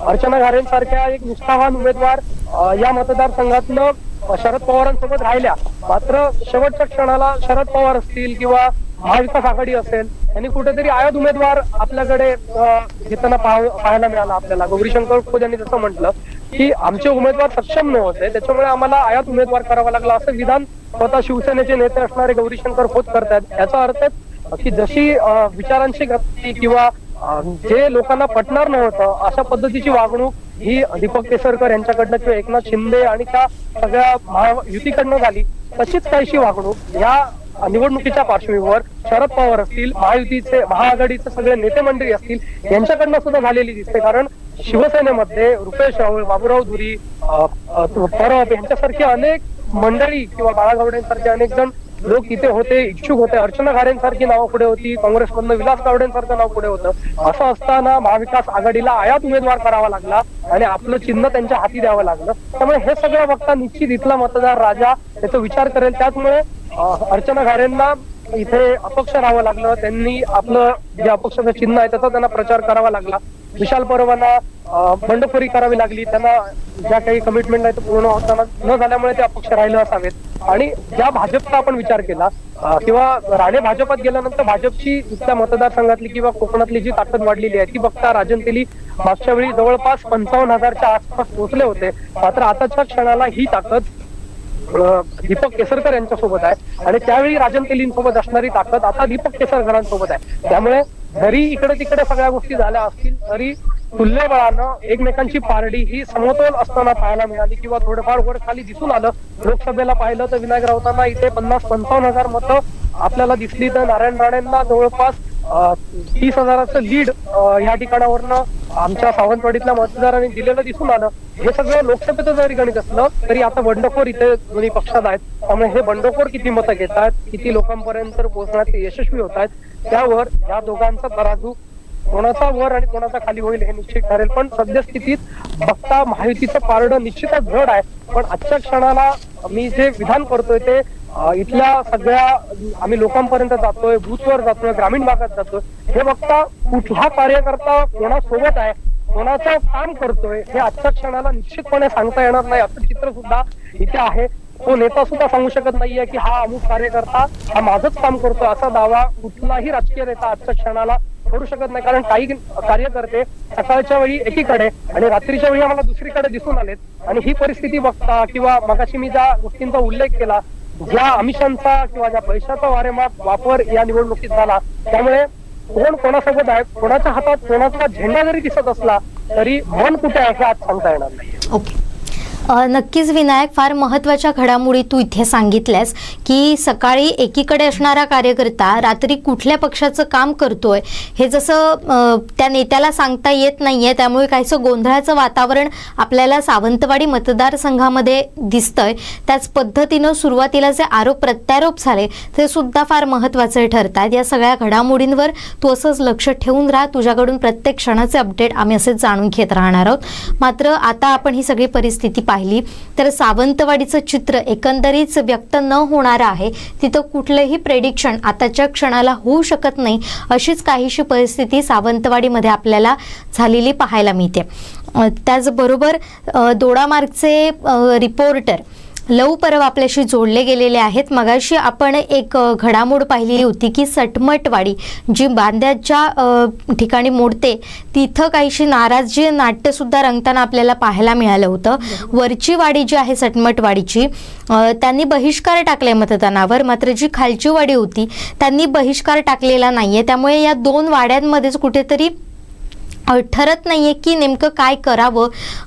त्या संदर्भात आपण जाणून घेणार आहोत की ही नाराजी मतदारांमध्ये का आहे, त्यांच्यापर्यंत लोकप्रतिनिधी अजूनपर्यंत का पोचले नाहीत, त्यांची नाराजी या मतदानाच्या पार्श्वभूमीवर का दूर झालेली नाही हे आपण पाहणारच आहोत. मात्र आणखीन एक अपडेट देतोय ती म्हणजे वेंगुर्ल्यात 2 मतदान केंद्रावर मशिनीत बिघाड झाल्याचं पाहायला मिळालं. अर्धा तास मतदारांमध्ये त्यामुळे खोळंबा झाल्याचं पाहायला मिळालं.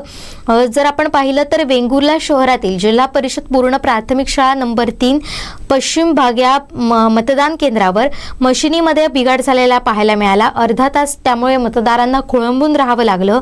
उभादांडा शाळा नंबर 2 मध्ये सुद्धा मशीन बंद झाली. इथं सुद्धा मतदारांना अर्धा तास खोळंबून राहावं लागलं. दुसरी मशीन लावल्यानंतर मतदान प्रक्रिया ही सुरळीत सुरू झाल्याचं आपल्याला पाहायला मिळालं.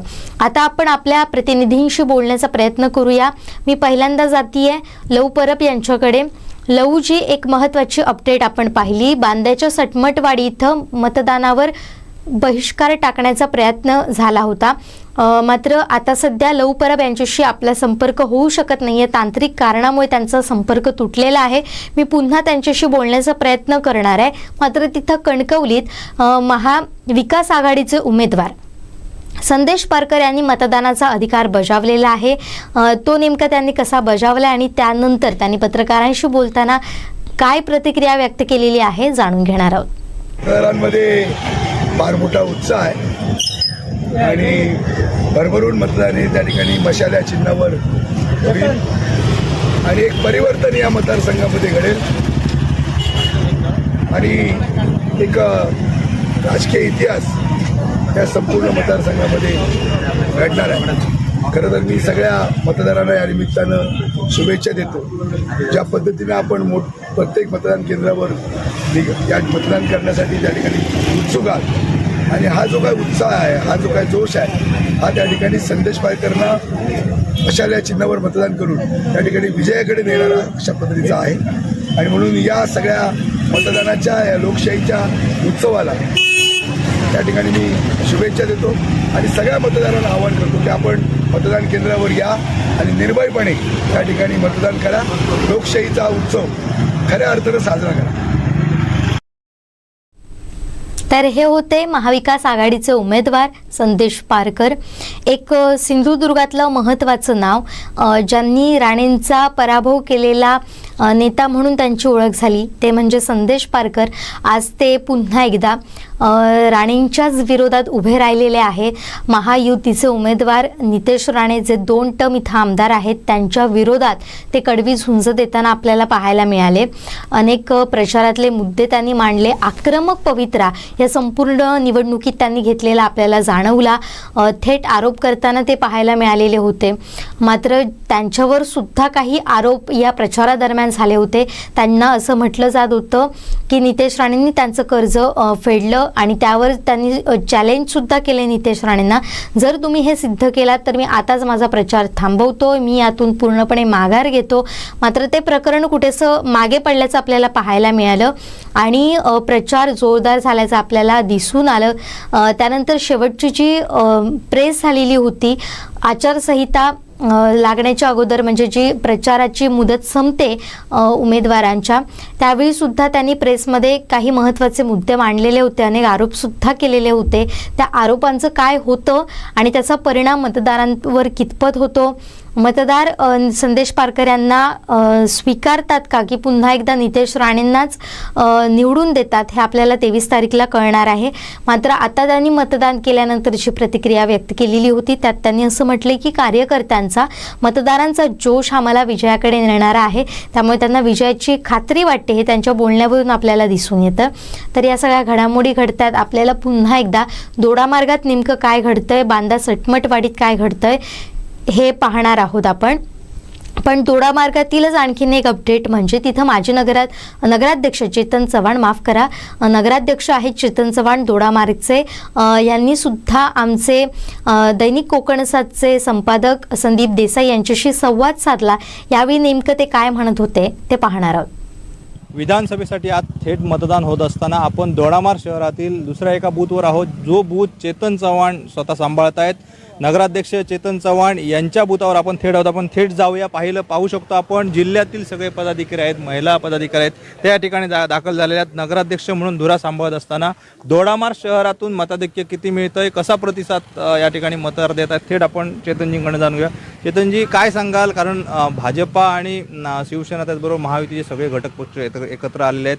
तुमचे उमेदवार जे आहेत ते दीपक केसरकर आहेत. विकास कामांचा धडाका या मतदारसंघामध्ये थेट तुमच्या शहरामध्ये लावलेला होता. कसा प्रतिसाद आहे? आज मतदान होत आहे. जे दीपक भाईंना मी विकास कामाचा निधी मागितला तो नगरपंचायतमध्ये आम्हाला भेटलेला आहे आणि ती कामं पण सुरू झालेली आहेत. आणि माझ्या माहितीप्रमाणे जे आतापर्यंत ठराव घेतले नगरपंचायत, एकमेव कोकणातील नगरपंचायत कसे दोडामार्ग आहे ते 85 ठराव, त्यापैकी 80% ठराव हे आम्ही टोटल कामं मंजूर झालेली आहेत. तर झालेलंच आहे, पण आज त्या विकासाची पोचपावती देण्याची जी वेळ आहे तुमची आणि तुमच्या या सगळ्या नागरिकांची आहे. कसा प्रचार केला आणि आज थेट मतदाना दिवशी कसा उत्साह आहे? तेच लोकांचा अतिप्रेमी उत्साह आहे, ज्यांची सर्वांची कामं चांगली झालेली आहेत. आणि दीपक केसरकरांनी खरंच आपल्याला नगरपंचायतसाठी व आपल्या रवींद्र चव्हाण साहेब असतील, नारायण राणे साहेब असतील, यांच्याने एवढं आम्हाला सहकार्य केलं, त्याच्यामुळे हा सर्व विकास झाला. आणि आज जर आम्ही त्याच्या मागे नाही राहिलो, जनता म्हणते काही लोकांपर्यंत आम्ही पोहोचलो नाही, त्यांनी आम्हाला फोन करून पण सांगितलं की आमचं मतं तुमच्या युती धर्माला आहे आणि आम्ही तुम्हाला वोटिंग करणार आहोत. आणि ते लोक बाहेर प्रदेशी असलेले पण आज वोटिंगसाठी त्यांना काही यंत्रणा न देता पण ते इकडे पोच झालेले आहेत. हे आमच्यासाठी आम्हाला यशाची आम्हाला किल्ली आम्ही समजतो आहे. आणि भरघोस मताने दीपकभाई केसरकर निवडून येतील आणि शहरामध्ये त्यांना लीड असणार आहे. साधारण किती लीड असेल, काय अंदाज आहे?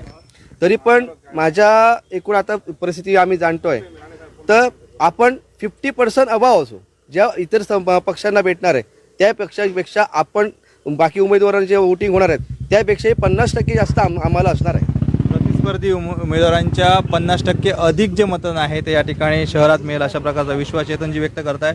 RPIचे रमाकांत जाधव सर सुद्धा या ठिकाणी आहेत. जाधव सर, काय सांगाल, कशा पद्धतीने शहरामध्ये प्रतिसाद मिळतो? महायुती जे आहे ती महायुतीला चांगल्या प्रकारे प्रतिसाद मिळताना दिसतो. महायुतीतले सर्व घटक पक्ष या दीपकभाईंच्या पाठीशी खंबीरपणे उभे आहेत. दीपकभाईंनी जो काही विकास कामं केलेली आहेत पूर्ण मतदारसंघामध्ये केली, दोडामार्ग शहरामध्ये केलेली आहे आणि त्याची पोचपावती त्यांना विजयाच्या मतांच्या रूपाने निश्चितपणे मिळेल आणि निर्विवादपणे दीपकभाई विधानसभेत विजय होऊन जातील असं मला आशा होती. दोडामार्ग शहरातून मिळणारा प्रतिसाद आणि जनतेचं या ठिकाणी होणारं आजचं मतदान या सगळ्या पार्श्वभूमीवर विधानसभेत यावेळेचे जे आमदार आहेत ते दीपक केसरकर असतील असा विश्वास जो आहे तो या ठिकाणी चेतन चव्हाण आणि RPIचे जिल्हाध्यक्ष रमाकांत जाधव व्यक्त करतायत. आपण जुईली, आपण जर बघितलं मगासपासून की एकूणच आज सकाळपासून मतदानाचा हा जो काही आपली प्रक्रिया आहे ती सुरू झालेली आहे. दरम्यानच्या कालावधीमध्ये कणकवलीमध्ये खासदार नारायण राणे यांनी मतदान केलेलं आहे आणि त्याच्यानंतर प्रतिक्रिया देताना त्यांनी सांगितलेलं आहे की हे राजकीय माझ्या बाबतीतलं हे नाही आहे, वैर नाही आहे, तर माझ्या बाबतीतला द्वेष आहे. फक्त हा जो काही आहे तो राजकीय ह्याच्यामध्ये काही नाही असं त्यांचं म्हणणं आहे. माझ्या संदर्भात नारायण राणे म्हणून असलेला द्वेष जो आहे तो ह्या निवडणुकांमधून नेहमी दिसून येत असतो. तर हे जे त्यांचं विधान आहे ते निश्चितच महत्त्वपूर्ण असं आहे. कारण आत्तापर्यंत जर आपण बघितलं म्हणजे ज्या वेळेपासून ठाकरे म्हणजे शिवसेनेतून नारायण राणे बाहेर पडलेले आहेत तेव्हापासून ठाकरे आणि राणे हा वाद जो आहे हा आपण सगळेजण बघत असतो. आणि ठाकरे आणि राणे ह्या दोन कुटुंबातला जो काही द्वेष आहे तो वारंवार आपल्याला दिसून देखील येत असतो. छोट्या छोट्या मोठ्या मोठ्या प्रकरणांवरून एकमेकांवरती आगपाखड ही दोन्ही कुटुंब नेहमीच करताना आपल्याला दिसून आलेली आहेत. आणि आत्ता या पार्श्वभूमीवरती आज खासदार नारायण राणे यांनी जे विधान केलेलं आहे की राजकीय कुठेच मला काही हे वाटत नाही आहे, हा द्वेष जो आहे हा माझ्यावरचा द्वेष आहे, हा राणेंवरचा द्वेष आहे. हे जर बघितलं तर निश्चितच या विधानाला फार मोठं महत्त्व आहे आणि सातत्याने आपण ते बघत आलेलो आहोत की हा जो काही द्वेष आहे तो दिसत असतो. हे जर बघितलं किंवा याचा जर विचार केला तर सिंधुदुर्ग जिल्ह्यातलं राजकारण की जे नेहमीच असं म्हटलं जाते की राणेंभोवती फिरत असते किंवा राणेंच्या भोवती इथलं राजकारण नेहमीच त्यानुसार फिरत असते, याचा जर विचार केला तर आजच्या दिवसाला दोन राणेंचे सुपुत्र हे निवडणुकीच्या मैदानात आहेत. या दृष्टीने जर विचार केला तर हा जो काही राणे द्वेष त्यांनी म्हटलेला आहे की माझ्यावरचा द्वेष किंवा राणेंवरचा हा जो द्वेष आहे त्याचं कुठेसं चित्र या मतदानावरती किंवा ह्या निवडणुकींवरती बघायला मिळेल असं आपल्याला वाटत होतं. परंतु ते जरी बाजूला ठेवलं म्हणजे घराणेशाही किंवा याच्यावरती सुद्धा अनेक वेळेस त्याचा उल्लेख झालेला होता, याचा जर विचार केला तर निश्चितच हे त्यांनी जे काही विधान केलेलं आहे ते महत्त्वपूर्ण असं ठरते जुईली. आता तुम्ही जसं उल्लेख केलाय की राणेंच्या भोवती फिरणारं राजकारण त्यातल्या त्यात ठाकरे आणि राणे हा जो वाद आहे तो आता आणखीन कुठेतरी चिघळताना दिसतोय. म्हणजे दिवसेंदिवस या वादाची दरी ही फार मोठी पडताना आपल्याला दिसतेय. आत्ता महत्त्वपूर्ण काय ठरतंय तर इकडे ठाकरेंचं अस्तित्व आहे कोकणातलं, दुसऱ्या बाजूला काय आहे तर राणेंचे दोन्ही सुपुत्र हे निवडणुकीच्या रिंगणात आहेत. एकीकडे राणेंचा स्वतःचा पराभव झालाय 2014ला जो शिवसेनेनं केला, त्यानंतर त्याच दरम्यान निलेश राणेंचा सुद्धा पराभव झालाय. आता अशी परिस्थिती आहे जो मतदारसंघ होता नारायण राणेंचा त्याच मतदारसंघामध्ये महायुतीचे उमेदवार म्हणून शिवसेनेकडून निलेश राणे ही निवडणूक लढवत आहेत. आणखीन महत्त्वाचे फॅक्टर काय आहेत की ज्या शिवसेनेमधून हे सगळे बाहेर पडले होते त्या शिवसेनेमधून मध्ये निलेश राणे हे जवळपास 19 वर्षानंतर प्रवेशकर्ते झालेले आहेत. त्यामुळे कुठेतरी तो शिवधनुष्य ते कुठलं तरी ते सगळे आठवणी त्यांना पुन्हा एकदा झरझर त्यांच्या समोरून जाताना दिसतात. आणि कायम निलेश राणे हे विधान करतात की मी कुठल्याही पक्षात असलो तरी माझ्यातला शिवसैनिक अजून गेलेला नाही आहे, तो तिथेच आहे. एक वेळ नितेश राणे पहिल्यापासूनच भाजपमध्ये असल्यासारखे वाटतात, पण माझ्याकडून तो गेलेला नाही आहे. तर ह्या सगळ्या घटना फार महत्त्वपूर्ण ठरल्या होत्या या निवडणुकीमध्ये. पुन्हा एकदा हाच वाद समोर आला की शिवसेना विरुद्ध राणे, शिवसेना विरुद्ध शिवसेना अशीच लढत आपल्याला इथे पाहायला मिळते. एकीकडे ठाकरेंचं अस्तित्व, दुसरीकडे वर्चस्व मिळवण्यासाठी राणेंची लढाई, अशा पद्धतीचं वातावरण, अशा पद्धतीची निवडणूक यामध्ये होताना दिसते. निश्चितच जुईली, एकूणच जर बघितलं तर पुन्हा एकदा मी ह्या वाक्याचा उल्लेख करेन की कोकणामध्ये शिवसेना ही नेहमी एक म्हणजे कोकण हा शिवसेनेचा बालेकिल्ला राहिलेला आहे. आणि ज्या पद्धतीचं वातावरण लोकसभेच्या इलेक्शनमध्ये होतं त्या पद्धतीचं वातावरण आज कोकणामध्ये विधानसभेच्या इलेक्शनच्या वेळेस, मतदानाच्या वेळेस, निवडणुकीच्या वेळेस दिसून येत नाहीये. ते म्हणजे शिवसेने म्हणजे पक्षीय दृष्टिकोनातून जर बघितलं तरी मित्रपक्ष म्हणून भाजप कोणाबरोबर असणं हा मुद्दा दुसरा आहे, परंतु शिवसेना आणि कोकण हे जे काही समीकरण आहे ते पुन्हा एकदा कुठेतरी जोडलं जातंय किंवा ते जोडलं जाण्याचा प्रयत्न केला जातोय. आज शिंदे सेनेमधून निलेश राणे यांना जरी उमेदवारी दिलेली असली, जसं तू म्हणालीस की 19 वर्षांनंतर पुन्हा एकदा त्याच शिवसेनेचा किंवा त्याच धनुष्यबाणाचा एक पुन्हा एकदा त्या धनुष्यबाण चिन्हावरती निलेश राणे हे निवडणूक लढवत आहेत.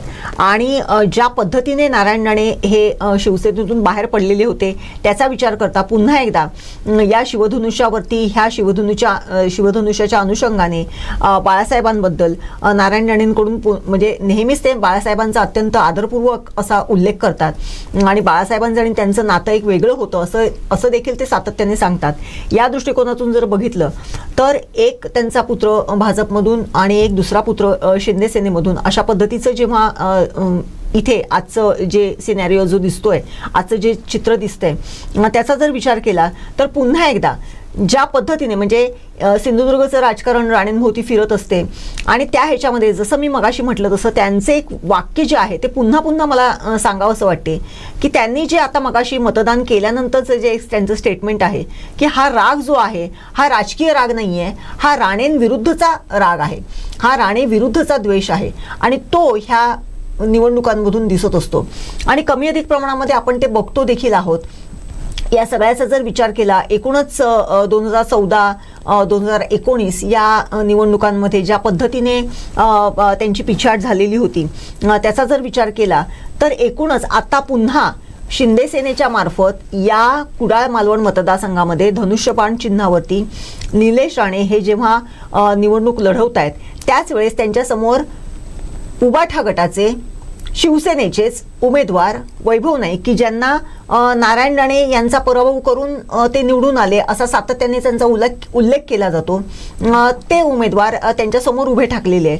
या सगळ्या गोष्टींचा जर विचार केला तर राणे आणि इथलं राजकारण, राणे आणि आजची विधानसभा निवडणूक, राणे आणि इथले कॅन्डिडेट ह्याचा सातत्याने चर्चा होत असते आणि त्याच्यावरती त्या भोवती निश्चितपणे हे राजकारण फिरत असते. आपण ज्या पद्धतीने बोललो की निलेश राणे हे खासदार होऊन राहिलेले आहेत या मतदारसंघाचे, त्यांनी गेल्या 5 वर्षामध्ये किंबहुना गेल्या काही दिवसांमध्ये, गेल्या काही वर्षांमध्ये या मतदारसंघामध्ये आपला जो काही रॅपो आहे तो ठेवलेला होता. याचा जर विचार केला तर निश्चितपणे त्यांना ही जी काही उमेदवारी देण्यात आलेली आहे ती शिंदे सेनेकडून जी देण्यात आलेली आहे, शिंदे सेनेकडे किंवा शिवसेनेकडे ही जागा ठेवण्याच्या अनुषंगाने एकनाथ शिंदेंनी जो काही एक आग्रह धरलेला होता त्याच्यामध्ये ते सक्सेसफुल झालेले आहेत आणि त्या अनुषंगाने निलेश राणेंना शिंदे सेनेकडून ही सीट देण्यात आलेली आहे आणि त्यांना उमेदवारी देखील देण्यात आलेली आहे. आणि त्या दृष्टिकोनातून पुढचं जे काही राजकारण घडलेलं आहे ते आपण बघत आलेलो जुईली. बरोबर. आपण या सगळ्यावर अधिक बोलणारच आहोत. आता आणखीन बराचसा काळ आहे, संध्याकाळपर्यंत आपल्याला मतदान कशा पद्धतीनं पुढे जाते ते पाहायचं आहे. दुपारपर्यंतची आकडेवारी आता काही वेळातच येणार आहे. 7 ते 11 पर्यंतची आपण आकडेवारी पाहिली. यामध्ये कुठेतरी कुडाळ मतदारसंघ हा आघाडीवर होता. त्यानंतर आपण पाहिलं की आता 1 पर्यंतची आकडेवारी आपल्या हातात येणार आहे. अगदी काही वेळातच आपण ती आकडेवारी तुमच्यापर्यंत पोहोचवणार आहोत. मात्र आता आपल्यासोबत जोडले गेलेले आहेत दैनिक कोकणसादचे संपादक संदीप देसाई सर. मी त्यांच्याकडे जातीय. दोडा मार्गात त्यांनी या सगळ्याचा आढावा घेतलेला आहे. थेट जाऊयात.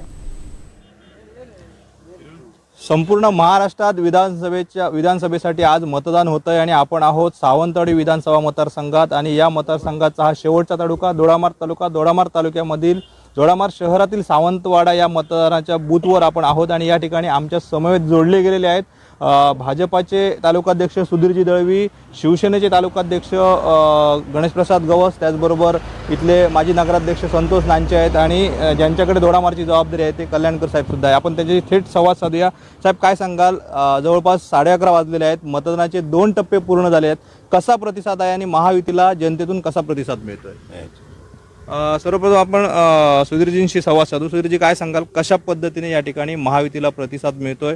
दीपक केसरकर या ठिकाणी महायुतीकडनं या ठिकाणी रिंगणात आहेत. आपण प्रत्यक्ष मतदान पाहताय. जो मणेरी मतदारसंघ आहे त्याचा सकाळी आढावा घेतलाय, काय सांगा? दोडामार्ग तालुक्यामध्ये महायुतीचे उमेदवार दीपकभाई केसरकर आहे आणि चांगल्या प्रकारे दोडामार्ग तालुक्यामध्ये मताधिक्य मिळणार आहे आणि चांगल्या 57 बूथ आहे. 57 बूथमध्ये आम्ही आढावा घेतला आहे. चांगल्या प्रकारे मतदान सुरतपणे लोक दीपकभाईंना मतदान करण्यासाठी बाहेर पडत आहेत. मला पूर्ण विश्वास आहे मागच्या लोकसभेला राणेसाहेबांना या दोडामार्ग तालुक्याने चांगल्या प्रकारे भरघोस असं मतदान दिलेलं. 14,670 मतदान लीड, 7,000चं लीड दिलेलं. ह्या टाईमला दीपकभाईंना 15,000 आम्ही क्रॉस करणार आहे. ह्या एवढा विश्वास या मतदारांना ज्या प्रकारे उत्स्फूर्त सहकार्य करतात, त्यामुळे मी निश्चित सांगतो की आपण 15,000पेक्षा जास्त मतदान दीपकभाईंना या दोडामार्ग तालुक्यामधून देणार आहोत.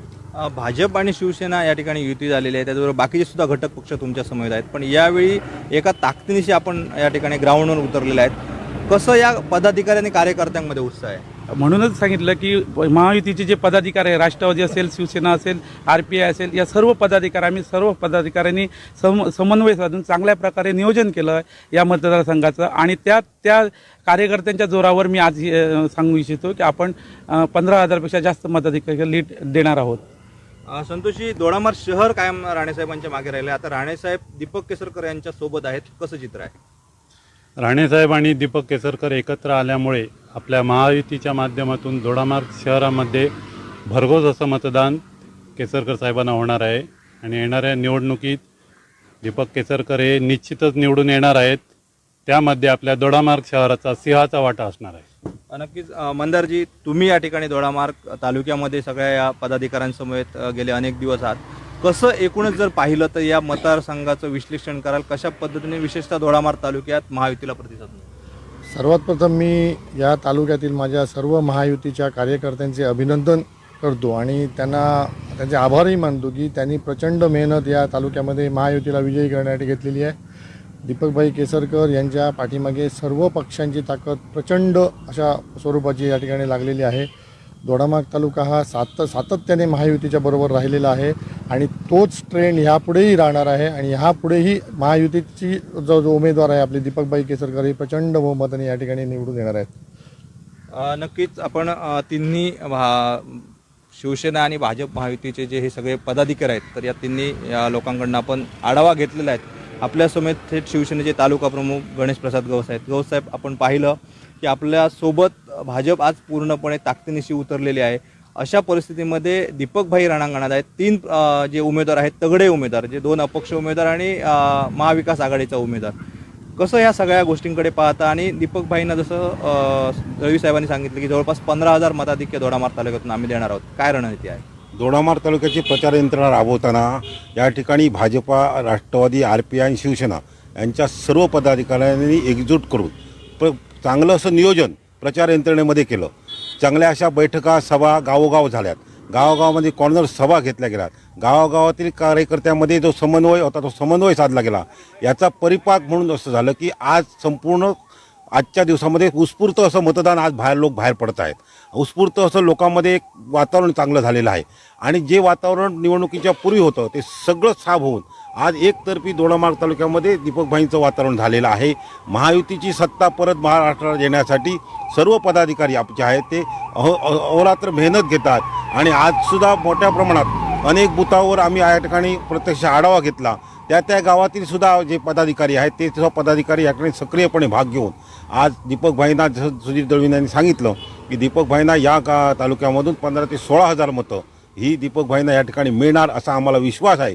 आणि त्याचबरोबर इतर जे 2 उमेदवार होते त्या उमेदवाराची प्रचार यंत्रणेमध्ये कुठलीही ही दिसली सुद्धा नाही. प्रचार यंत्रणा राबवताना किंवा इतर गोष्टी करताना काही दिसलं नाही.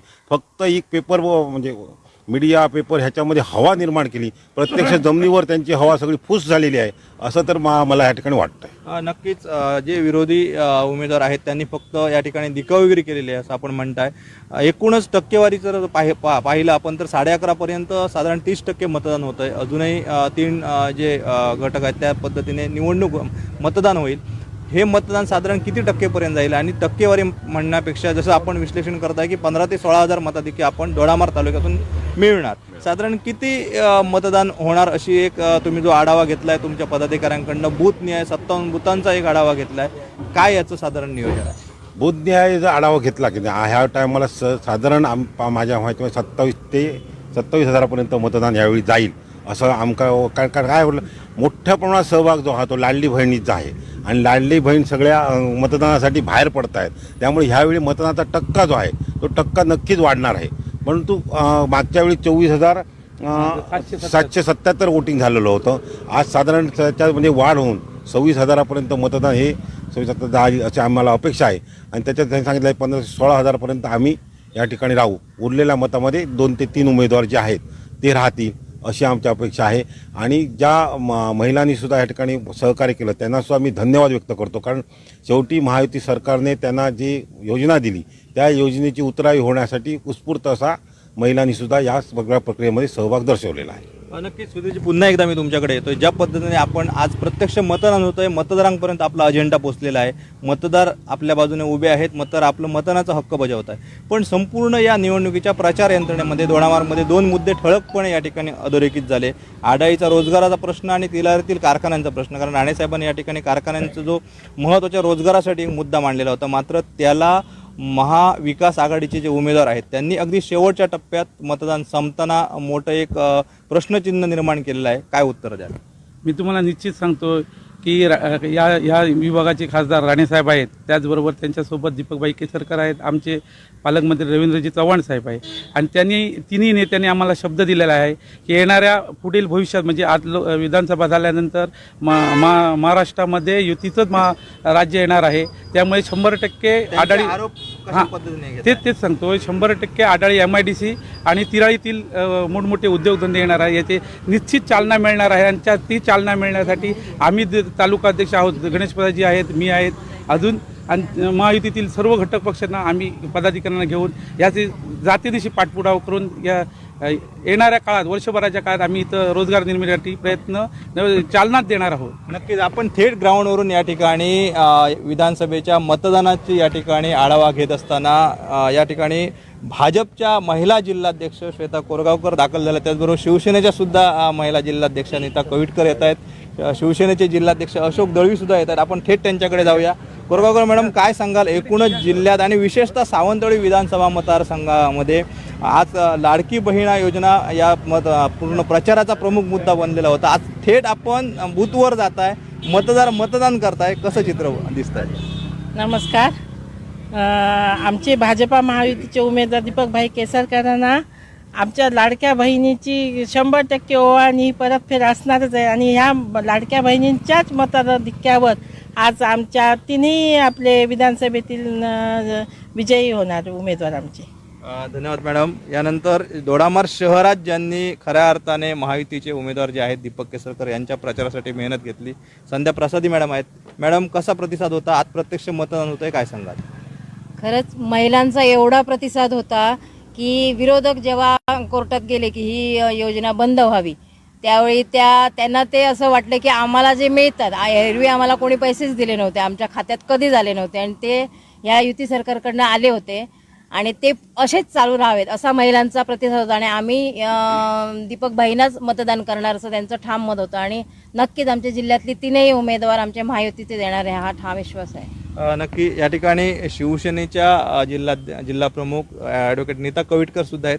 मॅडम, काय सांगाल, आपण तिन्ही या तालुक्यांमध्ये विधानसभेच्या जोरदार दीपकबाईंसाठी प्रचार केला होता, आता थेट ग्राउंडवर मतदान होत आहे, तुम्ही सुद्धा आढावा घेता याचा, काय सांगाल, किती मताधिक्य असेल दीपकबाई? आपल्या भाईंना जो काय आम्ही आता मतदानाच्या मतदार केंद्रामध्ये फिरलो, प्रचार केलो, त्यानंतर बघितलं तर महिलांची संख्या ही जास्त आहे आपल्या सावंतवाडी मतदारसंघामध्ये आणि ह्या सर्वाचा विचार केला आणि ज्या महायुतीतून आपले भाई उभे आहेत ह्या सर्व महायुतीचा प्रभाव, भाईंचा आतापर्यंत झालेलं विकास काम आणि महिलांसाठी जे काय सबलीकरण व्हावं महिलांचं म्हणून ज्या काही योजना म्हणजे प्रत्येक योजनेमध्ये महिलांच्या बाबतीतल्या त्या महिला समाविष्ट आहेत, गरीब लोक आहेत, दुर्बल घटक आहेत आणि आपले मुख्यमंत्री साहेब आलेले ह्या सर्वाच्या प्रभावाने आमचे भाई हे 1.5 लाखाच्या वरती मताधिक्याने नक्कीच जिंकून येतील असं आम्हाला सगळ्यांना आशा आहे.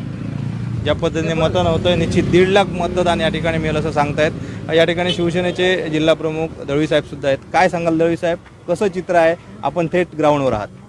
प्रत्यक्ष पाहिलं तर संपूर्ण तिन्ही मतदारसंघामध्ये तालुक्यामध्ये प्रचंड महायुतीचे जे सगळे कार्यकर्ते आहेत, अगदी प्रत्येक केंद्रावर आम्ही आता पाहिलं तर प्रतिसाद आहे. या ठिकाणी सर्व भाजपचे कार्यकर्ते आहेत, आमचे सर्व कार्यकर्ते आहेत, राष्ट्रवादीचे कार्यकर्ते आणि ज्यावेळी आम्ही मतदान केंद्रावर आता भेट दिली त्या ठिकाणी प्रचंड प्रमाणात लोकांचा प्रतिसाद आहे आणि हा प्रतिसाद आणि त्याचा कानोसा घेतला तर ते धनुष्यबाणालाच मतदान करतायत हे दिसतंय. एकंदरीत लोकांच्या चेहऱ्यावरून सांगताय आणि माणसंसुद्धा खुणा करतायत की आम्ही केलंय काय ते बरोबर म्हणून, काय जे वस्तुस्थिती आहे.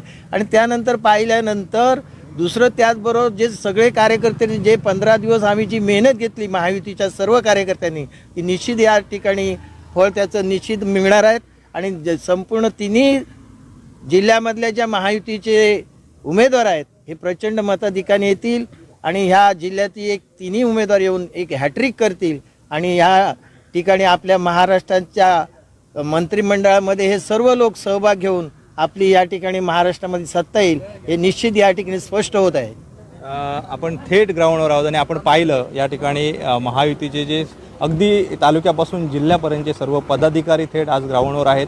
ज्या पद्धतीने लाडक्या बहिणी आणि इथला विकास जो आहे त्यामुळे दीपकबाई आणि एकूणच जिल्ह्यातील महायुतीच्या उमेदवारांचं पारडं जड आहे असं ते इथनं सांगितलं जातं. अगदी जाता जाता मी शेवटला या ठिकाणी मुद्दामून एका बुजुर्ग जे आहेत आमचे मतदार त्यांच्याकडे जातोय. काळवेकर काका, मुद्दामून या ठिकाणी या अनेक निवडणुका तुम्ही बघितलात तुमच्या आयुष्यात, ह्या निवडणुकीकडे कसं पाहताय? कारण नारायण राणेंना आत्तापर्यंत मतदान करण्यासाठी आपण नेहमी सहकार्य केलेलं आहे, थेट तुम्ही बुधवर आहात, कशी आहे ही निवडणूक, काय सांगाल?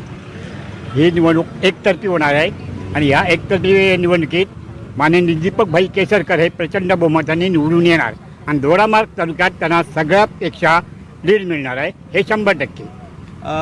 कशी निवडणूक झाली? कारण आत्तापर्यंत अनेक तुम्ही या आमदारकीच्या निवडणुका पाहिलेल्या आहेत, यावेळीची निवडणूक होती ती कशी होती? यावेळीची निवडणूक म्हणजे काय बाकीच्या उमेदवारांना कठीण होती पण दीपकभाईंना केसरकरांना अजिबात कठीण नव्हती. राणेसाहेब सोबत होते. हो, राणेसोबत होते आणि जो विकास आहे तो लोकांनी बघितलेला आहे. त्या विकासाच्या जोरावर दीपकभाई केसरकर निवडून येणार 100%.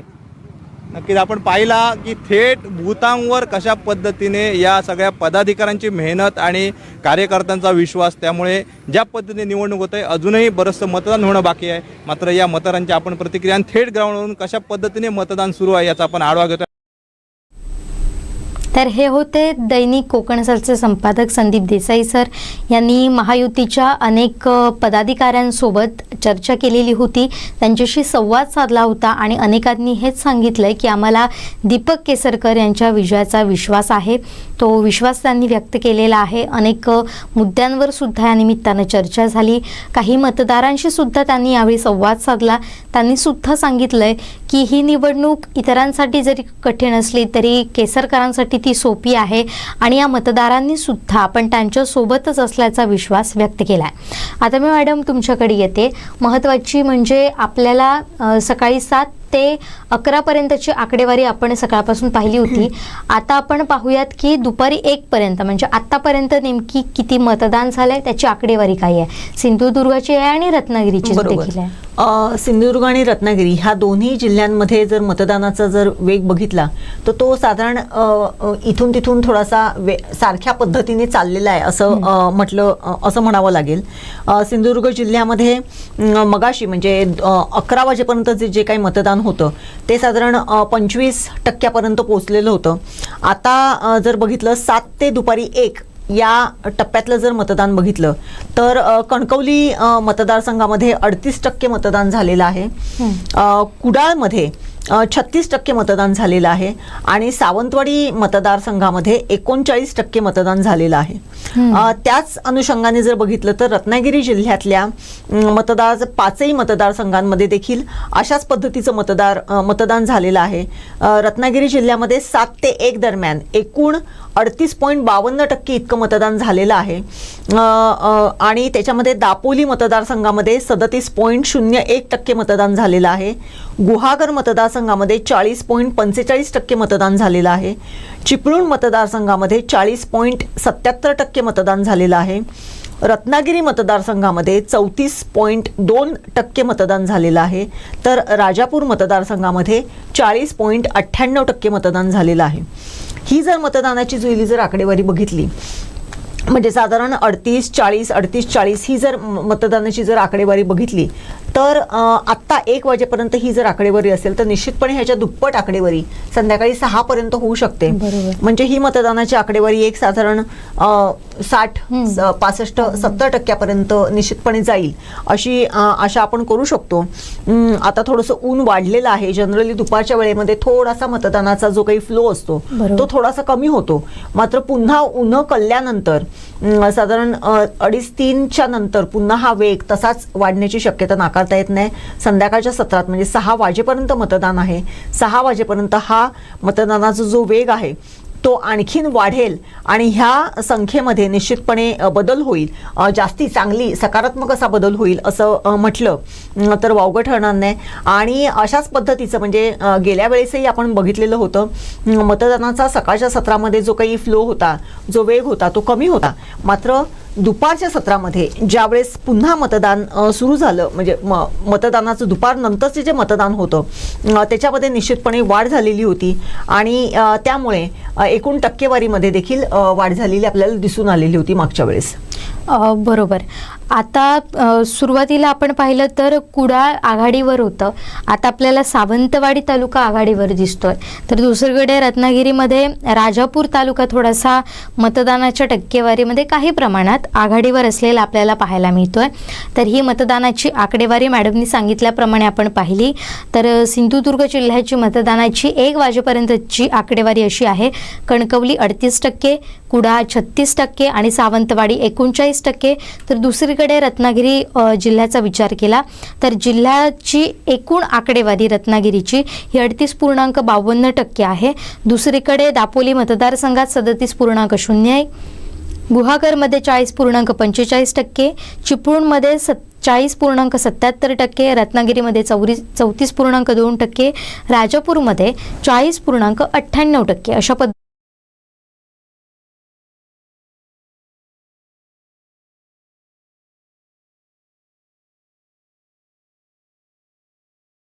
हे सध्या आढावा घेत आहेत संपूर्ण मतदारसंघाचा. त्यामध्ये ते देवगडमध्ये होते. सकाळपासून आपण माहिती घेतोय किंवा दृश्य पाहतोय की नितेश राणे हे प्रत्येक मतदारसंघाच्या केंद्रावर जाऊन मतदारसंघाच्या मतदान केंद्रावर जाऊन मतदान कशा पद्धतीनं होतंय मतदार येण्यासाठी कशा पद्धतीनं त्यांना आणलं जाते ह्या सगळ्याचा आढावा घेत आहेत. आणि यानंतर त्यांनी पत्रकारांशी सुद्धा देवगडात असताना संवाद साधला होता. तर यावेळी ते नेमकं काय म्हणालेत मतदारसंघाचा त्यांनी कसा आढावा घेतलाय थेट जाऊया देवगडमध्ये. जे काही लांबून आलेले आहेत मुंबई महाराष्ट्राच्या कानाकोपऱ्यात आपले स्थानिक मतदार आहेत ते मोठ्या संख्येने येत असताना दिसत आहे. सकाळी 7 वाजल्यापासूनच लोकांचा मतदानाच्या मतदान आहे गर्दी होत असताना दिसत आहे. मला विश्वास आहे की जास्तीत जास्त मतदान हे कमल चिन्हाला आज होईल. मला आशीर्वाद मोठ्या प्रमाणामध्ये लोक देतील. मला परत एकदा 5 वर्ष सेवा करण्याची संधी लोक देतील असं मला ते आता अवघ्या 72 तासासाठी तुम्हाला अधिकृत आकडा कळेल, पण जो काय उत्साह आज मतदारांच्या चेहऱ्यावर दिसतो आहे ते निश्चित पद्धतीने मला विश्वास आहे की मला दुसऱ्यांदा संधी लोक देण्यासाठी सज्ज आहे. हिंदू राष्ट्रामध्ये भगवान चालायचं असतं. तर ही होती प्रतिक्रिया महायुतीचे उमेदवार नितेश राणे यांची. त्यांनी विजयाचा विश्वास व्यक्त केला आहे. मलाच मतदार निवडून देतील, पुन्हा संधी देतील असा विश्वास त्यांनी व्यक्त केला आहे. पत्रकारांनी त्यांना या दरम्यान काही प्रश्न देखील विचारले. त्यांना असं विचारलं की तुम्हाला लीड किती मिळेल. त्याचं त्यांनी थोडंसं वेगळ्या पद्धतीने उत्तर दिलं, त्यांच्या राणे स्टाईलनं उत्तर दिलं आहे की आता केवळ 72 तास शिल्लक आहे, अधिकृत आकडा तुम्हाला 23 तारीखला कळेल. त्यामुळे त्यांना फुल कॉन्फिडन्स आहे आपल्या विजयाचा. पण आता 23 तारीखला सगळं चित्र स्पष्टपणे आपल्या समोर येणारच आहे. मॅडम, मी आता तुमच्याकडे येते. आपण सकाळपासून अनेक घडामोडी पाहिल्या, मतदारांचा उत्स्फूर्त सहभाग पाहिला, त्यानंतर मतदानाची आकडेवारी पाहिली, उमेदवारांच्या प्रतिक्रिया पाहिल्यात, त्यांच्या कुटुंबियांच्या प्रतिक्रिया पाहिल्यात, विजयाचा विश्वास प्रत्येकजण व्यक्त करतो, हे सगळं आपण पाहिलं. मागे थोडंसं गेलं तर सगळ्या घडत असलेल्या घडामोडी आपण जवळून पाहतोय, आपल्या दर्शकांपर्यंत पोहोचवतोय. एकूणच जर या निवडणुकीकडे पाहिलं झालं किंवा आताचा दिवस जर आपण पाहिला तर काय वाटतं, एकंदरीत चित्र काय आहे? कसं आहे जुईली, ह्यावेळेसची निवडणूक जी आहे ती खरंच वेगळी आहे. याच्या पूर्वी कधी अशी झाली नाही आणि याच्यानंतर होईल अशी आशंका नाही. यावेळेसचं सगळं जे चित्र आहे तेच वेगळं झालेलं आहे. थोडंसं मी आणखीन एक मुद्दा जोडते त्याला. 2019 नंतर ज्या काही घडामोडी घडल्यात, त्यानंतर ज्या काही भाजप शिवसेनेमध्ये जी दरी निर्माण झाली किंवा जे वैरत्व आपण आपल्याला सगळ्या गोष्टी दिसतात. त्यानंतर पुन्हा अजित पवार उपमुख्यमंत्री होत आहेत, फडणवीस मुख्यमंत्री होत आहेत, पुन्हा ठाकरे येत आहेत, ते जात आहेत, मुख्यमंत्री शिंदे होत आहेत, पुन्हा उपमुख्यमंत्री आपल्याला फडणवीस दिसतात. ह्याचा सुद्धा परिणाम आताच्या निवडणुकीवर आपल्याला दिसतोय. म्हणूनच मी म्हटलं की जुईली, यावेळेसची ही जी काही निवडणूक आहे ती याच्यापूर्वी कधी झालेली नाही आणि याच्यानंतर अशा पद्धतीने निवडणूक होईल अशी आशंका नाही आहे. कारण आत्ता जे तू बोललीस की 2019 नंतर जे काही झालेलं आहे ते काहीतरी वेगळंच आहे. पक्षांची शक्ल झाली, माणसं इथून तिथे गेली, एका रात्रीत उपमुख्यमंत्रीपद दिलं गेलं, एका रात्रीत उपमुख्यमंत्रीपद, एका रात्रीत पुन्हा लोक स्वगृही गेली, एका ह्याच्यामध्ये एक गट अख्खाच्या अख्खा दुसरा गट स्थापन केला गेला आणि त्या ह्याच्यामध्ये 2-2 उपमुख्यमंत्रीपदं निर्माण केली गेली, असं अनेक गोष्टी. त्यामुळे ह्याच्या दृष्टिकोनातून जर विचार केला तरी आजची ही जी काही 2024ची जी काही निवडणूक आहे ती खरंच वेगळी आहे आणि लोकांच्या बुद्धिमत्तेचा कस लावणारी ही निवडणूक आहे. हो, लोकांच्या मतदारांच्या बुद्धिमत्तेचा कस लावणारी ही निवडणूक आहे. आणि हेच एक महत्त्वाचे हे आहे की मतदारांना आपण नक्की कोणाला, कारण याच्यामधून मतदार हा आपला चेहरा निवडून देत असतो, आपलं स्वतःचं जे काही पुढचं भविष्य आहे ते निवडून देत असतो. त्यामुळे ही मतदारांची खरंच कसोटी आहे की नक्की कोणाला मतदान करायचं. त्यामुळे अत्यंत सजगरित्या राहून यावेळेस मतदारांनी मतदान करतायत आणि ते करतील 100%. कारण लोकशाहीचं तेच एक अत्यंत सशक्त असं एक उदाहरण आहे संपूर्ण जगातलं की भारतातली लोकशाही ही इथल्या मतदारांवरती अवलंबून आहे आणि इथला मतदार, ज्याला मतदार राजा म्हटलं जाते, तो निश्चितच आपला राजा निवडण्यासाठी आजच्या दिवशी सरसावून पुढे झालेला आहे. एकूणच 2019 पासूनची जर राजकीय स्थित्यंतर बघितली तर त्याच्यामध्ये खूप मोठे चढ उतार आपण बघत आलेलो आहोत. 2019 मध्ये शिवसेना आणि भाजपची युती होती, त्यावेळेस जे काही थोड्याशा कुरबुरी त्यांच्यामध्ये होत्या त्या सगळ्यांना माहिती आहेत. त्यावेळेसही त्यांचं म्हणजे जे काही हे होतं की आपण स्वबळावरती लढायचं अशा पद्धतीचे जे काही त्यावेळेस त्यांची वक्तव्य होती ते आपल्याला माहिती आहेत. अचानक 2.5 वर्षानंतर म्हणजे त्याच्यानंतर असं झालेलं होतं की मुख्यमंत्रीपद हे उद्धव ठाकरे यांना मिळालं. उद्धव ठाकरे यांना मुख्यमंत्रीपद मिळाल्यानंतर दुर्दैवाने कोरोनाचा कालावधी आला. कोरोनाच्या कालावधीमध्ये सगळं जगच थांबलेलं होतं. म्हणजे ते काही फक्त भारतच असा नाही किंवा महाराष्ट्र असं नाही किंवा सिंधुदुर्ग असं नाही, संपूर्ण जग थांबलेलं होतं. आणि या पूर्ण कालावधीमध्ये म्हणजे जवळजवळ 20-21 ही 2 वर्ष पूर्णपणे कोरोनाच्या महामारीमध्ये गेली. कोरोनाच्या महामारीनंतर संपूर्ण जग पुन्हा एकदा 22मध्ये आपलं संपूर्ण म्हणजे जे काही आपला बॅकलॉग आहे तो भरून काढण्यासाठी पुन्हा एकदा उभारी घेऊन पुन्हा एकदा संपूर्ण जग एका वेगळ्या म्हणजे एका नवीन उमेदीने चालायला सुरुवात केली. त्याचबरोबर ह्या ज्या उमेदीने संपूर्ण माणसांनी, सर्वसामान्य माणसांपासून सगळ्यांनी पुन्हा एकदा आपलं जग, आपलं जीवन सुधारण्यासाठी प्रयत्न सुरू केले, त्याच पद्धतीने राजकीय घडामोडींना देखील त्याच वेळेस वेग आलेला होता. राजकीय घडामोडींना वेग येता येतो तो एवढा आला की शिवसेनेचा एक गट पूर्णपणे शिवसेनेतून फारकत घेऊन बाजूला झाला आणि शिवसेनेची 2 विभाग झाले, ज्याला एका ठिकाणी उद्धव बाळासाहेबांची शिवसेना म्हणून एक गट झाला आणि एकनाथ शिंदेंची म्हणजे शिंदेंची शिवसेना म्हणून दुसरा गट झाला. या दोन्हींचा परिणाम असा झाला की एका पक्षात की जो पक्ष बाळासाहेबांनी स्थापन केलेला होता त्या पक्षामध्ये बंडाळी होऊन एका पक्षाची 2 शकलं झाली आणि त्या दोन्ही शकलांमध्ये 2 शिवसेना एकमेकांच्या समोर उभे ठाकण्यापर्यंतची मजल ह्या निवडणुकीमध्ये आपल्याला बघायला मिळाली. त्यामुळे हा एक भाग आहे. दुसरी गोष्ट अशी झाली की राष्ट्रवादी की जी शरदचंद्र पवार ह्यांची राष्ट्रवादी किंवा जी NCP शरदचंद्र पवार यांनी स्थापन केली, त्या NCPचे अजित पवार यांचा एकदा जो पहाटेचा शपथविधी जो गाजला तो याच कालावधीमध्ये झाला आणि पुन्हा एकदा त्यांना आपण बघितलं तो सिल्वर ओकवरती सुप्रियाताई अजित पवारांना घरामध्ये घेत आहेत हे देखील आपण त्याच दिवशीच्या सकाळी आपण बघितलेलं होतं. आणि त्याबाबतचे गौप्यस्फोट ना आतापर्यंत देखील चालू होते. म्हणजे अदानींच्या घरामध्ये ह्या सगळ्याचं प्लॅनिंग झालं असं सुद्धा आरोप करण्यात आले. बरोबर. त्यामुळे हे जे काय आहे म्हणजे हे देखील बघितलेलं आहे.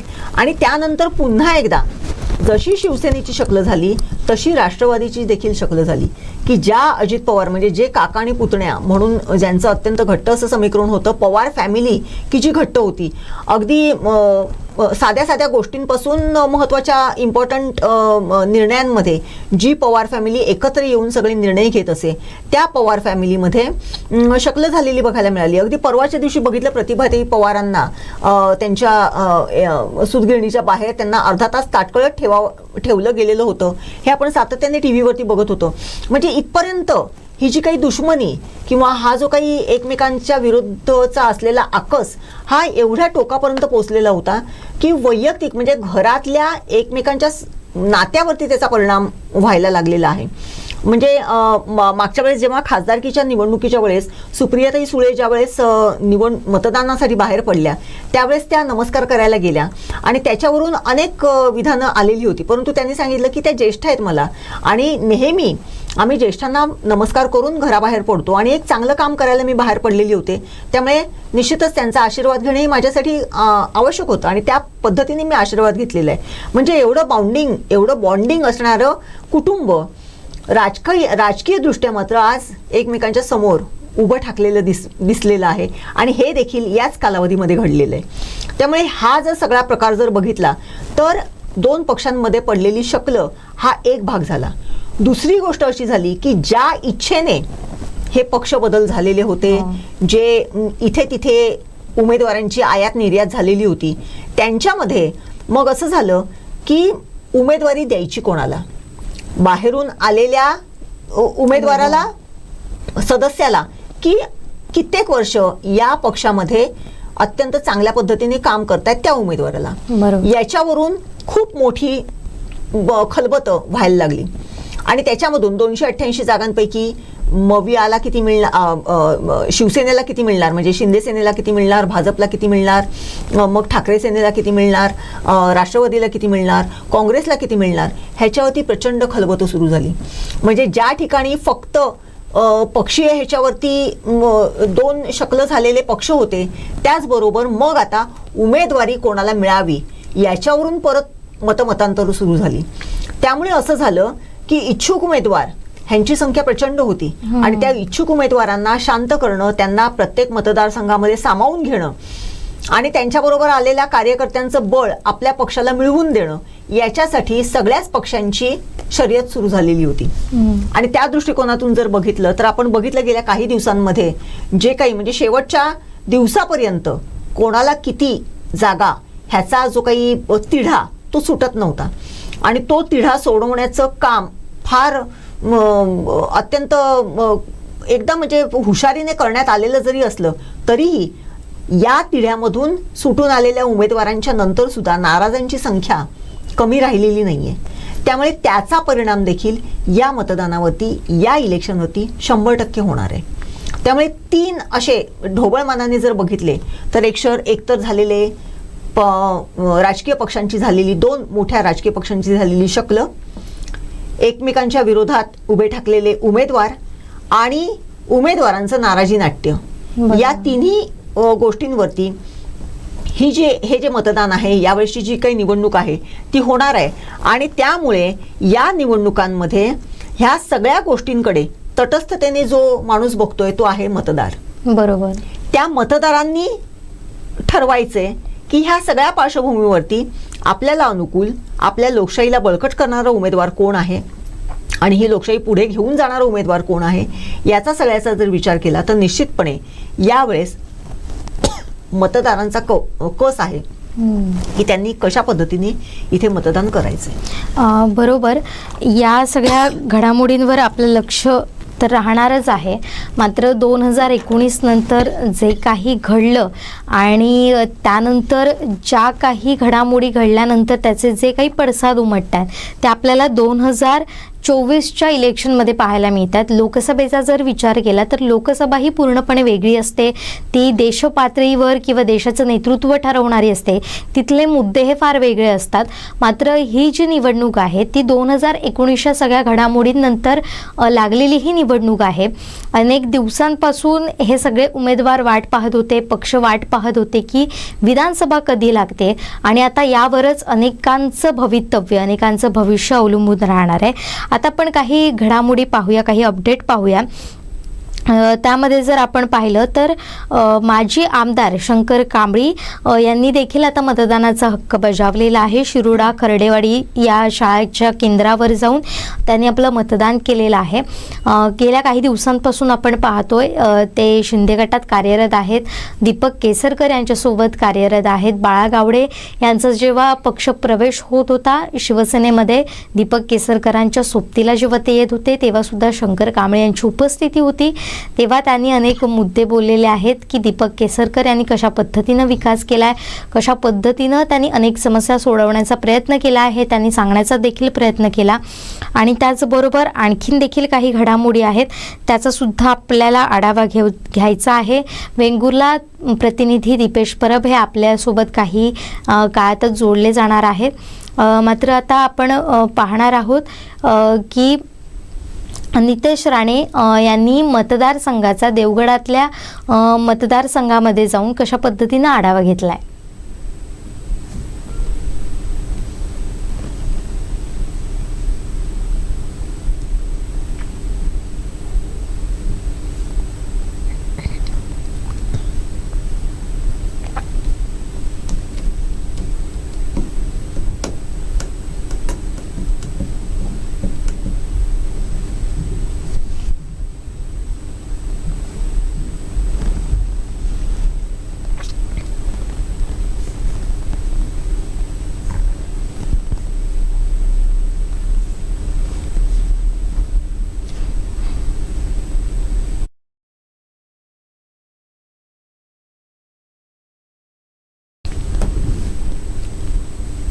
तर ही सगळी आपण दृश्य पाहणारच आहोत. मात्र आणखीन एक मतदार किती जागरूक असतो, त्याला वय नसतं. मात्र कितीही वय झालं तरी आपली जी काही हक्क असतात, कर्तव्य असतात, तो कायम बजावतो. याचं एक उदाहरण आपल्याला सावंतवाडीत पाहायला मिळालं. 88 वर्षांचे एक डॉक्टर, इतकं वय होऊन सुद्धा हातात एक काठी घेऊन ते मतदान केंद्रापर्यंत पोहोचलेले आहेत. आणि ते आहेत डॉक्टर श्रीपाद कशाळीकर डॉक्टर. त्यानंतर त्यांनी कोकणसाद लाईव्हशी संवाद साधला. आमचे सावंतवाडी प्रतिनिधी विनायक गावस यांनी त्यांच्याशी संवाद साधला. त्यावेळी ते नेमकं काय म्हणाले आहेत पाहणार आहोत. काय नाही, लोकशाहीवरच आपला देश चालू आहे ना.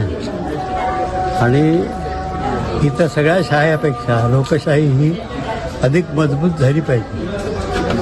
आणि त्या दृष्टीने जर प्रयत्न झाले, जास्तीत जास्त लोकांनी मतदान करावं, म्हणजे साधारण सामान्य लोकांची ज्या काही कल्पना आहेत, विचार आहेत, ते हे होतात. बाकी काय आहे सगळं. गेली अनेक वर्ष तुम्ही मतदान करताय. कसा अनुभव त्यावेळीचा होता आणि आताचा आहे? काय फरक दिसतो संपूर्ण यंत्रणा? काय आता गर्दी जास्त होते ना. पूर्वी कसं होतं, मतदान खूप कमी व्हायचं. आता माझ्या मतानं जवळजवळ 70% मतदान होईल असं माझं मत आहे. एक तर काय केलं तरी बुधवार ठेवलेला आहे, त्याच्यामुळे लोक घरी बसणार नाही, झक मारत येणार. नाहीतर का ऑफिसमधले लोक, गव्हर्नमेंटचे सर्वंट हे रविवारी मतदान जर ठेवलं तर शनिवार, रविवार, शुक्रवार धरून कुठेतरी फिरायला जायचे. त्यामुळे मतदान कमी होत असेल. यावेळेला मतदान जास्त होईल असा माझा अंदाज आहे. काय वाटतं, 60-70% तरी होईल.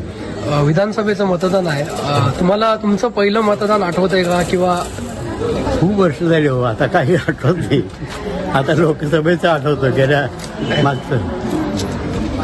काय सांगाल, आताचे उमेदवार बघता किंवा त्यावेळीचे उमेदवार, निवडून येणारे आमदार, या मागच्या 15-20 वर्षातले इथले आमदार किंवा आताचे उमेदवार, त्याकडे आता लोकजागृती जास्त झाली. त्यावेळेला कसं असायचं, आणि वर्तमानपत्रात फक्त नुसतं नाही, त्यावेळेला अशी म्हणजे निवड करण्याइतपत लोकांचं हे नव्हतं. आलं, मत घातलं, गेला. आता कसं झालं आहे, सिलेक्शन आहे. कोण चांगला मतदार आहे, कोण नाही, कोण काम करेल, कोण काम करतो, हे लोकांना समजतं. लोक अधिक जागृत झाले, सुशिक्षितपणा वाढला. आता अशिक्षित माणसं मिळणं कठीण आहे. इथे या मतदारसंघात चौरंगी लढत होते. विद्यमान आमदार दीपक केसरकर आहेत, राजन तेली आहेत, अर्चना गारे आहेत. मला वाटतं दीपक केसरकर येणार असा माझा अंदाज आहे. तुमचा इतक्या वर्षाचा अनुभव फक्त तुम्ही सांगताय? अनुभव आहे, त्यांचं काम आहे. तर हे होते डॉक्टर श्रीपाद कशाळीकर. भरभरून बोलले, मनसोक्त बोललेत ते कोकण 7 लाईव्हशी. ज्यावेळी कोकण 7 लाईव्हचे प्रतिनिधी विनायक गावसांनी त्यांच्याशी बोलण्याचा प्रयत्न केला, तेव्हा त्यांनी प्रत्येक प्रश्नाला तशी उत्तरं दिली. अनेक आठवणी त्यांनी. मला सांगावंसं वाटते की ह्या डॉक्टर श्रीपाद कशाळीकरांचं वय देखील 88 आहे. हो, ते स्वतः डॉक्टर आहेत. ते स्वतः चालत आलेले आपण बघितलेले आहे.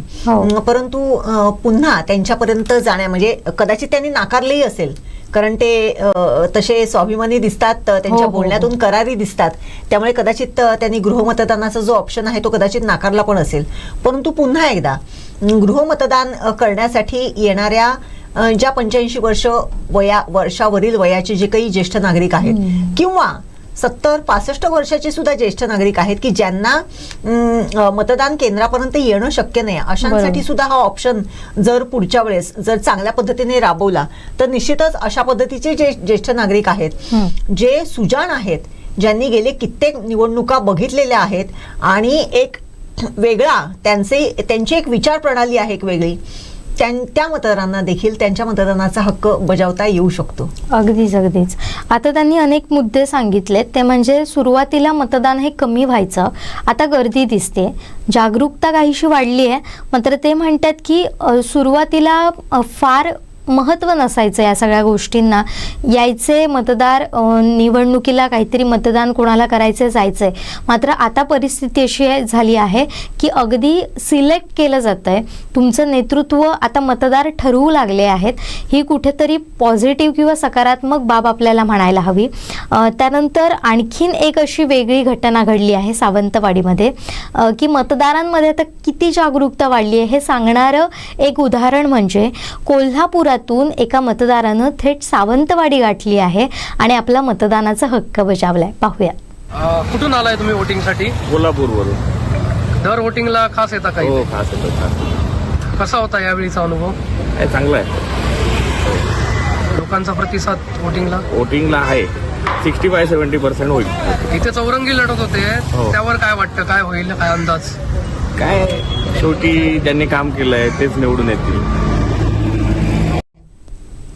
तर आपण पुन्हा एकदा आणखीन एक उदाहरण पाहिलं की थेट ते कोल्हापूरवरून सावंतवाडीत आलेत. आपण प्रत्येक मतदानासाठी सावंतवाडीत हजर होतो अशी त्यांनी प्रतिक्रिया दिलेली आहे. हा सुद्धा संवाद त्यांच्याशी साधला होता आमचे सावंतवाडी करस्पॉन्डंट विनायक गावस यांनी. आणि आता पुन्हा एकदा शेवटी पाहूया, आपण आता एक छोटासा ब्रेक घेणार आहोत. मात्र ब्रेकवर जाण्यापूर्वी आकडेवारी पाहूयात. दुपारी 1 वाजेपर्यंतची ही आकडेवारी आहे. मॅडम, काय आहेत आताची आकडेवारी? जुईली, दुपारी 1 वाजेपर्यंत सिंधुदुर्ग जिल्ह्यातल्या 3ही मतदारसंघांमध्ये साधारणपणे 38-39% मतदान झालेलं आहे. कणकवली मतदारसंघामध्ये 38.1% मतदान झालेलं आहे 1 वाजेपर्यंत. कुडाळ मतदारसंघामध्ये 37.9% मतदान झालेलं आहे. आणि सावंतवाडी मतदारसंघामध्ये 39% मतदान झालेलं आहे. बरोबर. सकाळपासूनचा जर फ्लो बघितला तर सकाळी 9 वाजेपर्यंत 7 ते 9 हे मतदान 8.15 कणकवलीमध्ये, 9.2 कुडाळमध्ये आणि 8.53 सावंतवाडीमध्ये असं होतं. त्याच्यानंतर 2 तासांनी म्हणजे 11 वाजेपर्यंत ते मतदान कणकवली मतदारसंघामध्ये 21.35%, कुडाळ मतदारसंघामध्ये 23% आणि सावंतवाडी मतदारसंघामध्ये 18.5% इतकं झालेलं होतं. आणि आता 1 वाजेपर्यंत हे जे काही मतदान आहे ते कणकवली मतदारसंघात 38.1%, कुडाळ मतदारसंघात 37.9% आणि सावंतवाडी मतदारसंघात 39% मतदान झालेलं आहे. बरोबर. एकूणच जर मागच्या वेळेस जे मतदान झालेलं होतं जुईली, त्याचा जर विचार केला तर आपल्या सिंधुदुर्ग जिल्ह्यामध्ये मागच्या वेळेस म्हणजे 2019च्या विधानसभा निवडणुकांच्या वेळेस संपूर्ण जिल्ह्यामध्ये मतदान म्हणजे कणकवलीमध्ये 65.20% मतदान झालेलं होतं टोटल.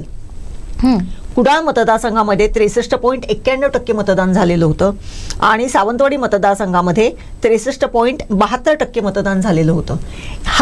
ही जर आकडेवारी जर बघितली आणि आता झालेलं 39% जर मतदान बघितलं, 39-38% जर मतदान झालेलं बघितलं तर निश्चितपणे पुढचा अजूनही आता जवळजवळ 2 वाजलेले आहेत, अजून तब्बल 4 तास मतदानाचे शिल्लक आहेत. या 4 तासांमध्ये निश्चितच लोकांचा मतदारांचा ओढा हा निवडणुकीच्या मतदान केंद्रांकडे होईल आणि जास्तीत जास्त मतदान सिंधुदुर्ग जिल्ह्यातून होईल अशी आपण आशा करूया. नक्कीच. मी पुन्हा एकदा आपल्या दर्शकांना ही आकडेवारी सांगतेय आणि त्यानंतर आम्ही एक छोटासा ब्रेक घेणार आहोत. तर कणकवलीपासून सुरुवात करूया. कणकवलीत 38.1% मतदान झालं आहे. त्यानंतर कुडाळमध्ये 37.9% मतदान झालं आहे आणि सावंतवाडीमध्ये 39% मतदान झालं आहे. ही होती आकडेवारी दुपारी 1 वाजेपर्यंतची. त्यानंतर आपण यानंतरचं सुद्धा अपडेट असे जाणून घेत राहणार आहोत. मात्र तोपर्यंत घेऊया एक छोटासा ब्रेक. कोकण साधलाय. कोणाचीही भीडभाड न ठेवता सर्वसामान्यांचे प्रश्न पोटतिडकीनं मांडणारं कोकणवासियांचं हक्काचं चॅनल. आम्ही पोहोचवतोय कोकणात घडलेली प्रत्येक घडामोड सर्वात पहिली. त्यामुळे विश्वासार्ह बातमीबाबत जेव्हा चर्चा होते तेव्हा केंद्रस्थानी फक्त कोकणसात लाईव्हच असतं. बातम्या, स्पेशल रिपोर्ट, ग्राउंड रिपोर्ट, मुलाखती, चर्चासत्र, डॉक्युमेंटरी अशा असंख्य प्रोग्राममधून दर्शकांना एक प्रकारे खजिनाच देत असतो. याचबरोबर आपली बोलीभाषा मालवणीतून सुरू असलेल्या असंख्य एपिसोड्सना तर दर्शकांनी डोक्यावर घेतलंय. त्याचीच पोचपावती म्हणून दर्शकांचं कोकण सात लाईव्हला भरभरून प्रेम लागतंय. 3,30,000पेक्षा जास्त यूट्यूब सबस्क्रायबर्स, केबल टीव्हीवरचं प्रसारण, फेसबुक पेजचे 1,00,000पेक्षा जास्त फॉलोअर्स, वेब पोर्टलचे 19 लाखांपेक्षा जास्त व्ह्यूअर्स, 12,400पेक्षा जास्त इंस्टाग्रामचे फॉलोअर्स, ट्विटरचे फॉलोअर्स, मोबाईल न्यूज ॲपचे 16,000पेक्षा जास्त युजर्स, 1400पेक्षा जास्त ग्रुप, त्यातले 2,80,000पेक्षा जास्त युजर्स. ही संख्या बरंच काही सांगून जाणारी आहे. यामुळेच आम्ही विस्तारलोय सिंधुदुर्गापासून रत्नागिरी, मुंबई, बेळगाव, तगदी, गोव्यापर्यंत. आकाश कवेत घेण्यासाठी फक्त आपल्या लाल मातीतल्या माणसांसाठी.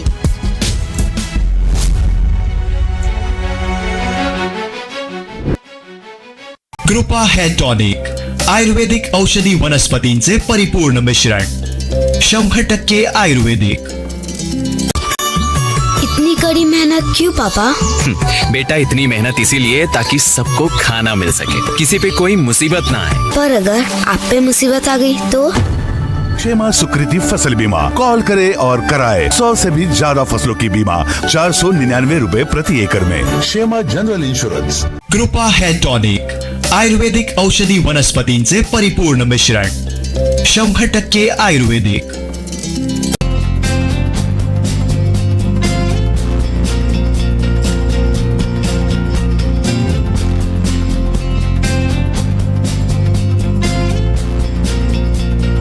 अनंत टी दे रिफ्रेश हमी. आ आई यस ब ब बदक क क कणीदार. ख ख खमंग ग ग गोकुळतू.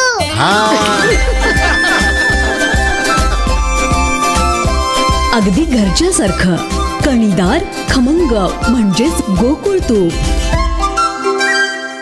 Modern homeopathy multi specialist research and treatment centre. Cancer, liver cirrhosis, kidney failure, हृदयविकार, मेंदूचे विकार, मधुमेह, संधिवात, त्वचेचे विकार, अस्थमा, अस्थिरोग व यासारख्या अनेक दुर्धर आणि गंभीर आजारावर विशेष संशोधित उपचार. Modern homeopathy clinic, office number 311, मामलेदार कार्यालय, fish market, soar sapphire building, Agoda Mapusa, Goa येथे. तर आजच भेट द्या. गोवा सोबत मॉडर्न होमिओपॅथीच्या शाखा संपूर्ण भारतात उपलब्ध आहेत. तर आजच तुमच्या जवळील मॉडर्न होमिओपॅथीच्या शाखेस भेट द्या. अधिक माहितीसाठी संपर्क 937272 8009 आणि 9606 15 8009. गरम पानी पिया खट्टा, फिर भी कब्जा वहीं अटका.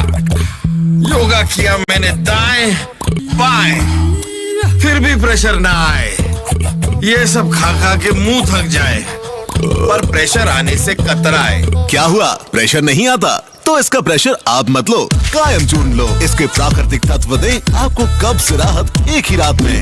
ये है कायम चूरन का कमाल. देखो हो गया मैं खुशहाल. कायम चूरन आपकी खुशियों का साथी. आ आई यस ब ब बदक क क कणीदार. ख ख खमंग ग ग गोकुळतू.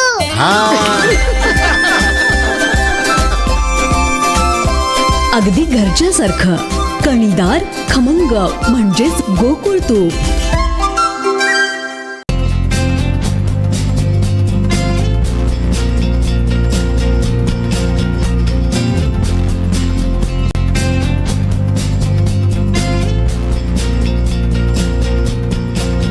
अनंत टिप्या रिफ्रेश व्हा. इतनी कड़ी मेहनत क्यों पापा? बेटा इतनी मेहनत इसीलिए ताकि सबको खाना मिल सके, किसी पे कोई मुसीबत ना आए. पर अगर आप पे मुसीबत आ गई तो? क्षेमा सुकृति फसल बीमा. कॉल करें और कराए 100 से भी ज्यादा फसलों की बीमा 499 रुपए प्रति एकड़ में. Kshema general insurance. Kripa hair tonic आयुर्वेदिक औषधी वनस्पतींचे परिपूर्ण मिश्रण 100% आयुर्वेदिक. Shri Tulja Bhavani complex 1 BHK 2 BHK and shop. Project by Shri Tulja Bhavani developers. चालत फक्त 5 मिनिटांच्या अंतरावर मालवण भरड नाका. चालत फक्त 5 मिनिटांच्या अंतरावर मालवण मच्छी मार्केट. चालत फक्त 5 मिनिटांच्या अंतरावर मालवण बाजार. चालत फक्त 8 मिनिटांच्या अंतरावर मालवण जेटी धक्का बंदर. चालत फक्त 10 मिनिटांच्या अंतरावर मालवण बस स्थानक. गवंटीवाडा अपोजिट आशा पार्क नियर भरड नाका मालवण सिंधुदुर्ग. आपल्या स्वप्नातील घर प्रत्यक्षात. Contact details for booking 9773 71 27 27 9404 15 53 77 9969 16 05 16 9404 44 80 27. Modern homeopathy multi specialist research and treatment centre cancer, liver cirrhosis, kidney failure, हृदयविकार, मेंदूचे विकार, मधुमेह, संधिवात, त्वचेचे विकार, अस्थमा, अस्थिरोग व यासारख्या अनेक दुर्धर आणि गंभीर आजारावर विशेष संशोधित उपचार. Modern homeopathy clinic, office number 311, मामलेदार कार्यालय, fish market, soar sapphire building, Agoda, Mapusa, Goa येथे. तर आजच भेट द्या. गोवा सोबत मॉडर्न होमिओपॅथीच्या शाखा संपूर्ण भारतात उपलब्ध आहेत. तर आजच तुमच्या जवळील मॉडर्न होमिओपॅथीच्या शाखेस भेट द्या. अधिक माहितीसाठी संपर्क 937272 8009 आणि 960615 8009. गर्म पानी पिया खट्टा, फिर भी कब्जा वहीं अटका. योगा किया मैंने दाएं बाएं, फिर भी प्रेशर ना आए. ये सब खा खा के मुंह थक जाए, पर प्रेशर आने से कतराए. क्या हुआ, प्रेशर नहीं आता? तो इसका प्रेशर आप मत लो, कायम चूर्ण लो. इसके प्राकृतिक तत्व दे आपको कब्ज से राहत एक ही रात में. ये है कायम चूरन का कमाल. देखो हो गया मैं खुशहाल. कायम चूरन, आपकी खुशियों का साथी.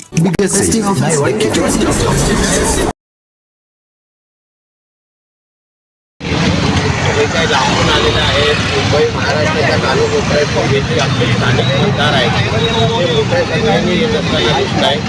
सकाळी 7 वाजल्यापासूनच लोकांचा जाऊन मतदानाच्या मतदान केंद्राकडे आहे गर्दी होत असताना दिसत आहे. मला विश्वास आहे की जास्तीत जास्त मतदान हे कमळ चिन्हाला आज होईल. मला आशीर्वाद मोठ्या प्रमाणामध्ये लोक देतील. मला परत एकदा 5 वर्ष सेवा करण्याची संधी लोक देतील असं मला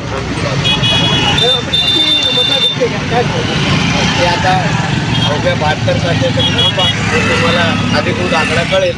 पण जो काय उत्साह आज मतदारांच्या चेहऱ्यावर दिसतो आहे ते निश्चित पद्धतीने मला विश्वास आहे की मला दुसऱ्यांदा संधी लोक देण्यासाठी सज्ज आहे. हिंदू राष्ट्रामध्ये भगवान घालायचं असतं.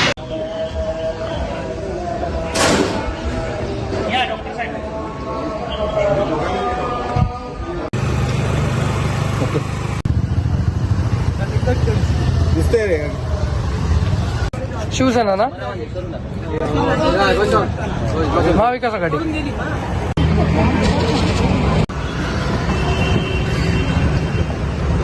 मतदारांमध्ये फार मोठा उत्साह आहे आणि भरभरून मतदान हे त्या ठिकाणी मशाल्या चिन्हावर होईल आणि एक परिवर्तन या मतदारसंघामध्ये घडेल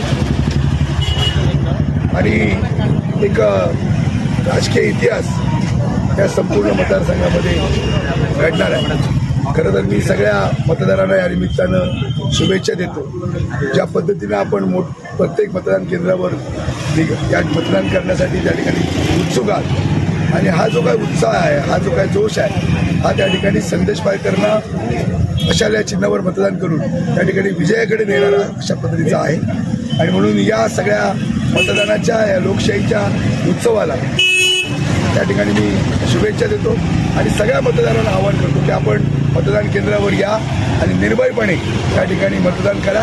लोकशाहीचा उत्सव खऱ्या अर्थानं साजरा करा. सिंधुदुर्गामध्ये कुठे येत आहे ते बघ महाराष्ट्र विधानसभेच्या निवडणुकीसाठी मालवण कुडाळमधून निलेश राणे उभे आहेत. कणकवली देवगड वैभववाडीमधून नितेश राणे उभे आहेत.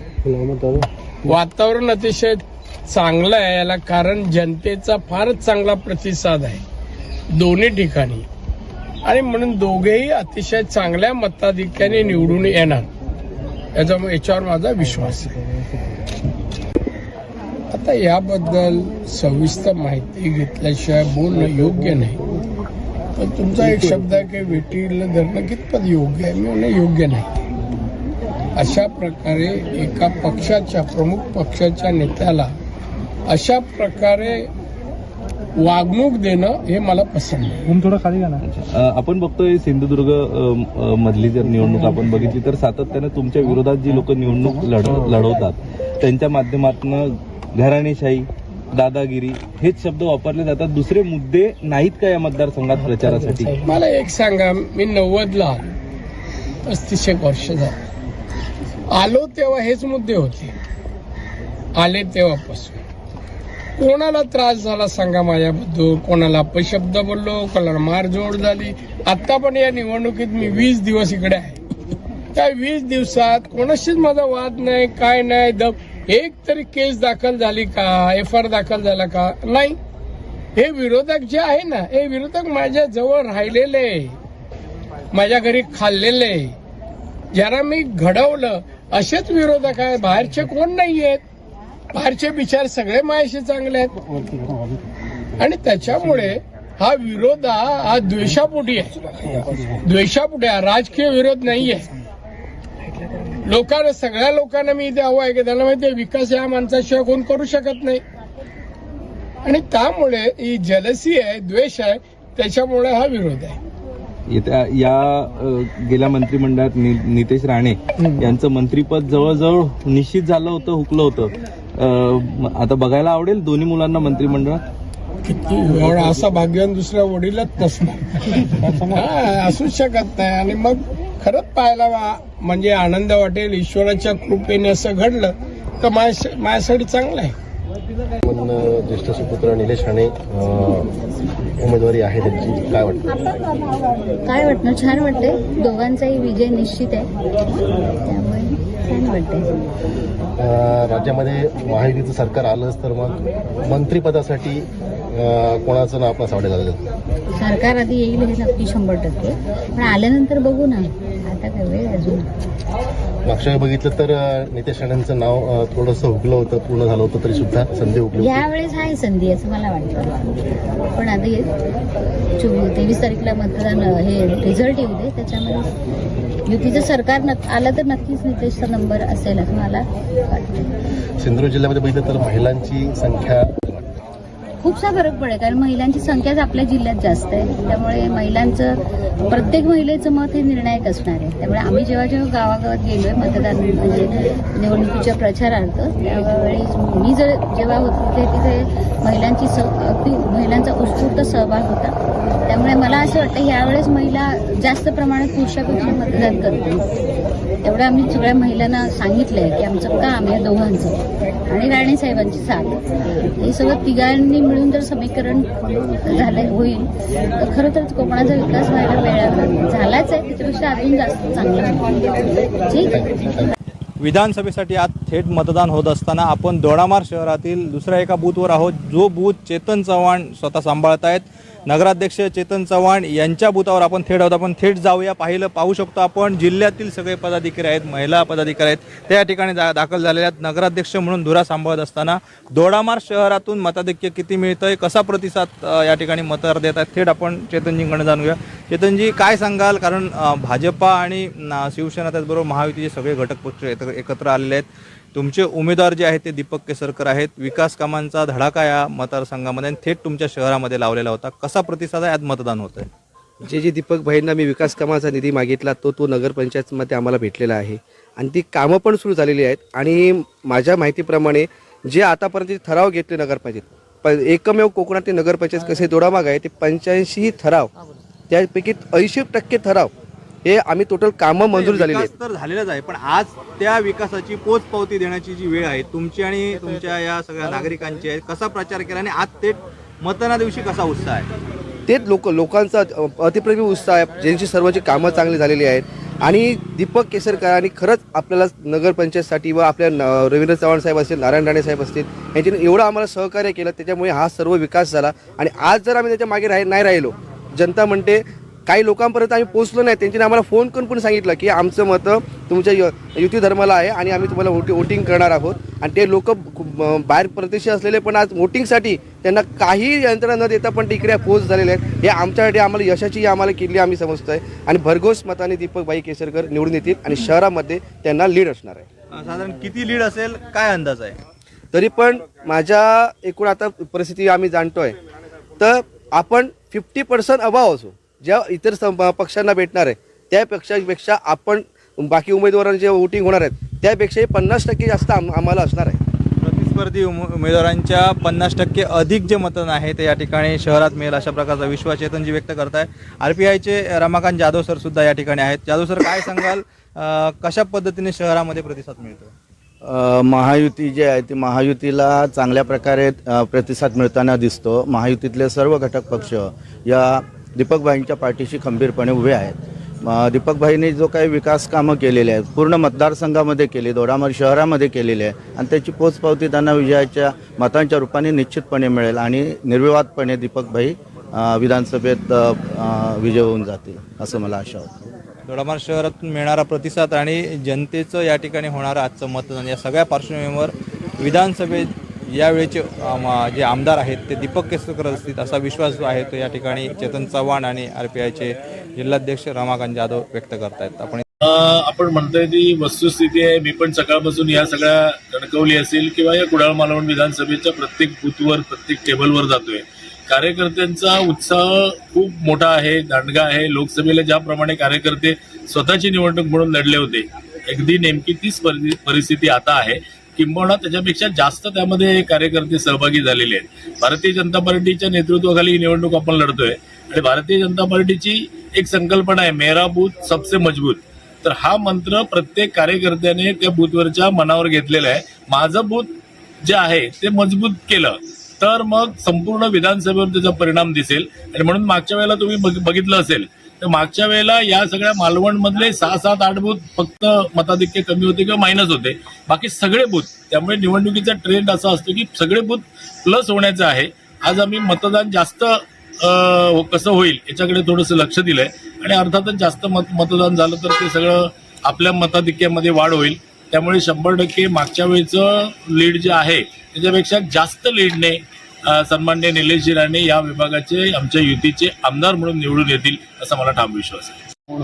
असं आहे की महायुतीच्या माध्यमातून गेल्या 2.5 वर्षामध्ये माननीय पालकमंत्र्यांनी प्रचंड काम या जिल्ह्यामध्ये उभं केलं. सन्माननीय राणेसाहेब केंद्रीय मंत्री होते, त्यांनी चांगलं काम उभं केलं आणि आमचे जे माझे सगळे सहकारी मंडळी आहेत त्यांनी संघटनात्मक काम उभं केलं. प्रत्येक बूथवर 1+30 अशा पद्धतीची रचना आज आमची पूर्ण आहे. प्रत्येक मतदाराच्या प्रत्येक पानाला आम्ही एक माणूस निश्चित केलेला आहे, त्याला आम्ही पन्ना प्रमुख म्हणतो. त्यामुळे सगळी ही जी निवडणुकीसाठी 2 प्रकारची तयारी लागते, एक संघटनात्मक तयारी आणि दुसरी तयारी असते ती विकासात्मक काम किंवा आपण प्रतिनिधित्व जो उमेदवार आहे तो ज्या पक्षाचं ज्या युतीचं किंवा ज्या आघाडीचं प्रतिनिधित्व करणार त्यांच्या सरकारने केलेलं काम त्याचा संपर्क आमच्या जमेच्या बाजूला तिन्ही मतदारसंघामध्ये या सगळ्या गोष्टी जुळून आलेल्या आहेत. त्यामुळे भारतीय जनता पार्टीच्या नेतृत्वाखाली अत्यंत चांगल्या पद्धतीने हे तिन्ही उमेदवार निवडून येतील. मागच्या वेळेला 1 लाखाचं मताधिक्य या पूर्ण जिल्ह्यामध्ये होतं. तिन्ही विधानसभा मिळून 1 लाखापेक्षा जास्त 1.25 लाखापेक्षा जास्तच मताधिक्य आम्ही घेऊ आणि आमचे 3 विजयी उमेदवार होतील आणि जे उद्याचं सरकार बसणार आहे त्यामध्ये सुद्धा या जिल्ह्याला चांगलं प्रतिनिधित्व मिळेल अशा पद्धतीचा मला विश्वास आहे. संपूर्ण महाराष्ट्रात विधानसभेसाठी आज मतदान होतं आहे आणि आपण आहोत सावंतवाडी विधानसभा मतदारसंघात आणि या मतदारसंघाचा हा शेवटचा तालुका दोडामार्ग तालुका. दोडामार्ग तालुक्यामधील दोडामार्ग शहरातील सावंतवाडा या मतदानाच्या बूथवर आपण आहोत आणि या ठिकाणी आमच्या समवेत जोडले गेलेले आहेत भाजपाचे तालुकाध्यक्ष सुधीरजी दळवी, शिवसेनेचे तालुकाध्यक्ष गणेशप्रसाद गवस, त्याचबरोबर इथले माजी नगराध्यक्ष संतोष नांचे आहेत आणि ज्यांच्याकडे दोडामार्गची जबाबदारी आहे ते कल्याणकर साहेब सुद्धा आहे. आपण त्यांच्याशी थेट संवाद साधूया. साहेब काय सांगाल, जवळपास 11:30 वाजलेले आहेत, मतदानाचे 2 टप्पे पूर्ण झाले आहेत, कसा प्रतिसाद आहे आणि महायुतीला जनतेतून कसा प्रतिसाद मिळतोय? सर्वप्रथम आपण सुधीरजींशी संवाद साधू. सुधीरजी काय सांगाल, कशा पद्धतीने या ठिकाणी महायुतीला प्रतिसाद मिळतोय? दीपक केसरकर या ठिकाणी महायुतीकडनं या ठिकाणी रिंगणात आहेत. आपण प्रत्यक्ष मतदान पाहताय, जो मणेरी मतदारसंघ आहे त्याचा सकाळी आढावा घेतलाय, काय सांगा? दोडामार्ग तालुक्यामध्ये महायुतीचे उमेदवार दीपकभाई केसरकर आहे आणि चांगल्या प्रकारे दोडामार्ग तालुक्यामध्ये मताधिक्य मिळणार आहे आणि चांगल्या 57 बूथ आहे. 57 बूथमध्ये आम्ही आढावा घेतला आहे. चांगल्या प्रकारे मतदान सुरतपणे लोक दीपकभाईंना मतदान करण्यासाठी बाहेर पडत आहेत. मला पूर्ण विश्वास आहे मागच्या लोकसभेला राणेसाहेबांना या दोडामार्ग तालुक्याने चांगल्या प्रकारे भरघोस असं मतदान दिलेलं. 14,670 मतदान लीड, 7,000चं लीड दिलेलं. ह्या टाईमला दीपकभाईंना 15,000 आम्ही क्रॉस करणार आहे. ह्या एवढा विश्वास या मतदानात ज्या प्रकारे उत्स्फूर्त सहकार्य करतात त्यामुळे मी निश्चित सांगतो की आपण 15,000पेक्षा जास्त मतदान दीपकभाईंना या दोडामार्ग तालुक्यामधून देणार आहोत. भाजप आणि शिवसेना या ठिकाणी युती झालेली आहे, त्याचबरोबर बाकीचे सुद्धा घटक पक्ष तुमच्या समोर आहेत, पण यावेळी एका ताकदीनिशी आपण या ठिकाणी ग्राउंडवर उतरलेले आहेत. कसं या पदाधिकारी आणि कार्यकर्त्यांमध्ये उत्साह आहे? म्हणूनच सांगितलं की महायुतीचे जे पदाधिकारी आहे, राष्ट्रवादी असेल, शिवसेना असेल, RPI असेल, या सर्व पदाधिकारी आम्ही सर्व पदाधिकाऱ्यांनी समन्वय साधून चांगल्या प्रकारे नियोजन केलं या मतदारसंघाचं आणि त्या कार्यकर्त्यांच्या जोरावर मी आज सांगू इच्छितो की आपण 15,000पेक्षा जास्त मताधिकारी लीड देणार आहोत. संतोषी, दोडामार्ग शहर कायम राणेसाहेबांच्या मागे राहिले. आता राणेसाहेब दीपक केसरकर यांच्या सोबत आहेत, कसं चित्र आहे? राणेसाहेब आणि दीपक केसरकर एकत्र आल्यामुळे आपल्या महायुतीच्या माध्यमातून दोडामार्ग शहरामध्ये भरघोस असं मतदान केसरकर साहेबांना होणार आहे आणि येणाऱ्या निवडणुकीत दीपक केसरकर हे निश्चितच निवडून येणार आहेत. त्यामध्ये आपल्या दोडामार्ग शहराचा सिंहाचा वाटा असणार आहे. नक्कीच. मंदारजी, तुम्ही या ठिकाणी दोडामार्ग तालुक्यामध्ये सगळ्या या पदाधिकाऱ्यांसमवेत गेले अनेक दिवस आहात. कसं एकूणच जर पाहिलं तर या मतदारसंघाचं विश्लेषण कराल? कशा पद्धतीने विशेषतः दोडामार्ग तालुक्यात महायुतीला प्रतिसाद मिळतो? सर्वात प्रथम मी या तालुक्यातील माझ्या सर्व महायुतीच्या कार्यकर्त्यांचे अभिनंदन करतो आणि त्यांचे आभारही मानतो की त्यांनी प्रचंड मेहनत या तालुक्यामध्ये महायुतीला विजयी करण्यासाठी घेतलेली आहे. दीपकभाई केसरकर यांच्या पाठीमागे सर्व पक्षांची ताकद प्रचंड अशा स्वरूपाची या ठिकाणी लागलेली आहे. दोडामार्ग तालुका हा सातत्याने महायुतीच्या बरोबर राहिलेला आहे आणि तोच ट्रेंड ह्यापुढेही राहणार आहे आणि ह्यापुढेही महायुतीची जो उमेदवार आहे आपले दीपकभाई केसरकर हे प्रचंड बहुमताने या ठिकाणी निवडून येणार आहेत. नक्कीच. आपण तिन्ही शिवसेना आणि भाजप महायुतीचे जे हे सगळे पदाधिकारी आहेत तर या तिन्ही लोकांकडून आपण आढावा घेतलेला आहे. आपल्यासमोर थेट शिवसेनेचे तालुका प्रमुख गणेश प्रसाद गौस आहेत. गौसाहेब, आपण पाहिलं की आपल्यासोबत भाजप आज पूर्णपणे ताकदीनिशी उतरलेली आहे. अशा परिस्थितीमध्ये दीपकभाई रणांगणात आहेत. 3 जे उमेदवार आहेत तगडे उमेदवार, जे 2 अपक्ष उमेदवार आणि महाविकास आघाडीचा उमेदवार. कसं या सगळ्या गोष्टींकडे पाहता? आणि दीपकभाईंना जसं रवी साहेबांनी सांगितलं की जवळपास 15,000 मताधिक्य दोडामार्ग तालुक्यातून आम्ही देणार आहोत, काय रणनीती आहे? दोडामार्ग तालुक्याची प्रचार यंत्रणा राबवताना या ठिकाणी भाजपा, राष्ट्रवादी, RPI आणि शिवसेना यांच्या सर्व पदाधिकाऱ्यांनी एकजूट करून चांगलं असं नियोजन प्रचार यंत्रणेमध्ये केलं. चांगल्या अशा बैठका, सभा गावोगाव झाल्यात. गावागावामध्ये कॉर्नर सभा घेतल्या गेल्यात. गावागावातील कार्यकर्त्यांमध्ये जो समन्वय होता तो समन्वय साधला गेला. याचा परिपाक म्हणून असं झालं की आज संपूर्ण आजच्या दिवसामध्ये उत्स्फूर्त असं मतदान आज लोक बाहेर पडत आहेत. उत्स्फूर्त असं लोकांमध्ये एक वातावरण चांगलं झालेलं आहे आणि जे वातावरण निवडणुकीच्या पूर्वी होतं ते सगळं साफ होऊन आज एकतर्फी दोडामार्ग तालुक्यामध्ये दीपकभाईंचं वातावरण झालेलं आहे. महायुतीची सत्ता परत महाराष्ट्राला येण्यासाठी सर्व पदाधिकारी जे आहेत ते अहोरात्र मेहनत घेतात आणि आजसुद्धा मोठ्या प्रमाणात अनेक बुथावर आम्ही या ठिकाणी प्रत्यक्ष आढावा घेतला. त्या गावातील सुद्धा जे पदाधिकारी आहेत ते सुद्धा पदाधिकारी या ठिकाणी सक्रियपणे भाग घेऊन आज दीपकभाईंना, जसं सुधीर दळवी यांनी सांगितलं की दीपकभाईंना या तालुक्यामधून 15,000 ते 16,000 मतं ही दीपकभाईंना या ठिकाणी मिळणार असा आम्हाला विश्वास आहे. आणि त्याचबरोबर इतर जे 2 उमेदवार होते त्या उमेदवाराची प्रचार यंत्रणेमध्ये कुठलीही ही दिसली सुद्धा नाही. प्रचार यंत्रणा राबवताना किंवा इतर गोष्टी करताना काही दिसलं नाही. फक्त एक पेपर म्हणजे मीडिया पेपर ह्याच्यामध्ये हवा निर्माण केली. प्रत्यक्ष जमिनीवर त्यांची हवा सगळी फूस झालेली आहे असं तर मला या ठिकाणी वाटतं. नक्कीच. जे विरोधी उमेदवार आहेत त्यांनी फक्त या ठिकाणी दिखावगिरी केलेली आहे असं आपण म्हणताय. एकूणच टक्केवारी जर पाहिलं आपण तर 11:30पर्यंत साधारण 30% मतदान होतं आहे. अजूनही 3 जे घटक आहेत त्या पद्धतीने निवडणूक मतदान होईल.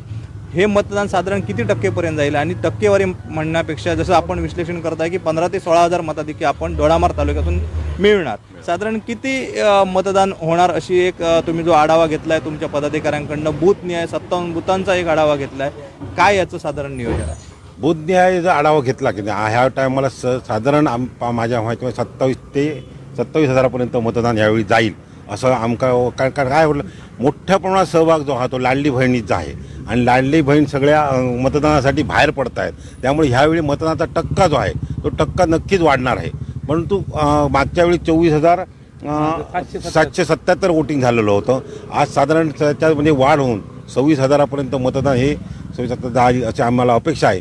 आणि त्याच्यात त्यांनी सांगितलं आहे 15,000 ते 16,000पर्यंत आम्ही या ठिकाणी राहू. उरलेल्या मतामध्ये 2 ते 3 उमेदवार जे आहेत ते राहतील अशी आमची अपेक्षा आहे. आणि ज्या महिलांनी सुद्धा या ठिकाणी सहकार्य केलं त्यांनासुद्धा मी धन्यवाद व्यक्त करतो. कारण शेवटी महायुती सरकारने त्यांना जी योजना दिली त्या योजनेची उतरावी होण्यासाठी उत्स्फूर्त असा महिलांनी सुद्धा या सगळ्या प्रक्रियेमध्ये सहभाग दर्शवलेला आहे. नक्कीच सुधीरजी, पुन्हा एकदा मी तुमच्याकडे येतोय. ज्या पद्धतीने आपण आज प्रत्यक्ष मतदान होतंय, मतदारांपर्यंत आपला अजेंडा पोहोचलेला आहे, मतदार आपल्या बाजूने उभे आहेत, मतदार आपलं मतदानाचा हक्क बजावत आहे.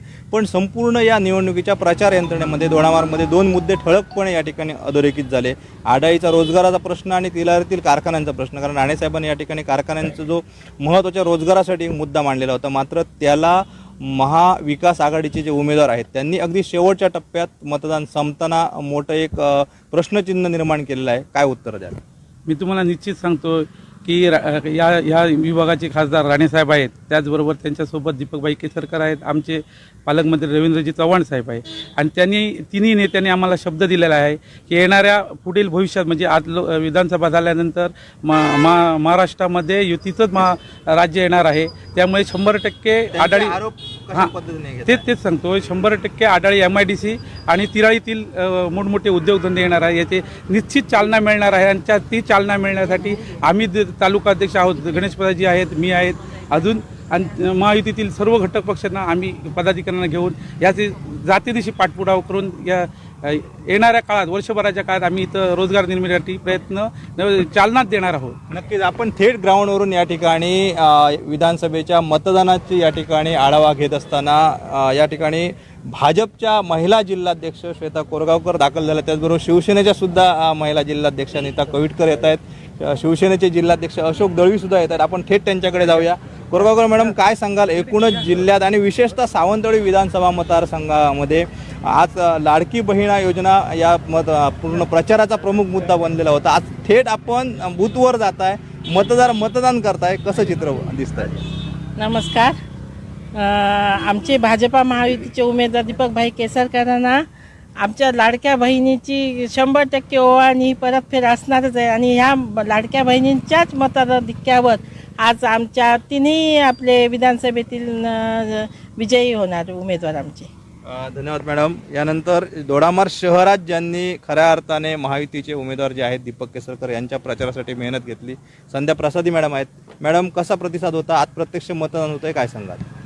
खरंच महिलांचा एवढा प्रतिसाद होता की विरोधक जेव्हा कोर्टात गेले की ही योजना बंद व्हावी, त्यावेळी त्यांना ते असं वाटलं की आम्हाला जे मिळतात, एरवी आम्हाला कोणी पैसेच दिले नव्हते, आमच्या खात्यात कधी झाले नव्हते, आणि ते ह्या युती सरकारकडनं आले होते आणि ते असेच चालू राहावेत असा महिलांचा प्रतिसाद होता. आणि आम्ही दीपकभाईंनाच मतदान करणार असं त्यांचं ठाम मत होतं. आणि नक्कीच आमच्या जिल्ह्यातली तीनही उमेदवार आमचे महायुतीचे देणार आहे हा ठाम विश्वास आहे.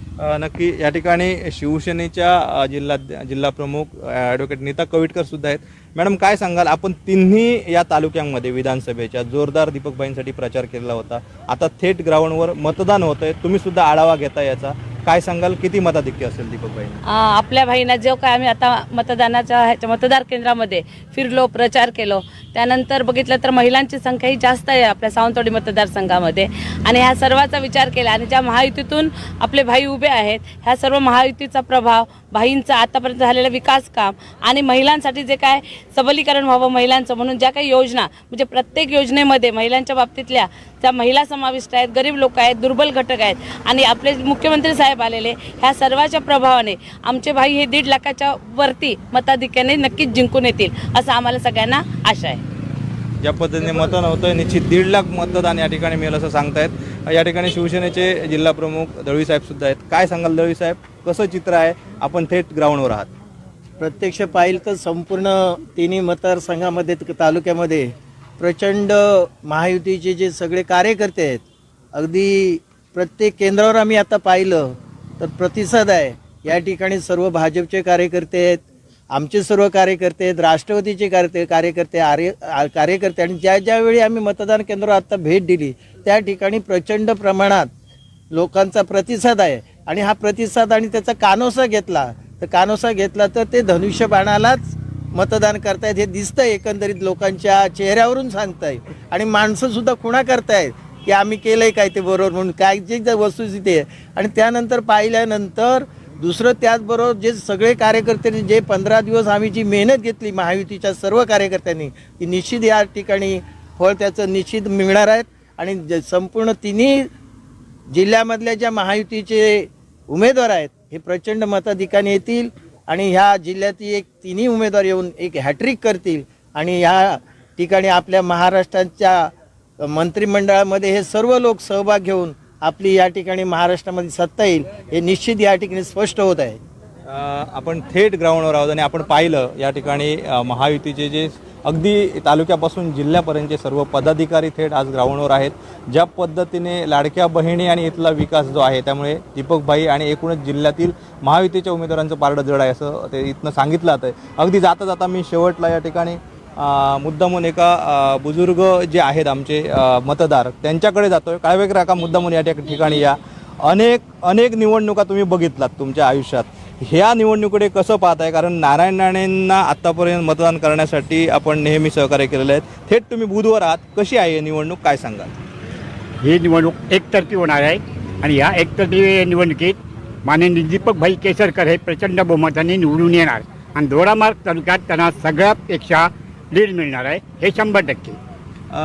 कशी निवडणूक झाली? कारण आत्तापर्यंत अनेक तुम्ही या आमदारकीच्या निवडणुका पाहिलेल्या आहेत. यावेळीची निवडणूक होती ती कशी होती? यावेळीची निवडणूक म्हणजे काय, बाकीच्या उमेदवारांना कठीण होती, पण दीपकभाईंना केसरकरांना अजिबात कठीण नव्हती. राणेसाहेब सोबत होते. हो, राणेसोबत सोबत होते आणि जो विकास आहे तो लोकांनी बघितलेला आहे. त्या विकासाच्या जोरावर दीपकभाई केसरकर निवडून येणार 100%. नक्कीच आपण पाहिला की थेट भूतांवर कशा पद्धतीने या सगळ्या पदाधिकाऱ्यांची मेहनत आणि कार्यकर्त्यांचा विश्वास, त्यामुळे ज्या पद्धतीने निवडणूक होत आहे अजूनही बरंचसं मतदान होणं बाकी आहे. मात्र या मतदारांची आपण प्रतिक्रिया थेट ग्राउंडवरून कशा पद्धतीने मतदान सुरू आहे याचा आपण आढावा घेतोय.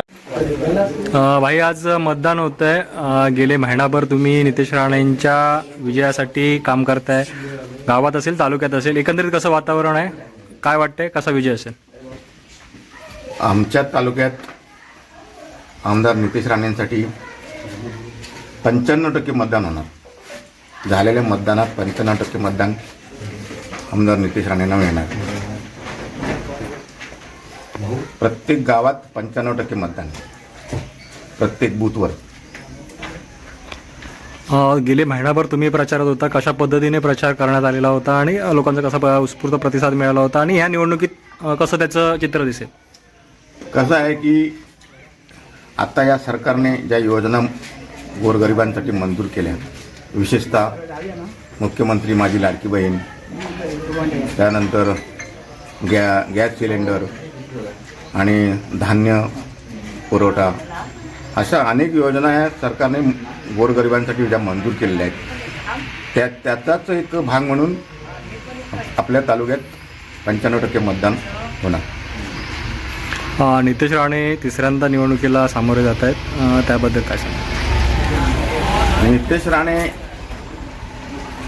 हे नेते असे आहेत, हे फक्त आमच्या तालुक्यापुरते नाहीत, या मतदारसंघापुरते नाहीत, तर ते महाराष्ट्राचे नेते आहेत. अखंड महाराष्ट्रभर त्यांची ख्याती आहे आणि त्यांची काम करण्याची पद्धत, राणे कुटुंबियांची पद्धत फार वेगळी आहे आणि म्हणून प्रत्येक या जिल्ह्यातला मतदार हा त्यांच्याशिवाय इतर कुठेही मतदान करू शकत नाही. किती मताधिक्य भेटेल, काय त्याबद्दल काय? साधारण 50,000च्या वर मताधिक्य मिळालंच पाहिजे.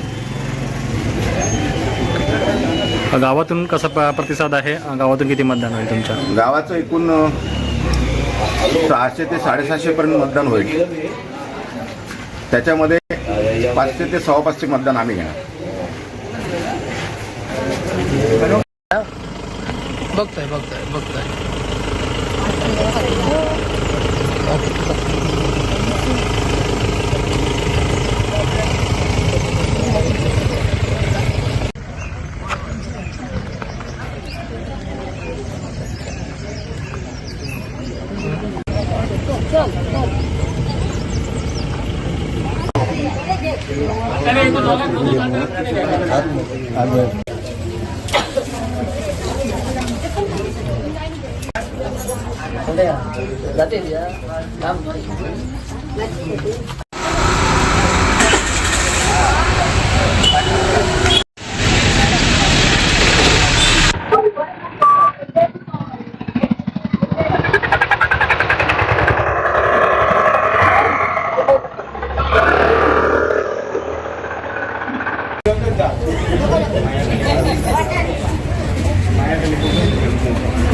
काहीतरी एक केंद्र करा.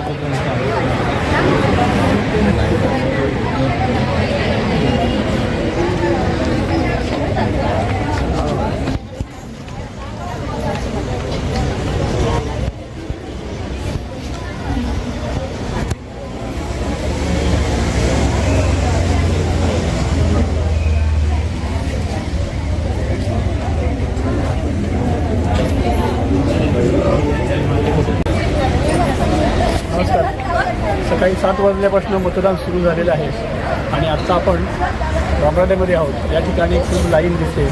सकाळपासूनच लाईन आहे म्हणे इथे आणि दोन्ही महिला आणि पुरुष या उत्स्फूर्तपणे मतदानासाठी एकत्र आलेले आहेत. इथे काही नवीन मतदार आहेत ते पहिल्यांदाच मतदान करत आहेत. आपल्यासोबत एक ताई आहे, तिला विचारूया. तो पहिल्यांदाच मतदान आज करत आहे. काय वाटते तुझ्या भावना आहे? मतदान फर्स्ट वोटिंग आहे एक चान्स भेटला द्यायचा आहे मतदान त्याला बरोबर. काही म्हणते पहिल्यांदाच मला मतदान करण्यासाठी चान्स मिळालेला आहे आणि हे मतदान मी करणार. तर म्हणजे तुला माहीत आहे की आपलं देश बळकट करण्यासाठी मतदान असतो आणि आपला हा अधिकार असतो, आपण केला पाहिजे. अशीच लाईन आहे इथे. खूप महिलाही मोठ्या प्रमाणात आहेत आणि पुरुषांची लाईन खूप आपल्याला दिसत आहे. आपण पाहू शकतो हे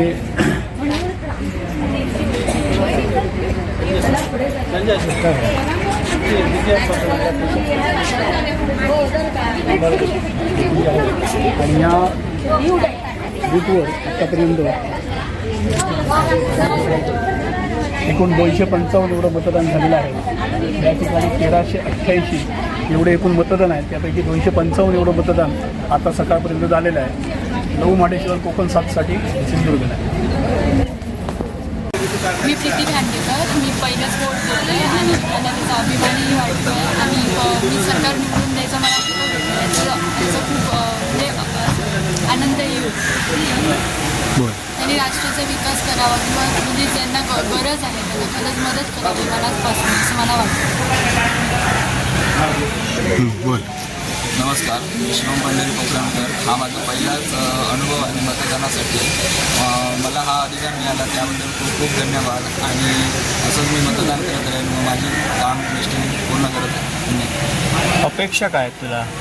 अपेक्षा म्हणजे गरजू माणसांना, शेतकरी माणसांना जे कर्जमाफी वगैरे हवे आहेत ते त्यांनी करून द्यावी किंवा जास्तीत जास्त त्यांना उपलब्धी करून द्यावी साधनांची.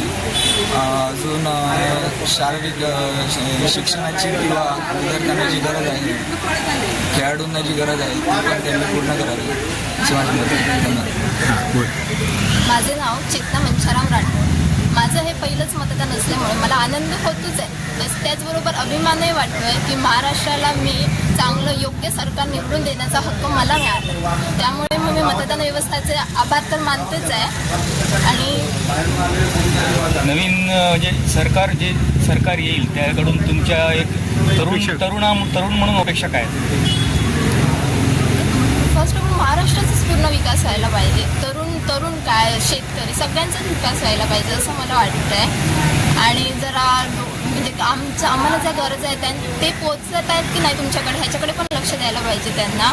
रस्ते बांधणी रस्ते बांधणी काही पण असो, आरोग्य सुविधा असो त्या पोचत आहेत की नाही आमच्यापर्यंत किंवा ते सरकारचे पण लक्ष द्यायला पाहिजे आणि ते आम्हाला सांगायला पाहिजे की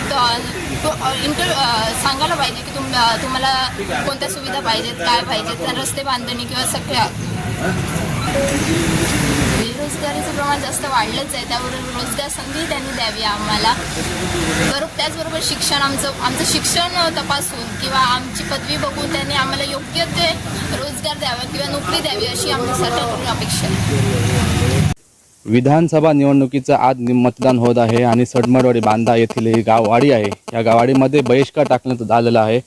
2 वाड्या, खालची वाडी आणि खालची वाडी आणि वरची वाडी अशी 2 वाड्या आहेत. तर खालची वाड्याने आम्ही मतदान करणं असं त्यांनी आपण पुढाकार घेतलेला आहे आणि वरची वाडी म्हणते आम्ही मतदान घालणार नाही, पूर्णपणे बहिष्कार टाकला. नेमकं कारण काय आहे आपल्यासोबत आज काही ग्रामस्थ आहेत, त्यांच्याकडून जाणून घेऊया. आज मतदान होत आहे आणि एका वाडीने बहिष्कार टाकला आणि एका वाडी म्हणते बहिष्कार आम्ही टाकणार नाही, मतदान करणार. काय सांगा नेमकं कारण? आमचा लोकशाहीमध्ये मतदानावर आमचा पूर्ण विश्वास आहे. आपल्याला जे काय साध्य करायचं असतं ते मतदान पेटीतूनच साध्य करायचं असतं. त्यामुळे जरी खालची सड वरची असं आम्ही मानत असलो तरीसुद्धा असंही नाही आहे की पूर्णपणे वरची सड त्याला विरोधात आहे. आज वरची सडमडवाडीतीलही काही सुजाण नागरिक आहेत ज्यांना अशा प्रकारे लोकशाहीवर पूर्ण विश्वास आहे. मतदान पेटीतून आपण उत्तर दिलं पाहिजे, आपला विकास करून घेतला पाहिजे. आणि जर आपण असं म्हणतो आहोत की हे आमची विकास कामं झालेली नाहीत म्हणून आम्ही बहिष्कार घालत आहोत, तर जोपर्यंत विकास कामं होत नाहीत पूर्णपणे तोपर्यंत आपण खरंच मतदान करणार नाही का, की कदाचित हे सगळं काहीतरी एक षडयंत्र आहे, अशा प्रकारचा प्रश्न आमच्या सर्व सुजाण नागरिकांमध्ये आमच्यासमोर आला. म्हणून आम्ही असा निर्णय घेतला की आज पूर्णपणे हे मतदानाला सपोर्ट करायचा आणि आपण सर्वांनी आज मतदानाचा हक्क बजावायचा आहे, जेणेकरून या लोकशाहीमध्ये आपण टिकून राहू. नक्की आम्हाला असं ऐकायला येतं की काही नागरिकांना ते जबरदस्ती करतात, मतदान करू नका, आम्ही तुम्हाला चोप देऊ किंवा आणि काय करू, अशा प्रकारची काही उत्तर येत आहेत. याबद्दल आपण काय सांगाल? नाही, अशा प्रकारच्या ह्या गोष्टी काही हेवे दावे राहणारच आहेत, आम्हालाही कल्पना आहे. परंतु आजपर्यंत ज्यांना मतदान करायचं आहे असे जे आम्ही काही सुज्ञ नागरिक आहोत त्यांनी याकडे पूर्णपणे दुर्लक्ष केलेलं आहे. त्यांना त्यांचं काम करू दे, परंतु नक्कीच उत्तर त्यांना भविष्यात हे जे विधानसभेचे रिझल्ट लागल्यानंतर आपल्याकडे बहिष्कार झाल्यानंतर आपल्याकडे कोण आलं का, आपल्याला कोणी विचारलं का, हे सर्व प्रश्नांची उत्तरं खरंच त्यांना सापडतील. आणि त्यानंतर किमान आजचं ही घडलेली गोष्ट ही चुकीची असेल की बरोबर असेल हे त्यांना नक्कीच पुढच्या निवडणुकीमध्ये नक्की समजेल. आपल्यासोबत मॅडम आहेत. मॅडम काय सांगाल या विषयासंदर्भात? मी या संदर्भात एवढंच बोलू शकते की जे भिडे म्हणतायत त्याच्याशी मी सहमत आहे आणि रिझल्ट लागल्यावरच ह्या गोष्टीचा काही तो निकाल आपल्याला कळेल सगळ्यांना. आपल्यासोबत अजूनही काही ग्रामस्थ आहेत, त्यांच्याकडून प्रतिक्रिया घेऊया. साहेब काय सांगा आपण? आमचा मतदानावर पूर्ण अधिकार आहे, तो आम्ही बजावणार. मग ते बहिष्कार असो किंवा काय असो, बहिष्काराने कुठची गोष्ट साध्य होत नाही विकासाची. त्याच्यामुळे आम्ही समोर ग्रामस्थांनी सटमटवाडी खालची वाडी आमच्या पूर्ण 100% बहुमत करणार. आमची 2-250 मतदान आहे, आम्ही पूर्ण करणार. आमचा मतदानावर विश्वास आहे. आणि लोकप्रतिनिधी कशाला देतात? मतदान करण्यासाठी देतात, बहिष्कारासाठी देत नाही. बहिष्काराने समस्या कुठल्या सुटत नाही, एवढं आमचं मत आहे. तसं अजूनही काय आहेत? साहेब काय सांगाल? नाही, आम्ही एक सुजाण नागरिक आहोत. आम्ही या लोकशाहीत भारत स्वतंत्र झाल्यानंतर आम्ही ह्या लोकशाहीत राहतो, त्यामुळे आम्ही सुजाण नागरिक म्हणून 100% मतदानाचा बहिष्कार मोडीत काढणार आहोत आणि वोटिंग करणार आहोत. नक्कीच हे आपल्यासोबत सटमटवाडीतील ग्रामस्थ होते. बहिष्कार हे आपण मोडीत काढणार आणि 100% आम्ही मतदान करून विधानसभेत एकतरी आमदार आम्ही पाठवणार, त्यांचं म्हणणं आहे. कोकणसाद लाईव्हसाठी लहू परब, बांदा.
सहस्रकोटी धारणे नमो नमः. आरोग्य पुत्राज सर्वान् कामाौषधे मे नमो स्वंधाय सहस्रमूर्ते सहस्रकोटिवाय महादेवाय ते नमो नमः। कार्यं मे सिद्धिमायान्तो प्रसन्ने विधातरे विघ्नाय नाशमायान्तो सर्वाणि सुरनायक नया सकल विघ्नहर्ता पाठेकर देवता प्रियता मे जरा मस्तकाला लावून घ्या, अभिषेक करा, थोडंसं आपण पण घ्या। बहलरसे विश्वदत्तो वाय नमो नमः प्रबलसमदयसोवारे हराय नमो नमः जनसुरोदयसोदृष्टो मुराय नमो नमः प्रमोदपदे श्रीगुणे शिवाय नमो नमः शंभवे दर्शयामि नमो स्कंदाय सहस्रमूर्ते सहस्रनाम्ने पुरुषाय षड्वरे सहस्रकोटियुगधारिणे नमो नमः। कल्याणमूर्ते सहस्रपादाय सहस्रनाम्ने पुरुषाय षड्वरे सहस्रकोटियुगधारिणे नमो नमः। कर्पूरगौरं करुणावतारं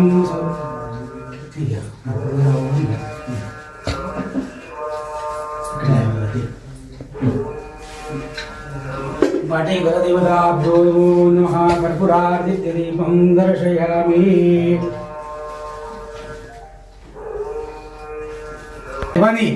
आज या ठिकाणी आज दर्शन घेऊन जे काय तुला भेट अर्पण दिलेले मान्य करून घेऊन घेतलेल्या दर्शनाचा दिलेल्या भेटीचा लाभ त्यांना प्राप्त करून द्या।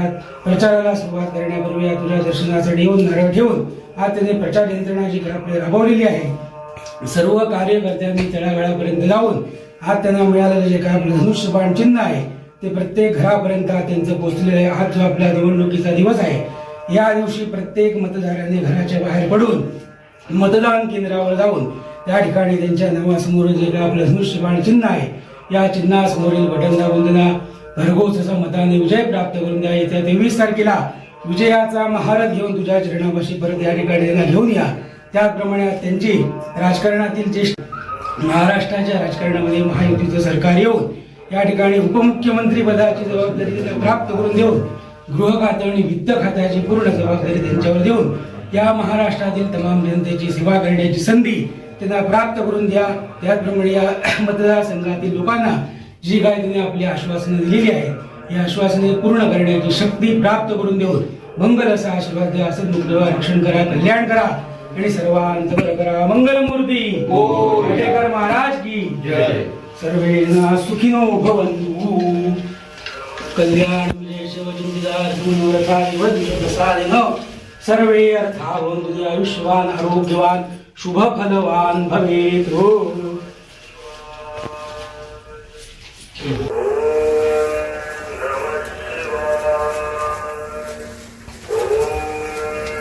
नामोच्चारण सकला रोगा सत्यं सत्यं वदाम्यहम्। शिवाय नमो नमः।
खरं तर विजय हा मतदारांच्या प्रेमामुळे आणि विश्वासामुळे मिळत असतो आणि तो निश्चितपणे मला मिळेल याची मला खात्री आहे.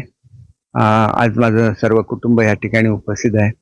माझ्या राजकारणाला सुद्धा नेहमी त्यांचा पाठिंबा असतो आणि सावंतवाडी विधानसभा मतदारसंघ हे सुद्धा माझं एक कुटुंब आहे आणि त्या कुटुंबाची सुद्धा काळजी घेणं तेवढंच महत्त्वाचं आहे जेवढं माझ्या कुटुंबाची, आणि त्याच्यामुळे निश्चितपणे पुढच्या काळात ती घेतली जाईल याची मला खात्री आहे. अतिशय चांगला असा प्रतिसाद आहे आणि आपलं लक्ष नेहमी विजय हे पाहिजे, कोणाला पराजय करणं हा माझा कधी उद्देश राहिलेला नाही. आपण विजयी व्हायचं, जनतेची सेवा करायची आणि ह्या खेपेचं लक्ष हे पूर्णपणे ह्या भागावर कॉन्सन्ट्रेट करणं. महाराष्ट्रामध्ये मला प्रेम मिळालं, परंतु जास्त प्रेम हे मला माझ्या मतदारसंघातून, माझ्या जिल्ह्यातून मिळालेलं आहे आणि त्याच्यामुळे त्यांच्यावर अधिकचं लक्ष या माझ्या टेन्युअरमध्ये मी देईन. 165 पेक्षा जास्त येतील, 100%. आज आम्ही सहकुटुंब मतदान केलेलं आहे आणि बाई या वेळेला नक्की चौकार मारतील याची 101% खात्री आहे. आणि मतदान पेटीतनच विरोधकांना उत्तरं मिळेल की बाईंविरोधात जे टीका करतात त्याची उत्तरं मतदान पेटीतून मतदार नक्कीच देतील याची खात्री आहे. 100% जेवढं लोकांनी प्रेम दिलेलं आहे तेवढंच बाईंनी सुद्धा त्यांच्यासाठी केलेलं आहे. त्यांना त्यांच्यासाठी कामं केलेली आहेत आणि ही तळमळ त्यांनी लोकांनी खूप वर्षांपासून पाहिलेली आहे. त्याच्यामुळे भाईच हवेत हा आग्रह लोकांचा नेहमीच असतो. मतदान करताना खूपच आनंद झाला. जनतेचं एवढं प्रेम बघून मला खूप बरं वाटलंय. मतदान त्यांच्यासाठी 100% होईल ही मला पूर्ण खात्री आहे आणि जनतेचं प्रेम दिसून याला पूर्ण विश्वास आहे. लोकांमध्ये जेव्हा मी जायची, भाईंबद्दल त्यांच्या मनात जो आदर आहे, प्रेम आहे, हे बघून मला एक मुलगी म्हणून खूपच छान वाटलं. यापुढेही लोकांशी संवाद साधता यावा याच्यासाठी मी पण कार्यरत राहील आणि लोकांचं प्रेम तर आपल्याला दिसूनच येईल या मतदानानंतर. 100% तयारी झालेली आहे.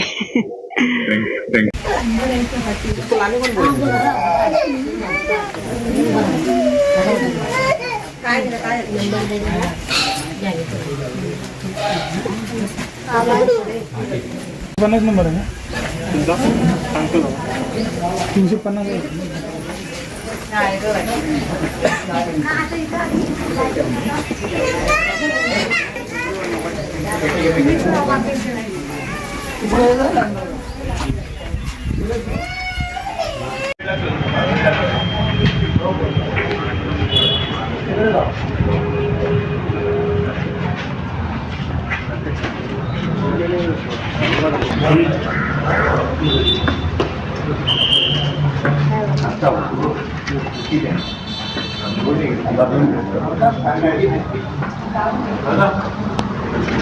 पत्रकार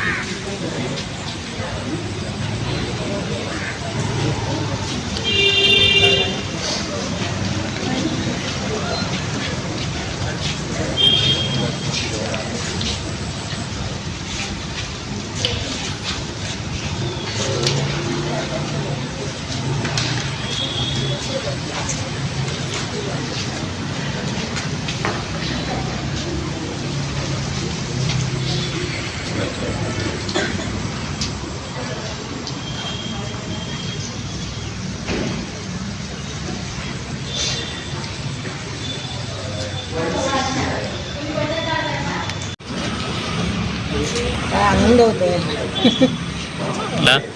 मला आता रनिंग 72 आहे म्हणजे आता 54.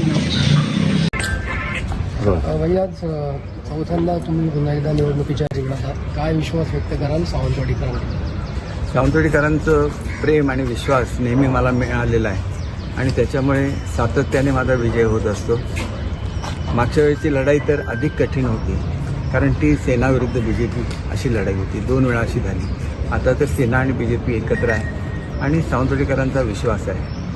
अनेक रेकॉर्ड हे सावंतवाडीच्या जनतेने बनवलेले आहेत. सावंतवाडीमध्ये सतत 2पेक्षा अधिक काळ कोणी निवडून येत नाही, असा जो एक लोकांच्या मनामध्ये समज होता तो ह्या निमित्ताने तिसऱ्या वेळा जिंकून तो त्या ठिकाणी एक रेकॉर्ड झालेला होता आणि सिंधुदुर्गमध्ये सतत 4 वेळा निवडून येणं ही सुद्धा एक वेगळी कामगिरी आहे आणि जी केवळ सावंतवाडीतील जनतेच्या प्रेमामुळे पार पाडणं शक्य आहे याची मला जाणीव आहे.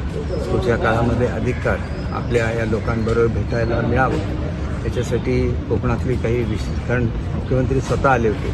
त्यांनी स्वतः सांगितलं की कशा जबाबदाऱ्या माझ्यावर टाकल्या जातात महाराष्ट्राच्या पातळीवरच्या आणि त्याच्यामुळे मी मतदारसंघामध्ये कमी वेळा येऊ शकलो तर ते का येऊ शकतो याची उत्तर किंवा याचं खात्री ही माझ्या मतदारसंघातली झाली की माझ्या जमेची बाजू आहे. त्यांचं प्रेम नेहमीच असतं, पुढे सुद्धा राहणार आहे. माझ्या मतदारसंघाबरोबर जिल्ह्याचा अधिकाधिक विकास होत राहो या निमित्ताने अशी ईश्वरचरणी प्रार्थना करतो आणि महायुतीला पुन्हा एकदा संधी मिळून एक चांगलं असं सरकार पुन्हा एकदा सत्तेवर यावं याच्यासाठी ईश्वरचरणी प्रार्थना करतो. लोकसभेला मोठं लीड इथे नारायण राणेला आपल्या माध्यमातून मिळालं होतं. यावेळीचं लीड किती असेल? लीड हे नेहमी जास्त होत जातं.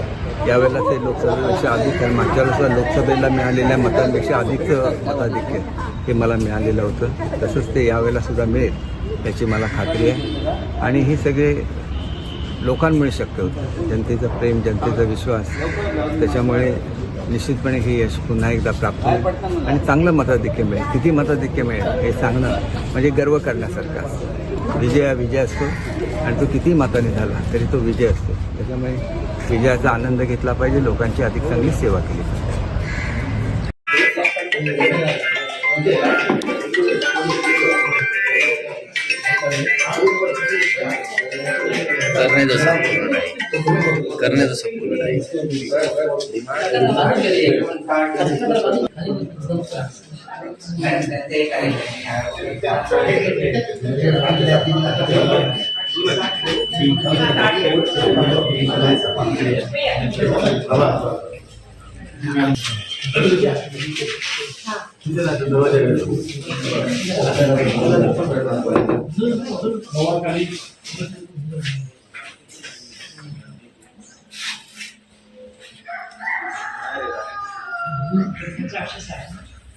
बोट खाली जरा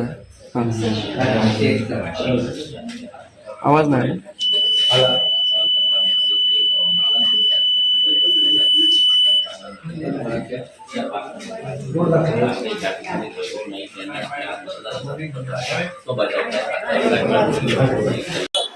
आज लोकांचा जो उत्साह आहे आणि या सगळ्या उत्साहामधून 100% हा माझा विजय होणार.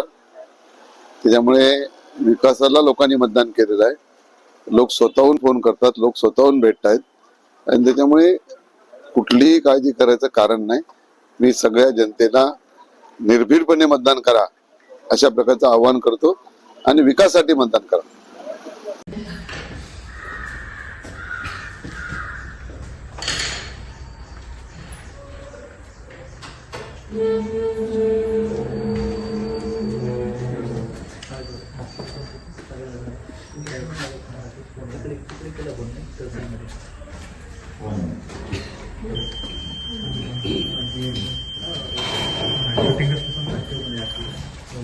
ओके. माझ्या भालावली या गावी श्रीदेवी सातेरीस नमस्कार करून माझ्या मतदानाचा हक्क बजावला. आपणही सर्वांनी मतदानाचा हक्क बजावावा. अतिशय चांगलं वातावरण आहे. गेले 15 दिवस जो प्रतिसाद मिळाला त्यामुळे मला विश्वास आहे की जनता जनार्दन माझ्या पाठीशी आहे आणि जनताच्या दरबारात मला न्याय मिळेल. त्यामुळे 23 तारखेला गुलाल हा आम्हीच उधळणार आणि विजय हा आपलाच असणार हा विश्वास मला आहे.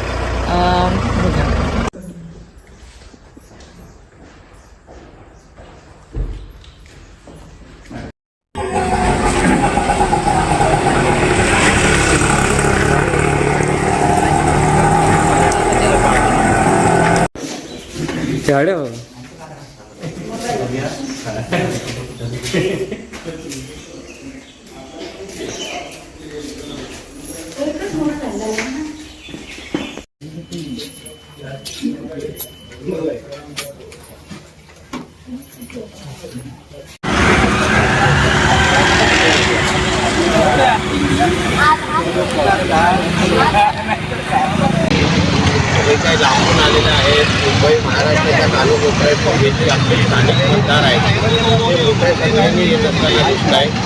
सकाळी 7 वाजल्यापासूनच लोकांचा येऊन मतदानाच्या केंद्रात आहे गर्दी होत असताना दिसत आहे. मला विश्वास आहे की जास्तीत जास्त मतदान हे कमळ चिन्हाला आज होईल. मला आशीर्वाद मोठ्या प्रमाणामध्ये लोक देतील. मला परत एकदा 5 वर्ष सेवा करण्याची संधी लोक देतील असं मला ते आता अवघ्या 72 तासासाठी थांबा हे तुम्हाला अधिकृत आकडा कळेल. पण एवढं जो काय उत्साह आज मतदारांच्या चेहऱ्यावर दिसतो आहे ते निश्चितपणे तरी मला विश्वास आहे की मला दुसऱ्यांदा संधी लोक देण्यासाठी सज्ज आहे. हिंदू राष्ट्रामध्ये भगवान घालायचं असतं.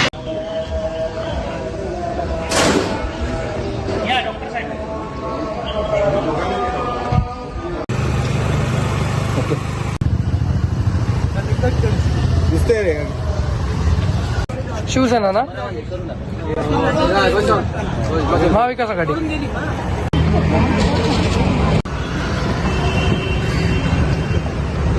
मतदारांमध्ये फार मोठा उत्साह आहे आणि भरभरून मतदान हे त्या ठिकाणी मशाल्या चिन्हावर होईल आणि एक परिवर्तन या मतदारसंघामध्ये घडेल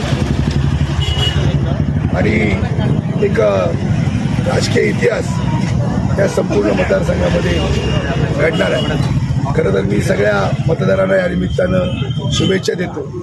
ज्या पद्धतीनं आपण प्रत्येक मतदान केंद्रावर या मतदान करण्यासाठी त्या ठिकाणी उत्सुक आहात आणि हा जो काय उत्साह आहे, हा जो काय जोश आहे, हा त्या ठिकाणी संदेश पायकरांना मशाल या चिन्हावर मतदान करून त्या ठिकाणी विजयाकडे नेणारा अशा पद्धतीचा आहे.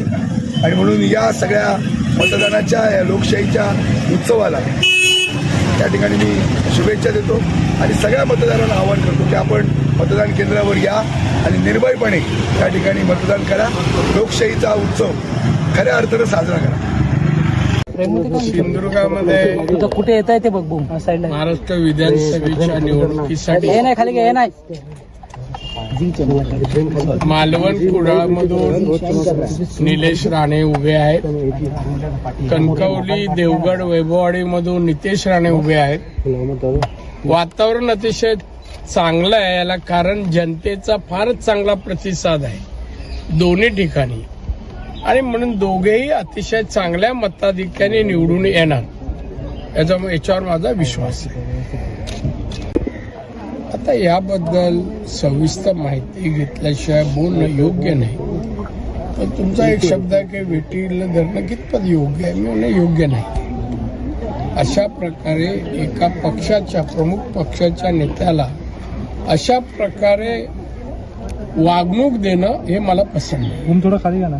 आपण बघतोय सिंधुदुर्ग मधली जर निवडणूक आपण बघितली तर सातत्यानं तुमच्या विरोधात जी लोक निवडणूक लढवतात त्यांच्या माध्यमातून घराणेशाही, दादागिरी हेच शब्द वापरले जातात. दुसरे मुद्दे नाहीत का या मतदारसंघात प्रचारासाठी? मला एक सांगा, मी 90ला 35 वर्ष झालं आलो तेव्हा हेच मुद्दे होते. आले तेव्हापासून कोणाला त्रास झाला सांगा माझ्याबद्दल? कोणाला अपशब्द बोललो, कोणाला मारझोड झाली? आता पण या निवडणुकीत मी 20 दिवस इकडे आहे. त्या 20 दिवसात कोणाशीच माझा वाद नाही, काय नाही. एक तरी केस दाखल झाली का? FIR दाखल झाला का? नाही. हे विरोधक जे आहे ना, हे विरोधक माझ्या जवळ राहिलेले, माझ्या घरी खाल्लेले, ज्याला मी घडवलं असेच विरोधक आहे. बाहेरचे कोण नाही आहेत. बाहेरचे विचार सगळे माझ्याशी चांगले आहेत आणि त्याच्यामुळे हा विरोध हा द्वेषापोटी आहे. द्वेषापोटी आहे, राजकीय विरोध नाही आहे. लोकांना, सगळ्या लोकांना मी इथे हवं आहे की त्यांना माहिती आहे विकास या माणसाशिवाय कोण करू शकत नाही आणि त्यामुळे ही जलसी आहे, द्वेष आहे, त्याच्यामुळे हा विरोध आहे. गेल्या मंत्रिमंडळात नितेश राणे यांचं मंत्रीपद जवळजवळ निश्चित झालं होतं, हुकलं होतं. आता बघायला आवडेल दोन्ही मुलांना मंत्रिमंडळात. किती एवढा असा भाग्यवान दुसऱ्या वडीलच नसणार, असूच शकत नाही. आणि मग खरंच पाहायला म्हणजे आनंद वाटेल. ईश्वराच्या कृपेने असं घडलं तर माझ्यासाठी चांगलं आहे. ज्येष्ठ सुपुत्र निलेश राणे उमेदवारी आहे त्यांची, काय वाटतं? काय वाटतं? छान वाटतंय. दोघांचाही विजय निश्चित आहे, त्यामुळे छान वाटतंय. राज्यामध्ये महायुतीचं सरकार आलंच तर मग मंत्रिपदासाठी कोणाचं नाव आपलं आवडेल लागेल? सरकार आधी येईल हे नक्की 100%, पण आल्यानंतर बघू ना, आता काय वेळ अजून. मागच्या वेळी बघितलं तर नितेश राणेंचं नाव थोडंसं हुकलं होतं, पूर्ण झालं होतं तरी सुद्धा संधी हुकली होती. यावेळेस आहे संधी असं मला वाटतं, पण आधी 23 तारीखला मतदान हे रिझल्ट येऊ दे, त्याच्यामध्ये युतीचं सरकार आलं तर नक्कीच नितेशचा नंबर असेल असं मला वाटतं. सिंधुदुर्ग जिल्ह्यामध्ये बघितलं तर महिलांची संख्या खूपसा फरक पडेल, कारण महिलांची संख्याच आपल्या जिल्ह्यात जास्त आहे, त्यामुळे महिलांचं प्रत्येक महिलेचं मत हे निर्णायक असणार आहे. त्यामुळे आम्ही जेव्हा जेव्हा गावागावात गेलोय मतदान म्हणजे निवडणुकीच्या प्रचारार्थ, त्यावेळी मी जेव्हा होते तिथे महिलांचा उत्स्फूर्त सहभाग होता. त्यामुळे मला असं वाटतं यावेळेस महिला जास्त प्रमाणात पुरुषापेक्षा मतदान करतील. एवढं आम्ही सगळ्या महिलांना सांगितलंय की आमचं काम या दोघांचं आणि राणे साहेबांची साथ, हे सगळं तिघांनी मिळून जर समीकरण झालं होईल तर खरं तर कोकणाचा विकास व्हायला वेळ झालाच आहे, त्याच्यापेक्षा अजून जास्त चांगला. ठीक आहे. विधानसभेसाठी आज थेट मतदान होत असताना आपण दोडामार्ग शहरातील दुसऱ्या एका बूथवर आहोत, जो बूथ चेतन चव्हाण स्वतः सांभाळत आहेत. नगराध्यक्ष चेतन चव्हाण यांच्या बूथावर आपण थेट आहोत. आपण थेट जाऊया. पाहू शकतो आपण जिल्ह्यातील सगळे पदाधिकारी आहेत, महिला पदाधिकारी आहेत, त्या ठिकाणी दाखल झालेल्या आहेत. नगराध्यक्ष म्हणून धुरा सांभाळत असताना दोडामार्ग शहरातून मताधिक्य किती मिळतंय, कसा प्रतिसाद या ठिकाणी मतदार देत आहेत, थेट आपण चेतनजींकडे जाणूया. चेतनजी, काय सांगाल? कारण भाजपा आणि शिवसेना त्याचबरोबर महायुतीचे सगळे घटक पक्ष एकत्र आलेले आहेत. तुमचे उमेदवार जे आहेत ते दीपक केसरकर आहेत. विकास कामांचा धडाका या मतदारसंघामध्ये थेट तुमच्या शहरामध्ये लावलेला होता. कसा प्रतिसाद आहे? आज मतदान होत आहे. जे दीपक भाईंना मी विकास कामाचा निधी मागितला तो नगरपंचायतमध्ये आम्हाला भेटलेला आहे आणि ती कामं पण सुरू झालेली आहेत. आणि माझ्या माहितीप्रमाणे जे आतापर्यंत ठराव घेतले नगरपंचायत, एकमेव कोकणातील नगरपंचायत कसे दोडामार्ग आहे ते 85 ठराव, त्यापैकी 80% ठराव हे आम्ही टोटल कामं मंजूर झालेली आहेत. तर झालेलंच आहे, पण आज त्या विकासाची पोचपावती देण्याची जी वेळ आहे तुमची आणि तुमच्या या सगळ्या नागरिकांची आहे. कसा प्रचार केला आणि आज थेट मतदाना दिवशी कसा उत्साह आहे? तेच लोकांचा अतिप्रेमी उत्साह आहे, ज्यांची सर्वांची कामं चांगली झालेली आहेत. आणि दीपक केसरकरांनी खरंच आपल्याला नगरपंचायतसाठी व आपल्या रवींद्र चव्हाण साहेब असतील, नारायण राणे साहेब असतील, यांच्याने एवढं आम्हाला सहकार्य केलं, त्याच्यामुळे हा सर्व विकास झाला. आणि आज जर आम्ही त्याच्या मागे नाही राहिलो, जनता म्हणते काही लोकांपर्यंत आम्ही पोहोचलो नाही, त्यांच्याने आम्हाला फोन करून पण सांगितलं की आमचं मतं तुमच्या युती धर्माला आहे आणि आम्ही तुम्हाला वोटिंग करणार आहोत. आणि ते लोक बाहेर प्रदेशी असलेले पण आज वोटिंगसाठी त्यांना काही यंत्रणा न देता पण तिकडे पोच झालेले आहेत. हे आमच्यासाठी आम्हाला यशाची आम्हाला किल्ली आम्ही समजतोय. आणि भरघोस मताने दीपकभाई केसरकर निवडून येतील आणि शहरामध्ये त्यांना लीड असणार आहे. साधारण किती लीड असेल, काय अंदाज आहे? तरी पण माझ्या एकूण आता परिस्थिती आम्ही जाणतोय तर आपण 50% अभाव असू ज्या इतर पक्षांना भेटणार आहे त्या पक्षापेक्षा आपण बाकी उमेदवारांचे जे वोटिंग होणार आहेत त्यापेक्षाही 50% जास्त आम्हाला असणार आहे. प्रतिस्पर्धी उमेदवारांच्या 50% अधिक जे मतदान आहे ते या ठिकाणी शहरात मिळेल अशा प्रकारचा विश्वास चेतनजी व्यक्त करताय. RPIचे रमाकांत जाधव सर सुद्धा या ठिकाणी आहेत. जाधव सर, काय सांगाल, कशा पद्धतीने शहरामध्ये प्रतिसाद मिळतो? महायुती जे आहे ती महायुतीला चांगल्या प्रकारे प्रतिसाद मिळताना दिसतो. महायुतीतले सर्व घटक पक्ष या दीपकभाईंच्या पाठीशी खंबीरपणे उभे आहेत. दीपकभाईंनी जो काही विकास कामं केलेली आहेत पूर्ण मतदारसंघामध्ये केली, दोडामार्ग शहरामध्ये केलेली आहे आणि त्याची पोचपावती त्यांना विजयाच्या मतांच्या रूपाने निश्चितपणे मिळेल आणि निर्विवादपणे दीपकभाई विधानसभेत विजय होऊन जातील असं मला आशा होती. दोडामार्ग शहरातून मिळणारा प्रतिसाद आणि जनतेचं या ठिकाणी होणारं आजचं मतदान या सगळ्या पार्श्वभूमीवर विधानसभेत यावेळेचे जे आमदार आहेत ते दीपक केसरकर असतील असा विश्वास जो आहे तो या ठिकाणी चेतन चव्हाण आणि RPIचे जिल्हाध्यक्ष रमाकांत जाधव व्यक्त करतायत. आपण म्हणतोय ती वस्तुस्थिती आहे. मी पण सकाळपासून या सगळ्या कणकवली असेल किंवा या कुडाळ मालवण विधानसभेच्या प्रत्येक बूथवर प्रत्येक टेबलवर जातोय. कार्यकर्त्यांचा उत्साह खूप मोठा आहे, दांडगा आहे. लोकसभेला ज्याप्रमाणे कार्यकर्ते स्वतःची निवडणूक म्हणून लढले होते, अगदी नेमकी तीच परिस्थिती आता आहे, किंबहुना त्याच्यापेक्षा जास्त त्यामध्ये कार्यकर्ते सहभागी झालेले आहेत. भारतीय जनता पार्टीच्या नेतृत्वाखाली ही निवडणूक आपण लढतोय आणि भारतीय जनता पार्टीची एक संकल्पना आहे, मेरा बूथ सबसे मजबूत. तर हा मंत्र प्रत्येक कार्यकर्त्याने त्या बूथवरच्या मनावर घेतलेला आहे. माझं बूथ जे आहे ते मजबूत केलं तर मग संपूर्ण विधानसभेवर त्याचा परिणाम दिसेल. आणि म्हणून मागच्या वेळेला तुम्ही बघितलं असेल तर मागच्या वेळेला या सगळ्या मालवणमधले 6-7-8 बूथ फक्त मताधिक्य कमी होते किंवा मायनस होते, बाकी सगळे बूथ. त्यामुळे निवडणुकीचा ट्रेंड असा असतो की सगळे बूथ प्लस होण्याचं आहे. आज आम्ही मतदान जास्त कसं होईल याच्याकडे थोडंसं लक्ष दिलंय आणि अर्थातच जास्त मतदान झालं तर ते सगळं आपल्या मताधिक्यामध्ये वाढ होईल. त्यामुळे 100% मागच्या वेळेचं लीड जे आहे त्याच्यापेक्षा जास्त लीडने सन्माननीय निलेश राणे या विभागाचे आमच्या युतीचे आमदार म्हणून निवडून येतील असा मला ठाम विश्वास आहे.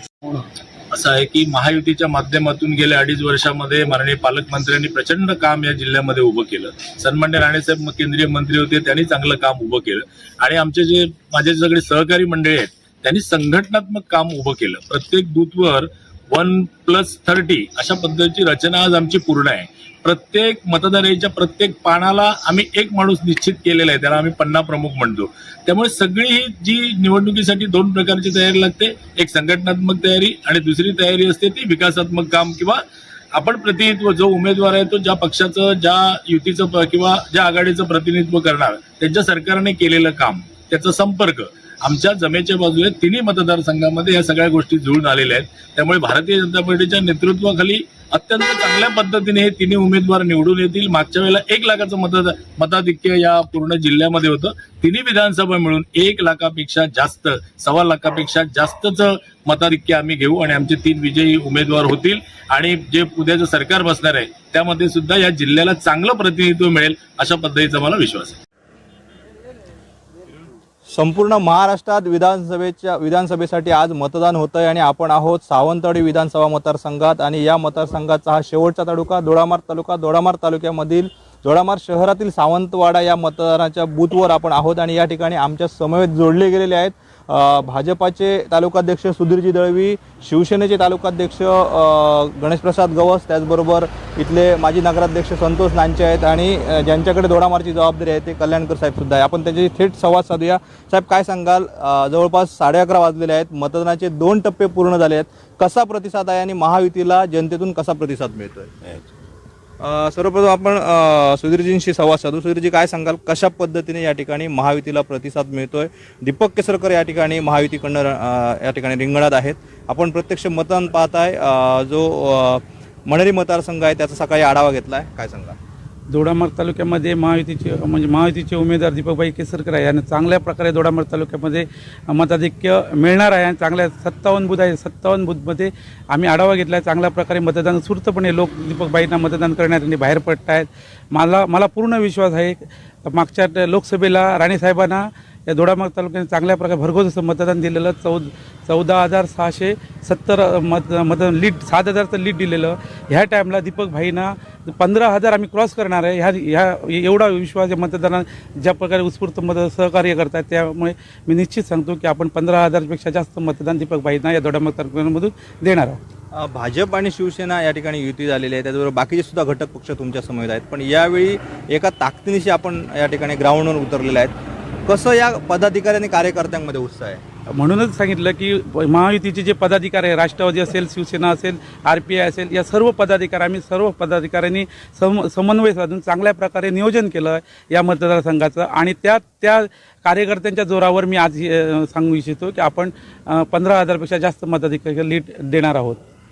संतोषजी, दोडामार्ग शहर कायम राणेसाहेबांच्या मागे राहिले, आता राणेसाहेब दीपक केसरकर यांच्या सोबत आहेत, कसं चित्र आहे? राणेसाहेब आणि दीपक केसरकर एकत्र आल्यामुळे आपल्या महायुतीच्या माध्यमातून दोडामार्ग शहरामध्ये भरघोस असं मतदान केसरकर साहेबांना होणार आहे आणि येणाऱ्या निवडणुकीत दीपक केसरकर हे निश्चितच निवडून येणार आहेत. त्यामध्ये आपल्या दोडामार्ग शहराचा सिंहाचा वाटा असणार आहे. नक्कीच. मंदारजी, तुम्ही या ठिकाणी दोडामार्ग तालुक्यामध्ये सगळ्या या पदाधिकाऱ्यांसमवेत गेले अनेक दिवस आहात. कसं एकूणच जर पाहिलं तर या मतदारसंघाचं विश्लेषण कराल? कशा पद्धतीने विशेषतः दोडामार्ग तालुक्यात महायुतीला प्रतिसाद मिळतो?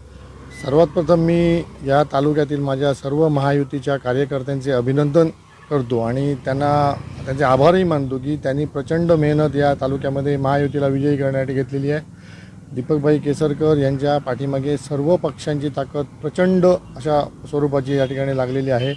दोडामार्ग तालुका हा सातत्याने महायुतीच्या बरोबर राहिलेला आहे आणि तोच ट्रेंड ह्यापुढेही राहणार आहे आणि ह्यापुढेही महायुतीची जो उमेदवार आहे आपले दीपकभाई केसरकर हे प्रचंड बहुमताने या ठिकाणी निवडून येणार आहेत. नक्कीच आपण तिन्ही शिवसेना आणि भाजप महायुतीचे जे हे सगळे पदाधिकारी आहेत तर या तिन्ही लोकांकडून आपण आढावा घेतलेला आहे.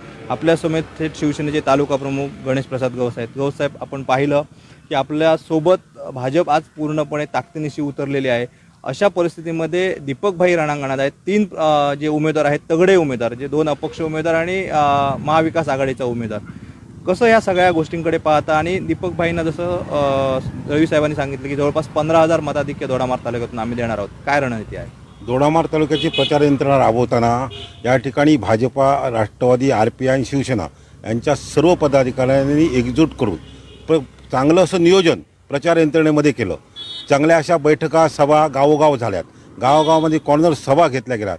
गावागावातील कार्यकर्त्यामध्ये जो समन्वय होता तो समन्वय साधला गेला. याचा परिपाक म्हणून असं झालं की आज संपूर्ण आजच्या दिवसामध्ये उत्स्फूर्त असं मतदान आज लोक बाहेर पडत आहेत. उत्स्फूर्त असं लोकांमध्ये एक वातावरण चांगलं झालेलं आहे आणि जे वातावरण निवडणुकीच्या पूर्वी होतं ते सगळं साफ होऊन आज एकतर्फी दोडामार्ग तालुक्यामध्ये दीपकभाईंचं वातावरण झालेलं आहे. महायुतीची सत्ता परत महाराष्ट्रात येण्यासाठी सर्व पदाधिकारी आपले आहेत ते अहोरात्र मेहनत घेतात आणि आजसुद्धा मोठ्या प्रमाणात अनेक बुथावर आम्ही या ठिकाणी प्रत्यक्ष आढावा घेतला. त्या गावातील सुद्धा जे पदाधिकारी आहेत ते सुद्धा पदाधिकारी या ठिकाणी सक्रियपणे भाग घेऊन आज दीपकभाईंना, जसं सुधीर दळवींनी यांनी सांगितलं की दीपकभाईंना या तालुक्यामधून 15,000 ते 16,000 मतं ही दीपकभाईंना या ठिकाणी मिळणार असा आम्हाला विश्वास आहे. आणि त्याचबरोबर इतर जे 2 उमेदवार होते त्या उमेदवाराची प्रचार यंत्रणेमध्ये कुठलीही ही दिसली सुद्धा नाही. प्रचार यंत्रणा राबवताना किंवा इतर गोष्टी करताना काही दिसल्या नाही. फक्त एक पेपर म्हणजे मीडिया पेपर ह्याच्यामध्ये हवा निर्माण केली. प्रत्यक्ष जमिनीवर त्यांची हवा सगळी फूस झालेली आहे असं तर मला या ठिकाणी वाटतं. नक्कीच जे विरोधी उमेदवार आहेत त्यांनी फक्त या ठिकाणी दिखावगिरी केलेली आहे असं आपण म्हणताय. एकूणच टक्केवारी जर पाहिलं आपण तर 11:30पर्यंत साधारण 30% मतदान होतं आहे. अजूनही 3 जे घटक आहेत त्या पद्धतीने निवडणूक मतदान होईल. हे मतदान साधारण किती टक्केपर्यंत जाईल? आणि टक्केवारी म्हणण्यापेक्षा जसं आपण विश्लेषण करताय की 15,000 ते 16,000 मताधिक्य आपण दोडामार्ग तालुक्यातून मिळणार, साधारण किती मतदान होणार अशी एक तुम्ही जो आढावा घेतलाय तुमच्या पदाधिकाऱ्यांकडनं, बूथ न्याय 57 बुथांचा एक आढावा घेतलाय, काय याचं साधारण नियोजन आहे?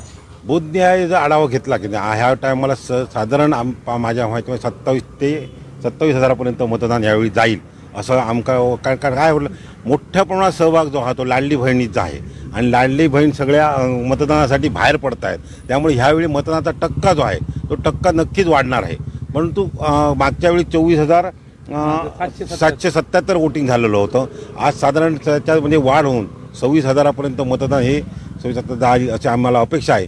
आणि त्याच्यात त्यांनी सांगितलं आहे 15,000 ते 16,000पर्यंत आम्ही या ठिकाणी राहू. उरलेल्या मतामध्ये 2 ते 3 उमेदवार जे आहेत ते राहतील अशी आमची अपेक्षा आहे.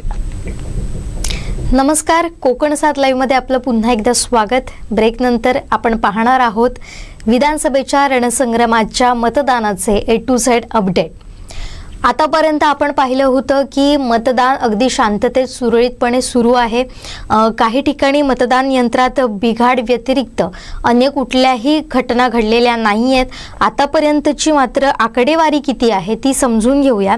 तर जिल्ह्यात दुपारी 1 वाजेपर्यंत 45.21% एवढं मतदान झालं होतं. त्यानंतर जर आपण आढावा घेतला प्रत्येक मतदारसंघाचा तर कणकवलीमध्ये 45.11, कुडामध्ये 42.26, तर सावंतवाडी विधानसभेमध्ये 39.24% इतकं मतदान झालंय. अशा पद्धतीनं आतापर्यंतचं मतदान झालेलं आहे. मॅडम, मी तुमच्याकडे येते. आपण पाहिलं की संपूर्ण मतदारसंघात सिंधुदुर्गच्या 3 मतदारसंघात शांततेत मतदान सुरू आहे. बरोबर. फक्त काही ठिकाणी मतदान यंत्रात काहीसा बिघाड झाला, अर्ध्या तासाचा गॅप पडला, जसं आपण वेंगुर्ला पाहिलं, निगोडे पाहिलं आणि काही ठिकाणी ह्या फक्त घटना घडलेल्या आहेत. आणि ज्या पद्धतीनं मतदान सुरू आहे ते एक आशादायक चित्र आहे. काय वाटतं संध्याकाळपर्यंत ही आकडेवारी किती वाढू शकते? निश्चितच आत्ताची जी आकडेवारी आहे ती आता सर्वसाधारणपणे 42% मतदान झालेलं आहे आपल्या जिल्ह्यामध्ये. त्याचा जर विचार जर केला तर निश्चितच अजून जवळजवळ 3 तास आहेत मतदान संपण्यासाठी. आता 3 3:15 झालेले आहेत. जवळजवळ 3 तास आहेत हे मतदान संपायला. आणि या ह्याच्यामध्ये निश्चितच आता थोडासा दुपारच्या कालावधीमध्ये थोडासा मतदानाचा वेग कमी झालेला असतो, परंतु आता मात्र पुन्हा ऊन जसजसं कलायला लागेल तसतसा पुन्हा एकदा मतदानाचा जो फ्लो आहे तो वाढण्याची शक्यता नाकारता येत नाही. आणि जनरली आपण असंच बघितलेलं आहे की संध्याकाळनंतर म्हणजे 4-4:30 वाजल्यानंतर अनेक मतदान केंद्रांच्या बाहेर मोठ्याच्या मोठ्या रांगा लागलेल्या असतात. आणि तसंच काहीचं चित्र ह्या सिंधुदुर्गातल्या 3ही विधानसभा मतदारसंघांमध्ये दिसेल असं आपण आशा करूया. साधारण 4 नंतर मतदानाची गती वाढते, हे आतापर्यंतचा इतिहास राहिलाय किंवा ट्रेंड राहिलाय. पण आता आपण पाहिलं तर सकाळभरापासून अनेक उमेदवारांनी मतदान केलं होतं, मात्र त्यात महायुतीचे कणकवलीचे जे उमेदवार आहेत ते नितेश राणे आणि दुसरं म्हणजे कुडाळ मालवण मतदारसंघाचे महायुतीचे उमेदवार निलेश राणे यांनी अद्यापपर्यंत मतदान केल्याचं कुठे दिसलं नाहीये. मात्र सध्या नितेश राणे आहेत ते देवगडमध्ये ठाण मांडून आहेत, तिथं ते मतदानाचा आढावा घेत आहेत. तर दुसरीकडे निलेश राणे जे आहेत ते कुडाळ मालवणमध्ये ग्रामीण भागात या सगळ्याचा आढावा घेत आहेत. अगदी वैभव नाईक सुद्धा फील्डवर आपल्याला दिसत आहेत. अशाच पद्धतीनं इतर उमेदवार सुद्धा आपापल्या मतदारसंघामध्ये अपडेट घेत असल्याचं पाहायला मिळतात. मात्र आता आपण प्रतिक्रिया पाहणार आहोत ते सावंतवाडीचे माजी उपनगराध्यक्ष आणि दीपक केसरकर यांचे समर्थक म्हणून ओळखले जाणारे राजन पोकळे यांची. पाहूयात नेमकं ते काय म्हणाले. आणि विशेषतः लोक अतिशय उत्साहाने, आत्ताच मला एक 88चे डॉक्टर कशाळीकर भेटले. मी म्हटलं तुम्ही रजिस्टर केलं नाही का 85 वर्ष? नाही म्हणाले, मला येऊन मतदान करायचं. हा उत्साह, तरुणांचा उत्साह पण त्याच्यात आहे. याच्यावरून आपल्या भारतीय लोकशाहीचं महत्त्व आपल्याला लक्षात येतं आहे. सांगायचं झालं तर दीपकभाईंचं समर्थक म्हणून सांगितलं. मी त्यांचा समर्थक पहिल्यापासून आहे. अतिशय जवळचे संबंध आमचे आहेत. आणि दीपकभाईंनी जो या महायुतीचे उमेदवार म्हणून या ठिकाणी जे काही काम केलेलं असेल, काही निगेटिव्ह नॅरेटिव्ह पहिल्यांदा पसरले गेले, ते सगळं पालापाचोळ्यासारखे उडून गेले. आणि आता लोक मोठ्या प्रमाणात महायुतीला दीपकभाईंचा उमेदवार म्हणून दीपकभाईंना मतदान करत आहेत. तसं चित्र आहे. चांगली 23 तारीखला चांगलं एक विजयाचा उत्सव आम्ही निश्चितच या ठिकाणी सगळे महायुतीचे जे घटक पक्ष आहेत ते साजरा करू इतकंच सांगतो. आणि चांगलं काम याच्या पुढे, आतापर्यंत झालेलं काम चांगलंच आहे, अधिक चांगलं काम याच्या पुढे करू जे लोकांना अभिप्रेत आहे. 25,000चं मताधिक्य राहायचं. मी अवास्तव काही सांगत नाही, 50,000 60,000 पण 25,000ने कमीत कमी 25,000ने दीपकभाईंचा विजय निश्चित आहे. यावेळेस नारायणराव राणे यांची समर्थ साथ अर्थात महायुतीचे आपल्या उमेदवार लोकसभेला असताना तुम्ही त्यांना साथ दिली. आता त्यांची परतफेड करण्याचं पूर्ण राणे कुटुंबीय तुमच्या पाठीशी आहे. एकूणच राणे कुटुंबीय पाठीशी असल्यामुळे किती फरक जाणवतोय? नाही, चांगल्यापैकी फरक निश्चितपणे जाणवतोय. ह्या वेळची लोकसभेची इलेक्शन असू दे किंवा आता जी इलेक्शन असू दे, ही महायुती म्हणून निवडून गेली. कुठल्या पक्षाचा उमेदवार म्हणून निश्चितपणे निवडून गेलेले नाही, निवडणूक झालेली नाही. आणि त्याचे जे काय फायदे आहेत ते निश्चितपणाने सगळ्या उमेदवारांना महायुतीचे मिळतील असं मी सांगतो. कार्य असतं, जे समाजकार्य असतं किंवा जे विकास कामं असतात ती काय केसरकर साहेब असू दे, राणे साहेब असू दे, कुठला मला या मतदारसंघात किंवा या बूथमध्ये मतं कमी मिळाली म्हणून तिथे थांबलेलं कधीही नाही. ज्या गावात काय असेल ते त्या ठिकाणी, कारण हा सगळा जो मतदारसंघ आहे सावंतवाडी मतदारसंघ असं दीपकभाई आपला म्हणतात. त्याच्यामुळे आपोपर भाव निश्चितपणाने काम करताना ठेवत नाही आणि ह्या पद्धतीने काम होत असतं. त्याच्यामुळे राजन तेली निगेटिव्ह नॅरेटिव्ह परवतच होते, कारण त्यांच्याकडे पॉझिटिव्ह काहीच नव्हतं. आणि इथे काय होणार नाही म्हणून त्यांनी तिथे उडी मारली. हे एका दिवसात 3 पक्ष बदलणारा माणूस, आणि ज्या ठिकाणी आपलं गाव सोडून त्याला बाहेर पडायला लागलं, त्यांना बाहेर पडायला लागलं. अशी काय, मला सुद्धा त्यांनी एका ह्याच्यात सांगितलं होतं की राजन पोकळे कोण आहेत. आता सावंतवाडीत येऊन तुम्ही राजन पोकळे कोण आहेत म्हणून जर विचारत असाल तर त्याचं उत्तर जनता तुम्हाला देणार आहे सावंतवाडी. तर हे होते माजी उपनगराध्यक्ष आणि केसरकरांचे समर्थक राजन पोकळे यांनी महायुतीचे उमेदवार दीपक केसरकर यांच्या विजयाचा विश्वास व्यक्त केलेला आहे. दीपक केसरकर 25,000 मतांच्या मताधिक्यानं निवडून येतील असा देखील विश्वास त्यांनी व्यक्त केला. आणि त्याचबरोबर राजन तेली हे निगेटिव्ह नरेटिव्ह पसरवत होते असा सुद्धा हल्लाबोल केलाय. त्यांच्याकडे काहीच पॉझिटिव्ह नसल्यामुळे ते निगेटिव्ह बोलत असल्याचं सुद्धा त्यांनी घणाघात केलाय. आणि याचबरोबर ते असं म्हणाले होते की राजन पोकळे कोण असं जर तुम्ही तुम्ही सावंतवाडीत येऊन विचारत असाल तर त्याचं उत्तर जनता तुम्हाला 23 तारीखला मतपेटीतून देईल असा सुद्धा त्यांनी टोला लगावलेला आहे. तर आता आपण पाहणार आहोत प्रतिक्रिया जे राजन पोकळे यांच्या सोबत होते ते सामाजिक कार्यकर्ते दिव्या सूर्याची. पाहूया. आज 20 तारीख आहे आणि आज विधानसभा 2024ची निवडणूक आज डिक्लेअर झाली. त्याप्रमाणे आज युवक जे नोकरीनिमित्त जे बाहेर गावी होते ते सुद्धा आज त्यांचा मोठ्या प्रमाणात उत्स्फूर्त असा प्रतिसाद मिळत आहे या मतदानासाठी. अनेक युवक आहेत जे आज आपल्या पसंतीदार आपला आमदार आहेत आणि जो आमदार चांगला आमदार आहे, सुसंस्कृत असा आमदार व्हावा यासाठी म्हणून जे आज सर्व युवक आज मतदान करण्यासाठी आपल्या गावी आलेले आहेत. तर अशा मतदारांना आपण धन्यवाद देणं सुद्धा तेवढंच गरजेचं आहे. कारण आज लोकशाहीमध्ये लोकशाहीचा भाग आणि युवक हा त्यामधला महत्त्वाचा भाग आहे. त्यामुळे आज जो युवक येत आहेत मतदानासाठी हे एक चांगली गोष्ट आहे. नक्कीच आज आपले जे महाराष्ट्राचे नेते शिक्षण मंत्री दीपकभाई केसरकर आहेत हे आज आपला माणूस म्हणून सर्व ठिकाणी ओळखले जातात. संपूर्ण महाराष्ट्र राज्याचा जो शिक्षण खात्याचा जो त्यांनी आज जो कारभार सांभाळलेला हा एक म्हणजे आजपर्यंत जितके शिक्षण मंत्री झाले त्यामध्ये आज 1 नंबरचं काम हे आज दीपकभाई केसरकर यांनी केलेलं आहे. आणि दीपकभाईंच्या माध्यमातून आज अनेक विकास कामे होत आहेत आणि जी आता राहिलेली कामं आहेत ती कामं पूर्ण करण्यासाठी आज पुढचा जो कालावधी आहे त्या कालावधीमध्ये नक्कीच 100% दीपकभाई केसरकर हे निश्चितपणे त्याला योग्य असा निर्णय घेतील. मुळात कसं आहे, आमदार कसा असावा तर आमदार असा असावा की ज्याने जास्त करून आपल्या मतदारसंघासाठी त्याने निधी हा मोठ्या प्रमाणात आणलाच पाहिजे आणि त्या निधीतून लोकांची विकास कामं ही झाली पाहिजे. त्यासाठी हा आमदार सुसंस्कृत आणि निधी खेचून आणण्यासाठी त्याचा पूर्णपणे विधानसभेमध्ये आपलं त्याचं वर्चस्व असावं लागतं. त्यासाठी हा आपला जो 3 टर्म राहिलेले जे दीपकभाई केसरकर आहेत यांच्या माध्यमातून आपल्या मतदारसंघामध्ये मोठ्या प्रमाणात विकास निधी येणार आणि त्यातून अशी भरीव अशी विकास कामं होऊन चांगला सगळी कामं होऊन जनतेला त्याचं पूर्णपणे विकास काम दिसेल. तर हे होते सामाजिक कार्यकर्ते देव्या सूर्याजी यांनी दीपक केसरकर यांच्या विजयाचा विश्वास व्यक्त करतानाच जे नव मतदार आता भरभरून मतदान करण्यासाठी बाहेर पडतात ती सुद्धा एक सकारात्मक बाब असल्याचं अधोरेखित त्यांनी केलंय. आणि युवाईला सुद्धा देखील त्यांनी आवाहन केलंय की मोठ्या प्रमाणावर बाहेर पडून मतदान करावं आणि लोकशाहीला बळकट करावं. त्याचबरोबर त्यांनी दीपक केसरकर यांचं कौतुक देखील केलंय. मोठ्या प्रमाणात निधी आणणारा आमदार आपल्याला मिळालेला आहे आणि आपला माणूस म्हणून दीपक केसरकर यांची संपूर्ण राज्यभरात ओळख असल्याचं सुद्धा त्यांनी अधोरेखित केलंय. आता या सगळ्या घडामोडी आपण पाहणार आहोत. अनेकांच्या प्रतिक्रिया सुद्धा जाणून घ्यायच्या आहेत.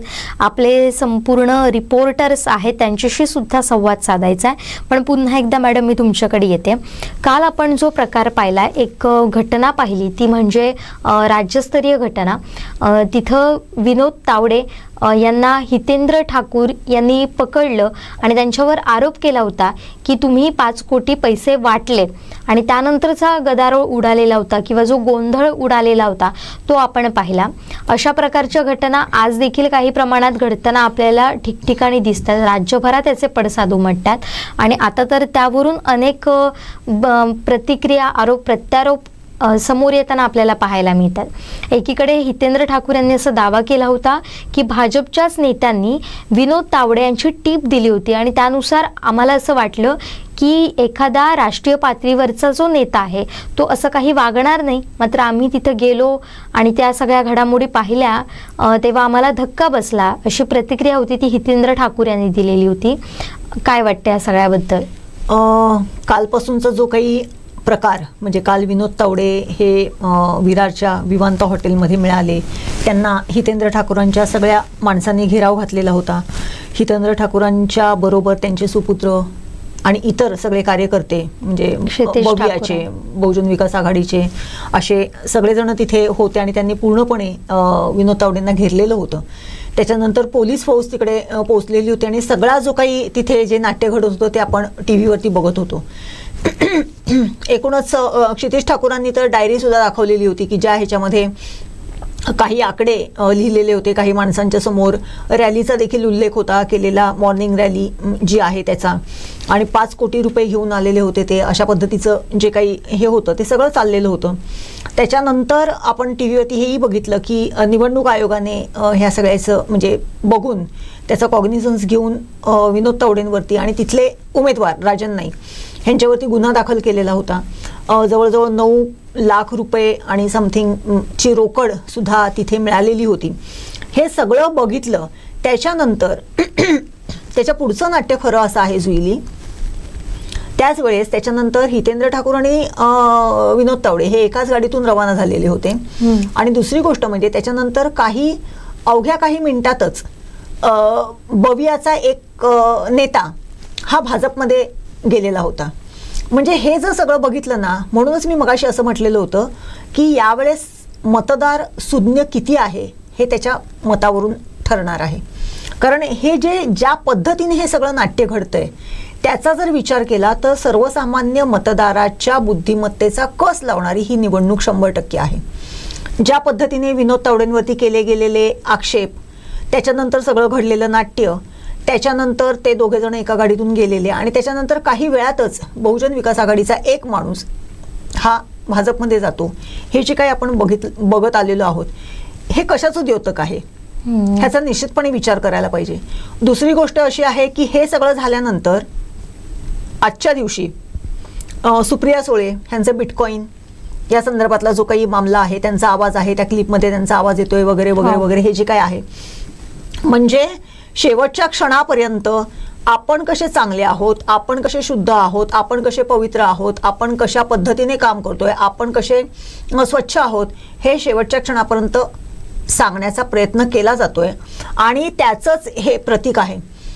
विनोद तावडेंच्या बाबतीत जर म्हटलं तर विनोद तावडे हे सरचिटणीस आहेत भाजपचे आणि त्यामुळे अशा मोठ्या नेत्यावरती अशा पद्धतीचा आक्षेप होणं आणि ते जाहीररित्या अशा पद्धतीने दिसणं हे निश्चितच सगळ्या लोकांसाठी थोडा वेळ ते सगळं धक्कादायक होतं. परंतु त्यानंतर पुन्हा एकदा पत्रकार परिषदांचं सगळं सत्र सुरू झालं, ह्यांच्या झाल्या त्यांच्या झाल्या, हे सगळं जर बघितलं तर निश्चितच आजच्या दिवसापर्यंत आणि त्याच्यानंतर पुन्हा हे जे काही आपण बघतोय आरोप प्रत्यारोप हे जर बघितले तर मतदारांनी मात्र याच्याकडे कशा पद्धतीने बघावं हे म्हणजे मतदारांनी कुठला नक्की चष्मा घालावा हे बघणं फार महत्त्वाचं ठरणार आहे जुईली या सगळ्यामध्ये. अगदीच. आणि आता आणखीन एक प्रतिक्रिया समोर येते ती म्हणजे अर्चना घारे जे अपक्ष उमेदवार आहेत सावंतवाडी मतदारसंघातून, त्यांची भाची सुद्धा मावशीसाठी रणांगणात उतरलेली आहे. तर त्या काय म्हणतात ते सुद्धा आपण पाहणार आहोत. फर्स्ट वोट ते पण मावशीला म्हणजे खूप आनंद झाला, चांगलं वाटतं. कसं एकंदरीत वातावरण होतं वोटिंगचं, काय होतं? वोटिंगला आहे सगळं, वोटिंगच्या आत तर सगळं शिस्तीत आहे पण बाहेर सगळं बेशिस्तपणा चालू आहे. म्हणजे पैशाने आता मतं विकत घेतली जात आहेत. म्हणतायत खरं सत्याचा विजय होतो पण आता पाहूया काय होतंय ते.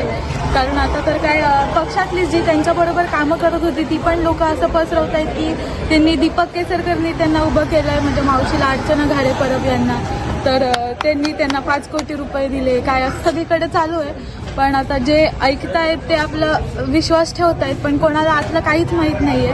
जर तसं असतं तर सगळ्यांना एवढं पण कळलं पाहिजे की कोणी आपले पैसे घालून एवढं वणावणा दुसऱ्यांकडे सगळ्या गावोगावं फिरणार नाही. एवढी जर लोकांना अक्कल असेल तर त्यांनी तेवढं समजून घ्या वाटतं मला. ते आता सध्या आता अट्रॅक्शनच्या मागे जास्त धावतात म्हणजे आता प्रोग्रॅम किंवा आणि आकर्षित काय गोष्टी आहे ह्याच्याच मागे फक्त आता युवा पिढी पळत चालली आहे. त्यांना आता नोकरी व्यवसाय ह्याच्यात काहीच इंटरेस्ट नाही आहे. नंतर जेव्हा ते त्या वयात येतील तेव्हा ते रडणार आहेत की आमच्या इथे काहीच नाही आहे, आम्हाला बाहेर जावं लागतंय.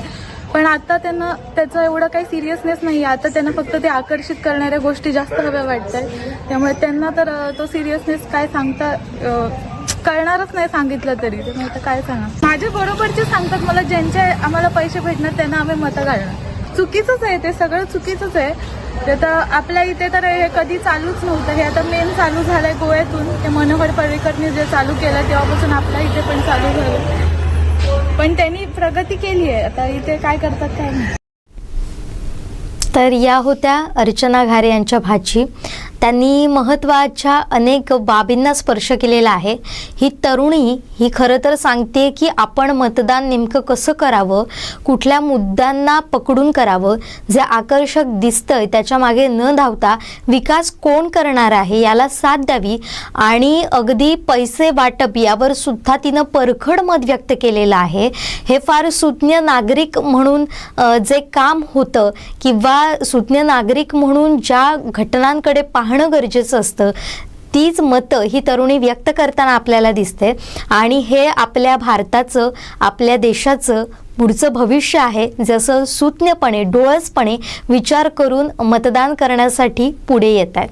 मॅडम, मी आपण इतर बाबतीत आपण बोलणारच आहोत, पण ही प्रतिक्रिया मला फार जास्त भावली.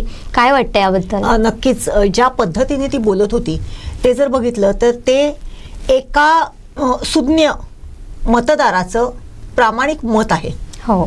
आणि हे ते जर बघितलं म्हणजे त्याच्यामध्ये तिने एक वाक्य ती बोललेली आहे की माझ्या बरोबरचे जे आहेत त्यांनी देखील पैशाच्या संदर्भातलं जे काही ती बोलली की त्यांनी देखील पैसे घेतलेले आहेत किंवा काय, आणि पैशाच्या ह्याच्यावरती ह्या ज्या काही निवडणुका लढवल्या जात आहेत ते कुठेच ते योग्य नाही आहे. म्हणजे जर भावी पिढीला जर अशा पद्धतीने हे जे काय चाललेलं आहे ते जर चूक बरोबर हे समजण्याची जोपर्यंत त्यांची क्षमता आहे, आकलन क्षमता आहे, हे जर जोपर्यंत आहे तोपर्यंत आपली लोकशाही ही 100% शाबूत राहणार आहे. कारण चांगलं वाईट हे जेवढं आपल्या तरुणांना समजायला पाहिजे ते इतर म्हणजे कशातच नाही, कारण हेच भविष्य आहे आपलं. आणि हे जर यांना जर पायघड्या अशा पद्धतीने जर घालून दिल्या जात असतील तर त्या चुकीच्या पायघड्या आहेत हे सांगण्याचं धाडस सुद्धा जर आजची तरुणाई जर करते तर निश्चितपणे ते चांगल्या आणि सक्षम समाजाचं आणि लोकशाहीचं प्रतीक आहे असं मला वाटते जुईली. एक पॉझिटिव्ह बाब या निमित्तानं आपल्या समोर आलेली आहे. मी आता जाते आमचे वेंगुर्ला करस्पॉन्डंट दीपेश परब यांच्याकडे. त्यांच्याकडून जाणून घेऊया दिवसभर नेमकं काय काय घडलं वेंगुर्ला मतदारसंघामध्ये. दीपेशजी, सकाळपासून कशा पद्धतीनं मतदारांचा प्रतिसाद मिळतोय वेंगुर्ल्यामध्ये, आणि त्याचबरोबरीनं काही घटना सुद्धा घडल्यात की EVM मशीन बंद पडल्यात त्यामुळे अगदी अर्धा तास मतदारांचा खोळंबा झालाय. आता हा जो त्यांचा वेळ वाया गेलाय तो पुढे वाढवून मिळणार आहे का? निश्चितच जुईली, ज्या मतदान केंद्रावरती मशीनमध्ये बिघाड होण्याच्या घटना, ज्या 2 घटना घडलेल्या आहेत, यात जर आपण पाहिलं तर प्रामुख्याने उपादांडा या ठिकाणी एका केंद्रावरती मशीन बिघाड झालेला होता आणि अर्धा तास खोळंबा झालेला होता मतदारांचा. त्यानंतर दुसरी मशीन EVM मशीन देण्यात आली व मतदान प्रक्रिया सुरू झाली. त्याचप्रमाणे शहरातील शाळा नंबर 3 पश्चिम भाग जो मतदार केंद्र आहे यात सुद्धा बिघाड झालेला आपल्याला या ठिकाणी पाहायला मिळाला. अर्धा तास मतदार वाट बघत होते. सकाळची वेळ असल्यामुळे जे कामाला मतदार जातात ते सकाळी मतदान करून कामाला जातात, त्यांचा खोळंबा झालेला होता. आणि जसं तू म्हटलंस तसं जर वेळ पुढे वाढून मिळणार आहे की नाही हे आता तिथले जे निवडणूक निर्णय अधिकारी आहेत ते ठरवतील. दरम्यान जर दुपारी 1 वाजेपर्यंत आपण बघितलं तर 37.66% मतदान हे वेंगुर्ल्यात झालेलं होतं दुपारी 1 वाजेपर्यंत. आता 3 वाजल्यानंतरची आकडेवारी हातात यायची आहे. मात्र दुपारपर्यंत आणि शांततेत मतदान सुरू होतं. कोणत्याही ठिकाणी गडबड तालुक्यात झालेली नाही. सर्व ठिकाणी शांततेत मतदान प्रक्रिया पार पाडली सुरू आहे. आणि यात सुद्धा प्रत्येक बूथवर प्रत्येक कार्यकर्ते महायुतीचे असतील, महाविकास आघाडीचे असतील, त्याचप्रमाणे विशाल परब समर्थक असतील, अर्चना घारे परब समर्थक असतील, यांचे प्रत्येक बूथ हे पाहायला मिळत होते त्या ठिकाणी. आणि कार्यकर्ते सुद्धा सकाळपासून ते आतापर्यंत कार्यकर्ते त्या ठिकाणी बसून होते, ठाण मांडून होते, मतांची गणितं घालत होते. हे सर्व चित्र आज सकाळपासून पाहायला मिळत होतं. सकाळच्या सत्रात संपूर्ण तालुक्याचा जर विचार केला तर जे कामानिमित्त बाहेर जाणारी जी मंडळी आहेत, त्याचप्रमाणे भात शेती किंवा शेतकरी वर्ग जो आहे त्यांनी सकाळी मतदान करून आपल्या कामाला जाणं पसंत केलं. त्यानंतर दुपारच्या सत्रात नेहमीप्रमाणे संथ गतीने किंवा गर्दी मतदान केंद्रावर पाहायला मिळाली नाही. आता संध्याकाळच्या सत्रात काहीच 1-2 तास शिल्लक राहिलेले आहेत आणि त्यानंतर ह्या 2 तासामध्ये किती मतदान होतं हे याच्यानंतर संपूर्णपणे मतदानाचा कशा पद्धतीने या पुढच्या निकालावर प्रभाव पडतो हे पाहणं औत्सुक्याचं ठरणार आहे. जुईली. बरोबर. दीपेश, पण या सगळ्या मतदान प्रक्रियेमध्ये सुरुवातीचा जर आपण टप्पा पाहिला तर तो प्रचाराचा, यामध्ये कुठले मुद्दे वेंगुर्ल्यात विशेष चर्चेत आले होते? निश्चितच जर महायुतीचा विचार केला तर महायुतीने विकासाच्या मुद्द्यावर ही निवडणूक या ठिकाणी प्रचार केलेला होता. विकास, कोणकोणती विकास कामे झाली, आपण काय काय विकास कामे केली. दीपक केसरकर हे महायुतीचे उमेदवार आहेत, त्यांनी कशा प्रकारे या ठिकाणी विकास निधी आणला, तो किती प्रमाणात आणला, हे त्यांनी या ठिकाणी या मुद्द्यावरती त्यांनी प्रचार यंत्रणा राबवली. आणि दरम्यान दुसरीकडून महाविकास आघाडीकडून जर विचार केला तर वैद्यकीय सुविधा असतील, त्याचप्रमाणे रोजगाराच्या सुविधा असतील आणि इतर ज्या विकास झाला नाही असं त्यांचं म्हणणं होतं, त्यांनी त्या विषयावरती टार्गेट केलेलं होतं विद्यमान आमदार आणि महायुतीचे उमेदवार दीपक केसरकर यांना. त्याचप्रमाणे विशाल परब यांची जी प्रचार यंत्रणा आहे ती अत्यंत शांत आणि संयमी अशी पाहायला मिळाली. कोणावर आरोप व प्रत्यारोप असं काही झालेलं नाही. त्यांनी युवा वर्ग जो आहे त्यांना सोबत घेऊन त्यांनी प्रचार यंत्रणा ही गावागावात राबवलेली होती. अर्चना घारे परब यांनी सुद्धा जे मुद्दे आहेत, हॉस्पिटलचा विषय आहे, वैद्यकीय सुविधा आहेत किंवा त्यानंतर रोजगाराच्या सुविधा आहेत, असे अनेक मुद्द्यांवरती त्यांनी प्रचार यंत्रणा ही राबवलेली होती. वेंगुर्ल्यामध्ये आदित्य ठाकरे यांची जाहीर सभा झालेली होती. यात त्यांनी सुद्धा अनेक मुद्द्यांना वाचा फोडलेली होती. त्यांनी सुद्धा या ठिकाणी दीपक केसरकर यांच्यावर टीका केलेली होती.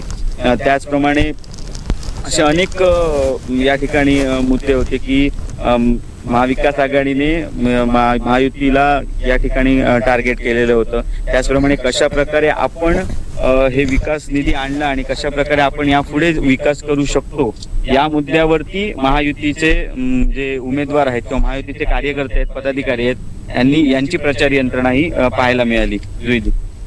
नक्कीच. पण आता सध्या मतदारांचा कसा प्रतिसाद मिळताना आपल्याला पाहायला मिळतो, त्याचबरोबर नव मतदार कशा पद्धतीनं मतदानासाठी येताना दिसतात? मतदारांचा प्रतिसाद म्हटला तर सध्या 4 उमेदवार असल्यामुळे या ठिकाणी मतदारांचा नेमका कोणाकडे कल जास्त आहे हे सांगणं कठीण ठरतंय. आणि युवा वर्ग, विशाल परब होते, त्यांनी हे युवा वर्गाला साथ घातलेली होती. अर्चना घारे परब यांनी महिला वर्गाला साथ घातलेली होती.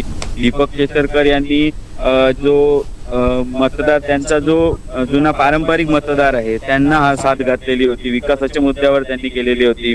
त्यानंतर राजन तेली यांनी ठाकरे गटात प्रवेश केल्यानंतर त्यांची जी कट्टर मतदार आहेत त्यांना साथ घातलेली होती. त्यानंतर भावनिक सुद्धा आवाहन त्यांनी केलेलं होतं की आपली सुद्धा ही शेवटची निवडणूक आहे, असं शेवटच्या क्षणी त्यांनी भावनिक आवाहन केलेलं होतं. त्यामुळे नेमका मतदार आता त्या मतदान केंद्रात जाऊन कशा प्रकारे मतदान करतो आणि कोणाकडे आपला कल देतो हे आपल्याला निकाला दिवशी स्पष्ट होणार आहे. मात्र जी संभ्रम म्हणजे एकंदरीत कोण मतदार कोणाकडे कल असेल कोणाचा हे सांगणं थोडंसं अवघड आत्ताच्या क्षणी आहे. तुम्ही आता जसं म्हटलात की मतदारांमध्ये एक संभ्रमावस्था आहे, तशीच काहीशी संभ्रमावस्था यावेळी त्यांच्या कार्यकर्त्यांमध्ये झालेली सुद्धा आपल्याला पाहायला मिळते. थोडंसं कन्फ्युजन या कार्यकर्त्यांमध्येही होतं, कारण ऐनवेळी झालेले पक्षप्रवेश, काहींनी ऐनवेळी केलेली बंडाळी हे सुद्धा सावंतवाडीत महत्त्वाचे फॅक्टर ठरत आहेत. याबद्दल काय सांगाल? निश्चितच असे मुद्दे सुरुवातीपासूनच आले. ज्या वेळीपासून या विधानसभेची रणधुमाळी सुरू झाली त्यावेळीपासून हे बरेचसे मुद्दे समोर आलेले होते. नाराजी होती, अंतर्गत नाराजी होती, हेवे दावे होते. मागच्या निवडणुकीमध्ये काही ठिकाणी वेगवेगळे हे पक्ष लढलेले होते. महायुतीचे जे पक्ष आहेत ते वेगवेगळे लढलेले होते, त्यामुळे काही हेवे दावे होते. त्यामुळे त्यांच्या वरिष्ठ नेत्यांवरती एक आव्हान होतं की कशा प्रकारे यांची समजूत काढावी किंवा कशा प्रकारे हे सर्व जुळवून घ्यावं, हे मोठं आव्हान हे त्यांच्या वरिष्ठ नेत्यांमध्ये त्यांच्या समोर होतं. आणि जर बघितलं तर काही दिवसांपूर्वी म्हणजे ज्या आज मतदान प्रक्रिया पार पडते 2-4 दिवसांपूर्वी त्यांना काही ठिकाणी हे जुळवाजुळव करण्यात यश आलेलं होतं. काही ठिकाणी अंतर्गत थोडीशी नाराजी शेवटपर्यंत राहिलेली होती, मात्र उघडपणे ही नाराजी बाहेर येत नव्हती. कारण युती धर्म होता, पक्षाचे आदेश होते, त्याच्यामुळे कुठेतरी पक्षाच्या आदेशांच्या बाहेर जाऊन काम करणं किंवा त्यांच्या आदेशाला न मानणं असं क्वचितच काही ठिकाणी पाहायला मिळालं. मात्र आता हेच मी सांगतोय की नेमकं आता मतदान पेटीत काय होणार आहे त्याच्यानंतर कळेल की नेमका कोणाला याचा नेमका महायुतीला याचा फायदा होतोय की नुकसान होतंय हे नेमकं त्या ठिकाणी निकालानंतरच हे स्पष्ट होणार आहे. बरोबर. म्हणजे सगळीकडे म्हणजे संपूर्ण सिंधुदुर्गातच अशी परिस्थिती आपल्याला पाहायला मिळते की कधी काय आणि कोण कोणासोबत या प्रश्नांची उत्तरं आपल्याला कदाचित 23 तारीखपर्यंतच कळणार आहेत किंवा 23 तारीख नंतर जेव्हा चित्र स्पष्ट होईल तेव्हा या सगळ्या गोष्टी समोर येतील.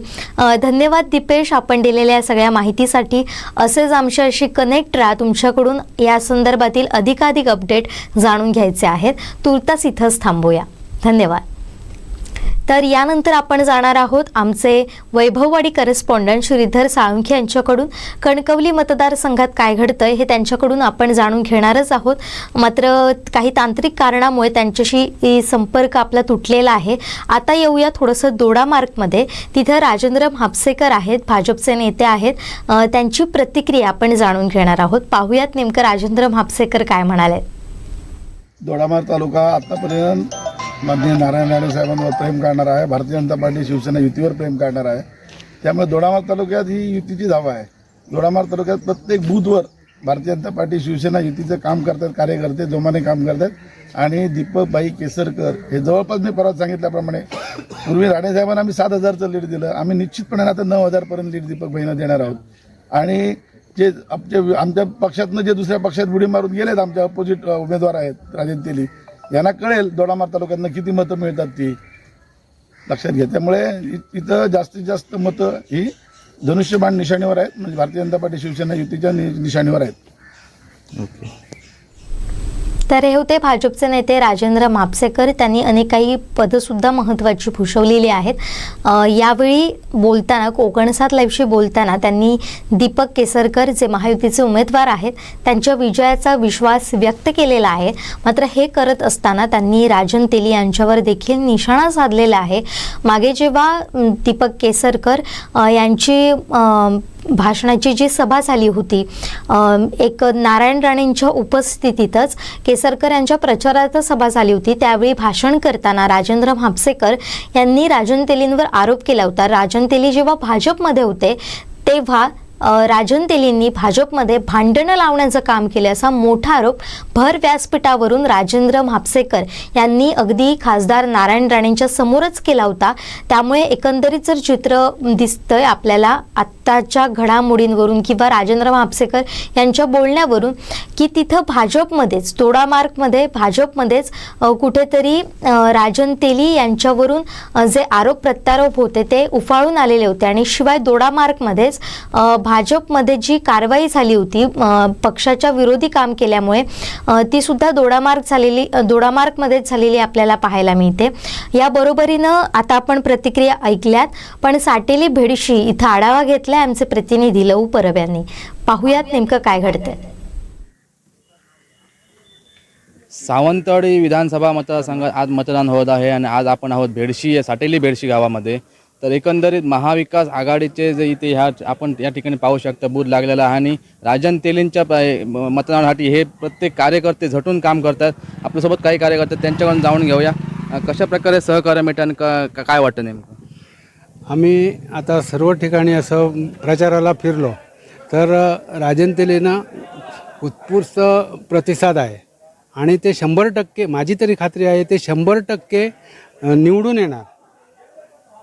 तसेच आता आम्ही भेडशीकडून सुद्धा त्यांना मतदान चांगल्या प्रकारे करून घेणारा चालू आहे आणि ह्याच्यावर आता 2-3 तास आहेत पण ते पण आम्ही करून घेणार आणि त्यांना 100% निवडून आणणार. नक्कीच आपल्यासोबत अजून आहेत. काय माहोल आहे नेमकं काय सांगा. काय बोला माझं आमचं मत कसं राजन तेलीला आहे आणि ते 100% निवडून येणार असं आम्हाला गॅरंटी नाही. नक्कीच राजन तेली हे 100% निवडून येणार याबद्दल काहीच शंका नाही असं त्यांचं म्हणणं आहे. तर अजूनही काही ग्रामस्थ आहेत आपल्यासोबत त्यांच्या काका काय सांगाल एकंदरीत आपण या ठिकाणी बूथ लावून बसले राजन तेलींना किती टक्के मतदान मिळेल. यायलाच पाहिजे. किती टक्के मतदान मिळेल राजन तेलींना. तरी सुद्धा 90% मिळेल असं वाटतंय. नक्कीच 90% 100% मतदान मिळून राजन तेलीच विजय होते असं यांनी विश्वास वर्तवलेला आहे. तर कोकण 7 लाईव्हसाठी लहू परब, दोडामार्ग. तर हे होते आमचे प्रतिनिधी लहू परब. त्यांनी अनेक ग्रामस्थांशी संवाद साधण्याचा प्रयत्न केला. त्यामध्ये तिथल्या ग्रामस्थांनी असं सांगितलं की राजन तेलींचं पारडं इथं आपल्याला जड वाटतंय आणि त्यांच्यासाठी आम्ही काम करणार आहोत, ते निवडून येतील असा विश्वाससुद्धा या ग्रामस्थांनी व्यक्त केलेला आहे. आता सकाळपासून आपण आकडेवारी पाहिली, मगाशी आपण 1 पर्यंतची आकडेवारी पाहिली, आता दुपारपर्यंतची 3 वाजेपर्यंतची आकडेवारी आपल्या हाती आलेली आहे. मॅडम, नेमके काय आकडे आहेत? एकूणच 7 ते 3 मध्ये जे मतदान झालेलं आहे त्याच्यामध्ये संपूर्ण सिंधुदुर्ग जिल्ह्यामधून 55.31% मतदान आत्तापर्यंत झालेलं आहे 3 वाजेपर्यंत. याच्यामध्ये पुरुषांची जी काही आकडा आहे तो 1,92,545 पुरुषांनी मतदान केलेलं आहे. तर 1,82,996 महिला मतदारांनी मतदान केलेलं आहे. एकूण आतापर्यंत 3,75,541 मतदारांनी मतदान केलेलं आहे. याच्यामध्ये जर बघितलं तर कणकवली मतदारसंघामध्ये 57.3% इतकं मतदान झालेलं आहे 3 वाजेपर्यंत. कुडाळ मतदारसंघामध्ये 55.99% मतदान झालेलं आहे. तर सावंतवाडी मतदारसंघामध्ये 52.95% मतदान झालेलं आहे. एकूणच जर जुईली बघितलं तर ह्या आकडेवारीमध्ये पुन्हा एकदा जवळजवळ 10,000चा डिफरन्स हा पुरुष आणि महिला मतदारांमध्ये आहे. त्यामुळे निश्चितच आता जसं वेळ पुढे होत जाईल तसतशा 100% महिला मतदार देखील घराबाहेर पडतील आणि हा जो महिला मतदारांचा एक 10,000चा डिफरन्स पुरुष आणि महिला मतदारांमधला आहे तो निश्चितपणे कव्हर केला जाईल असं वाटतंय. पण एकूणच आत्ताची 3 वाजतानाची जी ही काही आकडेवारी आहे 55.31% मतदान, अजून तब्बल 3 तास आहेत मतदान संपण्यासाठी. त्यामुळे ही आणखीन टक्केवारी एक 15 ते 20% वाढण्याची शक्यता नाकारता येत नाही. त्यामुळे ॲट द एंड ऑफ मतदान म्हणजे at the end of the day जवळजवळ 70-75% मतदान होईल संपूर्ण जिल्ह्याचं, असं एकूण आता तरी चित्र दिसतंय. अगदी बरोबर. या संदर्भात आणखीन सुद्धा घडामोडी आपण पाहणार आहोत. हे मतदान नेमकं कितपर्यंत वाढतंय हे सुद्धा पाहणार आहोत. मात्र आताच्या आकडेवारीनुसार जर आपण पाहिलं तर कणकवलीत 57.3%, त्याचबरोबर कुडाळमध्ये 55.99% आणि सावंतवाडीमध्ये 52.95%. या आकडेवारीचा जर आपण विचार केला तर पुन्हा आता या सगळ्यामध्ये कणकवली इथे मतदानाचा टक्का वाढलेला आपल्याला दिसतोय, जो आहे 57.3% आणि एकूण मतदान जे झालेलं आहे संपूर्ण जिल्ह्यात ते 55.31%. त्यामुळे ही आकडेवारी कितपर्यंत वाढते, ती 70% येते की 65% अडकते, ही पुढच्या 3 तासावर आपल्याला समजणार आहे. पण आता आपल्या समोर येते एक महत्त्वाची प्रतिक्रिया, ती म्हणजे कणकवलीचे महाविकास आघाडीचे उमेदवार संदेश पारकर यांची. पाहूयात संदेश पारकर नेमकं काय म्हणताय. हा लोकशाहीचा उत्सव आहे आणि मोठ्या प्रमाणामध्ये जनतेने याच्यामध्ये सहभाग घेतलेला आहे आणि एक परिवर्तनाची लाट आहे. जनता या सत्ताधाऱ्यांना त्या ठिकाणी कंटाळलेली आहे.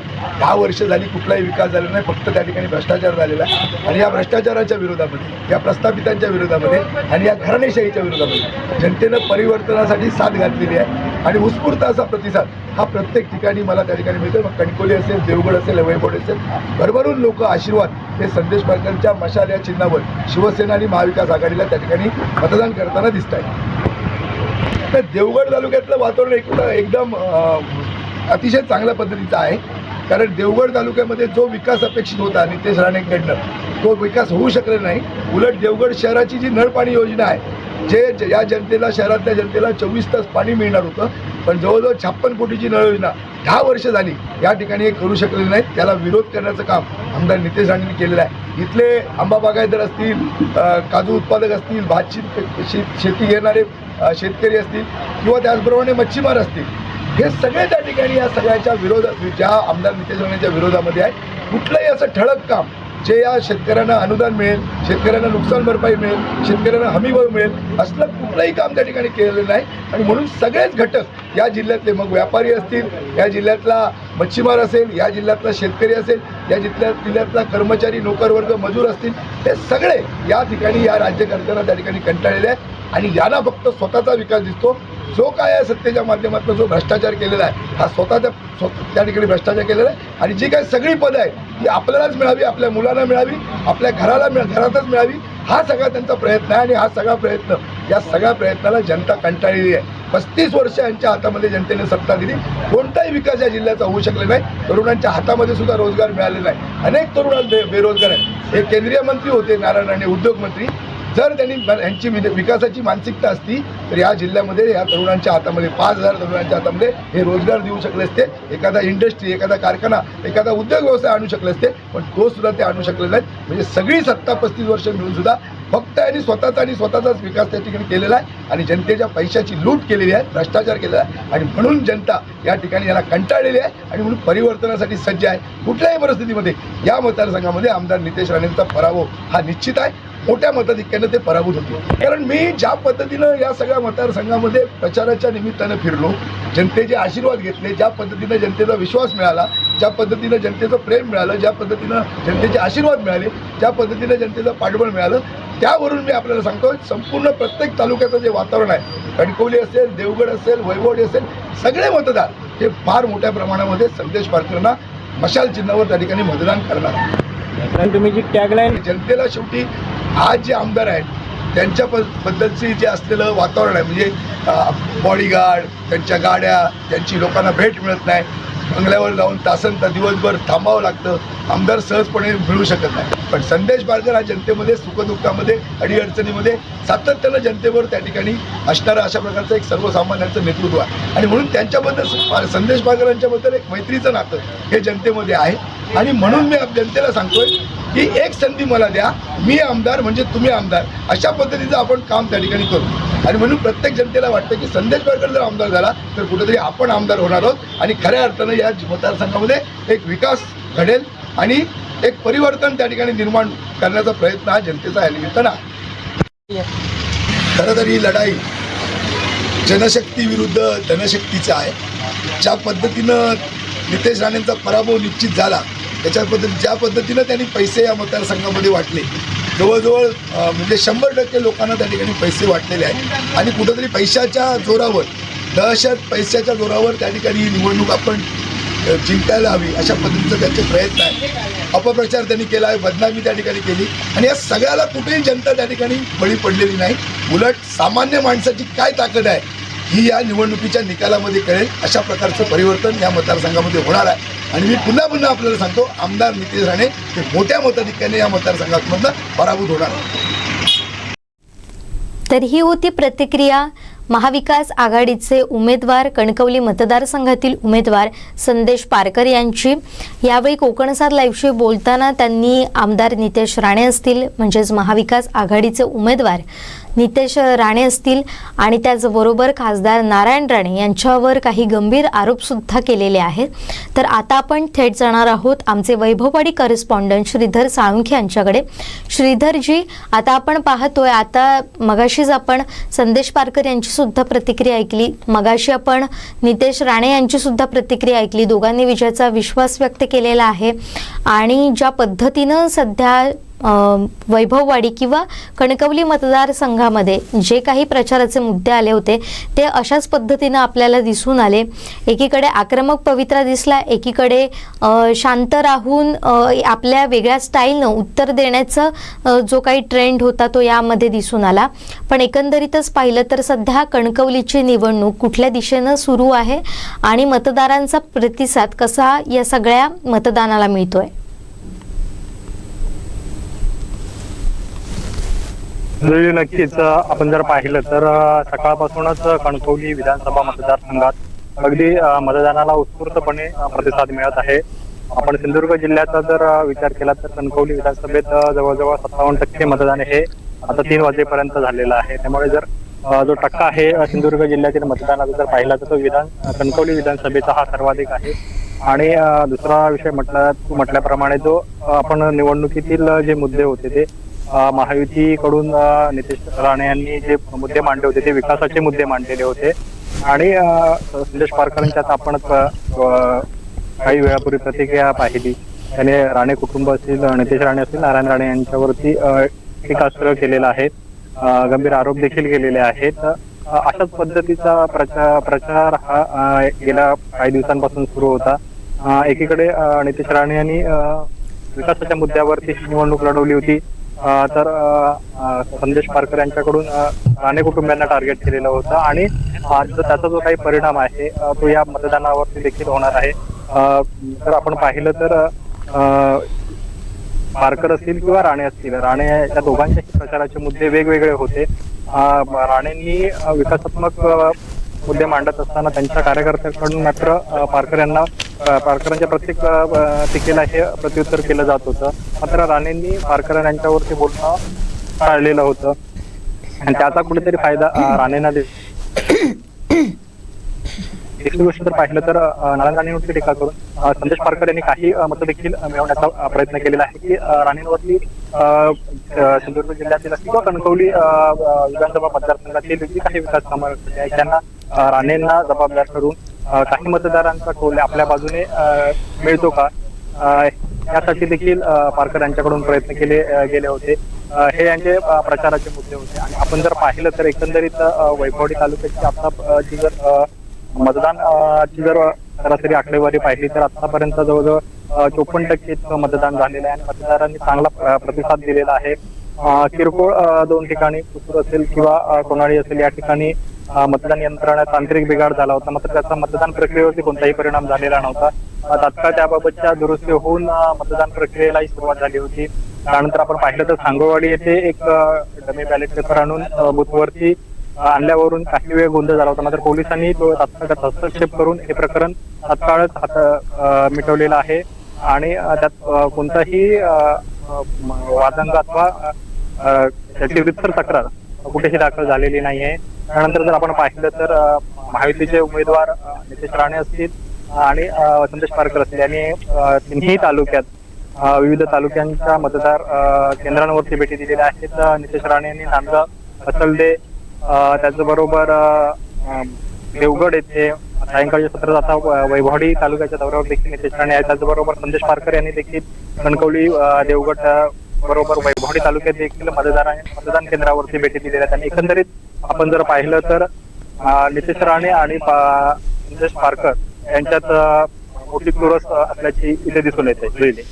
श्रीधर, आपण सकाळपासून बघतोय की अनेक ठिकाणी मतदान केंद्रांच्या समोर रांगा लागलेल्या आहेत. स्वतः उमेदवार जे आहेत ते प्रत्यक्ष दोन्ही उमेदवार ह्या मतदारसंघामध्ये स्वतः फिरतायत आणि मतदानाचा आढावा घेत आहेत. नितेश राणे हे सकाळपासून देवगडमध्ये होते, खारेपाटणमध्ये होते, आता ते कदाचित कणकवलीमध्ये येतील. त्याचप्रमाणे संदेश पारकर देखील अनेक ठिकाणी फिरतायत. हा सगळा जर बघितला आणि गेल्या काही दिवसांचा प्रचार आणि दोन्ही उमेदवारांचा जो काही प्रचारातून त्यांनी जो धुरळा उडवलेला होता, या सगळ्याचा जर परिणाम बघितला वैभववाडीमध्ये काय परिस्थिती आहे, कारण वैभववाडीतलं राजकारण हे जरासं वेगळं राजकारण आहे. घाटाचा संबंध म्हणजे पूर्वी हा मतदारसंघ हा कोल्हापूरच्या विधानसभा मतदारसंघामध्ये जोडला गेलेला होता. त्यामुळे वैभववाडी तालुक्यात किंवा वैभववाडीमधलं जे काही आत्ताचं जी काही परिस्थिती आहे ती कशा पद्धतीची आहे? तसं पाहिलं तर आपण म्हणजे वैभववाडीत भाजपचा मोठा बालेकिल्ला मानला जातो. आपण लोकसभेचा जर विचार केला तर जवळजवळ 6,000 एवढा मताधिक्य महायुतीचे उमेदवार नारायण राणे यांना होतं आणि तोच ट्रेंड आता कायम ठेवण्यासाठी महायुतीचे खास करून भाजपचे पदाधिकारी कामाला लागले होते आणि त्यांनी गावावर त्या पद्धतीने प्रचार केलेला होता. अगदी प्रत्येक गावाची जबाबदारी हे प्रत्येक नेत्यावरती त्या पदाधिकारी भाजपच्या दिलेली होती आणि भाजप हा इथे मोठा पक्ष आहे. अगदी आपण बघितलं तर तळागाळापासून त्यांचे कार्यकर्ते आहेत. प्रत्येक ग्रामपंचायत असेल, सोसायटी असतील, त्याचबरोबर पंचायत समितीचे सदस्य असतील, नगरपंचायतीचे नगरसेवक असतील, हे सर्व जे कार्यकर्त्यांचं जे जाळं आहे ते भाजपकडे मोठं आहे. मात्र असं असलं तरी संदेश पारकर यांना मानणारा देखील मोठा वर्ग आहे, म्हणजे जो युवा वर्ग आहे तो संदेश पारकर यांना मानणार आहे.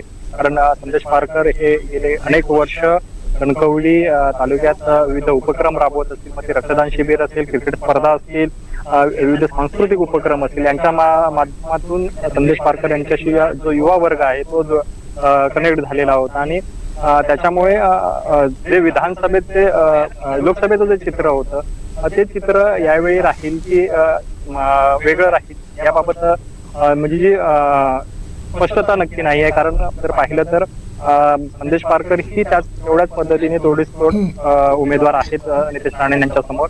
त्यामुळे ते मताधिक्यात वाढ होणार की ते मताधिक्य घटणार हे मात्र 23 तारीखला समजणार आहे. श्रीधरजी, आणखीन एक मुद्दा यात येतो. ज्या पद्धतीनं नवाज खानी हे अपक्ष उमेदवार होते, त्यांनी जे आरोप केले त्यामुळे एक ते चर्चेच्या केंद्रस्थानी आले. मात्र इतर जे उमेदवार आहेत, अपक्ष उमेदवार आहेत, त्यांची फारशी चर्चा झालेली दिसत नाहीये. तर हे उमेदवार कोणते होते आणि त्यांचे मुद्दे नेमके काय होते या निवडणुकीसाठी उभं राहण्याचे? जर आपण पाहिलं तर निवडणुकीमध्ये टॉप 2 उमेदवार होते ते नितेश राणे असतील आणि संदेश पारकर असतील. त्यांच्यानंतर ज्यांच्या नावाची चर्चा झाली ती खानी यांच्या आणि इतर जे 3 उमेदवार होते त्यांनी त्यांचा म्हणजे आपण पाहिलं तर प्रचार असेल किंवा इतर माध्यमातून फारसा तेवढा प्रभाव प्रचारात देखील दिसला नाही किंवा या मतदारसंघात देखील दिसला नाही. त्यामुळे त्यांच्या नावाची चर्चा किंवा त्यांची जी चर्चा ती कुठेही तशी आपल्याला दिसत नाही. 2 उमेदवार आहेत, त्यामध्ये पारकर असतील, राणे असतील, यांच्यात सुरस आहे. आणि दुसरे उमेदवार आहेत ते बदले नवाज खानी हे यांनी नितेश राणे असतील किंवा संदेश पारकर असतील यांच्यावरती वेगवेगळे आरोप करून टीका करून प्रकृतीचा प्रकाश झोता देण्याचा त्यांनी प्रयत्न केलेला आहे. मात्र त्यांच्या बाजूने किती मतदार उभे राहतील, कारण जर आपण पाहिलं तर बंदेल नवाज खानी यांची ओळख ही तशी या मतदारसंघात पूर्णतः नवीन होती. कारण पारकर असतील किंवा राणे असतील हे गेल्या अनेक वर्षापासून इथल्या कणकवली असेल किंवा सिंधुदुर्गच्या राजकारणात ही दोन्ही व्यक्तिमत्व आहे. त्यांना अनेक लोक असतील, अनेक नागरिक असतील हे ओळखतात. मात्र बंदेल नवाज खानी हे एक नव्यानेच उभे राहिलेले उमेदवार होते. त्यांचा काही प्रभाव किंवा त्यांचा तेवढासा परिणाम हा या निवडणुकीत जाणवेल असं वाटत नाही. त्याचबरोबर आणखीन एक हे आहे की गेल्या लोकसभा निवडणुकीमध्ये नामसाधर्म्य असलेल्या उमेदवारांना उमेदवारी म्हणजे ते उमेदवार म्हणून उभे राहिलेले होते.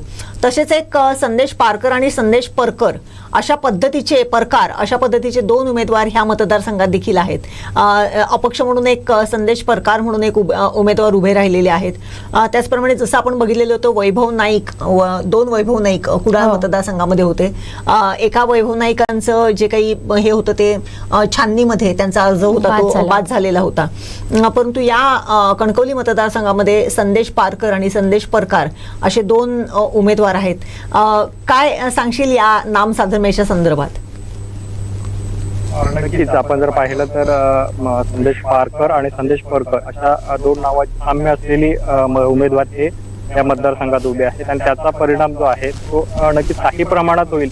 कारण आपण जर पाहिलं तर विनायक राऊत लोकसभेत नावाचे 2 उमेदवार होते आणि दुसरा जो उमेदवार होता अपक्ष उमेदवार होता त्याने जवळजवळ 10 मतं ही रत्नागिरी सिंधुदुर्ग लोकसभा मतदारसंघात घेतलेली होती आणि ती कुठेतरी विनायक राऊतांच्या पराभवास देखील कारणीभूत ठरली होती.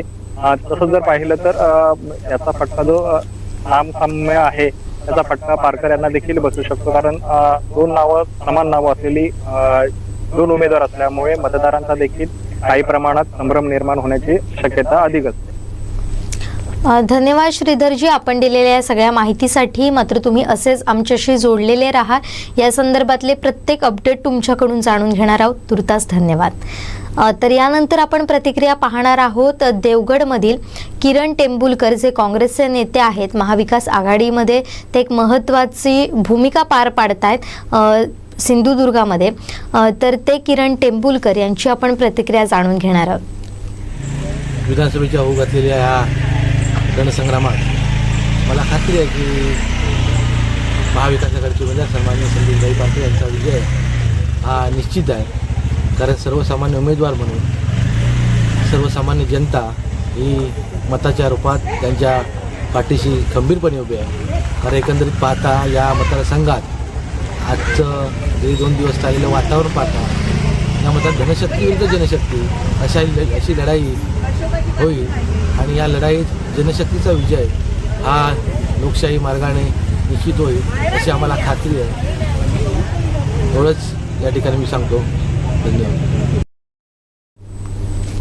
महाविकास आघाडीचे उमेदवार आहेत त्यांचा विजय होणार असा विश्वास किरण टेंभुलकर यांनी यावेळी व्यक्त केलेला होता. आता पुढे जाऊयात. गुहागर किंवा त्याचबरोबर रत्नागिरीतील काय अपडेट आहेत हे सुद्धा समजून घेऊया. आता जर आपण पाहिलं तर उद्धव बाळासाहेब ठाकरे शिवसेना पक्षाचे महाविकास आघाडीचे उमेदवार सुरेंद्रनाथ तथा बाळा माने, त्याचबरोबर त्यांच्या पत्नी माधवी माने, मुलगा मिहीर आणि विराज माने यांनी जाकीमिरा येथील जिल्हा परिषद शाळेत मतदानाचा हक्क बजावला आहे. त्यानंतर गुहागरमध्ये विधानसभा मतदारसंघातील महाविकास आघाडीचे उमेदवार भास्कर जाधव यांनी त्यांच्या मूळ गावी म्हणजे तुरंबव इथं जिल्हा परिषद मराठी शाळेतील केंद्रामध्ये कुटुंबियांसमवेत मतदानाचा हक्क बजावला आहे.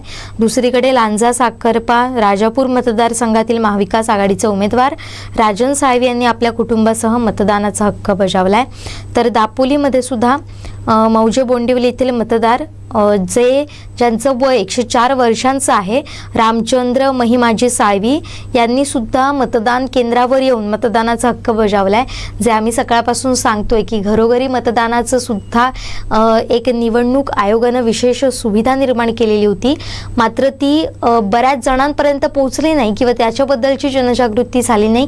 त्यामुळे असे अनेक उमेदवार आहेत, जे असे अनेक मतदार आहेत जे मतदान केंद्रावर येऊन जास्त वय असताना सुद्धा मतदान केंद्रावर येऊन आपलं मतदान करताय.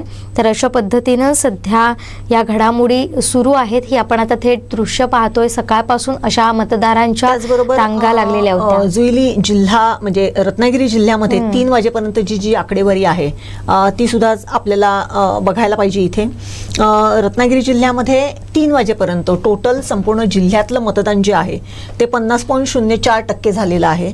त्याच्यामध्ये दापोली मतदारसंघामध्ये 50.8% मतदान झालेलं आहे.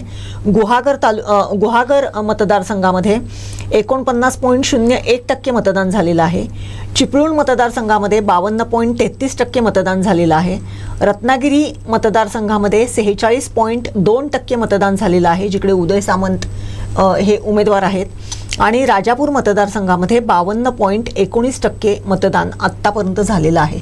अशा पद्धतीने रत्नागिरी जिल्ह्याची जी 3 वाजेपर्यंत जी आकडेवारी आहे ती 50.04% अशी आहे. त्यामुळे रत्नागिरी आणि सिंधुदुर्ग 2% फक्त फरक आहे.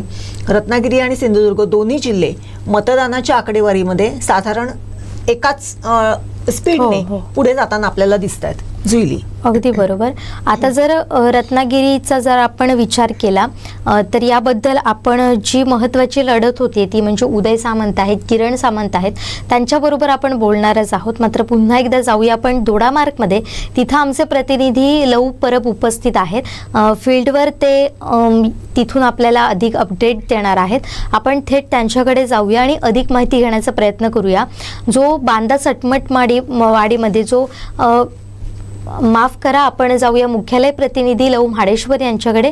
त्यांच्याकडून आपण अधिक माहिती जाणून घेण्याचा प्रयत्न करूया. तर म्हाडेश्वरजी, काय आताचे अपडेट आहेत? नेमकं मतदान कशा पद्धतीनं सुरू आहे?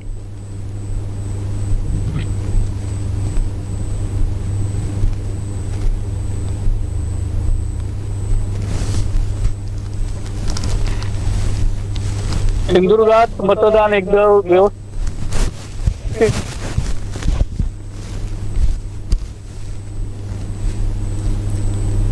म्हाडेश्वरजी, माझा आवाज येतोय? कमी गर्दी दिसत होती, विशेषतः वेंगुर्ल्यामध्ये तळवळे या ठिकाणी. हो, बोला बोला.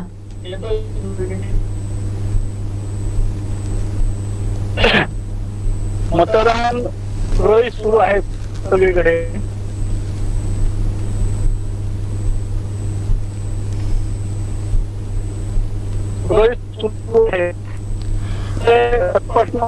तांत्रिक कारणामुळे व्यवस्थित आपला आवाज आमच्यापर्यंत पोहोचू शकत नाहीये.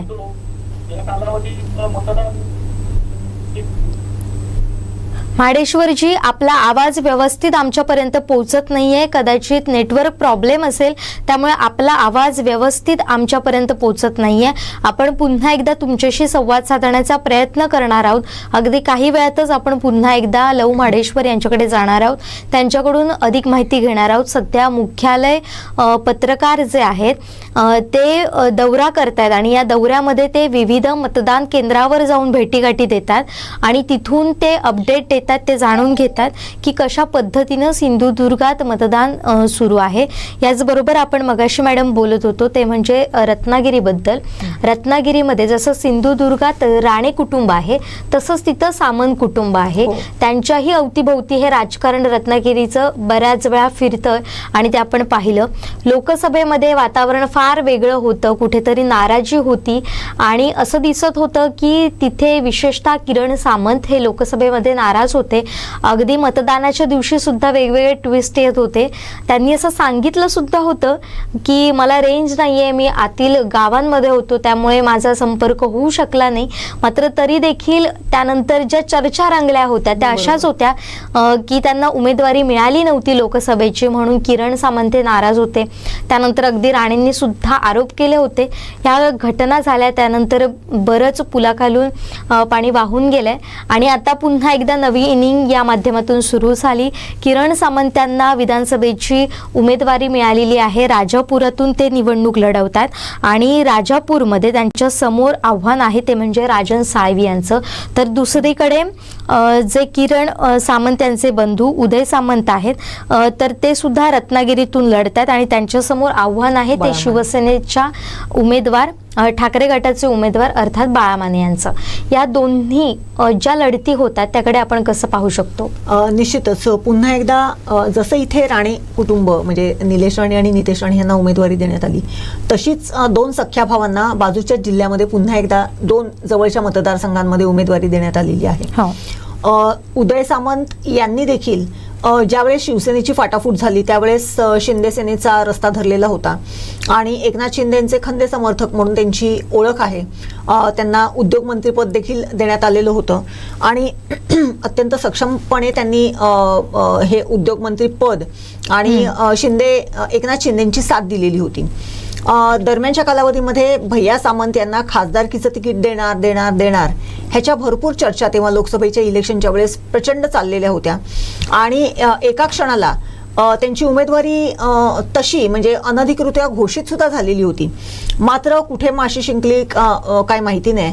दरम्यानच्या कालावधीमध्ये अनेक गोष्टींची चर्चा आपण माध्यमांद्वारे आपण बघत आलेलो आहोत. मग त्याच्यामध्ये राणे आणि सामंत यांच्यामध्ये वाद झाला अशाही चर्चा होत्या. त्याच्यानंतर उमेदवारीसाठी तडजोड झाली अशाही चर्चा होत्या आणि त्यानंतर अगदी शेवटच्या क्षणाला नारायण राणेंना उमेदवारी दिली गेली आणि उदय सामंत हे कुठेतरी थोडेसे बाजूला झाले. मात्र त्याच्यानंतर लोकसभेच्या इलेक्शनला भैया सामंत म्हणजे किरण उर्फ भैया सामंत यांना उमेदवारी मिळणार हे कुठेतरी 100% शिक्कामोर्तब झालेलं होतं. मात्र त्यांना कुठून उमेदवारी द्यायची हा प्रश्न होता. त्यावेळेस देखील भैया सामंतांनी जो काही आहे राजापूर मतदारसंघ हा निवडलेला होता आणि राजापूर मतदारसंघामध्ये त्यांनी काम देखील सुरू केलेलं होतं. बरोबर. तसं जर बघितलं तर राजापूर मतदारसंघ हा अत्यंत कट्टर शिवसैनिकांचा मतदारसंघ म्हणजे लोकसभा निवडणुकीमध्ये सुद्धा राजापूर विधानसभा मतदारसंघामधून विनायक राऊतांना सर्वाधिक मताधिक्य देणारा हा राजापूर मतदारसंघ होता. तिथे शिवसेनेचे राजन साळवी हे गेली 2 टर्म तिथे आपलं आमदारकी करतायत आणि राजापूर मतदारसंघामध्ये राजन साळवी यांची ओळख ही प्रत्येक घराघरामध्ये आहे आणि शिवसेना आणि राजन साळवी हे जसं समीकरण आहे त्याचप्रमाणे राजापूर मतदारसंघ आणि राजन साळवी हे देखील समीकरण होतं. मग तिथली अनेक आंदोलनं असोत, तिथले काही ह्याचे प्रश्न असोत, मध्यंतरी जे काही रिफायनरीवरून जे काही प्रश्न निर्माण झालेले होते त्याच्यामध्ये असो, त्याच्यामध्ये राजन साळवी यांनी ज्या पद्धतीने तिथल्या ग्रामस्थांना साथ दिलेली होती ती बघता अनेक लोक ही राजन साळवींबरोबर होती. मात्र दरम्यानच्या कालावधीमध्ये भैया सामंत यांनी पुन्हा तिथे त्या मतदारसंघामध्ये पाय टाकला आणि राजापूर मतदारसंघ त्यांनी देखील अशाच पद्धतीने पिंजून काढायला सुरुवात केली. त्यांनी देखील प्रत्येक गावागावामध्ये जाऊन शिंदे सेना आणि धनुष्यबाण हे पुन्हा एकदा लोकांच्या मनावरती ठसवायला सुरुवात केली. त्यामुळे तिथे थोडासा प्रश्न हा उपस्थित होऊ शकतो. धनुष्यबाण हे जे चिन्ह आहे ते शिवसेनेच्या पारंपरिक मतदारावरती एक ठसलेलं आहे. त्यामुळे त्याचा फायदा कुठेतरी घेण्याचा निश्चितपणे प्रयत्न किरण सामंतांकडून निश्चितपणे होणार आहे. लोकसभा निवडणुकीला देखील त्यांना भाजपकडून तिकीट दिलं जात होतं, मात्र त्यांनी भाजपकडून ते तिकीट नाकारलेलं होतं. त्यांना धनुष्यबाण ह्या चिन्हावरती निवडणूक लढवायची होती आणि ती संधी त्यांना विधानसभेच्या ह्या निवडणुकीमधून त्यांना मिळालेली आहे आणि त्याचा वापर ते 100% आपल्या उमेदवारीसाठी, आपल्या उमेदवारीच्या विजयासाठी 100% करून घेतील आणि त्याच्यासाठी त्यांनी प्रयत्न देखील केलेले आहेत. मात्र असं असताना राजन साळवी हा जो माणूस आहे की जो तळागाळापर्यंत पोहोचलेला आहे, राजापूर मतदारसंघातल्या प्रत्येक गावातल्या ग्रामस्थांशी, तिथल्या लोकांच्या सुखदुःखाशी जो निगडीत आहे असा माणूस म्हणून राजन साळवी यांच्याकडे बघितलं जाते. त्यामुळे शिवसेनेच्या विरोधात शिवसेनेचा उमेदवार, पक्षाच्या चिन्हांमध्ये झालेले बदल आणि उमेदवार याचा जर विचार केला तर नक्की तिथला राजापूरमधला मतदार हा भैया सामंतांच्या पदरामध्ये पारडं टाकतो की राजन साळवींना मताधिक्य देऊन पुन्हा एकदा त्यांना आमदारकीचं जे काही मान आहे तो बहाल करतो. हे आपल्याला 23 तारखेला समजेल. मात्र तिथली परिस्थिती देखील काटेकी टक्कर अशा पद्धतीचीच होती. बरोबर. आणि आतापर्यंत असं म्हटलं जायचं की उदय सामंत त्यांच्या यशामध्ये किंवा आमदारकीच्या लीडमध्ये मोठा वाटा असायचा तो किरण सामंत यांचा. आता ते स्वतः रिंगणात उतरलेले आहेत. म्हणजे एकीकडे किरण सामंत यांना किंग मेकर म्हणून त्यांची ओळख होती, ते आता किंग होण्याच्या रेसमध्ये ते आहेत. आणि आतापर्यंत उदय सामंत त्यांचं जे प्लॅनिंग होतं ते संपूर्णपणे ते पाहायचे. एक संघटना मजबूत करण्याचं काम किरण सामंत अनेक वर्षांपासून करतायत. अनेक आपण त्यांचे इंटरव्ह्यू सुद्धा पाहिले किंवा त्यांच्या अनेक समर्थकांचे पाहिले. अगदी त्यांची मुलगी जी आता त्यांची बाजू समर्थपणे मांडतीये तर तिचे सुद्धा आपण अनेक इंटरव्ह्यू पाहिले. तर यामध्ये असंच दिसून आलं की आता जो किंग मेकरमध्ये जी भूमिका पार पडत होता तो आमचा काका, मामा, दादा जो कोण आहे तो आता भैया, तो आता किंग होणार आहे आणि ते 23 तारीखला तुम्हाला कळणार आहे, अशाच प्रतिक्रिया आहेत. त्यामुळे एक पूर्ण कॉन्फिडन्स वाटतोय किरण सामंतांना असेल किंवा त्यांच्या सगळ्याच समर्थकांना असेल. तर याकडे आपण कसं पाहू शकतो? नाही, निश्चितच ज्या पद्धतीने त्यांनी राजापूर मतदारसंघामध्ये आपली मोर्चेबांधणी सुरू केलेली होती त्यांचा ते जर बघितलं तर ते किंग मेकर च्या भूमिकेतून किंग बनण्याच्या भूमिकेपर्यंत हा जो काही त्यांचा प्रवास आहे तो आता तिथले मतदार कुठल्या पद्धतीने घेतात याच्यावरती अवलंबून आहे. राजापूर तालुका हा जो आहे किंवा किंबहुना राजापूर मतदारसंघ जो आहे हा डोंगर दऱ्यांमध्ये वसलेला मतदारसंघ आहे. अनेक ठिकाणी दुर्गम भागामध्ये तिथल्या वाडी वस्त्या आहेत.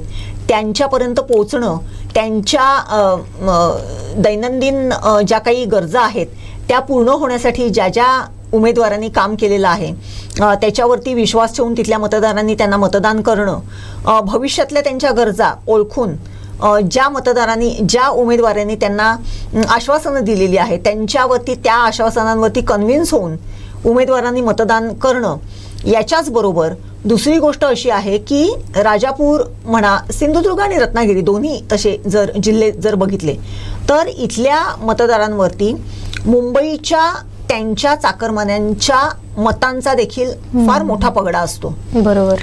यावेळेस एकाच टप्प्यामध्ये संपूर्ण महाराष्ट्रामध्ये मतदान होतंय.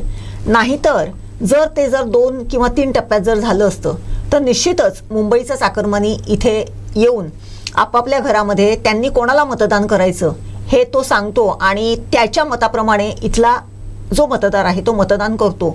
हा सुद्धा काही घरांमधला पायंडा आहे. पूर्वीप्रमाणे इथे एक गठ्ठा मतदान जे म्हणजे एखाद्या वाडीमध्ये एक कोणीतरी लीडर असायचा, तो जे सांगेल त्या पद्धतीने मतदान व्हायचं. हा जो एक ट्रेंड आहे तो अजूनही काही रत्नागिरी आणि सिंधुदुर्ग जिल्ह्यातल्या गावांमध्ये आहे. परंतु त्याहीपेक्षा जास्ती हा जो चाकरमान्यांचा जो काही पगडा आहे किंवा मुंबईच्या एकूणच महानगरपालिकेच्या राजकारणाचा जो पगडा आहे तो निश्चितच इथल्या चाकरमान्यांवरती अजूनही पडलेला आहे. आणि त्यामुळे त्याचा जर विचार केला तर रत्नागिरी जिल्ह्यामध्ये देखील चाकरमान्यांच्या मताचा फार मोठा पगडा तिथल्या मतदारांवरती अजूनही आहे. त्यामुळे ते जे काही सांगतात त्या ऐकणारा एक मतदार वर्ग अजूनही रत्नागिरी आणि सिंधुदुर्ग जिल्ह्यामध्ये आहे. त्यामुळे त्याचा जर विचार केला तर 100% राजापुरातला हा चाकरमानी वर्ग तिथल्या मतदारांना कुठला कानमंत्र देतोय त्याच्यावरती ह्या वेळेसच्या मतदानाचं पारडं निश्चितपणे फिरण्याची किंवा त्या पद्धतीने ते पारडं वर खाली होण्याची शक्यता सुद्धा नाकारता येत नाही जुईली. बरोबर. जसं आता आपण राजापूरचं पाहिलं तसंच रत्नागिरीतली उदय सामंतांची सुद्धा निवडणूक फार महत्त्वाची वाटते. कारण तिथं आव्हान आहे ते पुन्हा शिवसेनेचं. म्हणजे इथे सुद्धा हीच लढत आहे. जर एक फक्त चिपळूण वगळता संपूर्ण जी लढती आहेत किंवा एक कणकवली वगळता सगळ्यात ज्या लढती आहेत त्या अशाच आहेत, शिवसेना विरुद्ध शिवसेना. त्यात जेव्हा निलेश राणे प्रवेश घेत होते शिवसेनेमध्ये, त्यावेळी सुद्धा उदय सामंतांनी असा टोला लगावला होता की तुमचा पायगुण फार चांगला आहे, जेव्हा तुम्ही आलात तेव्हा माझ्या मागची जी कटकट होती ती दुसरीकडे निघून गेली, असं त्यांचं वक्तव्य होतं. त्यामुळे पुन्हा एकदा दिसून आलं की कशा पद्धतीने इथे सुद्धा काटेकी टक्कर रंगणार आहे. या लढतीविषयी काय वाटतं? उदय सामंतांना खरं तर जो प्रतिस्पर्धी उमेदवार त्यांच्यासमोर उभा राहिलेला हा त्यांच्याबरोबरचाच होता. तो देखील एक नाराज उमेदवार आहे आणि तो त्या ह्याच्यासाठी म्हणजे त्यांना उमेदवारी मिळाली नाही म्हणून ते ह्या पक्षामध्ये प्रवेश करून त्यांना उमेदवारी देण्यात आलेली आहे. त्यामुळे तिथे देखील हा जो काही शिवसेना वर्सेस शिवसेना हा जो काही सामना रंगलेला आहे तो देखील नाराज विरुद्ध प्रस्थापित अशातला हा सामना आहे. त्यामुळे त्यामध्ये बाळामध्ये देखील तसेच तुल्यबळ आहेत आणि उदय सामंत देखील तसेच तुल्यबळ आहेत. त्यामुळे दोन तुल्यबळ उमेदवारांमधला हा जो काही निवडणुकीचा हा जो सामना आहे त्याच्याकडे मतदार कुठल्या पद्धतीने बघतायत हे 100% बघणं महत्त्वाचं ठरणार आहे. जसं आपण 4-5 मुद्दे सकाळपासून बोलत होतो, आयत्या वेळेस झालेले प्रवेश, पक्षनिष्ठता, उमेदवारांचं जे काही त्यांनी केलेला विकास, त्यांची गेल्या कित्येक वर्षापासून त्या मतदारसंघामध्ये असलेली पगड किंवा त्यांचं असलेलं प्राबल्य, या सगळ्या गोष्टींचा जर विचार केला तर निश्चितच उदय सामंत आणि बाळा माने ह्यांच्यातला हा जो रत्नागिरी मतदारसंघातली ही जी काही लढत आहे ती वैशिष्ट्यपूर्ण अशी असणार आहे आणि वैशिष्ट्यपूर्ण अशीच होणार आहे. कारण कुठेही म्हणजे कोणाचाही विजय झाला तरी त्याच्यामधून एक असा मेसेज जाणार आहे की काय म्हणजे जर प्रस्थापित आणि उमेदवारी यांच्यामधला जो काही एक आता द्वंद्व जे सुरू आहे त्याच्यातलं ते जे आहे ते कुठेतरी सेट होणार आहे. आणि अशा पद्धतीने जर रत्नागिरी मतदारसंघामध्ये उदय सामंत आणि बाळा माने ह्यांच्यातली ही जी काही लढत आहे शिवसेनेमधली, शिवसेना वर्षी शिवसेना ही जी काही लढत आहे त्याच्या अनुषंगाने जर बघितलं तर पुन्हा एकदा रत्नागिरीतला जो शिवसेनेचा मतदार आहे, रत्नागिरीतला जो शिवसेनेचा कार्यकर्ता आहे की जो शिवसेनेच्या फाटाफुटीमुळे नक्की कुणाकडे बघावं या संभ्रमावस्थेत आहे. त्यामुळे आत्ता या निवडणुकीमध्ये 100% एक निश्चित होणार आहे की खरी शिवसेना कोणाची. बरोबर. त्यामुळे मतदारांचा कल कोणाकडे जातो त्याच्यावरून शिवसेना कोणाची हे देखील अधोरेखित होणार आहे जुईली. बरोबर. आता दापोलीमध्ये सुद्धा काही अशाच घटना घडल्यात आणि तिथे सुद्धा मोठं नाराजी नाट्य रंगलेलं आपल्याला पाहायला मिळत होतं. ते म्हणजे दापोलीचे संजय कदमचे शिवसेना उद्धव बाळासाहेब ठाकरे गटाचे उमेदवार आहेत आणि दुसरीकडे योगेश कदम जे रामदास कदम यांचे सुपुत्र आहेत आणि शिवसेनेकडून त्यांना उमेदवारी देण्यात आली होती. ते जर आपण पाहिलं तर ही लढत फार महत्त्वाची ठरते कारण योगेश कदम हे रामदास कदम यांचे सुपुत्र आहेत. असं असलं तरी कुठेतरी भाजपमध्ये आणि त्यांच्यामध्ये जो संघर्ष होता तो फार मोठा होता आणि अनेक कार्यकर्त्यांनी भाजपच्या असं म्हटलं होतं की आम्ही योगेश कदम यांचं काम करणार नाही. मात्र शेवटच्या क्षणी ही नाराजी कुठेतरी दूर सारण्याचा प्रयत्न झाला, त्यात यशस्वी सुद्धा ठरलेले आहेत आणि त्यानंतर ही लढत होते. त्यामुळे ही महत्त्वपूर्ण ठरणार आहे कारण आपल्याच उमेदवाराच्या विरोधात आपलेच अशी काहीशी स्थिती इथं पाहायला मिळते. आणि त्यात आणखीन मुद्दा एक असा होता की पालकमंत्री सार्वजनिक बांधकाम मंत्री आहेत सिंधू रवींद्र चव्हाण, त्यांचा आणि रामदास कदम यांच्यात जो काही तुतू मेळमेळ रंगला होता किंवा थेट आरोप रंगले होते तर तो सुद्धा वाद यावर किती इफेक्ट टाकणार आहे, किती परिणाम होणार आहे ही सुद्धा तिकडचा निकाल ठरवणार आहे. निश्चितच. आता जुईली कसं आहे माहितीये, जरी शिवसेनेच्या विरुद्ध शिवसेना असा उमेदवार जरी असला तरी ह्या संपूर्ण कोकणपट्ट्यामध्ये भाजप कोणाच्या पाठीशी उभी राहते ह्याला देखील तितकंच महत्त्व आहे. जरी शिवसेनेचा उमेदवार तो शिंदेसेनेचा असो, शिंदेसेनेकडून उमेदवार उभा राहिलेला आहे, परंतु या सगळ्यामध्ये भाजपचा जो वोटर आहे, बेसिक भाजपचा वोटर आहे, भाजपचा जो मतदार आहे तो मतदार कुठल्या शिवसेनेच्या मतदाराला पाठिंबा देतो यावर देखील फार मोठं राजकारण त्याच्यावरती अवलंबून आहे. त्यामुळे ह्या खेड दापोली हा जो मतदारसंघ आहे की जिथे कदम वर्सेस कदम अशी लढाई आहे त्याच्यामध्ये जर बघितलं तर निश्चितच या फॅक्टरचा फार मोठा परिणाम होईल असं वाटते. 11th अवरला अगदी ऐन मोक्याच्या वेळेस जरी रामदास कदम आणि आपले रवींद्र चव्हाण ह्यांच्या दिलजमाई जरी झालेली असली तरी कुठल्या पातळीवरती कुठल्या मुद्द्यांवरती कुठे एखादं राजकारण फिरेल किंवा कुठल्या मुद्द्यांवरती एखाद्या राजकारणाच्या ह्याच्या ज्या काही फैरी आहेत त्या झडल्या जातील हे काहीच सांगू शकत नाही. संजय कदम आणि योगेश कदम हे दोघंही जण त्या रिंगणामध्ये जरी उभे असले तरी या शिवसेनेच्या उमेदवारांमध्ये बहुसंख्य ठिकाणी, म्हणजे मी राजापूर मतदारसंघ म्हणते, रत्नागिरी म्हणते, चिपळूण म्हणते, खेड म्हणते, ह्या ठिकाणी भाजपचा वोटर हा कोणाला साथ देतो हे सुद्धा तितकंच महत्त्वाचं ठरणार आहे. या सगळ्या धबडघाईमध्ये एकमेकांवरती राग ठेवून, कारण शेवटी काय मानवी स्वभाव आहे, तिथे पक्ष जरी सांगितला, म्हणजे भाजप हा फार कर्तव्यनिष्ठ किंवा पक्षनिष्ठ किंवा तत्वनिष्ठ अशा त्यांचा मतदार हा समजला जातो, परंतु लोकल लेवलवरती कुठल्या पद्धतीने राजकारण फिरेल हे आपण कधीच सांगू शकत नाही. त्या लेवलवरती जर काहीतरी अशा पद्धतीचं जर झालं आणि काहीतरी जर झालं तर निश्चितपणे जो वोटर आज योगेश कदमांकडे होता तो उद्या संजय कदमांकडे जाईल किंवा संजय कदमांकडे होता तो योगेश कदमांकडे येऊ शकतो. म्हणून पुन्हा एकदा मला हे सांगावं असं वाटते की या सगळ्या याच्यामधून यावेळेस हे मात्र निश्चित होणार आहे की शिवसेना नक्की कोणाची, उद्धव बाळासाहेब ठाकरेंची की एकनाथ शिंदेंची, हे मात्र याच्यातून 100% निश्चित होणार आहे. मग त्यांना पाठिंबा कोणीही दिलेला असू देत, तो महाविकास आघाडीच्या मित्रपक्षांचा असू देत किंवा महायुतीच्या मित्रपक्षांचा असू देत, या सगळ्यामध्ये या पूर्ण कोकण बेल्टमध्ये शिवसेना ही नक्की कोणाची हे मात्र या निवडणुकीमधून 100% निश्चित होणार आहे. अगदी बरोबर. आपण गुहागर मतदारसंघाचा सुद्धा आढावा घेणारच आहोत, पण पुन्हा एकदा आपल्याशी जोडले जात आहेत मुख्यालय प्रतिनिधी लव म्हाडेश्वर. लवजी, मी मगासपासून हेच विचारण्याचा प्रयत्न करते, आपला संपर्क तुटतोय, पण ज्या पद्धतीनं मतदान सुरू आहे किंवा एका दिशेनं जात आहे, तर तुम्ही सुद्धा मुख्यालय प्रतिनिधी या सगळ्याचा दौरा करतात, एकंदरीत कसा प्रतिसाद आहे मतदारांचा आणि आतापर्यंत नेमके काय अपडेट तुमच्याकडे आहेत? खरं म्हणजे खूप चांगला प्रतिसाद आहे मतदारांचा. सकाळपासून सुरू झालेलं मतदान एकदम उत्साह सगळीकडे दिसत आहे. आम्ही आता साधारण कुडाळ, सावंतवाडी, वेंगुर्ला असा दौरा केला.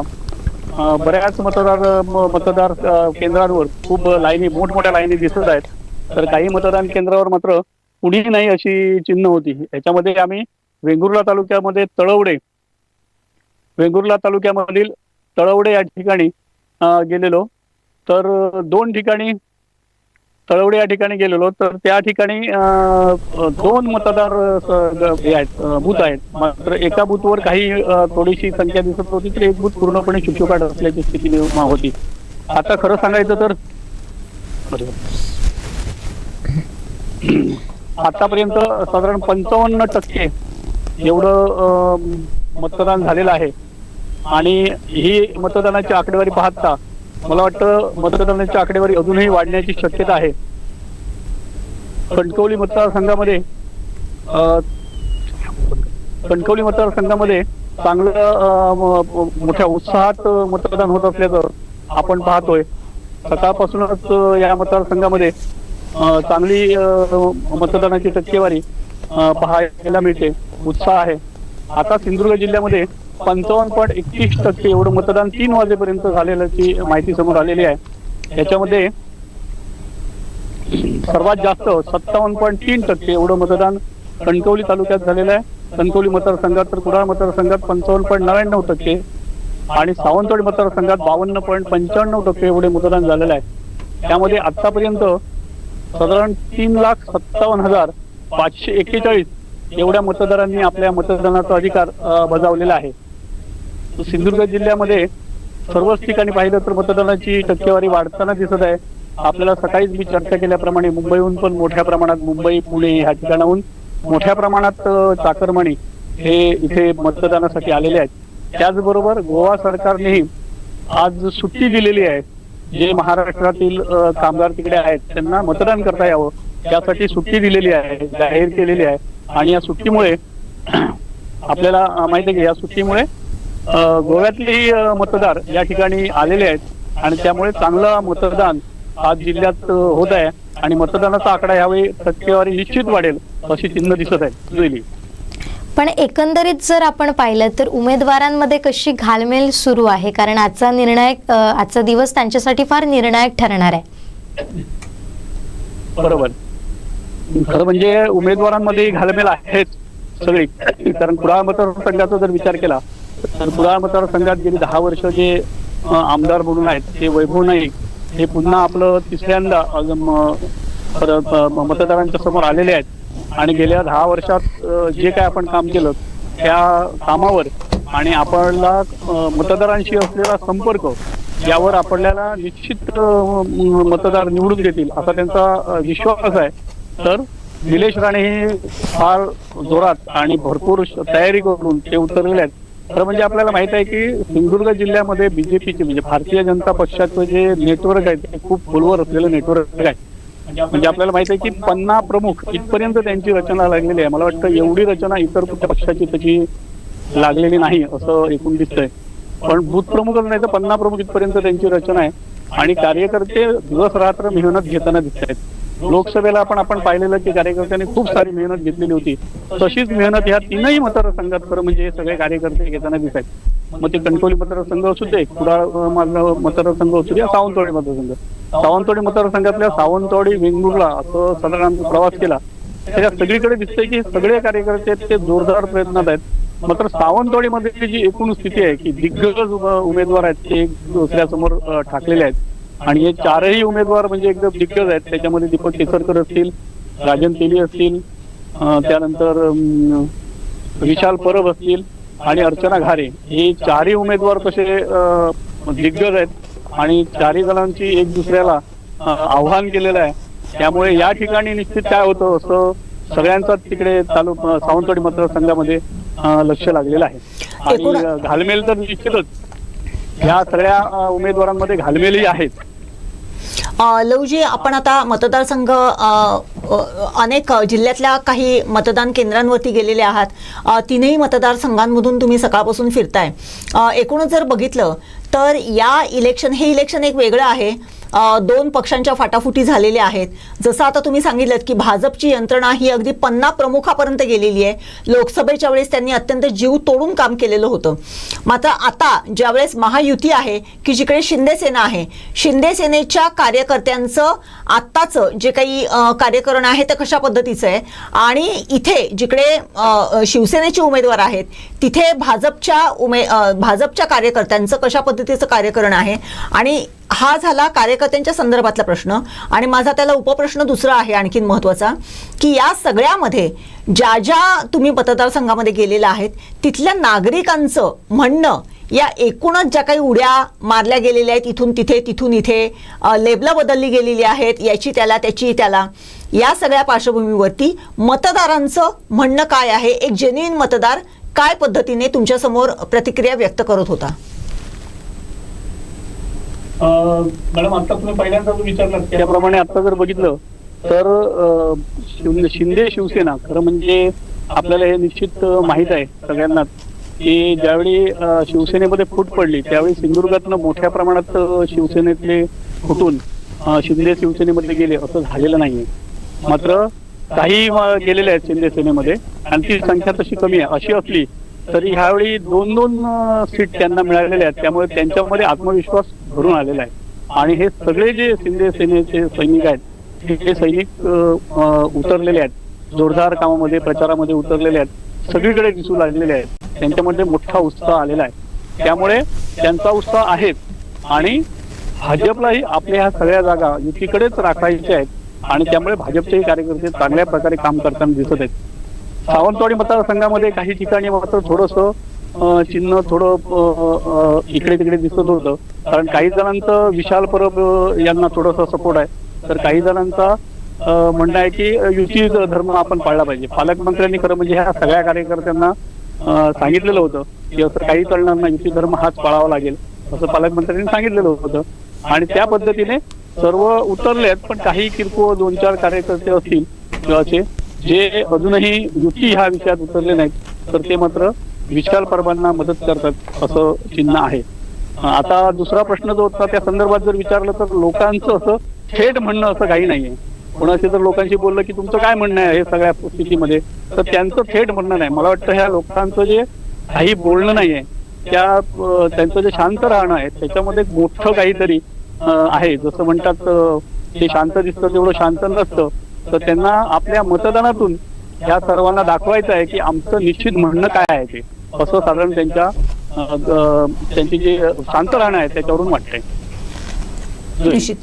निश्चितच आता ज्या पद्धतीने तुम्ही म्हणालात की शांतता, खरं तर इथे हे विधान चुकीचं ठरेल की वादळापूर्वीची शांतता, परंतु जे काही आहे त्याच्यामध्ये निश्चितच सुज्ञ मतदाराचं सुज्ञपणे केलेलं मतदान हे या निवडणूक आजच्या ह्या मतदानामध्ये निश्चितपणे दिसून येणार आहे.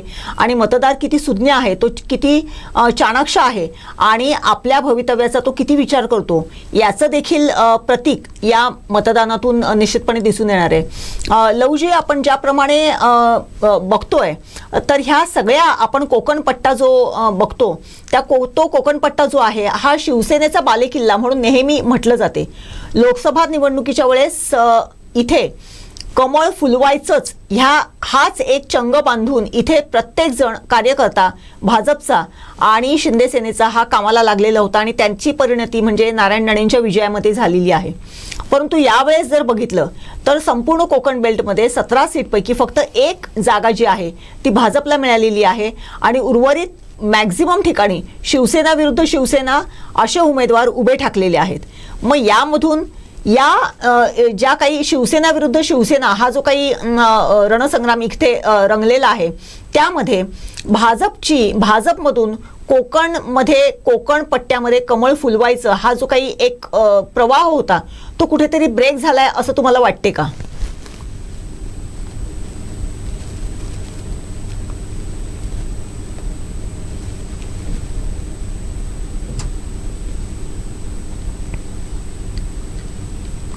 लवजी, माझा प्रश्न तुमच्यापर्यंत पोहोचलेला आहे?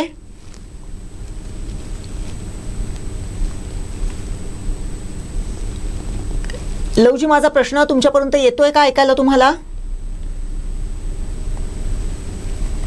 त्यांच्याशी आपला संपर्क होत नाहीये, काही कारणानिमित्त त्यांच्याशी आपला संपर्क तुटलेला आहे. मात्र आपण पुन्हा एकदा भेटणारच आहोत, पण घेऊया एक छोटासा ब्रेक. लव महाडेश्वर यांच्याशी आपला संपर्क होतोय.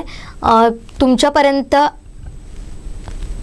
नेटवर्क इश्यूमुळे त्यांच्याशी आपला संपर्क वारंवार तुटतोय. आपण त्यांच्याशी संपर्क करण्याचा पुन्हा एकदा प्रयत्न करणार आहोत. ब्रेक नंतर आपण लव महाडेश्वर यांच्याकडून अधिक माहिती जाणून घेणार आहोत. तुर्तास घेऊया एक छोटासा ब्रेक.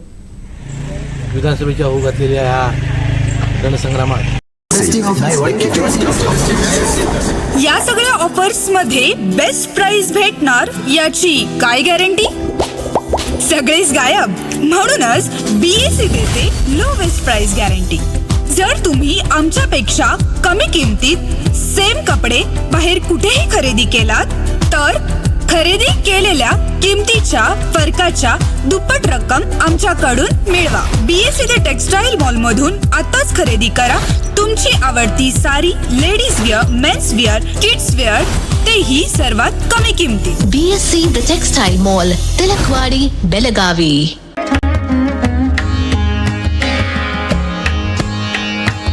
सणासुदीचा आनंद द्विगुणित करा वारणा उत्पादनांसोबत. वारणा श्रीखंड, तूप, दही, दूध, लस्सी, बटर, चीज आणखी बरंच काही. सणासुदीच्या काळात शुद्ध आणि सात्विक वारणा उत्पादने घरी आणा. वारणा, आनंद अस्सल चवीचा.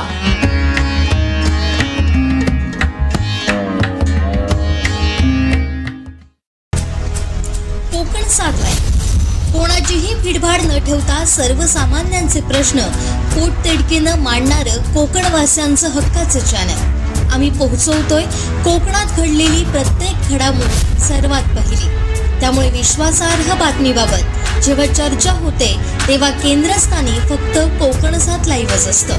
बातम्या, स्पेशल रिपोर्ट, ग्राउंड रिपोर्ट, मुलाखती, चर्चासत्र, डॉक्युमेंटरी अशा असंख्य प्रोग्राममधून दर्शकांना एक प्रकारे खजिनाच देत असतो. याचबरोबर आपली बोलीभाषा मालवणीतून सुरू असलेल्या असंख्य एपिसोड्सना तर दर्शकांनी डोक्यावर घेतलं. त्याचीच पोचपावती म्हणून दर्शकांचं कोकण 7 लाईव्हला भरभरून प्रेम लाभतंय. 3,30,000पेक्षा जास्त यूट्यूब सबस्क्रायबर्स, केबल टीव्हीवरचं प्रसारण, फेसबुक पेजचे 1,00,000पेक्षा जास्त फॉलोअर्स, वेब पोर्टलचे 19 लाखांपेक्षा जास्त व्ह्यूअर्स, 12,400पेक्षा जास्त इंस्टाग्रामचे फॉलोअर्स, ट्विटरचे फॉलोअर्स, मोबाईल न्यूज ॲपचे 16,000पेक्षा जास्त युजर्स, 1400पेक्षा जास्त ग्रुप, त्यातले 2,80,000पेक्षा जास्त युजर्स. ही संख्या बरंच काही सांगून जाणारी आहे. यामुळेच आम्ही विस्तारलोय सिंधुदुर्गपासून रत्नागिरी, मुंबई, बेळगाव, अगदी गोव्यापर्यंत. आकाश कवेत घेण्यासाठी फक्त आपल्या लाल मातीतल्या माणसांसाठी.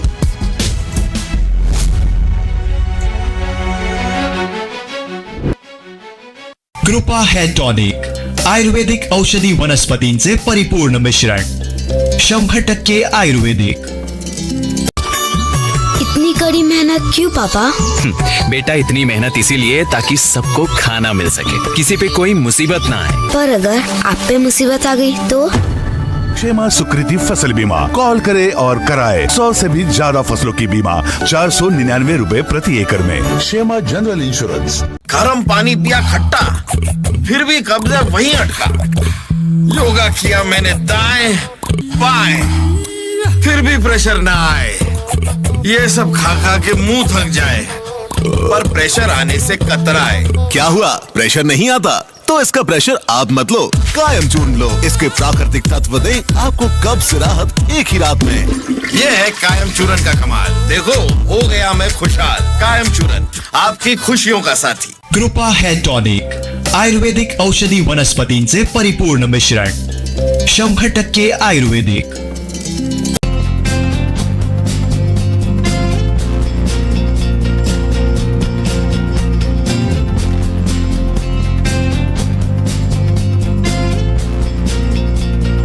अनंत टी दे रिफ्रेश हमी. आई. येस. ब ब बदक. क क कणीदार. ख ख खमंग. ग ग गोकुळ. अगदी घरच्यासारखं कणीदार खमंग म्हणजेच गोकुळ तूप. Modern homeopathy multi specialist research and treatment centre. Cancer, liver cirrhosis, kidney failure, हृदयविकार, मेंदूचे विकार, मधुमेह, संधिवात, त्वचेचे विकार, अस्थमा, अस्थिरोग व यासारख्या अनेक दुर्धर आणि गंभीर आजारावर विशेष संशोधित उपचार. Modern homeopathy clinic, office number 311, मामलेदार कार्यालय, fish market, soar sapphire building, Agoda Mapusa, Goa येथे. तर आजच भेट द्या. गोवा सोबत मॉडर्न होमिओपॅथीच्या शाखा संपूर्ण भारतात उपलब्ध आहेत. तर आजच तुमच्या जवळील मॉडर्न होमिओपॅथीच्या शाखेस भेट द्या. अधिक माहितीसाठी संपर्क 937272 8009 आणि 9606 15 8009. Shri Tulja Bhavani complex 1 BHK 2 BHK and shop. Project by Shri Tulja Bhavani developers. चालत फक्त 5 मिनिटांच्या अंतरावर मालवण भरड नाका. चालत फक्त 5 मिनिटांच्या अंतरावर मालवण मच्छी मार्केट. चालत फक्त 5 मिनिटांच्या अंतरावर मालवण बाजार. चालत फक्त 8 मिनिटांच्या अंतरावर मालवण जेटी धक्का बंदर. चालत फक्त 10 मिनिटांच्या अंतरावर मालवण बसस्थानक. गवंटीवाडा अपोजिट आशा पार्क नियर भरड नाका, मालवण, सिंधुदुर्ग. आपल्या स्वप्नातील घर प्रत्यक्षात. Contact details for booking 9773 71 27 27, 9404 15 53 77, 9969 16 05 16, 9404 44 80 27.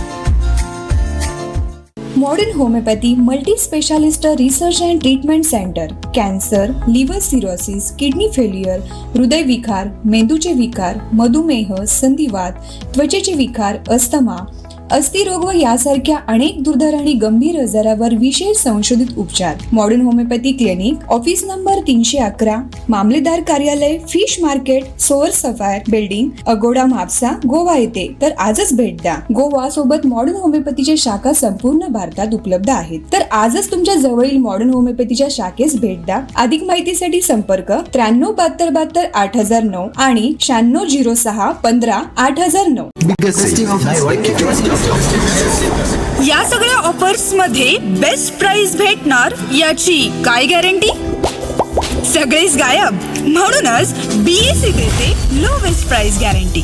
जर तुम्ही आमच्यापेक्षा कमी किमतीत सेम कपडे बाहेर कुठेही खरेदी केलात तर खरेदी केलेल्या किमतीच्या फरकाच्या दुप्पट रक्कम आमच्याकडून मिळवा. BSE द टेक्सटाईल मॉल मधून आताच खरेदी करा तुमची आवडती sari, ladies wear, men's wear, kids wear, तेही सर्वात कमी किमतीत. BSE the textile mall, Tilakwadi, Belagavi. आ आ आई. येस. ब ब बदक. क क कणीदार.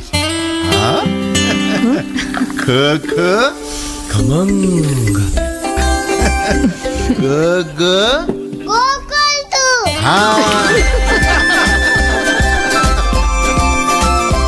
अगदी घरच्यासारखं कणीदार खमंग म्हणजेच गोकुळ तूप. गरम पानी पिया खट्टा, फिर भी कब्जा वहीं अटका. योगा किया मैंने दाएं बाएं, फिर भी प्रेशर ना आए. ये सब खा खा के मुंह थक जाए, पर प्रेशर आने से कतराए. क्या हुआ, प्रेशर नहीं आता? तो इसका प्रेशर आप मत लो, कायम चूर्ण लो. इसके प्राकृतिक तत्व दे आपको कब्ज से राहत एक ही रात में. ये है कायम चूरन का कमाल. देखो हो गया मैं खुशहाल. कायम चूरन, आपकी खुशियों का साथी. आ आ आई. येस. त्या वयात येतील तेव्हा ते रडणार आहेत की आमच्या इथे काहीच नाहीये, आम्हाला बाहेर जावं लागतंय. पण आता त्यांना त्याचं एवढं काही सिरियसनेस नाही. आता त्यांना फक्त ते आकर्षित करणाऱ्या गोष्टी जास्त हव्या वाटतात. त्यामुळे त्यांना तर तो सिरियसनेस काय सांगता कळणारच नाही सांगितलं तरी. ते नाही तर काय सांगणार. माझ्या बरोबरचे सांगतात मला ज्यांचे आम्हाला पैसे भेटणार त्यांना आम्ही मतं घालणार. चुकीचंच आहे ते, सगळं चुकीचंच आहे. ते तर आपल्या इथे तर हे कधी चालूच नव्हतं. हे आता मेन चालू झालंय गोव्यातून. ते मनोहर पर्रीकरने जे चालू केलं तेव्हापासून आपल्या इथे पण चालू झालं. पण त्यांनी प्रगती केली आहे. आता इथे काय करतात काय नाही. आज 20 तारीख आहे आणि आज विधानसभा 2024ची निवडणूक आज डिक्लेअर झाली. त्याप्रमाणे आज युवक जे नोकरीनिमित्त जे बाहेर गावी होते ते सुद्धा आज त्यांचा मोठ्या प्रमाणात उत्स्फूर्त असा प्रतिसाद मिळत आहे या मतदानासाठी. अनेक युवक आहेत जे आज आपल्या पसंतीदार आपला आमदार आहे आणि तो आमदार चांगला आमदार आहे, सुसंस्कृत असा आमदार व्हावा यासाठी म्हणून जे आज सर्व युवक आज मतदान करण्यासाठी आपल्या गावी आलेले आहेत. तर अशा मतदारांना आपण धन्यवाद देणं सुद्धा तेवढंच गरजेचं आहे. कारण आज लोकशाहीमध्ये लोकशाहीचा भाग आणि युवक हा त्यामधला महत्त्वाचा भाग आहे. त्यामुळे आज जो युवक येत आहेत मतदानासाठी हे एक चांगली गोष्ट आहे. नक्कीच आज आपले जे महाराष्ट्राचे नेते शिक्षण मंत्री दीपकभाई केसरकर आहेत हे आज आपला माणूस म्हणून सर्व ठिकाणी ओळखले जातात. संपूर्ण महाराष्ट्र राज्याचा जो शिक्षण खात्याचा जो त्यांनी आज जो कारभार सांभाळलेला हा एक म्हणजे आजपर्यंत जितके शिक्षण मंत्री झाले त्यामध्ये आज 1 नंबरचं काम हे आज दीपकभाई केसरकर यांनी केलेलं आहे.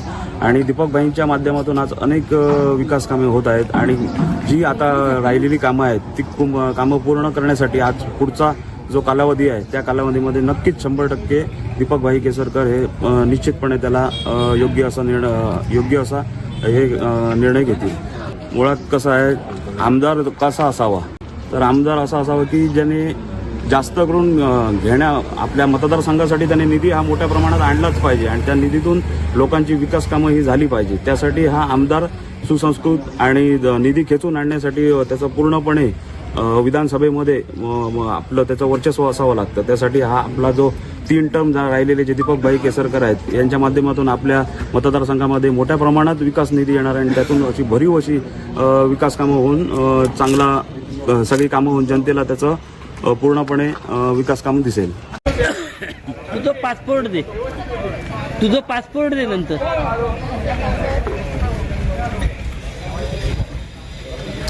माझं गाव आलो ना ते भाषाच्या यादीत माझं गाव झालं कारण त्याला तो म्हणतो मी तुमचं रुपये पण घेतो यादी तो पाठ फिरवायला मग फोटो बघितले व्हिडिओ आहे.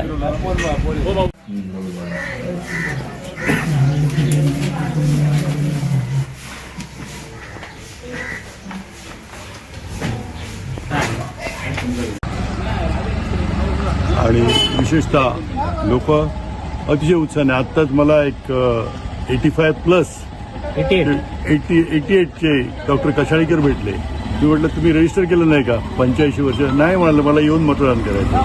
हा उत्साह, तरुणांचा उत्साह पण त्याच्यात आहे. याच्यावरून आपल्या भारतीय लोकशाहीचं महत्त्व आपल्याला लक्षात येतंय. सांगायचं झालं तर दीपकभाईंचं समर्थक म्हणून सांगितलं. मी त्यांचा समर्थक पहिल्यापासून आहे. अतिशय जवळचे संबंध आमचे आहेत आणि दीपकभाईंनी जो या महायुतीचा उमेदवार म्हणून या ठिकाणी जे काही काम केलेलं असेल, काही निगेटिव्ह नॅरेटिव्ह पहिल्यांदा पसरले गेले, ते सगळं पालापाचोळ्यासारखे उडून गेले आणि आता लोक मोठ्या प्रमाणात महायुतीला दीपकभाईंचा उमेदवार म्हणून दीपकभाईंना मतदान करत आहेत असं चित्र आहे. चांगली 23 तारीखला चांगलं एक विजयाचा उत्सव आम्ही निश्चितच या ठिकाणी सगळे महायुतीचे जे घटक पक्ष आहेत ते साजरा करू इतकंच सांगतो. आणि चांगलं काम याच्या पुढे, आतापर्यंत झालेलं काम चांगलंच आहे, अधिक चांगलं काम याच्या पुढे करू जे लोकांना अभिप्रेत आहे. 20,000चं मताधिक्य राहायचं. मी अवास्तव काही सांगत नाही, 50,000 60,000 पण 25,000ने, कमीत कमी 25,000ने दीपकभाईंचा विजय निश्चित आहे. यावेळेस नारायणराव राणे यांची समर्थ साथ अर्थात महायुतीचे आपल्या उमेदवार लोकसभेला असताना तुम्ही त्यांना साथ दिली. आता त्यांची परतफेड करण्याचं पूर्ण राणे कुटुंबीय तुमच्या पाठीशी आहे. एकूणच राणे कुटुंबीय पाठीशी असल्यामुळे किती फरक जाणवतोय? नाही, चांगल्यापैकी फरक निश्चितपणे जाणवतोय. ह्या वेळची लोकसभेची इलेक्शन असू दे किंवा आता जी इलेक्शन असू दे, ही महायुती म्हणून निवडून गेली. कुठल्या पक्षाचा उमेदवार म्हणून निश्चितपणे निवडणूक झालेली नाही आणि त्याचे जे काय फायदे आहेत ते निश्चितपणाने सगळ्या उमेदवारांना महायुतीच्या मिळतील असं मी सांगतो. कार्य असतं, जे समाजकार्य असतं किंवा जे विकास कामं असतात, ती काय केसरकर साहेब असू दे, राणे साहेब असू दे, कुठला मला या मतदारसंघात किंवा या बूथमध्ये मतं कमी मिळालीत म्हणून तिथे थांबलेलं कधीही नाही. ज्या गावात काय असेल ते त्या ठिकाणी, कारण हा सगळा जो मतदारसंघ आहे सावंतवाडी मतदारसंघ असं दीपकभाई आपला म्हणतात. त्याच्यात आपोपर भाव निश्चितपणाने काम करताना ठेवत नाही आणि ह्या पद्धतीने काम होत असतं. त्याच्यामुळे राजन तेली निगेटिव्ह नॅरेटिव्ह परवतच होते कारण त्यांच्याकडे पॉझिटिव्ह काहीच नव्हतं आणि इथे काय होणार नाही म्हणून त्यांनी तिथे उडी मारली. हे एका दिवसात 3 पक्ष बदलणारा माणूस आणि ज्या ठिकाणी आपलं गाव सोडून त्याला बाहेर पडायला लागलं, त्यांना बाहेर पडायला लागलं. अशी काय, मला सुद्धा त्यांनी एका ह्याच्यात सांगितलं होतं की राजन पोकळे कोण आहेत. आता सावंतवाडीत येऊन तुम्ही राजन पोकळे कोण आहेत म्हणून जर विचारत असाल तर त्याचं उत्तर जनताच तुम्हाला देणार आहे. सावंतवाडी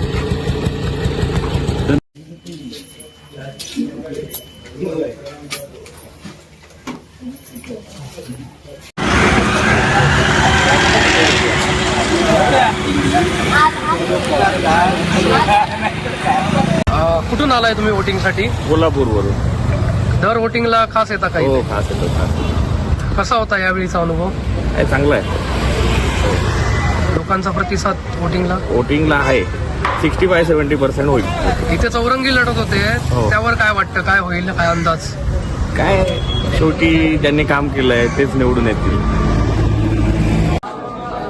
काय नाही, लोकशाहीवरच आपला देश चालू आहे ना आणि इथं सगळ्या शाह्यापेक्षा लोकशाही ही अधिक मजबूत झाली पाहिजे आणि त्या दृष्टीने जर प्रयत्न झाले, जास्तीत जास्त लोकांनी मतदान करावं म्हणजे साधारण सामान्य लोकांची ज्या काही कल्पना आहेत, विचार आहेत ते हे होतात.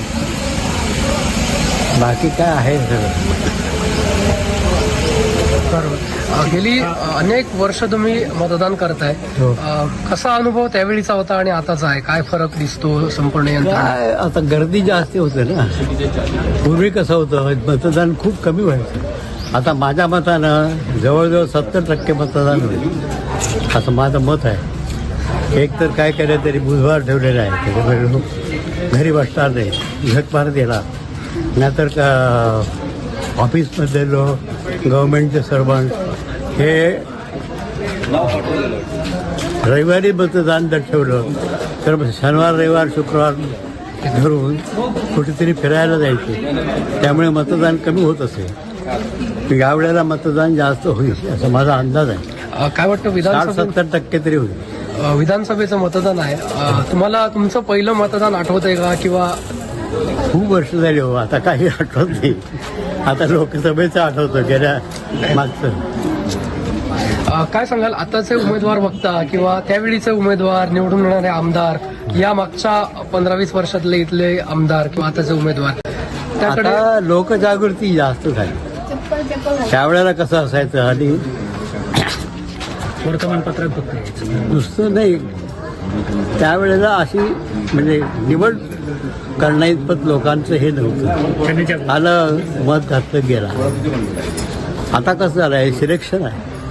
कोण चांगला मतदार आहे, कोण नाही, कोण काम करेल, कोण काम करतो, हे लोकांना समजतं. लोक अधिक जागृत झाले, सुशिक्षितपणा वाढला. आता अशिक्षित माणसं मिळणं कठीण आहे. इथे या मतदारसंघात चौरंगी लढत होते. विद्यमान आमदार दीपक केसरकर आहेत, राजन तेली आहेत, अर्चना गारे आहेत. मला वाटतं दीपक केसरकर येणार असा माझा अंदाज आहे. तुमचा इतक्या वर्षाचा अनुभव फक्त तुम्ही सांगताय? अनुभव आहे, त्यांचं काम आहे. जे काही लांबून आलेले आहेत, मुंबई महाराष्ट्राच्या कालोकोपऱ्यात काँग्रेसचे आपले स्थानिक मतदार आहेत, ते मोठ्या संख्येने येत असताना दिसत आहे. सकाळी 7 वाजल्यापासूनच लोकांचा राहून मतदानाच्या केंद्राकडे आहेत, गर्दी होत असताना दिसत आहे. मला विश्वास आहे की जास्तीत जास्त मतदान हे कमळ चिन्हाला आज होईल. मला आशीर्वाद मोठ्या प्रमाणामध्ये लोक देतील. मला परत एकदा 5 वर्ष सेवा करण्याची संधी लोक देतील असं मला काय ते आता अवघ्या 72 तासासाठी थांबा, ते तुम्हाला अधिकृत आकडा कळेल. पण जो काय उत्साह आज मतदारांच्या चेहऱ्यावर दिसतो आहे, ते निश्चित पद्धतीने मला विश्वास आहे की मला दुसऱ्यांदा संधी लोक देण्यासाठी सज्ज आहे. हिंदू राष्ट्रामध्ये भगवान घालायचं असतं.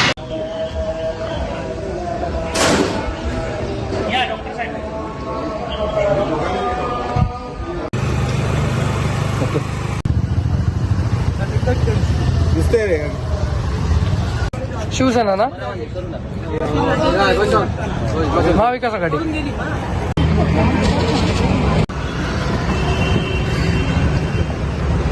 मतदारांमध्ये फार मोठा उत्साह आहे आणि भरभरून मतदान हे त्या ठिकाणी मशाल्या चिन्हावर होईल आणि एक परिवर्तन या मतदारसंघामध्ये घडेल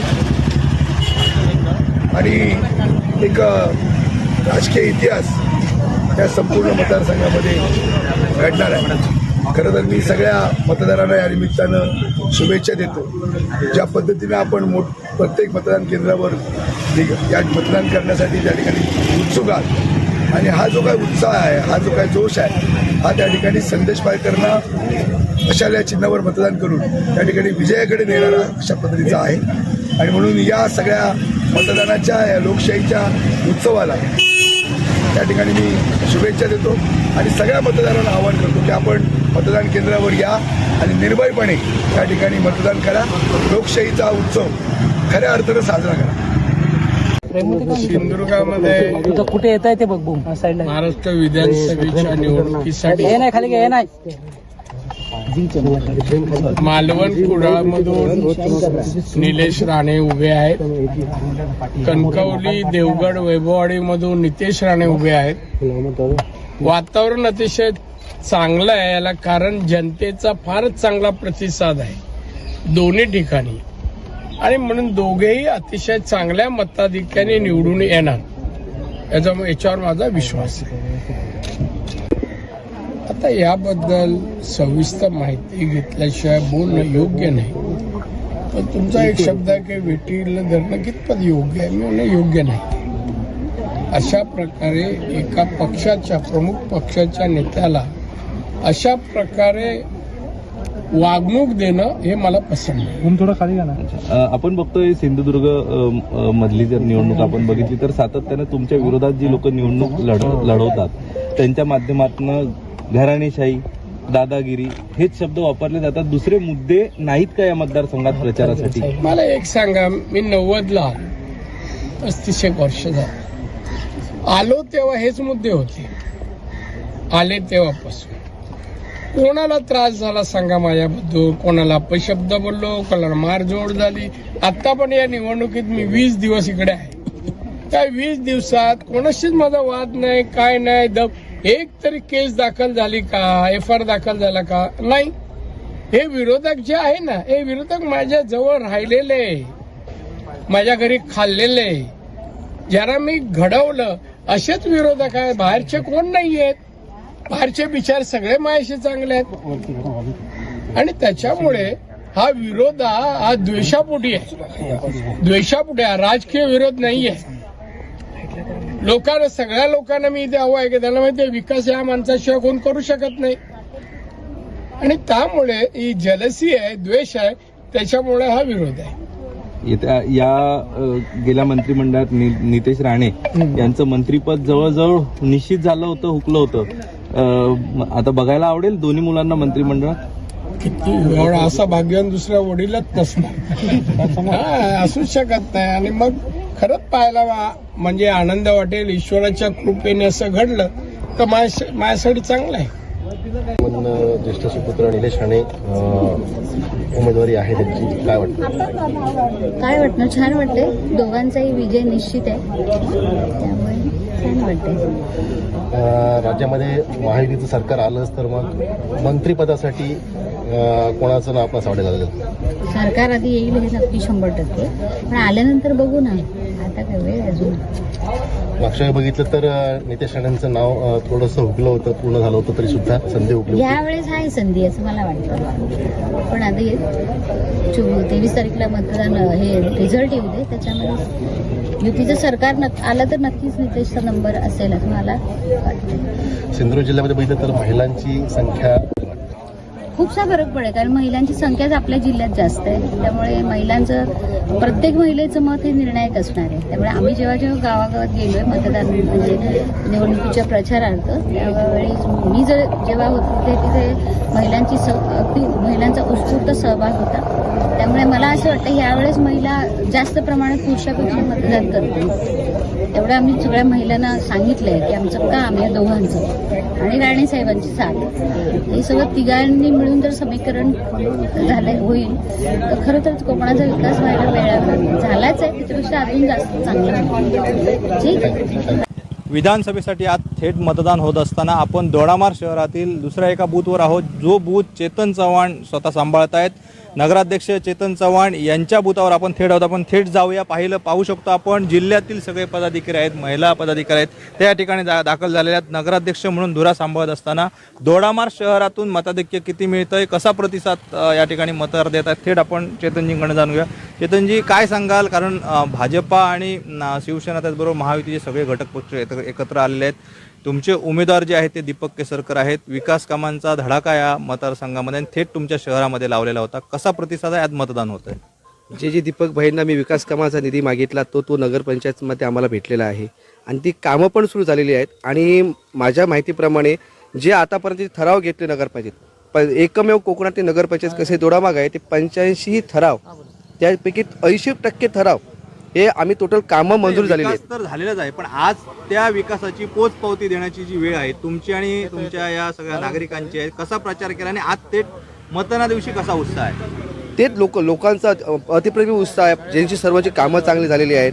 आणि दीपक केसरकरांनी खरंच आपल्याला नगरपंचायतसाठी व आपल्या रवींद्र चव्हाण साहेब असतील, नारायण राणे साहेब असतील, यांच्याने एवढं आम्हाला सहकार्य केलं, त्याच्यामुळे हा सर्व विकास झाला. आणि आज जर आम्ही त्याच्या मागे नाही राहिलो, जनता म्हणते काही लोकांपर्यंत आम्ही पोहोचलो नाही, त्यांनी आम्हाला फोन करून पण सांगितलं की आमचं मतं तुमच्या युती धर्माला आहे आणि आम्ही तुम्हाला वोटिंग करणार आहोत. आणि ते लोक बाहेर प्रदेशी असलेले पण आज वोटिंगसाठी त्यांना काही यंत्रणा न देता पण तिकडे पोच झालेले आहेत. हे आमच्यासाठी आम्हाला यशाची आम्हाला किल्ली आम्ही समजतोय. आणि भरघोस मताने दीपकभाई केसरकर निवडून येतील आणि शहरामध्ये त्यांना लीड असणार आहे. साधारण किती लीड असेल, काय अंदाज आहे? तरी पण माझ्या एकूण आता परिस्थिती आम्ही जाणतोय तर आपण 50% अभाव असू ज्या इतर पक्षांना भेटणार आहे त्यापेक्षा आपण बाकी उमेदवारांचे वोटिंग होणार आहेत त्यापेक्षाही 50% जास्त आम्हाला असणार आहे. प्रतिस्पर्धी उमेदवारांच्या 50% अधिक जे मतदान आहे ते या ठिकाणी शहरात मिळेल अशा प्रकारचा विश्वास चेतनजी व्यक्त करत आहे. RPIचे रमाकांत जाधव सर सुद्धा या ठिकाणी आहेत. जाधव सर, काय सांगाल, कशा पद्धतीने शहरामध्ये प्रतिसाद मिळतो? महायुती जे आहे ती महायुतीला चांगल्या प्रकारे प्रतिसाद मिळताना दिसतो. महायुतीतले सर्व घटक पक्ष या दीपकभाईंच्या पाठीशी खंबीरपणे उभे आहेत. दीपकभाईंनी जो काही विकास कामं केलेली आहेत पूर्ण मतदारसंघामध्ये केली, दोडामार्ग शहरामध्ये केलेली आहे आणि त्याची पोचपावती त्यांना विजयाच्या मतांच्या रूपाने निश्चितपणे मिळेल आणि निर्विवादपणे दीपकभाई विधानसभेत विजय होऊन जातील असं मला आशा होती.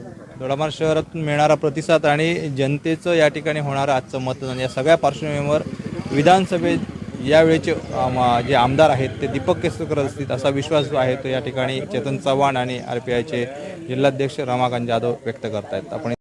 आपण म्हणतोय ती वस्तुस्थिती आहे. मी पण सकाळपासून या सगळ्या कणकवली असेल किंवा या कुडाळ मालवण विधानसभेच्या प्रत्येक बूथवर प्रत्येक टेबलवर जातोय. कार्यकर्त्यांचा उत्साह खूप मोठा आहे, दांडगा आहे. लोकसभेला ज्याप्रमाणे कार्यकर्ते स्वतःची निवडणूक म्हणून लढले होते, अगदी नेमकी तीच परिस्थिती आता आहे, किंबहुना त्याच्यापेक्षा जास्त त्यामध्ये कार्यकर्ते सहभागी झालेले आहेत. भारतीय जनता पार्टीच्या नेतृत्वाखाली ही निवडणूक आपण लढतोय आणि भारतीय जनता पार्टीची एक संकल्पना आहे, मेरा बूथ सबसे मजबूत. तर हा मंत्र प्रत्येक कार्यकर्त्याने त्या बूथवरच्या मनावर घेतलेला आहे. माझं बूथ जे आहे ते मजबूत केलं तर मग संपूर्ण विधानसभेवर त्याचा परिणाम दिसेल. आणि म्हणून मागच्या वेळेला तुम्ही बघितलं असेल तर मागच्या वेळेला या सगळ्या मालवणमधले 6-7-8 बूथ फक्त मताधिक्य कमी होते किंवा मायनस होते, बाकी सगळे बूथ. त्यामुळे निवडणुकीचा ट्रेंड असा असतो की सगळे बूथ प्लस होण्याचं आहे. आज आम्ही मतदान जास्त कसं होईल याच्याकडे थोडंसं लक्ष दिलंय आणि अर्थातच जास्त मतदान झालं तर ते सगळं आपल्या मताधिक्यामध्ये वाढ होईल. त्यामुळे 100% मागच्या वेळेचं लीड जे आहे त्याच्यापेक्षा जास्त लीडने सन्माननीय निलेशजी राणे या विभागाचे आमच्या युतीचे आमदार म्हणून निवडून येतील असा मला ठाम विश्वास आहे. असं आहे की महायुतीच्या माध्यमातून गेल्या 2.5 वर्षामध्ये माननीय पालकमंत्र्यांनी प्रचंड काम या जिल्ह्यामध्ये उभं केलं. सन्माननीय राणेसाहेब केंद्रीय मंत्री होते, त्यांनी चांगलं काम उभं केलं आणि आमचे जे माझे सगळे सहकारी मंडळी आहेत त्यांनी संघटनात्मक काम उभं केलं. प्रत्येक बूथवर 1+30 अशा पद्धतीची रचना आज आमची पूर्ण आहे. प्रत्येक मतदाराच्या प्रत्येक पानाला आम्ही एक माणूस निश्चित केलेला आहे, त्याला आम्ही पन्ना प्रमुख म्हणतो. त्यामुळे सगळी ही जी निवडणुकीसाठी 2 प्रकारची तयारी लागते, एक संघटनात्मक तयारी आणि दुसरी तयारी असते ती विकासात्मक काम किंवा आपण प्रतिनिधित्व, जो उमेदवार आहे तो ज्या पक्षाचं, ज्या युतीचं किंवा ज्या आघाडीचं प्रतिनिधित्व करणार त्यांच्या सरकारने केलेलं काम, त्याचा संपर्क आमच्या जमेच्या बाजूने तिन्ही मतदारसंघामध्ये या सगळ्या गोष्टी जुळून आलेल्या आहेत. त्यामुळे भारतीय जनता पार्टीच्या नेतृत्वाखाली अत्यंत चांगल्या पद्धतीने हे तिन्ही उमेदवार निवडून येतील. मागच्या वेळेला 1 लाखाचं मताधिक्य या पूर्ण जिल्ह्यामध्ये होतं. तिन्ही विधानसभा मिळून 1 लाखापेक्षा जास्त, 1.25 लाखापेक्षा जास्तच मताधिक्य आम्ही घेऊ आणि आमचे 3 विजयी उमेदवार होतील आणि जे उद्याचं सरकार बसणार आहे त्यामध्ये सुद्धा या जिल्ह्याला चांगलं प्रतिनिधित्व मिळेल अशा पद्धतीचा मला विश्वास आहे. संपूर्ण महाराष्ट्रात विधानसभेसाठी आज मतदान होतं आहे आणि आपण आहोत सावंतवाडी विधानसभा मतदारसंघात आणि या मतदारसंघाचा हा शेवटचा तालुका दोडामार्ग तालुका. दोडामार्ग तालुक्यामधील दोडामार्ग शहरातील सावंतवाडा या मतदानाच्या बूथवर आपण आहोत आणि या ठिकाणी आमच्या समवेत जोडले गेलेले आहेत भाजपाचे तालुकाध्यक्ष सुधीरजी दळवी, शिवसेनेचे तालुकाध्यक्ष गणेशप्रसाद गवस, त्याचबरोबर इथले माजी नगराध्यक्ष संतोष नांचे आहेत आणि ज्यांच्याकडे दोडामार्गची जबाबदारी आहे ते कल्याणकर साहेब सुद्धा आहे. आपण त्यांच्याशी थेट संवाद साधूया. साहेब, काय सांगाल, जवळपास 11:30 वाजलेले आहेत, मतदानाचे 2 टप्पे पूर्ण झाले आहेत, कसा प्रतिसाद आहे आणि महायुतीला जनतेतून कसा प्रतिसाद मिळतोय? सर्वप्रथम आपण सुधीरजींशी संवाद साधू. सुधीरजी, काय सांगाल, कशा पद्धतीने या ठिकाणी महायुतीला प्रतिसाद मिळतोय? दीपक केसरकर या ठिकाणी महायुतीकडनं या ठिकाणी रिंगणात आहेत. आपण प्रत्यक्ष मतदान पाहताय, जो मणेरी मतदारसंघ आहे त्याचा सकाळी आढावा घेतलाय, काय सांगाल?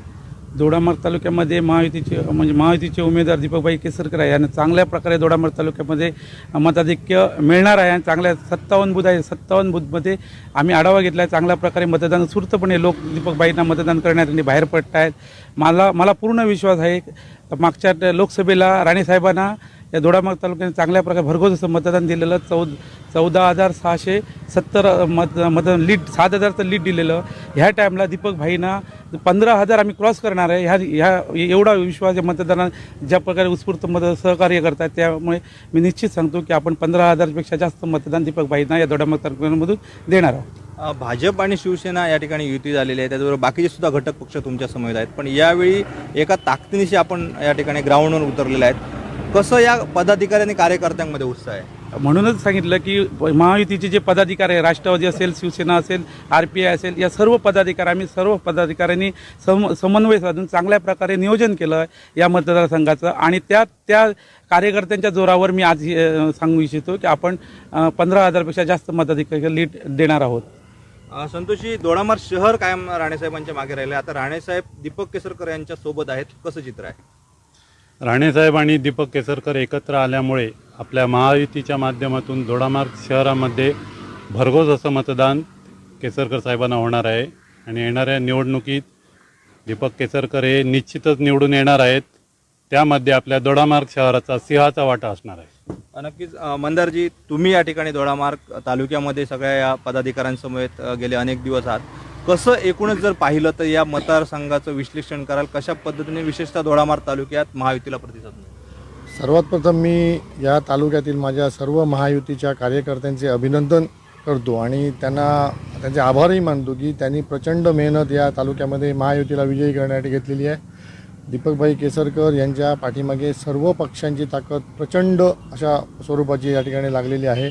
दोडामार्ग तालुका हा सातत्याने महायुतीच्या बरोबर राहिलेला आहे आणि तोच ट्रेंड ह्यापुढेही राहणार आहे आणि ह्यापुढेही महायुतीची जो उमेदवार आहे आपले दीपकभाई केसरकर हे प्रचंड बहुमताने या ठिकाणी निवडून येणार आहेत.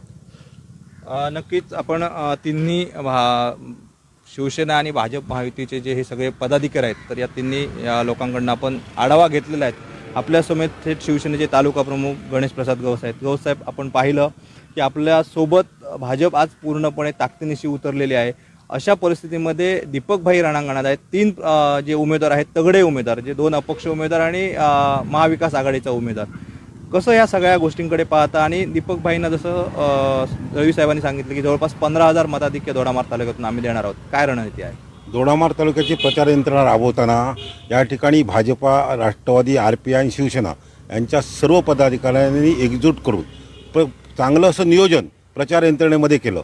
चांगल्या अशा बैठका, सभा गावोगाव झाल्यात. गावोगावामध्ये कॉर्नर सभा घेतल्या गेल्यात. गावागावातील कार्यकर्त्यांमध्ये जो समन्वय होता तो समन्वय साधला गेला. याचा परिपाक म्हणून असं झालं की आज संपूर्ण आजच्या दिवसामध्ये उत्स्फूर्त असं मतदान आज लोक बाहेर पडत आहेत. उत्स्फूर्त असं लोकांमध्ये एक वातावरण चांगलं झालेलं आहे आणि जे वातावरण निवडणुकीच्या पूर्वी होतं ते सगळं साफ होऊन आज एकतर्फी दोडामार्ग तालुक्यामध्ये दीपकभाईंचं वातावरण झालेलं आहे. महायुतीची सत्ता परत महाराष्ट्राला येण्यासाठी सर्व पदाधिकारी जे आहेत ते अहोरात्र मेहनत घेतात आणि आजसुद्धा मोठ्या प्रमाणात अनेक बुथावर आम्ही या ठिकाणी प्रत्यक्ष आढावा घेतला. त्या गावातील सुद्धा जे पदाधिकारी आहेत ते सुद्धा पदाधिकारी या ठिकाणी सक्रियपणे भाग घेऊन आज दीपकभाईंना, जसं सुधीर दळवी यांनी सांगितलं की दीपकभाईंना या तालुक्यामधून 15,000 ते 16,000 मतं ही दीपकभाईंना या ठिकाणी मिळणार असा आम्हाला विश्वास आहे. आणि त्याचबरोबर इतर जे 2 उमेदवार होते त्या उमेदवाराची प्रचार यंत्रणेमध्ये कुठलीही ही दिसली सुद्धा नाही. प्रचार यंत्रणा राबवताना किंवा इतर गोष्टी करताना काही दिसलं नाही. फक्त एक पेपर म्हणजे मीडिया पेपर ह्याच्यामध्ये हवा निर्माण केली. प्रत्यक्ष जमिनीवर त्यांची हवा सगळी फूस झालेली आहे असं तर मला या ठिकाणी वाटतं. नक्कीच. जे विरोधी उमेदवार आहेत त्यांनी फक्त या ठिकाणी दिखावगिरी केलेली आहे असं आपण म्हणताय.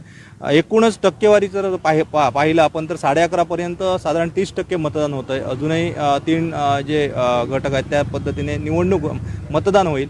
हे मतदान साधारण किती टक्केपर्यंत जाईल? आणि टक्केवारी म्हणण्यापेक्षा जसं आपण विश्लेषण करत आहे की 15,000 ते 16,000 मताधिक्य आपण दोडामार्ग तालुक्यातून मिळणार, साधारण किती मतदान होणार अशी एक तुम्ही जो आढावा घेतला आहे तुमच्या पदाधिकाऱ्यांकडनं, बूथ निहाय 57 बुथांचा एक आढावा घेतला आहे, काय याचं साधारण नियोजन आहे?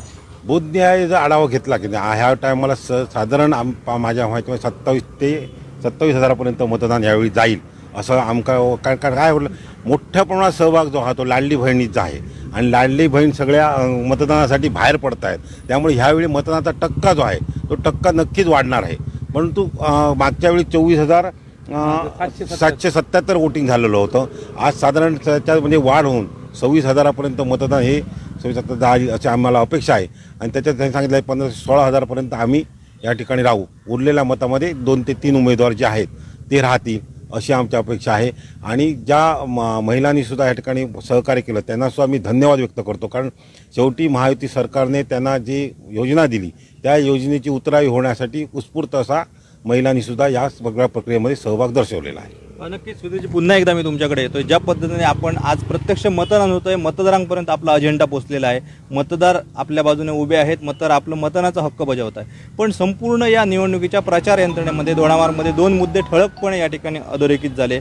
आढाईचा रोजगाराचा प्रश्न आणि तिलारीतील कारखान्यांचा प्रश्न. कारण राणेसाहेबांनी या ठिकाणी कारखान्यांचा जो महत्त्वाच्या रोजगारासाठी एक मुद्दा मांडलेला होता, मात्र त्याला महाविकास आघाडीचे जे उमेदवार आहेत त्यांनी अगदी शेवटच्या टप्प्यात मतदान संपताना मोठं एक प्रश्नचिन्ह निर्माण केलेलं आहे. काय उत्तर द्याल? मी तुम्हाला निश्चित सांगतो की या विभागाचे खासदार राणेसाहेब आहेत, त्याचबरोबर त्यांच्यासोबत दीपकबाई केसरकर आहेत, आमचे पालकमंत्री रवींद्रजी चव्हाण साहेब आहे. आणि तिन्ही नेत्यांनी आम्हाला शब्द दिलेला आहे की येणाऱ्या पुढील भविष्यात म्हणजे आज विधानसभा झाल्यानंतर महाराष्ट्रामध्ये युतीचंच राज्य येणार आहे. त्यामुळे 100% आढाडी तेच सांगतो, 100% आढाळी MIDC आणि तिराळीतील मोठमोठे उद्योगधंदे येणार आहे. याचे निश्चित चालना मिळणार आहे. आणि ती चालना मिळण्यासाठी आम्ही तालुका अध्यक्ष आहोत, गणेशपदाजी आहेत, मी आहेत, अजून आणि महायुतीतील सर्व घटक पक्षांना आम्ही पदाधिकाऱ्यांना घेऊन याचे जातीदिशी पाठपुरावा करून या येणाऱ्या काळात, वर्षभराच्या काळात आम्ही इथं रोजगार निर्मितीसाठी प्रयत्न चालना देणार आहोत. नक्कीच आपण थेट ग्राउंडवरून या ठिकाणी विधानसभेच्या मतदानाची या ठिकाणी आढावा घेत असताना या ठिकाणी भाजपच्या महिला जिल्हाध्यक्ष श्वेता कोरगावकर दाखल झाल्या. त्याचबरोबर शिवसेनेच्या सुद्धा महिला जिल्हाध्यक्ष नीता कविटकर येत आहेत, शिवसेनेचे जिल्हाध्यक्ष अशोक दळवी सुद्धा येत आहेत. आपण थेट त्यांच्याकडे जाऊया. कोरगावकर मॅडम, काय सांगाल एकूणच जिल्ह्यात आणि विशेषतः सावंतवाडी विधानसभा मतदारसंघामध्ये आज लाडकी बहिणा योजना या पूर्ण प्रचाराचा प्रमुख मुद्दा बनलेला होता. आज थेट आपण बूथवर जात आहे, मतदान करताय, कसं चित्र दिसत आहे? नमस्कार. आमचे भाजपा महायुतीचे उमेदवार दीपकभाई केसरकरांना आमच्या लाडक्या बहिणीची 100% ओवाळणी ही परतफेड असणारच आहे. आणि ह्या लाडक्या बहिणींच्याच मताधिक्यावर आज आमच्या तिन्ही आपले विधानसभेतील विजयी होणार उमेदवार आमचे. धन्यवाद मॅडम. यानंतर दोडामार्ग शहरात ज्यांनी खऱ्या अर्थाने महायुतीचे उमेदवार जे आहेत दीपक केसरकर यांच्या प्रचारासाठी मेहनत घेतली, संध्या प्रसादी मॅडम आहेत. मॅडम, कसा प्रतिसाद होता? आज प्रत्यक्ष मतदान होतंय, काय सांगाल? खरंच महिलांचा एवढा प्रतिसाद होता की विरोधक जेव्हा कोर्टात गेले की ही योजना बंद व्हावी, त्यावेळी त्यांना ते असं वाटलं की आम्हाला जे मिळतात, एरवी आम्हाला कोणी पैसेच दिले नव्हते, आमच्या खात्यात कधी झाले नव्हते, आणि ते ह्या युती सरकारकडनं आले होते आणि ते असेच चालू राहावेत असा महिलांचा प्रतिसाद होता. आणि आम्ही दीपकभाईंनाच मतदान करणार असं त्यांचं ठाम मत होतं. आणि नक्कीच आमच्या जिल्ह्यातली तीनही उमेदवार आमचे महायुतीचे देणार आहे हा ठाम विश्वास आहे. नक्की या ठिकाणी शिवसेनेच्या जिल्हा प्रमुख ॲडव्होकेट नीता कविटकर सुद्धा आहेत. मॅडम, काय सांगाल? आपण तिन्ही या तालुक्यांमध्ये विधानसभेच्या जोरदार दीपकभाईंसाठी प्रचार केलेला होता, आता थेट ग्राउंडवर मतदान होत आहे, तुम्ही सुद्धा आढावा घेता याचा, काय सांगाल? किती मताधिक्य असेल दीपकभाई? आपल्या भाईंना जो काय आम्ही आता मतदानाच्या मतदार केंद्रामध्ये फिरलो, प्रचार केलो, त्यानंतर बघितलं तर महिलांची संख्या ही जास्त आहे आपल्या सावंतवाडी मतदारसंघामध्ये. आणि ह्या सर्वाचा विचार केला आणि ज्या महायुतीतून आपले भाई उभे आहेत, ह्या सर्व महायुतीचा प्रभाव, भाईंचा आतापर्यंत झालेलं विकास काम आणि महिलांसाठी जे काय सबलीकरण व्हावं महिलांचं म्हणून ज्या काही योजना, म्हणजे प्रत्येक योजनेमध्ये महिलांच्या बाबतीतल्या त्या महिला समाविष्ट आहेत, गरीब लोक आहेत, दुर्बल घटक आहेत आणि आपले मुख्यमंत्री साहेब आलेले, ह्या सर्वाच्या प्रभावाने आमचे भाई हे 1.5 लाखाच्या वरती मताधिक्याने नक्कीच जिंकून येतील असं आम्हाला सगळ्यांना आशा आहे. ज्या पद्धतीने मतदान होतं निश्चित 1.5 लाख मतदान या ठिकाणी मिळेल असं सांगतायत. या ठिकाणी शिवसेनेचे जिल्हा प्रमुख दळवी साहेब सुद्धा आहेत. काय सांगाल दळवी साहेब, कसं चित्र आहे? आपण थेट ग्राउंडवर आहात. प्रत्यक्ष पाहिलं तर संपूर्ण तिन्ही मतदारसंघामध्ये तालुक्यामध्ये प्रचंड महायुतीचे जे सगळे कार्यकर्ते आहेत, अगदी प्रत्येक केंद्रावर आम्ही आता पाहिलं तर प्रतिसाद आहे. या ठिकाणी सर्व भाजपचे कार्यकर्ते आहेत, आमचे सर्व कार्यकर्ते आहेत, राष्ट्रवादीचे कार्यकर्ते आणि ज्यावेळी आम्ही मतदान केंद्रावर आता भेट दिली त्या ठिकाणी प्रचंड प्रमाणात लोकांचा प्रतिसाद आहे. आणि हा प्रतिसाद आणि त्याचा कानोसा घेतला तर ते धनुष्यबाणालाच मतदान करतायत हे दिसतंय. एकंदरीत लोकांच्या चेहऱ्यावरून सांगताय आणि माणसंसुद्धा खुणा करतायत की आम्ही केलंय काय ते बरोबर म्हणून, काय जे वस्तुस्थिती आहे. आणि त्यानंतर पाहिल्यानंतर दुसरं त्याचबरोबर जे सगळे कार्यकर्त्यांनी जे 15 दिवस आम्ही जी मेहनत घेतली महायुतीच्या सर्व कार्यकर्त्यांनी, ती निश्चित या ठिकाणी फळ त्याचं निश्चित मिळणार आहेत. आणि संपूर्ण तिन्ही जिल्ह्यामधल्या ज्या महायुतीचे उमेदवार आहेत हे प्रचंड मताधिक्याने येतील. आणि ह्या जिल्ह्यातील एक तिन्ही उमेदवार येऊन एक हॅट्रिक करतील आणि ह्या ठिकाणी आपल्या महाराष्ट्राच्या मंत्रिमंडळामध्ये हे सर्व लोक सहभाग घेऊन आपली या ठिकाणी महाराष्ट्रामध्ये सत्ता येईल हे निश्चित या ठिकाणी स्पष्ट होत आहे. आपण थेट ग्राउंडवर आहोत आणि आपण पाहिलं या ठिकाणी महायुतीचे जे अगदी तालुक्यापासून जिल्ह्यापर्यंतचे सर्व पदाधिकारी थेट आज ग्राउंडवर आहेत. ज्या पद्धतीने लाडक्या बहिणी आणि इथला विकास जो आहे त्यामुळे दीपकभाई आणि एकूणच जिल्ह्यातील महायुतीच्या उमेदवारांचं पारडं जड आहे असं ते इथनं सांगितलं जातं. अगदी जाता जाता मी शेवटला या ठिकाणी मुद्दामून एका बुजुर्ग जे आहेत आमचे मतदार त्यांच्याकडे जातोय. काळवेकर काका मुद्दामून या ठिकाणी या अनेक निवडणुका तुम्ही बघितलात तुमच्या आयुष्यात, ह्या निवडणुकीकडे कसं पाहताय? कारण नारायण राणेंना आत्तापर्यंत मतदान करण्यासाठी आपण नेहमी सहकार्य केलेलं आहे. थेट तुम्ही बुधवर आहात, कशी आहे ही निवडणूक, काय सांगाल? ही निवडणूक एकतर्फी होणार आहे आणि या एकतर्फी निवडणुकीत माननीय दीपकभाई केसरकर हे प्रचंड बहुमताने निवडून येणार आणि दोडामार्ग तालुक्यात त्यांना सगळ्यापेक्षा लीड मिळणार आहे, हे 100%. कशी निवडणूक झाली? कारण आत्तापर्यंत अनेक तुम्ही या आमदारकीच्या निवडणुका पाहिलेल्या आहेत. यावेळीची निवडणूक होती ती कशी होती? यावेळीची निवडणूक म्हणजे काय बाकीच्या उमेदवारांना कठीण होती, पण दीपकभाईंना केसरकरना अजिबात कठीण नव्हती. राणेसाहेब सोबत होते. हो, राणेसोबत होते आणि जो विकास आहे तो लोकांनी बघितलेला आहे. त्या विकासाच्या जोरावर दीपकभाई केसरकर निवडून येणार 100%. नक्कीच आपण पाहिला की थेट भूतांवर कशा पद्धतीने या सगळ्या पदाधिकाऱ्यांची मेहनत आणि कार्यकर्त्यांचा विश्वास, त्यामुळे ज्या पद्धतीने निवडणूक होत आहे अजूनही बरंचसं मतदान होणं बाकी आहे. मात्र या मतदारांची आपण प्रतिक्रिया आणि थेट ग्राउंडवरून कशा पद्धतीने मतदान सुरू आहे याचा आपण आढावा घेतोय. भाई, आज मतदान होत आहे. गेले महिनाभर तुम्ही नितेश राणेंच्या विजयासाठी काम करताय, गावात असेल तालुक्यात असेल, एकंदरीत कसं वातावरण आहे, काय वाटतंय, कसा विजय असेल? आमच्या तालुक्यात आमदार नितेश राणेंसाठी 95% मतदान होणार. झालेल्या मतदानात 95% मतदान आमदार नितेश राणेंना मिळणार. प्रत्येक गावात 95% मतदान, प्रत्येक बूथवर. गेले महिनाभर तुम्ही प्रचारात होता, कशा पद्धतीने पानी पिया खट्टा फिर भी कब्जा वहीं अटका. योगा किया मैंने दाएं बाएं फिर भी प्रेशर ना आए. ये सब खा खा के मुंह थक जाए पर प्रेशर आने से कतराए. क्या हुआ, प्रेशर नहीं आता? तो इसका प्रेशर आप मत लो, कायम चूर्ण लो. इसके प्राकृतिक तत्व दें आपको कब्ज से राहत एक ही रात में. ये है कायम चूरन का कमाल. देखो हो गया मैं खुशहाल. कायम चूरन आपकी खुशियों का साथी.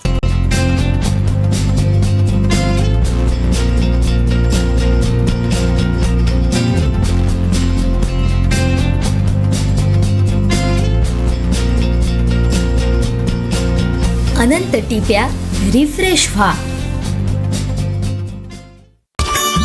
इतनी कड़ी मेहनत क्यों पापा?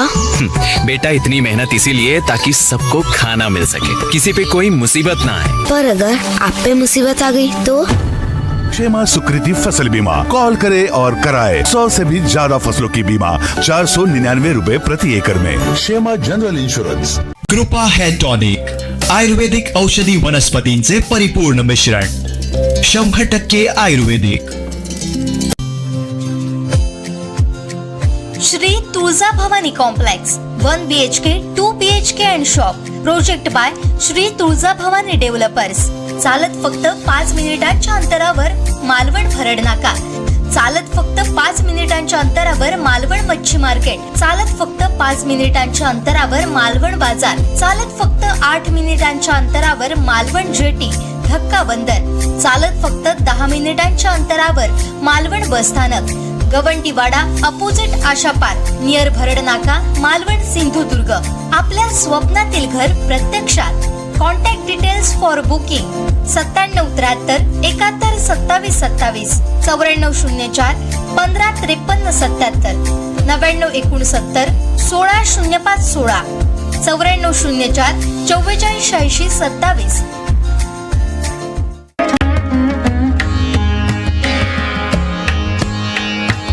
सणासुदीचा आनंद द्विगुणित करा वारणा उत्पादनांसोबत. वारणा श्रीखंड, तूप, दही, दूध, लस्सी, बटर, चीज, आणखी बरंच काही. सणासुदीच्या काळात शुद्ध आणि सात्विक वारणा उत्पादने घरी आणा. वारणा आनंद अस्सल चवीचा.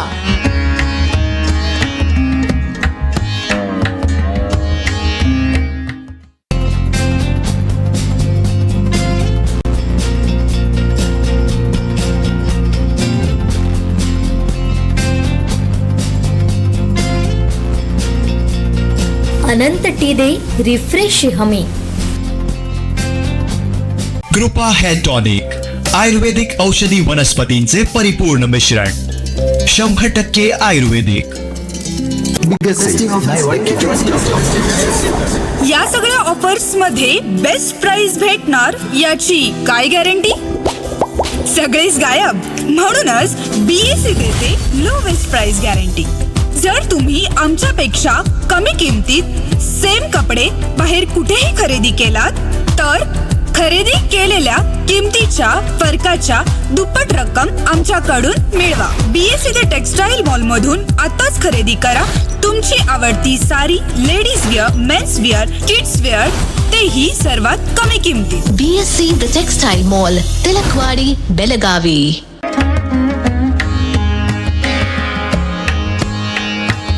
सणासुदीचा आनंद द्विगुणित करा वारणा उत्पादनांसोबत. वारणा श्रीखंड, तूप, दही, दूध, लस्सी, बटर, चीज, आणखी बरंच काही.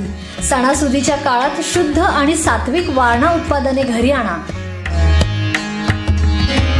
वारणा, आनंद अस्सल चवीचा.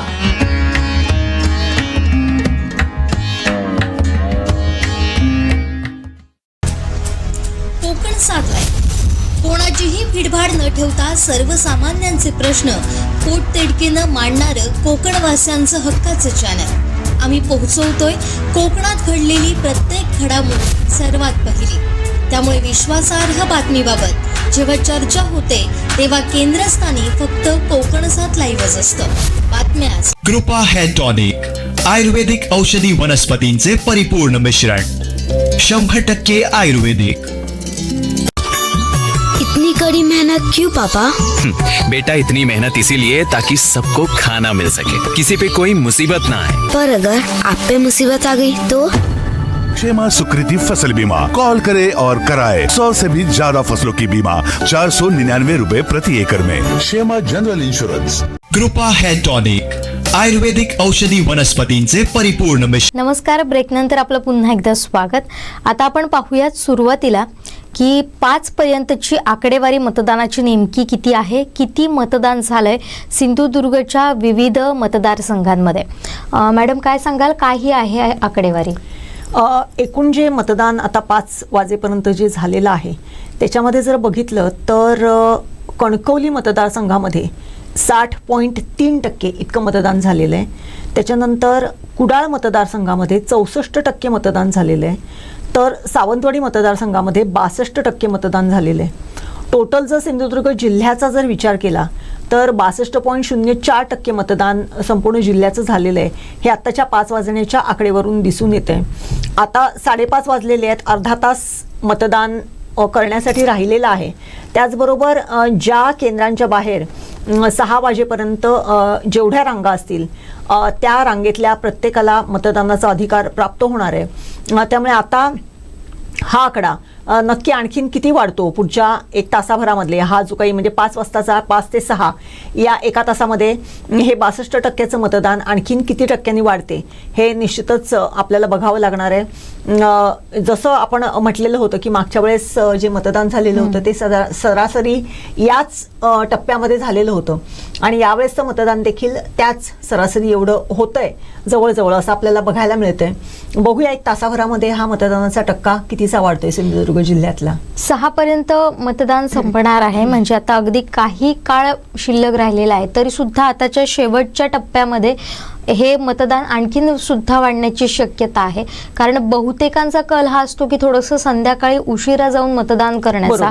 त्यामुळे आता काही राहिलेल्या वेळात सुद्धा अनेक जण मतदान केंद्रापर्यंत पोहोचण्याचा प्रयत्न करणार आहेत आणि आम्ही सुद्धा तुम्हाला या माध्यमातून आवाहन करू, अद्यापपर्यंत देखील आपण जर मतदान केलेलं नसेल तर आताच आपल्या मतदान केंद्रावर जा आणि तिथं मतदानाचा आपला हक्क बजावा.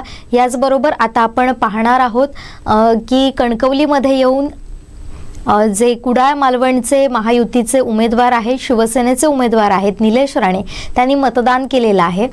तर थेट जाऊयात कणकवलीत वरवडे इथल्या त्यांच्या मतदान केंद्रावर. आपण स्वतः कुडाळ मालवणचे उमेदवार असूनही इथे मतदान करायला आलात. भावासाठी मतदान आहे, काय सांगा? मी वर्षोनवर्ष जेव्हापासून मतदान करतोय तर साहेबांना तरी करतोय, राणे साहेबांना किंवा नितेश राणेंना तरी करतोय, म्हणून ह्यावेळेस काही बदललेलं नाही.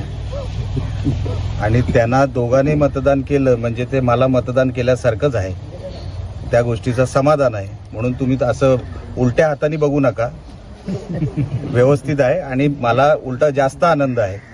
भावासाठी मतदान करणं हा एक वेगळा आनंद असतो, वेगळा समाधान आहे. त्या गोष्टीचं हे आहे, बाकी काय नाही. आणि मी नेहमी इकडेच ह्याच केंद्रावर, मी लहानपणापासून म्हणजे जेव्हापासून मतदानाचं वय झालं तेव्हापासून ह्याच केंद्रावर मतदान करतो. काय वाटतं नितेश राणे किती मताधिक्याने विजय होती? रेकॉर्ड तोडतील, स्वतःचाच रेकॉर्ड तर 100% तोडणार.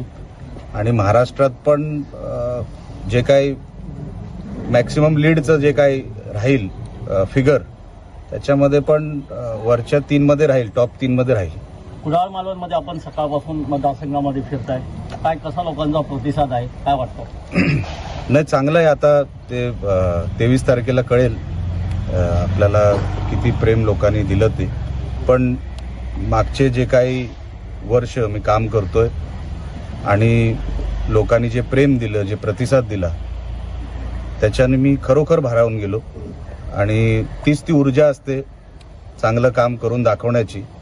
आणि मी ह्यावेळेस किती जरी माझ्यावर टीका झाल्या, माझ्या कुटुंबावर टीका झाल्या, तरी पण मी कोणावरच टीका केली नाही, रिप्लायसुद्धा दिलेला नाही. मला निवडणूक ही डेव्हलपमेंटच्या अजेंड्यावरच ठेवायची होती. म्हणून लोकांनाही ते मला असं वाटलं कुठेतरी क्लिक झालं, पटलं. आणि विरोधकांचा जो काय अपप्रचार होता आमच्याबद्दल, तो मागचे 10 वर्षाचीच टेप रेकॉर्डर आहे. वेगळं त्यांच्याकडे सांगण्यासारखं काहीच नाही. 30 टेप 10 वर्ष त्यांनी चालू ठेवली. उलटं ते चालू ठेवली त्या गोष्टीचं खरोखर त्यांचं अभिनंदन मी करेन की अर्धी लढाई आमची सोपी विरोधकांनीच केली. म्हणून त्यांच्यात काय बदल होणार नाही. आम्हाला जो डेव्हलपमेंटचा मॉडेल घेऊन आम्हाला जो जायचा होता त्याच्यावर आम्ही ठाम राहिलो, या गोष्टीचं समाधान आहे. लोकांना त्या गोष्टी जास्त क्लिक झाल्या, त्या गोष्टीचाही समाधान आहे. आणि येणाऱ्या 23 तारखेला आपल्याला ते प्रत्यय द्यायचा तुम्हाला मतपेटीत दिसेल. सर, मतदानाची टक्केवारी वाढते, दुपारी 3 वाजेपर्यंत 55% पैकी जास्त मतदान झालंय, काय सांगाल त्याबद्दल? लोकांनी आता मतदानाला खरोखरच सिरियसली घेतलंय. सकाळी 9:30 पासून जी रांग लागली आहे, ग्रामीण भागातल्या माता भगिनी रांगेत उभं राहून आपल्या मतदानाचा हक्क बजावत आहेत. खरोखरच मतदानाचं जे महत्त्व आहे ते नागरिकांना आता पटलेलं आहे. लोक स्वतःहून बाहेर पडलेत आणि त्यांना जो बदल घडवायचा, मी माझ्या मतदारसंघापुरतं सांगू शकतो कारण का मी काय न्यूज आज फॉलो केलं नाही, मी ग्रामीण भागात होतो. पण त्यांना जो बदल घडवायचा आहे कुडाळ मालवणमध्ये, त्याच्यासाठी ते स्वतःहून बाहेर पडलेले आहेत. आणि मोठ्या प्रमाणात माता भगिनी मोठ्या प्रमाणात बाहेर पडल्या. आणि आत्ता पण जर तुम्ही बघाल, दुपारचा जरा 2 तासाचा विषय होता, जेवणाचा वेळ जो असतो तो, आता पण रांगा लागलेल्या आहेत. पण लोकांनी मतदानाला, चांगली गोष्ट आहे लोकशाहीमध्ये, मतदानाला ग्रामीण भागातून मोठ्या प्रमाणात लोकांनी बाहेर पडणं ही लोकशाहीसाठी चांगली गोष्ट आहे. लोकसभेला राणे बंधूंचा जल्लोष पाहायला मिळाला, 23 तारीखला जल्लोष कसा असेल? काय होतं, तो दिवस उजेड दे. आता माझ्याकडे जर फास्ट फॉरवर्डचं बटन असतं मी आजच दाबलं असतं, पण ते माझ्याकडे नाही. म्हणून तुम्हालाही थांबावं लागेल, मलाही थांबावं लागेल. तुम्हाला झोप लागेल की नाही मला माहित नाही, मला लागणार नाही. म्हणजे टेन्शन मध्ये नाही तर परत तुम्ही काहीतरी आनंदामध्ये. क्षण त्या दोघा भावांसाठी महत्त्वाचा ठरतोय, कारण अनेक वर्षांपासून जेव्हा खासदारकी झाल्यानंतर निलेश राणेंचा 2 वेळा पराभव झाला आणि त्यानंतर पुन्हा एकदा ते निवडणुकीच्या रिंगणात उतरत आहेत. आणि हा म्हणजे जेव्हापासून ही इलेक्शन डिक्लेअर झाली आणि निलेश राणेंना उमेदवारी मिळाली त्यावेळेपासून भावनिक आवाहन या संपूर्ण राणे कुटुंबांकडून होताना आपल्याला पाहायला मिळत होतं. आजचा क्षण सुद्धा त्या दोघांसाठी फार महत्त्वाचा आहे. तर त्यावेळी नेमकं काय घडलं ते आपण सुरुवातीला पाहूया.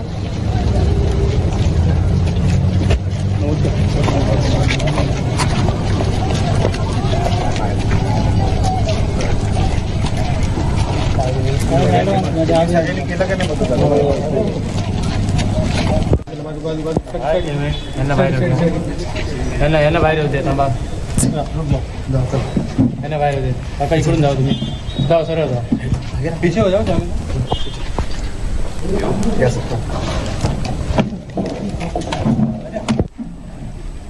जुली, कुडाळ मालवणचे उमेदवार जे आहेत निलेश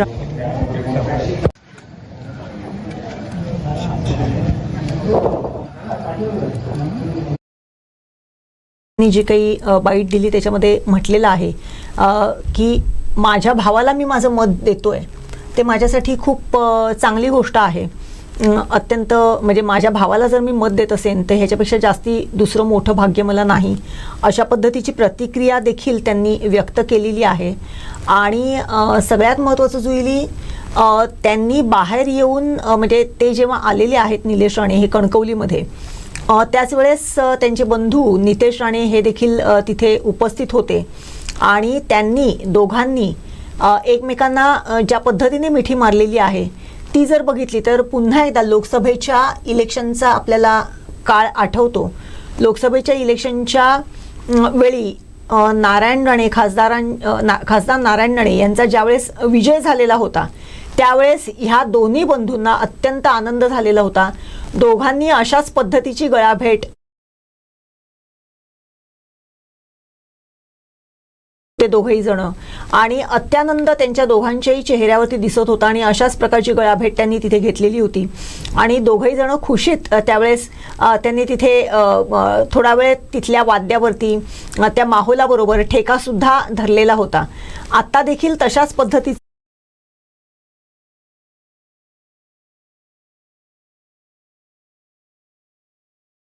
घालण्यासाठी म्हणून निलेश राणे हे कणकवलीमध्ये हजर राहिलेले आहेत आणि कणकवलीच्या वरवडे मतदान केंद्रावरती त्यांनी आपला मतदानाचा जो हक्क आहे तो बजावलेला आहे. आणि त्यानंतर त्यांनी हेच सांगितलेलं आहे की माझ्या भावाला मी जे मत घातलेलं आहे त्याच्यापेक्षा जास्ती मोठं भाग्य मला नाही. आणि पुन्हा एकदा तशाच पद्धतीने त्यांनी दोघांनीही गळाभेट घेतलेली आहे आणि दोघांनी एकमेकांना 100% शुभेच्छा दिलेल्या आहेत. निलेश राणेंनी हेही सांगितलेलं आहे की नितेश राणे हे स्वतःचा विक्रम मोडतील आणि विक्रमी मतांनी ते निवडून येतील. पहिल्या 3 मध्ये महाराष्ट्रातल्या पहिल्या 3 मध्ये त्यांचा सहभाग असेल असा देखील विश्वास निलेश राणे यांनी आपल्या भावासाठी व्यक्त केलेला आहे. एकूणच हे जर त्यांचं जर बॉन्डिंग बघितलं तर निश्चितच पुन्हा एकदा जे निलेश राणे यांनी आपल्या मुलाखतीमध्ये सांगितलेलं होतं की माझ्या कुटुंबाशी अत्यंत खूप एकदम चांगलं बॉन्डिंग आहे आणि सगळ्या सुखदुःखामध्ये माझं कुटुंब माझ्याबरोबर असते. त्यामुळे हे जे काही आहे ते ह्या सगळ्या जे आत्तापर्यंत आपण ज्या ह्या काही चित्रफिती बघतोय, हे जे काही फुटेज बघतोय त्याच्यामध्ये आपल्याला ते दिसून येते जुईली. अगदीच ही आपण थेट दृश्य पाहतोय कणकवलीमध्ये. निलेश राणे यांनी आपल्या मतदानाचा हक्क बजावलेला आहे. आता आपण जाऊयात नितेश राणे यांच्याकडे. नितेश राणे यांच्यासोबत त्यांचा मुलगा निमिष सुद्धा त्यांच्यासोबत आलेला होता मतदान केंद्रावर. तर त्यावेळी नेमकं काय घडलं ते सुद्धा आपण पाहणार आहोत.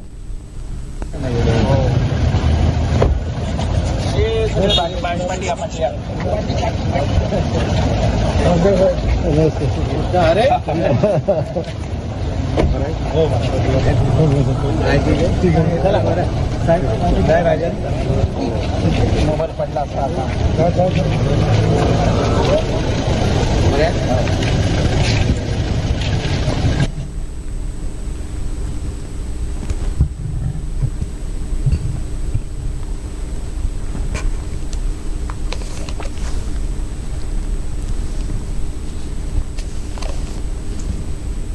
जेव्हा नितेश राणे मतदान केंद्रावर जात होते त्याचवेळी निलेश राणे हे मतदान करून बाहेर पडत होते. यावेळी दोघा भावांची समोरासमोर भेट झाली आणि त्यावेळीची आपण ही आता दृश्य पाहिली.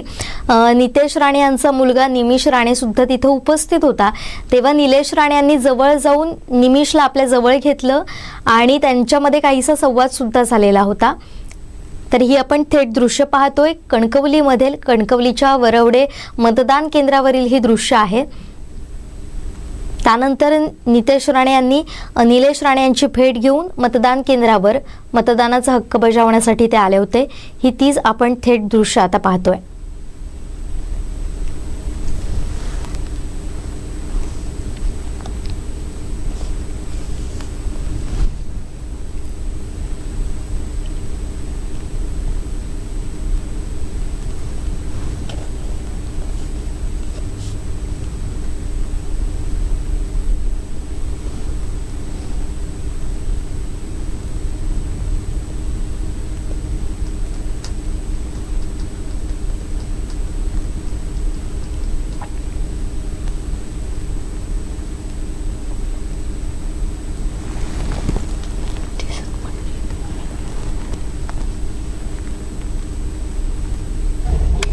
मोठ्या संख्येने मतदान आज झालेलं आहे. जास्तीत जास्त मतदान होत आहे. तुम्ही देखील मतदान केलं, काय सांगा? लोकशाहीचा सर्वात मोठा उत्सव म्हणजे आजचा दिवस आहे आणि आज सकाळपासून ते आत्तापर्यंत लोकांचा एकंदरीत उत्साह पाहिल्यानंतर म्हणजे मुंबईचे चाकरमाने असो किंवा या मतदारसंघाच्या शेवटच्या गावापर्यंतचा मतदार असो, प्रत्येकाने जास्त संख्येने बाहेर येऊन मतदान केलेलं आहे. जे आम्हाला सगळ्या जणांना अपेक्षित होतं की जास्त लोकांनी बाहेर येऊन मतदान करावं. जेवढं जास्त मतदान होतं तेवढं जास्त एकंदरीत इथे लोकांचा लोकशाहीचा विश्वास अजून दृढ होतो, अजून पक्का होतो. आणि म्हणून मला विश्वास आहे की हा वाढणारा टक्का असो किंवा एकंदरीत जे मोठ्या संख्येने मतदान असो, हे निश्चित पद्धतीने 23 तारखेचा निकालावर शिक्कामोर्तब झालेला आहे. उर्वरित आता 1 तास उरलेला आहे. जास्तीत जास्त मतदान करण्याचा प्रयत्न करून घेण्याचा प्रयत्न आमच्या सगळ्यांचा आहे. कानकोपऱ्यातले आमचे सगळे कार्यकर्ते आताही मतदार बाहेर काढण्यामध्ये व्यस्त आहेत. अजूनही मुंबईची एक ट्रेन येणं बाकी आहे आणि म्हणून मला असा विश्वास आहे की उच्चांक असं मतदान यावेळी विधानसभेला होईल.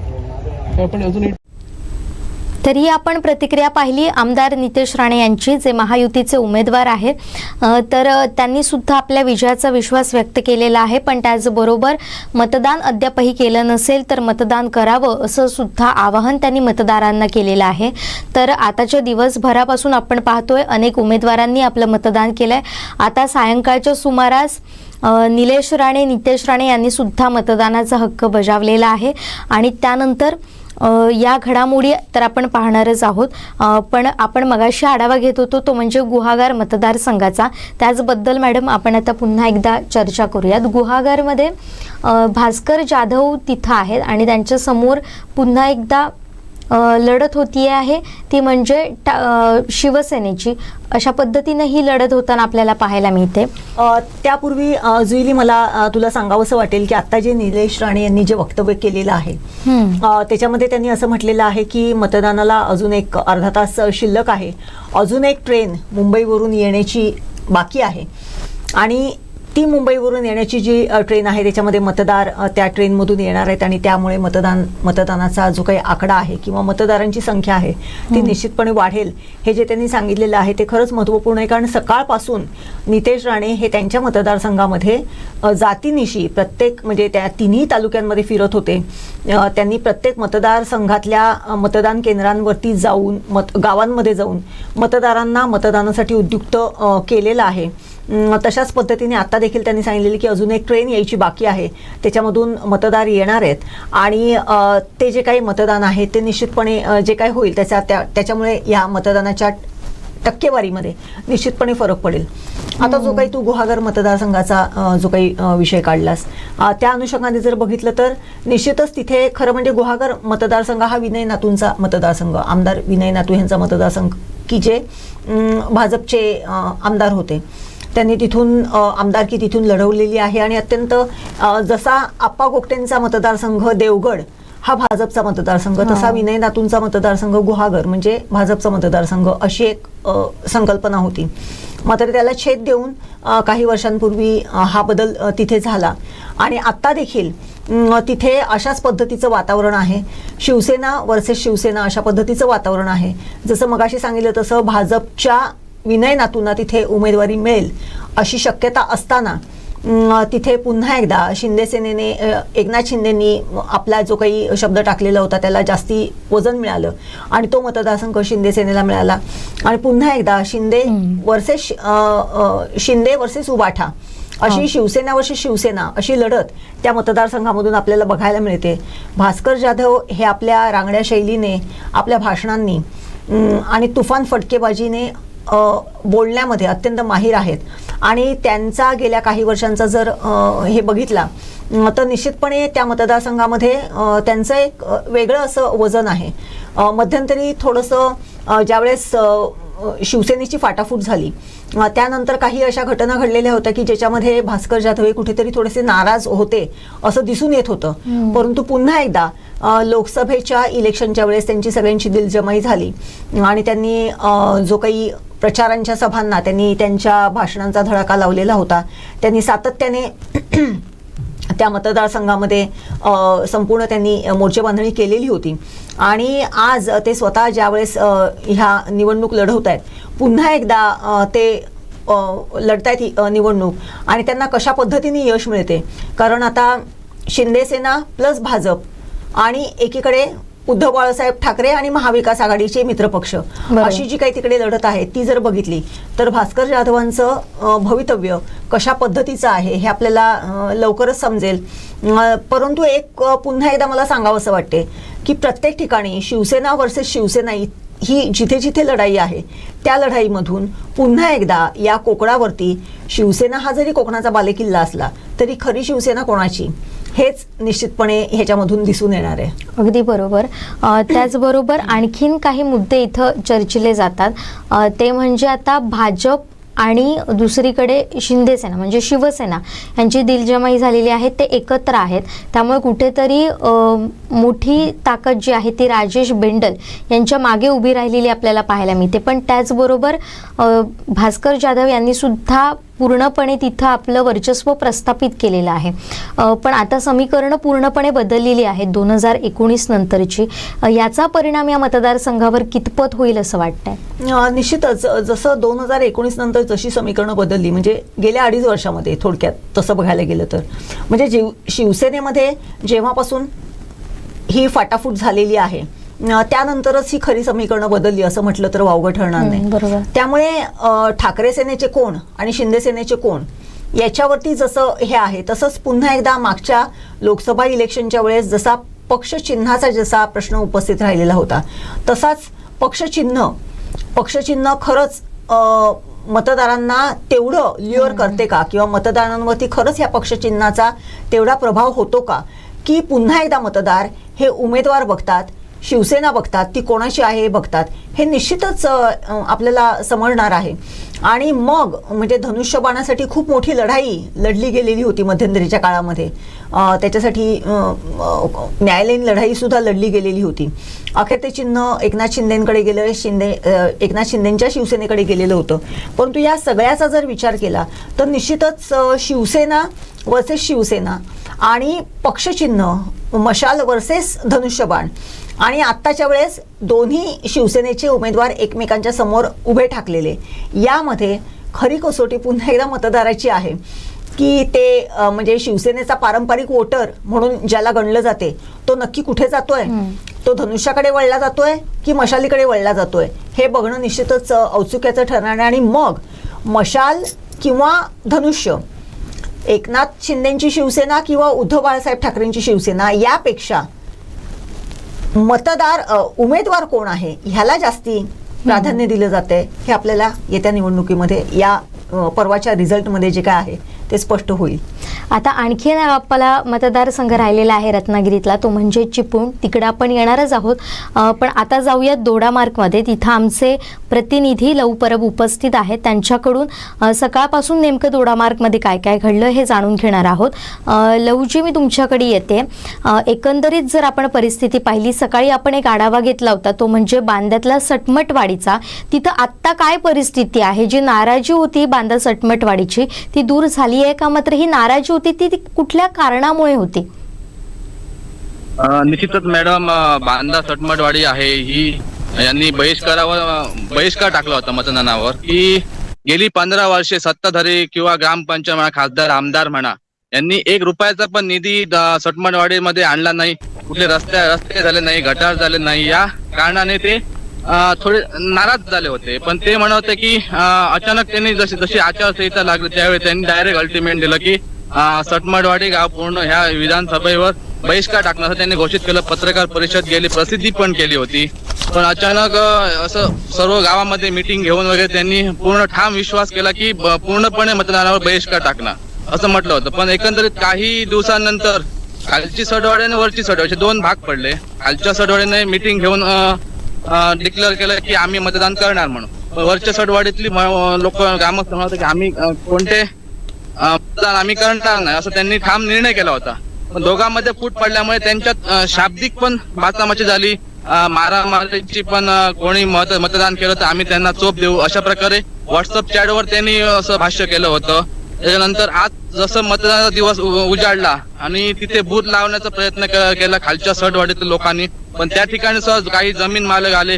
वरच्या सट्टीतली पण काही लोक आली, ती बोलली की आमची जमीन आहे, आमचा रस्ता आहे, आमची वाडी आहे, त्यामुळे तुम्ही इथे बूथ लावू शकत नाही. त्यावेळेस शाब्दिक बाचाबाची झाली. त्यानंतर त्यांनी काही ग्रामस्थांनी, खालची सटवाडीतील ग्रामस्थांनी स्टेशनला फोन लावला. त्यानंतर पोलीस स्टेशनचे PI हे त्या ठिकाणी घटनास्थळी आले. त्याच्यानंतर या वादावर कुठेतरी पडदा पडला आणि एकंदरीत त्या ठिकाणी खालच्या सटवाडीतील लोकांनी तिथे बूथ लावला आणि मतदानाचा जो हक्क आहे तो बजावण्यास सुरुवात केली. सर्वांना त्यांनी फोन करून सर्व लोकांना त्यांनी बोलवलं मतदानासाठी. अशी परिस्थिती आज घडलेली होती एकंदरीत. पण कुठल्या कारणांमुळे या 2 वाडींमध्ये फूट पडली आहे? नाही, खालची सटवाडी आणि वरची सटवाडी हे म्हणतात की वरची सटवाडीचे ज्यांनी बहिष्काराचा निर्णय घेतला होता ते लोक म्हणतात की आजच्या क्षणी कोण तिथे आमच्या वाडीमध्ये काम सुरू करेल त्याला आम्ही पूर्णपणे सपोर्ट करणार असं त्यांचं म्हणणं होतं. पण आताच्या ह्या आचारसंहितेमध्ये कोणीच कुठलाच नेता कुठलाच उमेदवार त्या ठिकाणी काम करू शकत नाही. आम्ही त्यांना समजावून सांगत होते. लोक तिथले खालच्या सटवाडीतले हे त्यांचं ते कोणी एकमेकाचं ऐकत नव्हते. त्यामुळे खालच्या सटवाडीतले लोक म्हणतात की आम्ही मतदानावर बहिष्कार टाकणार नाही, आम्ही मतदानाचा हक्क बजावणार. पण हे आम्ही मतदानाचा हक्क बजावून जो कोण उमेदवार निवडून येईल त्याच्याकडे आम्ही जाऊया. आमच्या विकास कामासाठी कुठला रस्ता असो, कुठला गटार असो, हे कामं आम्ही घेऊन जाऊया त्यांच्याकडे आणि आपल्या वाडीचा विकास करूया असं ते सांगत होते खालच्या सटवाडीत. पण वरच्या सटवाडीतील ग्रामस्थ हे ऐकण्याच्या परिस्थितीत नव्हते. त्यांचा एकच निर्धार होता, आमच्या आताच्या क्षणी जो कोण आमच्या गाडीमध्ये काम करेल त्याच्या पाठीमागून आम्ही राहील असं ते एकंदरीत म्हणत होते. पण हे जरी असलं तरी सुद्धा या लोकांची नाराजी दूर झाली आहे का? त्यांनी मतदान केलं आहे का? आणि जर केलं नसेल तर आता याचा परिणाम काय होऊ शकतो? निश्चितच मॅडम, खालच्या सटवाडीतील जेवढी घरं होती तेवढ्या साधारण 200-250 लोकांनी मतदानाचा हक्क आज बजावलेला आहे. वरच्या सटवाडीत साधारण 300-350 मतदान आहेत. त्याच्यातील काही लोकांनी मतदानाचा हक्क आज बजावलेला आहे. पण एकंदरीत आज व्हॉट्सअप ग्रुप आहे, त्या व्हॉट्सअप ग्रुपवर अशी पण मेसेज पडत होते की कोणी मतदानाला जाऊ नका, कोणी पैसे वाटताना जर मिळेल किंवा जाताना मिळेल तर त्याला चोप देण्यात येईल, अशा प्रकारचे ते भाष्य करत होते. एकंदरीत ह्या भाष्यामुळे खालची सटवाडी आणि वरची सटवाडी भविष्यात हा विषय कुठेतरी वेगळा याला वळण लावू शकतो असं आज निदर्शनास आलं होतं. पोलिसांनी एकंदरीत या विषयावर पडदा टाकण्याचा जरी प्रयत्न केला तरी भविष्यात या विषयावर पुन्हा काहीतरी वादविवाद होऊ शकतं अशी परिस्थिती आज निर्माण झाली होती. पण हा विषय त्या उमेदवारांपर्यंत पोहोचलेला होता का? त्यांचे प्रतिनिधी त्यांच्यापर्यंत पोहोचले होते का? त्यांची नाराजी दूर करण्याचा कोणीतरी प्रयत्न केलाय का येऊन? ना, हा विषय ज्यावेळी डिक्लेअर झाला, पेपर प्रसिद्धी वगैरे बातमी आली, त्यानंतर प्रत्येक उमेदवारांच्या पदाधिकाऱ्यांनी त्यांना कॉन्टॅक्ट केला होता. एकंदरीत आता शिवसेनेमध्ये प्रवेश केलेले बाळा गावडे स्वतः या ठिकाणी सटमटवाडीमध्ये आले होते. त्यांनी सटमटवाडी, खालची सटमटवाडी यांच्याशी बैठक घेऊन हा सर्व निर्णय घेतला की एकंदरीत तुमच्या वाडीमध्ये काय अडीअडचणी असतील, काय विकास झाला नाही, हा विकास आम्ही दीपक भाईंच्या माध्यमातून करू असं त्यांनी विश्वास दर्शवला होता. हे झाल्यानंतरही त्यांनी असं सांगितलं की निवडणूक झाल्यानंतर आम्ही दीपक केसरकरांना 8 ते 10 दिवसात आम्ही तुमच्या वाडीमध्ये घेऊ असं पण त्यांना सांगितलं होतं. तरी ते लोक ऐकत नाहीत. हा मेसेज त्यांना वरच्या लोकांना पण पोहोचवला त्यांनी, पण तरी ते ऐकत नाही. आनंद वस्कर म्हणून त्यांचे कोणते लीडर आहेत, त्यांनी बाळा गावड्यांनी फोन केला, पण ते सुद्धा काही ऐकण्याच्या परिस्थितीत नव्हते. एकूणच लव ह्या सगळ्या दृष्टिकोनातून जर बघितलं, आता जसं तू सांगितलंस की वरची सटवाडी आणि खालची सटवाडी, ज्या सटवाडीतल्या लोकांनी मतदान केलेलं नव्हतं, अगदी व्हॉट्सअपवरती मेसेज फिरत होते असं तू म्हणालास की जर मतदान केंद्रांवरती किंवा निवडणुकीसाठी मतदान करायला जर गेलात तर तुम्हाला त्याचे गंभीर परिणाम भोगावे लागतील. या सगळ्या गोष्टींचा जर विचार केला, तिथे पक्षीय प्रतिनिधी येऊन सुद्धा त्यांची समजावणी काढण्याचा प्रयत्न केला. प्रशासकीय दृष्टिकोनातून तिथे काही प्रयत्न झालेले होते का? कारण मतदान, जास्तीत जास्त मतदान होणं हे जसं उमेदवारांचं कर्तव्य आहे तसं प्रशासनाचं देखील आहे. प्रशासनाने तिथे जाऊन त्यांची काही मनधरणी करण्याचा काही प्रयत्न झालेला होता का? निश्चित मॅडम, वरची सटवाडी जे आहे तिथले आनंद वस्कर म्हणा किंवा 4-5 मेन पुढारी होते, त्यांना मला वाटतं निवडणूक अधिकारी सावंतवाडी तहसीलदार पाटील यांनी पण फोन केला होता, तिथले मंडळ अधिकारी यांनी पण फोन केला होता, पण ते मला वाटतं त्यांचं ऐकण्याची मनस्थिती नव्हती. त्यामुळे त्यांचा एकच मनात निश्चय होता की आम्ही बहिष्कार टाकणार म्हणजे टाकणार. आणि त्यांनी कोणी येऊ दे, आमच्या वाडीत नेता येऊ दे, कुठले अधिकारी येऊ दे, आम्ही काहीच कोणाचं ऐकणार नाही, आमचा एकदा निर्णय झाला म्हणजे झाला असं त्यांनी आज निर्णय आज घेतला होता त्यांनी. पण एकंदरीत आता दोडामार्गातली परिस्थिती काय आहे? मतदारांचा कसा प्रतिसाद या मतदानाला मिळालाय?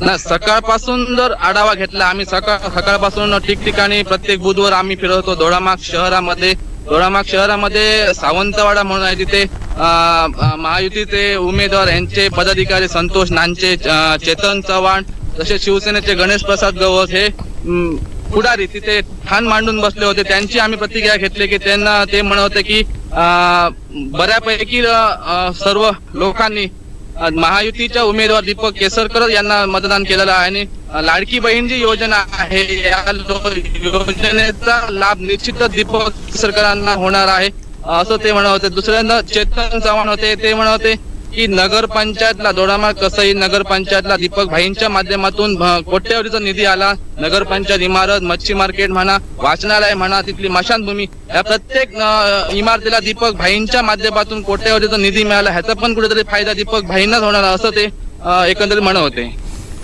नक्कीच एकंदरीत आपण परिस्थिती पाहिली तर इथं संभ्रमाचं वातावरण आहे, पण त्याचबरोबर भाजपचा फॅक्टर इथं फार महत्त्वाचा आहे. तर भाजपची भूमिका नेमकी काय राहणार आहे? कारण काही प्रमाणामध्ये तिथं नाराजीसुद्धा दिसून आली जे महायुतीचे उमेदवार आहेत दीपक केसरकर यांच्या विरोधात, आणि भाजपमधील काही कार्यकर्त्यांनी उघडपणे अपक्ष उमेदवाराचा प्रचार केला. यामध्ये पहिली कारवाई झाली होती ती म्हणजे दोडामार्गमध्ये. याबद्दल काय सांगाल? निश्चितच मॅडम, भाजपचे काही पदाधिकारी होते हे दीपक केसरकर यांच्या नाराज होते. दोडामार्ग तालुक्यातील रोजगार म्हणा किंवा विकास, मेन म्हणजे आडाळीचा मुद्दा घेऊन बरेचसे युवा वर्ग हे दीपक भाईंच्यावर नाराज होते. भाजपचे काही पदाधिकारी बाळा नाईक म्हणजे लक्ष्मण उर्फ बाळा नाईक यांनी हे राजन तेलींचा प्रचार करत होते छुपे प्रमाणात.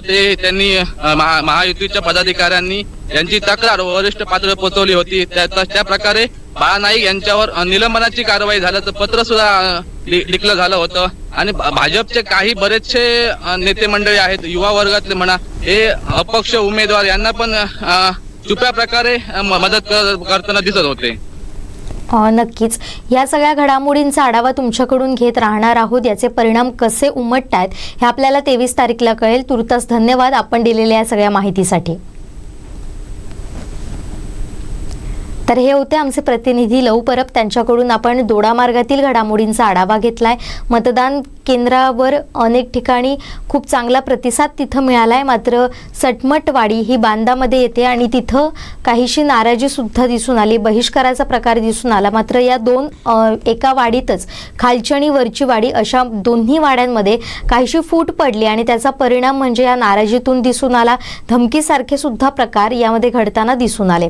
आता पुन्हा एक मला सांगावंसं वाटते जुईली, की ज्या पद्धतीने सटमटवाडी मधल्या ग्रामस्थांनी मतदानावरती बहिष्कार टाकण्याचा जो निर्णय घेतला, तिथे पक्षीय कार्यकर्ते येऊन त्यांची समजावणी केली, प्रशासकीय अधिकाऱ्यांनी त्यांची समजावणी करण्याचा प्रयत्न केला, परंतु एवढं टोकाची भूमिका घेण्याचं कारण काय, ह्याची सुद्धा कारण मीमांसा निश्चितच व्हायला पाहिजे. कारण मतदानाचा हा जो काही उत्सव असतो तो 5 वर्षांनी येत असतो आणि 5 वर्षामध्ये सातत्याने जर एखाद्या गोष्टीकडे जर लक्ष दिलं गेलं नसेल तर निश्चितच अशा पद्धतीचं कोणीही म्हणजे चिडून किंवा नाराजीने किंवा उद्वेगाने अशा पद्धतीची घटना होऊ शकते.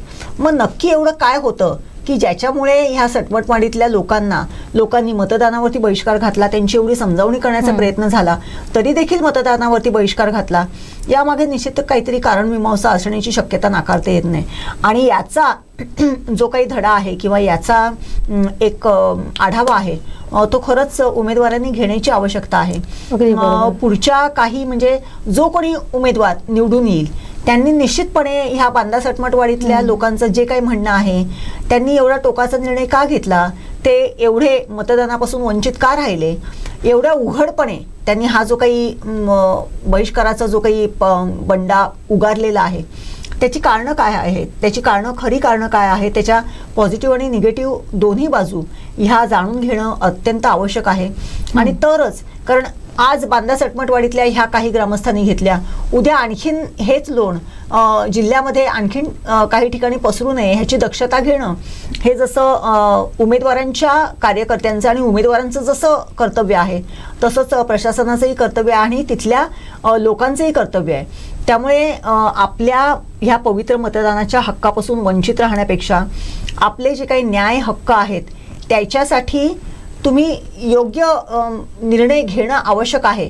परंतु हे योग्य निर्णय घेताना आपण एवढं टोकाचं पाऊल का घेतोय याची कारणमीमांसा किंवा त्यांनी एवढं टोकाचं पाऊल का घेतलं याची कारणमीमांसा सुद्धा उमेदवारांनी आणि त्यांच्या कार्यकर्त्यांनी करणं ह्याची खरंच गरज आहे. अगदीच या सगळ्यावर आपलं असंच लक्ष राहणार आहे. मात्र पुन्हा एकदा आपण येऊया ते म्हणजे रत्नागिरीच्या चिपळूण मतदारसंघामध्ये. इथं आपल्याला दिसते लढत ती म्हणजे राष्ट्रवादी आणि राष्ट्रवादी. शरदचंद्र पवार विरुद्ध अजित पवार हे गट सुद्धा दिसत आहेत. पण आता याचा फटका किंवा याची मतविभागणी कशी काय होऊ शकते, कारण इथं शेखर निकम आहेत जे 2019 मध्ये इथले आमदार होते. बरोबर, शेखर निकम हे 2019 मध्ये राष्ट्रवादीचे आमदार म्हणून तिथून निवडून आले. खरं तर चिपळूण मतदारसंघ हा सुद्धा पारंपरिक तसा बघायला गेला तर शिवसेनेचा मतदारसंघ, म्हणजे शिवसेनेची जास्ती मतं तिथे. परंतु राष्ट्रवादीचे शेखर निकम हे 2019 मध्ये तिथून निवडून आले आणि त्यांनी अत्यंत चांगला कामाचा धडाका तिथे सुरू केलेला होता. त्यांनी त्यांची जी त्यांच्या शेखर निकम यांचं जे एक वैशिष्ट्य आहे म्हणजे त्यांची शिक्षण संस्था आहे आणि शिक्षण संस्थेच्या माध्यमातून त्यांनी खूप चांगल्या गोष्टी तिथे केलेल्या आहेत.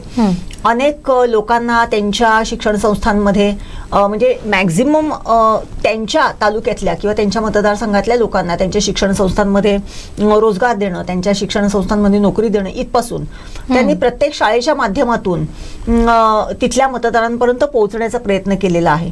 त्यामुळे शेखर निकमांचं काम हे निश्चितच चांगलं आहे. त्यांचे वडील देखील खूप म्हणजे खंदे समर्थक होते आणि त्यांनी राजकीयदृष्ट्या ती जी काही त्यांना जे काही शेखर निकमांना तो जो काही वारसा मिळालेला आहे तो अत्यंत समर्थपणे शेखर निकमांनी पुढे चालू ठेवलेला होता. परंतु यावेळेस पुन्हा एकदा जसं शिवसेनेची फाटाफूट झाली तशी राष्ट्रवादीची फाटाफूट झाली. अजित पवार यांचा गट आणि शरदचंद्र पवार यांची राष्ट्रवादी असे दोन पक्ष, दोन राष्ट्रवादीचे पक्ष, दोन विभाग हे एकमेकांसमोर उभे ठाकले आणि त्याच ह्याच्यामध्ये शेखर निकम यांच्यासमोर देखील राष्ट्रवादीचाच उमेदवार उभा राहिला. दरम्यानच्या कालावधीमध्ये तिथे अनेक लोक प्रचाराला आली. त्यांनी दोन्ही बाजूचा प्रचाराचा धुरळा उडवलेला होता. मग त्याच्यामध्ये अमोल कोल्हे असतील किंवा इतर स्टार प्रचारक असतील. या सगळ्या पार्श्वभूमीवरती सगळ्या आज बघण्यासारखं असं आहे तिथे की आज अजित पवार गटाचे जे उमेदवार आहेत त्यांच्यासाठी जी काही कार्यकर्त्यांची जी फौज आहे ती तिथे कार्यरत आहे आणि कार्यरत आहे ती चांगल्या पद्धतीने त्यांनी मोर्चेबांधणी केलेली आहे मतदारसंघामध्ये. आणि त्यांचं काम, त्यांचं प्रचाराचं काम, त्यांच्या प्रचाराच्या सभा ह्या अत्यंत समर्थपणे झालेल्या आहेत. आणि त्याच्या अगेन्स्ट शेखर निकमांचं जर बघितलं तर शेखर निकमांनी एकांगीपणे असं जरी म्हटलं तरी वावगं ठरणार नाही, परंतु त्यांनी त्यांच्या पद्धतीने आपल्या गेल्या 5 वर्षाच्या कामाच्या आढाव्यावरती गेल्या 5 वर्षामध्ये त्यांनी मतदारसंघामध्ये केलेल्या कामावरती त्या संपूर्ण मतदारसंघामध्ये पुन्हा एकदा आपला प्रचाराची धुरा एकांगीपणे सांभाळलेली होती आणि ती त्यांनी केलेली आहे. परंतु आता ह्या राष्ट्रवादी विरुद्ध राष्ट्रवादी ह्या मतांच्या विभागणीमध्ये पुन्हा एकदा दोन्ही राष्ट्रवादींच्या मित्रपक्षांचे कार्यकर्ते आणि मतदार कशा पद्धतीने ह्या दोघांनाही न्याय देत आहेत हे बघणं निश्चितच औत्सुक्याचं ठरणार आहे. आणि ते जर बघितलं तर हा जो मतदारसंघ आहे चिपळूण शहर एक सेन्सिटिव्ह शहर म्हणून ओळखलं जाते. अनेक घटना चिपळूण शहरामध्ये घडत असतात. त्यामुळे त्या दृष्टीने जर बघितलं तर निश्चितच हे जे शेखर निकमांचं भवितव्य आहे ते आपल्याला या निवडणुकीमधून निश्चितच समर्थपणे ते हे सगळं पेलवतात की त्यांना हे भारी पडते हे आपल्याला येता काळच सांगेल. पण या सगळ्यामध्ये जर पाहिलं तर संपूर्ण रत्नागिरी ते सिंधुदुर्ग इथं फक्त एकच असा हा मतदारसंघ आहे जिथं राष्ट्रवादी विरुद्ध राष्ट्रवादी ही लढत आहे. आणि गेल्या अनेक वर्षांपासूनचा जर थोडासा आपण इतिहासात जर गेलं तर कोणेकेकाळी राष्ट्रवादी सुद्धा कोकणात म्हणजे जो डाव्या विचारसरणीचा प्रभाव होता तो इथं मोठ्या प्रमाणावर होता. मात्र आता या संपूर्ण मतदारसंघामध्ये जर आढावा घेतला आपण तर केवळ एकाच मतदारसंघामध्ये आता राष्ट्रवादी आपल्या चिन्हावर लढताना आपल्याला दिसते. बरोबर. बघ ना, आता जसं तू म्हणालीस की रत्नागिरी सिंधुदुर्ग जिल्ह्याचा जर आढावा घेतला, सावंतवाडीचे आमदार, विद्यमान आमदार आणि आज जे उमेदवार आहेत ते दीपक केसरकर हे देखील राष्ट्रवादी चिन्हावरूनच निवडून आलेले होते. पहिल्यांदा राष्ट्रवादीच्या घड्याळ चिन्हावरूनच निवडून आलेले होते. त्याच्यानंतर त्यांनी शिवसेनेमध्ये पक्षप्रवेश केलेला आहे. तसंच या संपूर्ण कोकण बेल्टमध्ये जर बघितलं तर शरद पवारांची एक विचारसरणीला अनुसरणारी असा एक मतदार होता आणि त्याचा निश्चितपणे पगडा इथल्या मतदारांवरती होता. त्यामुळे राष्ट्रवादीचा उमेदवार म्हटला, जसे दीपक केसरकर निवडून आले तशाच पद्धतीचे उमेदवार कोकण ह्या रत्नागिरी आणि सिंधुदुर्ग जिल्ह्यामध्ये निवडून आलेले होते.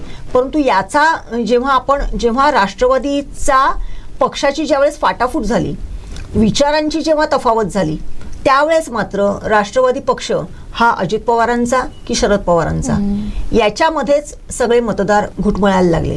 आणि त्यामुळे जसं तू म्हणालीस की डाव्या विचारसरणीचा एक पगडा होता किंवा काय होता, हा सगळा पगडा वगैरे हा जो काही विषय आहे तो कुठेतरी बाजूला पडला आणि मग अजित पवार आणि शरद पवार याच्याच वरती राष्ट्रवादीचं राजकारण जे आहे ते तापायला लागलं. आणि त्यामुळे त्याचा अल्टिमेट परिणाम असा झाला की त्याचा फटका मूळ जी राष्ट्रवादी एक संघ होती राष्ट्रवादी त्याला निश्चितपणे बसला. आणि असे कधीही बघतो म्हणजे जेव्हा एखाद्या राज्याची छोटी जेव्हा शकलं होतात त्यावेळेस कुठलंच हे प्रॉपर नसते. सगळंच कुठेतरी अस्थायी असते, कोणतरी चांगलं असते, कोणतरी वाईट असते, कुठेतरी बंडाळी होत असते.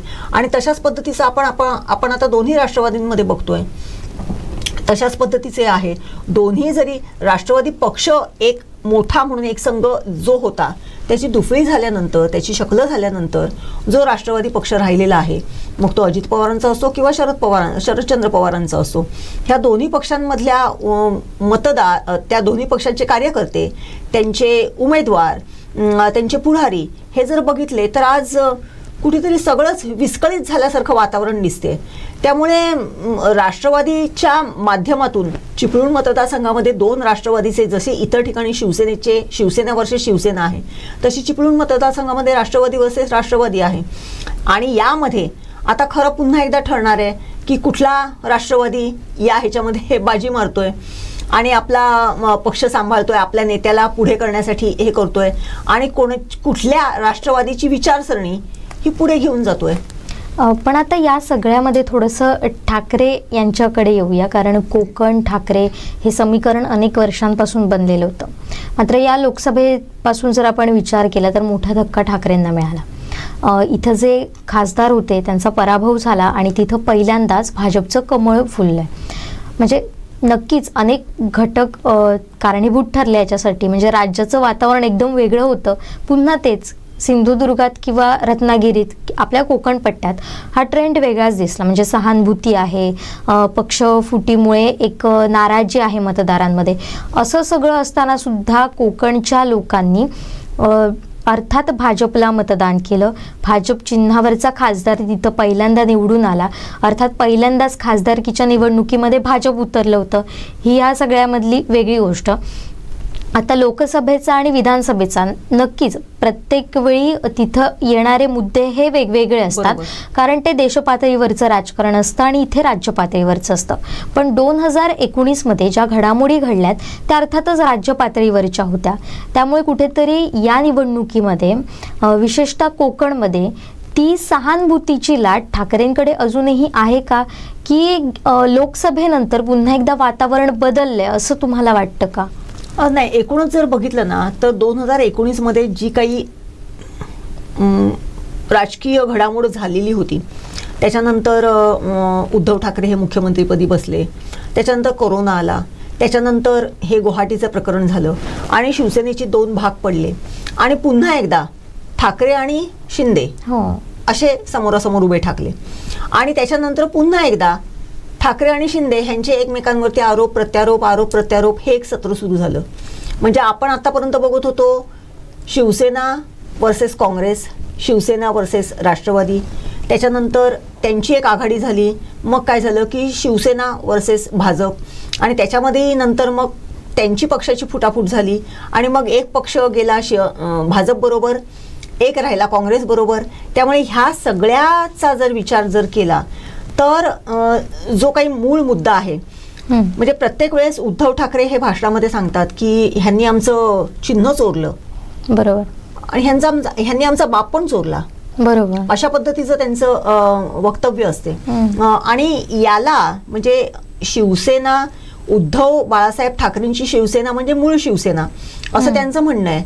आणि एकनाथ शिंदेंचं म्हणणं आहे की ज्या बाळासाहेबांच्या विचारसरणीवरती आम्ही पुढे गेलेलो आहोत, ज्या बाळासाहेबांनी काँग्रेसला नाकारलेलं होतं त्यांच्याबरोबर ह्यांनी हातमिळवणी केली, त्यामुळे ती बाळासाहेबांची शिवसेना ही ती नाही, आमची शिवसेना म्हणजे बाळासाहेबांच्या विचारांची शिवसेना आहे असं म्हणून त्यांनी जे पुढे हे सुरू केलेलं आहे त्याचा जर विचार केला तर प्रत्येक वेळेस म्हणजे आता तू जसं म्हणालीस की सहानुभूतीची लाट उद्धव बाळासाहेब ठाकरेंना मिळेल का?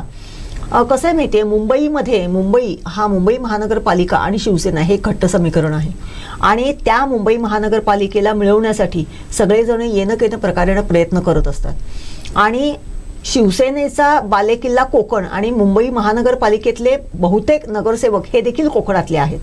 त्यामुळे त्यांच्यावरती हा जो काही पगडा बसलेला आहे तो कशा पद्धतीने या सगळ्या गोष्टींना पुढे घेऊन जातो याच्यावरती मुंबई महानगरपालिकेचं राजकारण सुद्धा आता याच्या पुढे ठरणार आहे.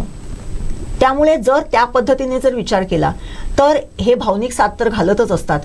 उद्धव बाळासाहेब ठाकरे ज्या वेळेस येतात त्या वेळेस त्यांचं याच मुद्द्यांवरती त्यांच्या भाषणाचा जो एक छोटासा जो पिरियड असतो तो या सगळ्या मुद्द्यांवरती असतो.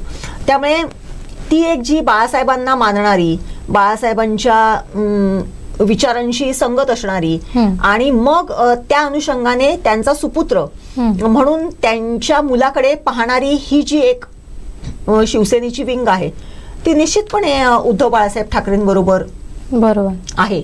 आणि जसं मगाशी एका आपल्या प्रतिनिधीने सांगितलेलं होतं की ज्या वेळेस शिंदे सेना तयार झाली त्यावेळेस शिंदे सेनेमध्ये सिंधुदुर्गातले किंवा रत्नागिरीतले किती जण गेले ही विचार करण्यासारखी गोष्ट आहे. बरोबर. तिथे उदय सामंत आणि पर्यायाने भैया सामंत ह्यांनी शिंदे सेनेचा मार्ग अवलंबला, इथे दीपक केसरकरांनी शिंदे सेनेचा मार्ग अवलंबला. परंतु तो मार्ग अवलंबताना त्यांच्याबरोबर कार्यकर्ते किती गेले ह्याची आकडेवारी कुठेच नाहीये. अगदी तसाच जर विचार केला तर परवाच्या दिवशी निलेश राणेंनी देखील शिंदे सेनेमध्ये प्रवेश केला. त्या शिंदे सेनेमध्ये प्रवेश करताना त्यांच्याबरोबर किती कार्यकर्ते ते घेऊन गेले ह्याची आकडेवारी कुठेच नाहीये. त्यामुळे मग पुन्हा मुद्दा कुठे येतो की ज्या लोकसभा निवडणुकीच्या वेळेस भाजपने असं ठरवलेलं होतं की कुठल्याही परिस्थितीत कोकणात कमळ फुलवायचं आणि तो त्यांनी जो चंग बांधलेला होता तो त्यांनी पूर्ण केला. इथे खरं तर हा पारंपरिक शिवसेनेचा मतदारसंघ, शिवसेनेचा बालेकिल्ला हे सगळं असताना सुद्धा त्यांनी त्यावेळेस केवळ आणि केवळ त्यावेळेस शिवसेनेची झालेली फाटाफूट ह्याचा आणि शिंदे सेनेमध्ये गेलेली माणसं ह्याचा विचार करून इथे भाजपला रुजवण्याचा प्रयत्न केला आणि ते त्याच्यामध्ये सक्सेसफुल ठरले. भाजपची एक मोठी विंग, जसं मगाशी एका प्रतिनिधीने सांगितले की 50 बूथ इथपर्यंत त्यांची रचना झालेली असते. त्यांनी त्यावेळेस अशा पद्धतीने जीव तोडून काम केलं. भाजपच्या या सगळ्या यंत्रणेला शिंदे सेनेच्या लोकांनी साथ दिली आणि म्हणून लोकसभेच्या वेळेस या सगळ्या गोष्टीचा परिपाक म्हणजे नारायण राणेंचा विजय आहे. आता सुद्धा तसंच आहे की आता ह्या सगळ्या ह्याच्यामध्ये शिवसेना विरुद्ध शिवसेना हे असताना भाजपची ताकद, मी म्हणते मगाशी पण मी म्हटलेलं होतं की भाजपची ताकद कुठल्या पक्षाच्या मागे आहे, कुठल्या म्हणजे शिंदे सेनेच्या कुठल्या कार्यकर्त्याबरोबर आहे, कुठल्या उमेदवाराबरोबर आहे, त्याच्यावरती ह्या सगळ्या गोष्टींचा हे आहे. कारण शिंदे सेनेची ताकद आपल्या कोकणामध्ये किती आहे हे सगळेजण आपण जाणतो. त्यामुळे जरी अशा पद्धतीचं असलं तरी भाजपचे मतदार कोणाला साथ देतात ह्याच्यावरती अनेक गोष्टी निर्भर आहेत. आणि अशा वेळेस मग भाजपचे मतदार कोणाला साथ देतात त्याचबरोबर जे मूळ शिवसैनिक आहेत ते कोणाबरोबर तेवढ्याच ठामपणे आणि कट्टरतेने उभे राहतात हे देखील निश्चितपणे तेवढंच बघण्यासारखं आहे. कारण ज्यावेळेस या मतदारसंघातून, सावंतवाडी मतदारसंघातून दीपक केसरकर मागच्या वेळेस शिवसेनेतून उभे राहिलेले होते, त्यावेळेस त्यांना जे लीड मिळालेलं होतं त्यावेळेस ते एकसंघ शिवसेनेचे उमेदवार म्हणून उभे राहिलेले होते. त्यामुळे त्यांना शिवसेनेची ती ताकद पूर्णपणे मिळालेली होती. आणि आज परिस्थिती अशी आहे की ते शिंदे सेनेमध्ये आहेत आणि त्यांना भाजपची पूर्ण ताकद आहे. आज त्यांच्याबरोबर नारायण राणे आहेत. आज नारायण राणेंच्या माध्यमातून आणि पर्यायाने भाजपच्या माध्यमातून एक मोठी कार्यकर्त्यांची फळी दीपक केसरकरांबरोबर आहे. अशा पद्धतीचा जर विचार केला आणि कमी अधिक प्रमाणामध्ये हेच जर समीकरण सर्वच मतदारसंघांमध्ये जर लावलं तर निश्चितपणे या गोष्टीचा विचार करणं आणि या गोष्टींच्या वरती समीकरणं ठरवणं हे निश्चितपणे एक महत्त्वाचं ठरते. बरोबर. पुन्हा एकदा आपण त्याच मुद्द्यावर येऊया. पण ठाकरेंसाठी ही निवडणूक फार महत्त्वाची ठरणार आहे कारण इथं येणाऱ्या आमदारांवर मोठी महत्त्वाची त्यांची लढत ठरणार आहे किंवा म्हणू शकतो त्यांचं अस्तित्व ठरणार आहे एकंदरीत. कारण फक्त चिपळूण सोडता किंवा कणकवली सोडता इतर कुठेही वेगळं चिन्ह आपल्याला दिसत नाही आहे लढताना. आणि कणकवलीमध्ये सुद्धा तीच परिस्थिती आहे. म्हणजे भाजप विरुद्ध थेट सामना होतोय तो पुन्हा एकदा महाविकास आघाडीचा. म्हणजे केवळ एक मतदारसंघ वगळता इतर बाकीच्या प्रत्येक मतदारसंघामध्ये ठाकरेंचे उमेदवार उभे आहेत. त्यामुळे ही निवडणूक फार महत्त्वाची ठरते. जर त्यांच्या बाजूनं निकाल लागला तर नक्कीच कोकण त्यांचंच आहे किंवा कोकण आणि ठाकरे हे समीकरण पुन्हा एकदा समोर येणार आहे. मात्र जर तसं झालं नाही तर मोठा हा धक्का ठाकरेंना असू शकतो. याबद्दल काय वाटतं? निश्चितच मी मगासपासून जे म्हणत आलेली आहे की ज्या ज्या ठिकाणी शिवसेना वर्सेस शिवसेना ह्या लढती आहेत त्याच्यामधून कुठलंही झालं म्हणजे कुठूनही झालं तरी शिवसेना हीच मतदानाच्या रिंगणामध्ये आहे किंवा ह्या लढतीमध्ये शिवसेनाचीच आहे. मग ती ठाकरेंची असो किंवा शिंदेची असो. त्यामुळे या ह्याच्यावरती शिवसेनेचंच प्राबल्य राहणार आहे. मात्र या निवडणुकीमधून एक स्पष्ट होणार आहे की शिवसेना खरी कुठल्या शिवसेनेच्या विचारसरणीला इथला मतदार साथ देतो. ती बाळासाहेब ठाकरेंची आहे की शिंदेसेना आहे. यावरून एक ठरणार आहे की दोन्ही गटाचे नेते जे आपली मतं मांडत होते, जे विचार मांडत होते त्या विचारांवरून बाळासाहेबांच्या शिवसेनेला इथल्या मतदारांची साथ आहे की शिंदे सेना, की एकनाथ शिंदे जे सांगतायत की बाळासाहेबांच्या विचारसरणीवरती आमचा पक्ष चालू आहे, त्याच्यावरती हे सगळं सुरू आहे. त्यामुळे शिवसेनेचं खरं अस्तित्व ह्या निवडणुकीमध्ये दिसून येणार आहे आपल्याला. आणि खरी शिवसेना कोणाची हे देखील या निवडणुकीमधून दिसून येणार आहे. त्यामुळे शिवसेनेच्याच अस्तित्वाची ही लढाई आहे. शिवसेनेच्या एकमेकांच्या समोर उभे राहिले स्वकीय, हे स्वकीयच होते. एकमेकांसमोर आज जे उभे राहिलेले आहेत हे सगळेजण एकेकाळी एकत्र होते. त्यामुळे आपल्यासमोर आपलाच एक सुरूद हा उभा आहे. हे जे काय आहे हे याच वेळेस घडतंय. म्हणून मी मगाशी बोलले होते की यावेळेसची ही जी निवडणूक आहे ही एकमेव द्वितीय आहे.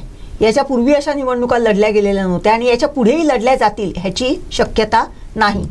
त्यामुळे या निवडणुकीमध्ये जसा मतदारांचा कस आहे तसाच या निवडणुकीमध्ये उमेदवारांचा देखील कस होता, कार्यकर्त्यांचा देखील कस होता. कारण काल एकमेकांच्या बरोबर असणारे कार्यकर्ते आजच्या दिवसामध्ये एकमेकांच्या विरोधात उभे राहिलेले आपण बघितलेले आहेत.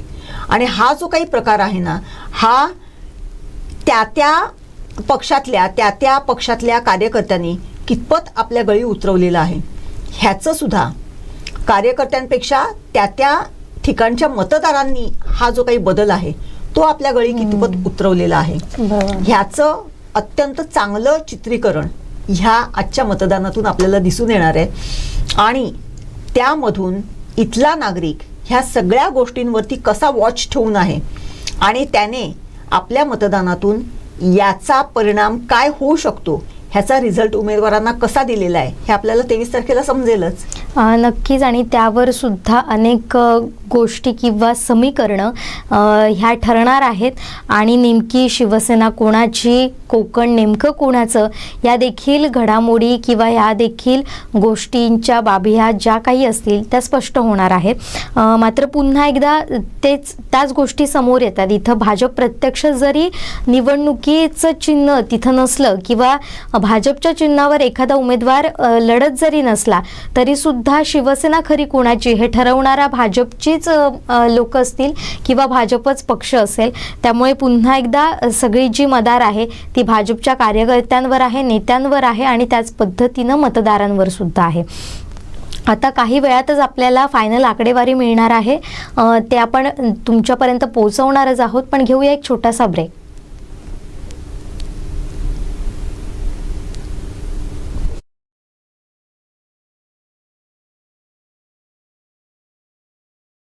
पानी पिया खट्टा, फिर भी कब्जा वहीं अटका. योगा किया मैंने दाएं बाएं, फिर भी प्रेशर ना आए. ये सब खा खा के मुंह थक जाए, पर प्रेशर आने से कतराए. क्या हुआ, प्रेशर नहीं आता? तो इसका प्रेशर आप मत लो, कायम चूर्ण लो. इसके प्राकृतिक तत्व दें आपको कब्ज से राहत एक ही रात में. ये है कायम चूरन का कमाल. देखो हो गया मैं खुशहाल. कायम चूरन, आपकी खुशियों का साथी.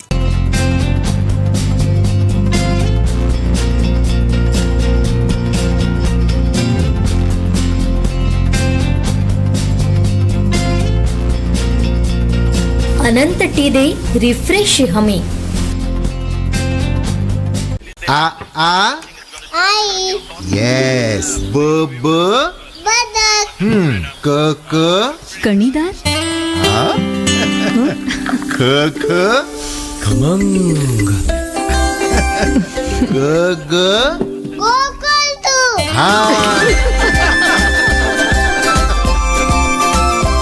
अगदी घरच्यासारखं कणीदार खमंग म्हणजेच गोकुळ तूप.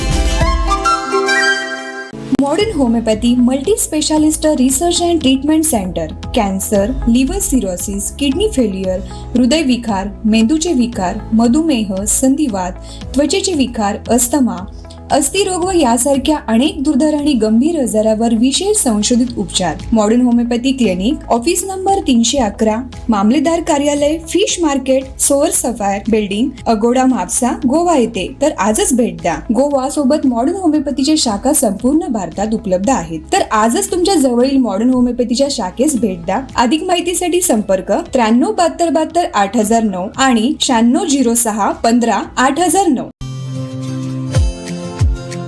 Shri Tulja Bhavani complex 1 BHK 2 BHK and shop. Project by Shri Tulja Bhavani developers.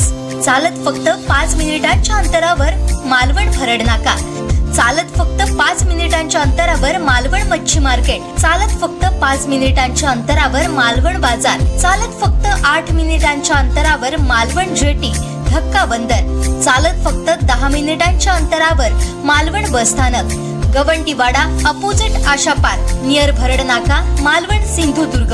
आपल्या स्वप्नातील घर प्रत्यक्षात. Contact details for booking 9773 71 27 27, 9404 15 53 77, 9969 16 05 16, 9404 44 80 27.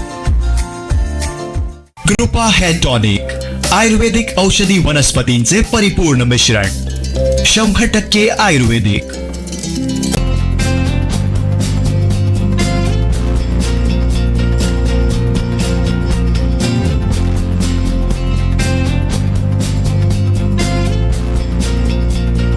Anant T they refresh हमी. आई. येस. ब ब बदक. क क कणीदार, ख ख खमंग. ग ग गोकुळ तू.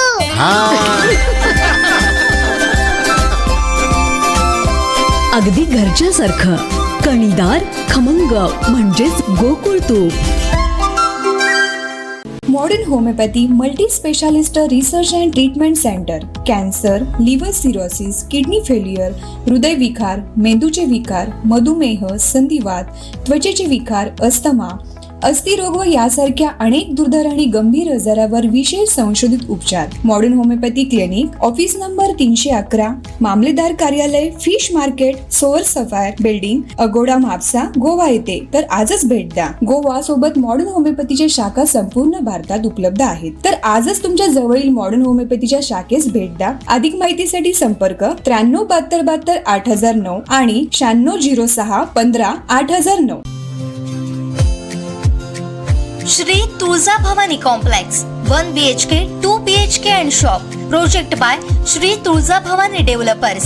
चालत फक्त 5 मिनिटांच्या अंतरावर मालवण भरड नाका, चालत फक्त 5 मिनिटांच्या अंतरावर मालवण मच्छी मार्केट, चालत फक्त 5 मिनिटांच्या अंतरावर मालवण बाजार, चालत फक्त 8 मिनिटांच्या अंतरावर मालवण जेटी धक्का बंदर, चालत फक्त 10 मिनिटांच्या अंतरावर मालवण बसस्थानक, गवंटीवाडा अपोजिट आशा पार्क नियर भरड नाका, मालवण सिंधुदुर्ग. आपल्या स्वप्नातील घर प्रत्यक्षात. Contact details for booking 9773 71 27 27, 9404 15 53 77, 9969 16 05 16, 9404 44 80 27. Modern homeopathy multi specialist research and treatment centre. Cancer, liver cirrhosis, kidney failure, हृदयविकार, मेंदूचे विकार, मधुमेह, संधिवात, त्वचेचे विकार, अस्थमा, अस्थिरोग व यासारख्या अनेक दुर्धर आणि गंभीर आजारावर विशेष संशोधित उपचार. Modern homeopathy clinic, office number 311, मामलेदार कार्यालय, fish market, soar sapphire building, Agoda Mapusa, Goa येथे. तर आजच भेट द्या. गोवा सोबत मॉडर्न होमिओपॅथीच्या शाखा संपूर्ण भारतात उपलब्ध आहेत. तर आजच तुमच्या जवळील मॉडर्न होमिओपॅथीच्या शाखेस भेट द्या. अधिक माहितीसाठी संपर्क 93 72 72 8009 आणि 96 06 15 8009. या सगळ्या ऑफर्स मध्ये बेस्ट प्राइस भेटणार याची काय गॅरंटी? सगळेच गायब, म्हणूनच BSE देते लोवेस्ट प्राइस गॅरंटी. जर तुम्ही आमच्यापेक्षा कमी किमतीत सेम कपडे बाहेर कुठेही खरेदी केलात तर खरेदी केलेल्या किमतीच्या फरकाच्या दुप्पट रक्कम आमच्याकडून मिळवा. BSE टेक्सटाईल मॉल मधून आताच खरेदी करा तुमची आवडती sari, ladies wear, men's wear, kids wear, तेही सर्वात कमी किमतीत. BSE the textile mall, Tilakwadi, Belagavi. आई. येस. ब ब बदक. क क कणीदार, ख ख खमंग. ग ग गोकुळ तू.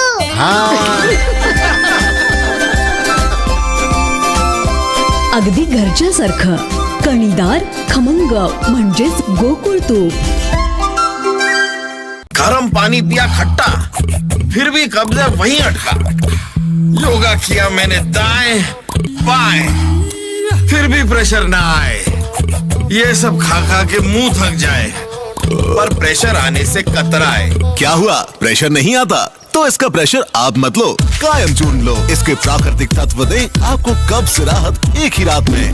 ये है कायम चूरन का कमाल. देखो हो गया मैं खुशहाल. कायम चूरन आपकी खुशियों का साथी. आ आ आई. यस. ब ब बदक. क क कणीदार ख ख खमंग ग ग गोकुल तू.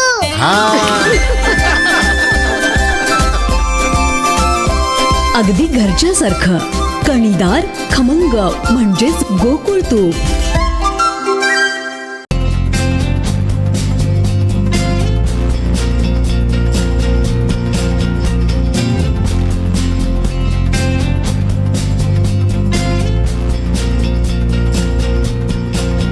अनंत टिप्या रिफ्रेश व्हा. इतनी कड़ी मेहनत क्यों पापा? बेटा इतनी मेहनत इसीलिए ताकि सबको खाना मिल सके, किसी पे कोई मुसीबत ना आए. पर अगर आप पे मुसीबत आ गई तो?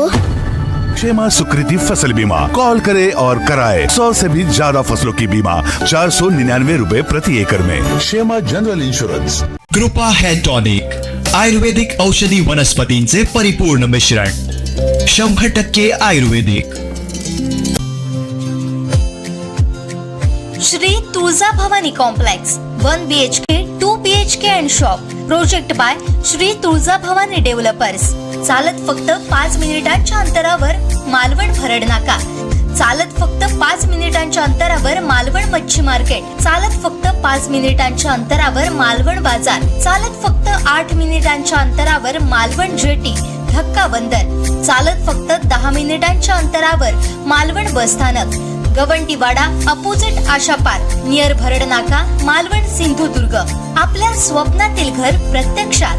Contact details for booking 9773 71 27 27 9404 15 53 77 9969 16 05 16 9404 44 86 27.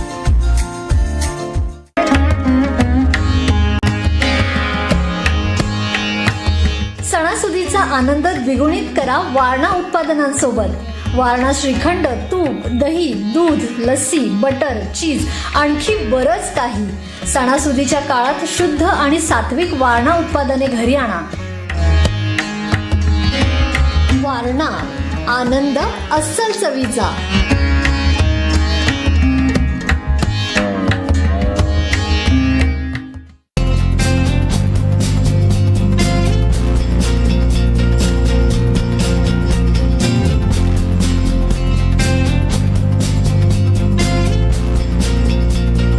Anant T they refresh हमी. कृपा हेअर टॉनिक आयुर्वेदिक औषधी वनस्पतींचे परिपूर्ण मिश्रण. 100% आयुर्वेदिक. या सगळ्या ऑफर्स मध्ये बेस्ट प्राइस भेटणार याची काय गॅरंटी? सगळेच गायब, म्हणूनच BSE देते लोवेस्ट प्राइस गॅरंटी. जर तुम्ही आमच्यापेक्षा कमी किमतीत सेम कपडे बाहेर कुठेही खरेदी केलात तर खरेदी केलेल्या किमतीच्या फरकाच्या दुप्पट रक्कम आमच्याकडून मिळवा. BSE द टेक्सटाईल मॉल मधून आताच खरेदी करा तुमची आवडती sari, ladies wear, men's wear, kids wear, तेही सर्वात कमी किमतीत. BSE the textile mall, Tilakwadi, Belagavi.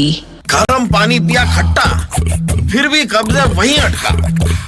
Yoga KIA मैंने दाएं बाएं, फिर भी प्रेशर ना आए. ये सब खा खा के मुंह थक जाए, पर प्रेशर आने से कतराए. क्या हुआ, प्रेशर नहीं आता? तो इसका प्रेशर आप मत लो, कायम चूर्ण लो. इसके प्राकृतिक तत्व दें आपको कब्ज से राहत एक ही रात में. ये है कायम चूरन का कमाल. देखो हो गया मैं खुशहाल. कायम चूरन आपकी खुशियों का साथी.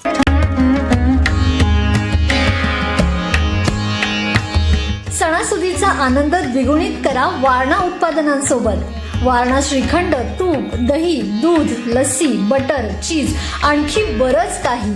सणासुदीच्या काळात शुद्ध आणि सात्विक वारणा उत्पादने घरी आणा. वारणा, आनंद अस्सल चवीचा.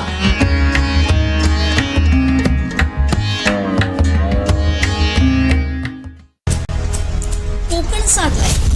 कोणाचीही भीडभाड न ठेवता सर्वसामान्यांचे प्रश्न पोटतिडकीनं मांडणारं कोकणवासियांचं हक्काचं चॅनल. आम्ही पोहोचवतोय कोकणात घडलेली प्रत्येक घडामोड सर्वात पहिली. त्यामुळे विश्वासार्ह बातमीबाबत जेव्हा चर्चा होते तेव्हा केंद्रस्थानी फक्त कोकण सात लाईव्हच असतं. बातम्या, स्पेशल रिपोर्ट, ग्राउंड रिपोर्ट, मुलाखती, चर्चासत्र, डॉक्युमेंटरी अशा असंख्य प्रोग्राममधून दर्शकांना एक प्रकारे खजिनाच देत असतो. याचबरोबर आपली बोलीभाषा मालवणीतून सुरू असलेल्या असंख्य एपिसोड्सना तर दर्शकांनी डोक्यावर घेतलं. त्याचीच पोचपावती म्हणून दर्शकांचं कोकण सात लाईव्हला भरभरून प्रेम लागतंय. 3,30,000पेक्षा जास्त कुडाळ मालवणचे उमेदवार असूनही इथे मतदान करायला आलात. भावासाठी मतदान आहे, काय सांगा? मी वर्षोनवर्ष जेव्हापासून मतदान करतोय तर साहेबांना तरी करतोय, राणे साहेबांना किंवा नितेश राणेंना तरी करतोय. म्हणून ह्यावेळेस काही बदललेलं नाही. आणि त्यांना दोघांनी मतदान केलं म्हणजे ते मला मतदान केल्यासारखंच आहे. त्या गोष्टीचं समाधान आहे. म्हणून तुम्ही असं उलट्या हाताने बघू नका. व्यवस्थित आहे आणि मला उलटा जास्त आनंद आहे. भावासाठी मतदान करणं हा एक वेगळा आनंद असतो, वेगळा समाधान आहे. त्या गोष्टीचं हे आहे, बाकी काय नाही. आणि मी नेहमी इकडेच ह्याच केंद्रावर मी लहानपणापासून म्हणजे जेव्हापासून मतदानाचं वय झालं तेव्हापासून ह्याच केंद्रावर मतदान करतो. काय वाटतं नितेशाने किती मताधिक्याने विजय होती? रेकॉर्ड तोडतील. स्वतःचाच रेकॉर्ड तर 100% तोडणार. आणि महाराष्ट्रात पण जे काही मॅक्सिमम लीडचं जे काही राहील फिगर त्याच्यामध्ये पण वरच्या 3 मध्ये राहील, टॉप 3 मध्ये राहील. कुडाळ मालवणमध्ये आपण सकाळपासून मतदारसंघामध्ये फिरताय, काय कसा लोकांचा प्रतिसाद आहे, काय वाटतं? नाही, चांगलं आहे. आता ते 23 तारखेला कळेल आपल्याला किती प्रेम लोकांनी दिलं ते. पण मागचे जे काही वर्ष मी काम करतोय आणि लोकांनी जे प्रेम दिलं, जे प्रतिसाद दिला त्याच्याने मी खरोखर भारावून गेलो. आणि तीच ती ऊर्जा असते चांगलं काम करून दाखवण्याची. आणि मी ह्यावेळेस किती जरी माझ्यावर टीका झाल्या, माझ्या कुटुंबावर टीका झाल्या, तरी पण मी कोणावरच टीका केली नाही, रिप्लाय सुद्धा दिलेला नाही.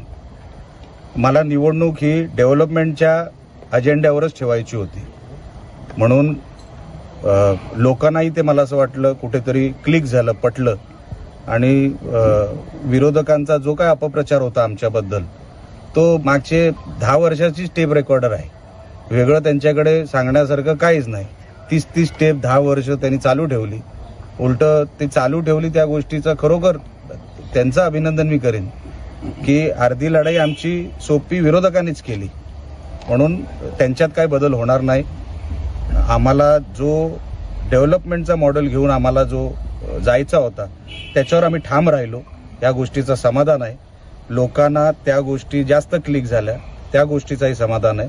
आणि येणाऱ्या 23 तारखेला आपल्याला ते प्रत्यय द्यायचा तुम्हाला मतपेटीत दिसेल.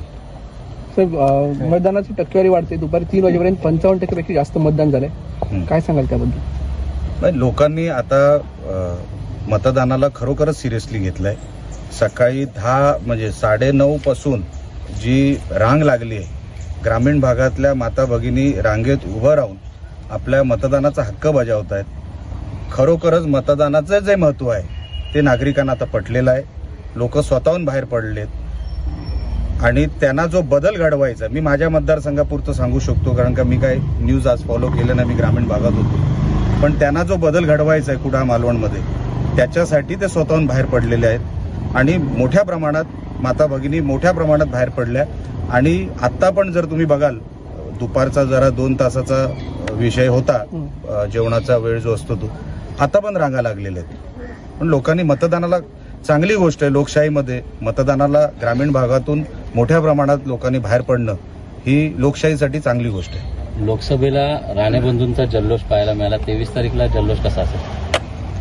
काय होतं तो दिवस उजेड होते. आता माझ्याकडे जर फास्ट फॉरवर्डचं बटन असतं मी आजच दाबलं असतं, पण ते माझ्याकडे नाही. म्हणून तुम्हालाही थांबावं लागेल, मलाही थांबावं लागेल. तुम्हाला झोप लागेल की नाही मला माहित नाही, मला लागणार नाही. म्हणजे टेन्शन मध्ये नाही तर परत तुम्ही काहीतरी आनंदाने. लोकशाहीचा सर्वात मोठा उत्सव म्हणजे आजचा दिवस आहे.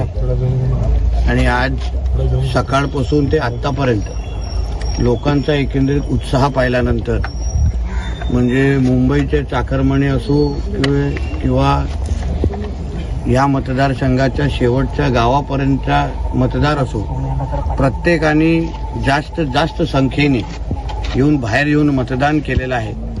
जे आम्हाला सगळ्या जणांना अपेक्षित होतं की जास्त लोकांनी बाहेर येऊन मतदान करावं. जेवढं जास्त मतदान होतं तेवढं जास्त एकंदरीत इथे लोकांचा लोकशाहीचा विश्वास अजून दृढ होतो, अजून पक्का होतो. आणि म्हणून मला विश्वास आहे की हा वाढणारा टक्का असो किंवा एकंदरीत जे मोठ्या संख्येने मतदान असो, हे निश्चित पद्धतीने 23 तारखेचा निकालावर शिक्कामोर्तब झालेला आहे. उर्वरित आता 1 तास उरलेला आहे. जास्त मतदान करण्याचा प्रयत्न करून घेण्याचा प्रयत्न आमच्या सगळ्यांचा आहे. कानकोपऱ्यातले आमचे सगळे कार्यकर्ते आताही मतदार बाहेर काढण्यामध्ये व्यस्त आहेत. अजूनही मुंबईची एक ट्रेन येणं बाकी आहे. आणि म्हणून मला असा विश्वास आहे की उच्चांक असं मतदान यावेळी विधानसभेला होईल. विधानसभेच्या होऊ घातलेल्या ह्या रणसंग्रामात मला खात्री आहे की महाविकास आघाडीचे उमेदवार सन्माननीय संदीपभाई पाटील यांचा विजय हा निश्चित आहे. कारण सर्वसामान्य उमेदवार म्हणून सर्वसामान्य जनता ही मताच्या रूपात त्यांच्या पाठीशी खंबीरपणे उभी आहे. कारण एकंदरीत पाहता या मतदारसंघात आजचं जे 2 दिवस चाललेलं वातावरण पाहता या मतात जनशक्ती विरुद्ध जनशक्ती अशी लढाई होईल. आणि या लढाईत जनशक्तीचा विजय हा लोकशाही मार्गाने निश्चित होईल अशी आम्हाला खात्री आहे. एवढंच या ठिकाणी मी सांगतो. धन्यवाद. हा लोकशाहीचा उत्सव आहे आणि मोठ्या प्रमाणामध्ये जनतेने याच्यामध्ये सहभाग घेतलेला आहे आणि एक परिवर्तनाची लाट आहे. जनता या सत्ताधाऱ्यांना त्या ठिकाणी कंटाळलेली आहे. 10 वर्ष झाली कुठलाही विकास झालेला नाही, फक्त त्या ठिकाणी भ्रष्टाचार झालेला आहे. आणि या भ्रष्टाचाराच्या विरोधामध्ये, या प्रस्थापितांच्या विरोधामध्ये आणि या घराणेशाहीच्या विरोधामध्ये जनतेनं परिवर्तनासाठी साथ घातलेली आहे. आणि उत्स्फूर्त असा प्रतिसाद हा प्रत्येक ठिकाणी मला त्या ठिकाणी मिळतो. मग कणकवली असेल, देवगड असेल, वैभव असेल, भरभरून लोक आशीर्वाद हे संदेश पाटलांच्या मशाल या चिन्हावर शिवसेना आणि महाविकास आघाडीला त्या ठिकाणी मतदान करताना दिसत आहे. तर देवगड तालुक्यातलं वातावरण एकदम अतिशय चांगल्या पद्धतीचं आहे. कारण देवगड तालुक्यामध्ये जो विकास अपेक्षित होता नितेश राणेंकडनं तो विकास होऊ शकलेला नाही. उलट देवगड शहराची जी नळपाणी योजना आहे, जे या जनतेला, शहरातल्या जनतेला 24 तास पाणी मिळणार होतं, पण जवळजवळ 56 कोटीची नळ योजना 10 वर्ष झाली या ठिकाणी हे करू शकलेले नाहीत. त्याला विरोध करण्याचं काम आमदार नितेश राणेंनी केलेलं आहे. इथले आंबा बागायतदार असतील, काजू उत्पादक असतील, भात शेती घेणारे शेतकरी असतील किंवा त्याचप्रमाणे मच्छीमार असतील, हे सगळे त्या ठिकाणी या सगळ्याच्या ज्या आमदार नितेश राणेंच्या विरोधामध्ये आहे. कुठलंही असं ठळक काम जे या शेतकऱ्यांना अनुदान मिळेल, शेतकऱ्यांना नुकसान भरपाई मिळेल, शेतकऱ्यांना हमीभाव मिळेल, असलं कुठलंही काम त्या ठिकाणी केलेलं नाही. आणि म्हणून सगळेच घटक या जिल्ह्यातले, मग व्यापारी असतील, या जिल्ह्यातला मच्छीमार असेल, या जिल्ह्यातला शेतकरी असेल, या जिल्ह्यातला कर्मचारी, नोकरवर्ग, मजूर असतील, हे सगळे या ठिकाणी या राज्यकर्त्यांना त्या ठिकाणी कंटाळलेले आहेत. आणि यांना फक्त स्वतःचा विकास दिसतो.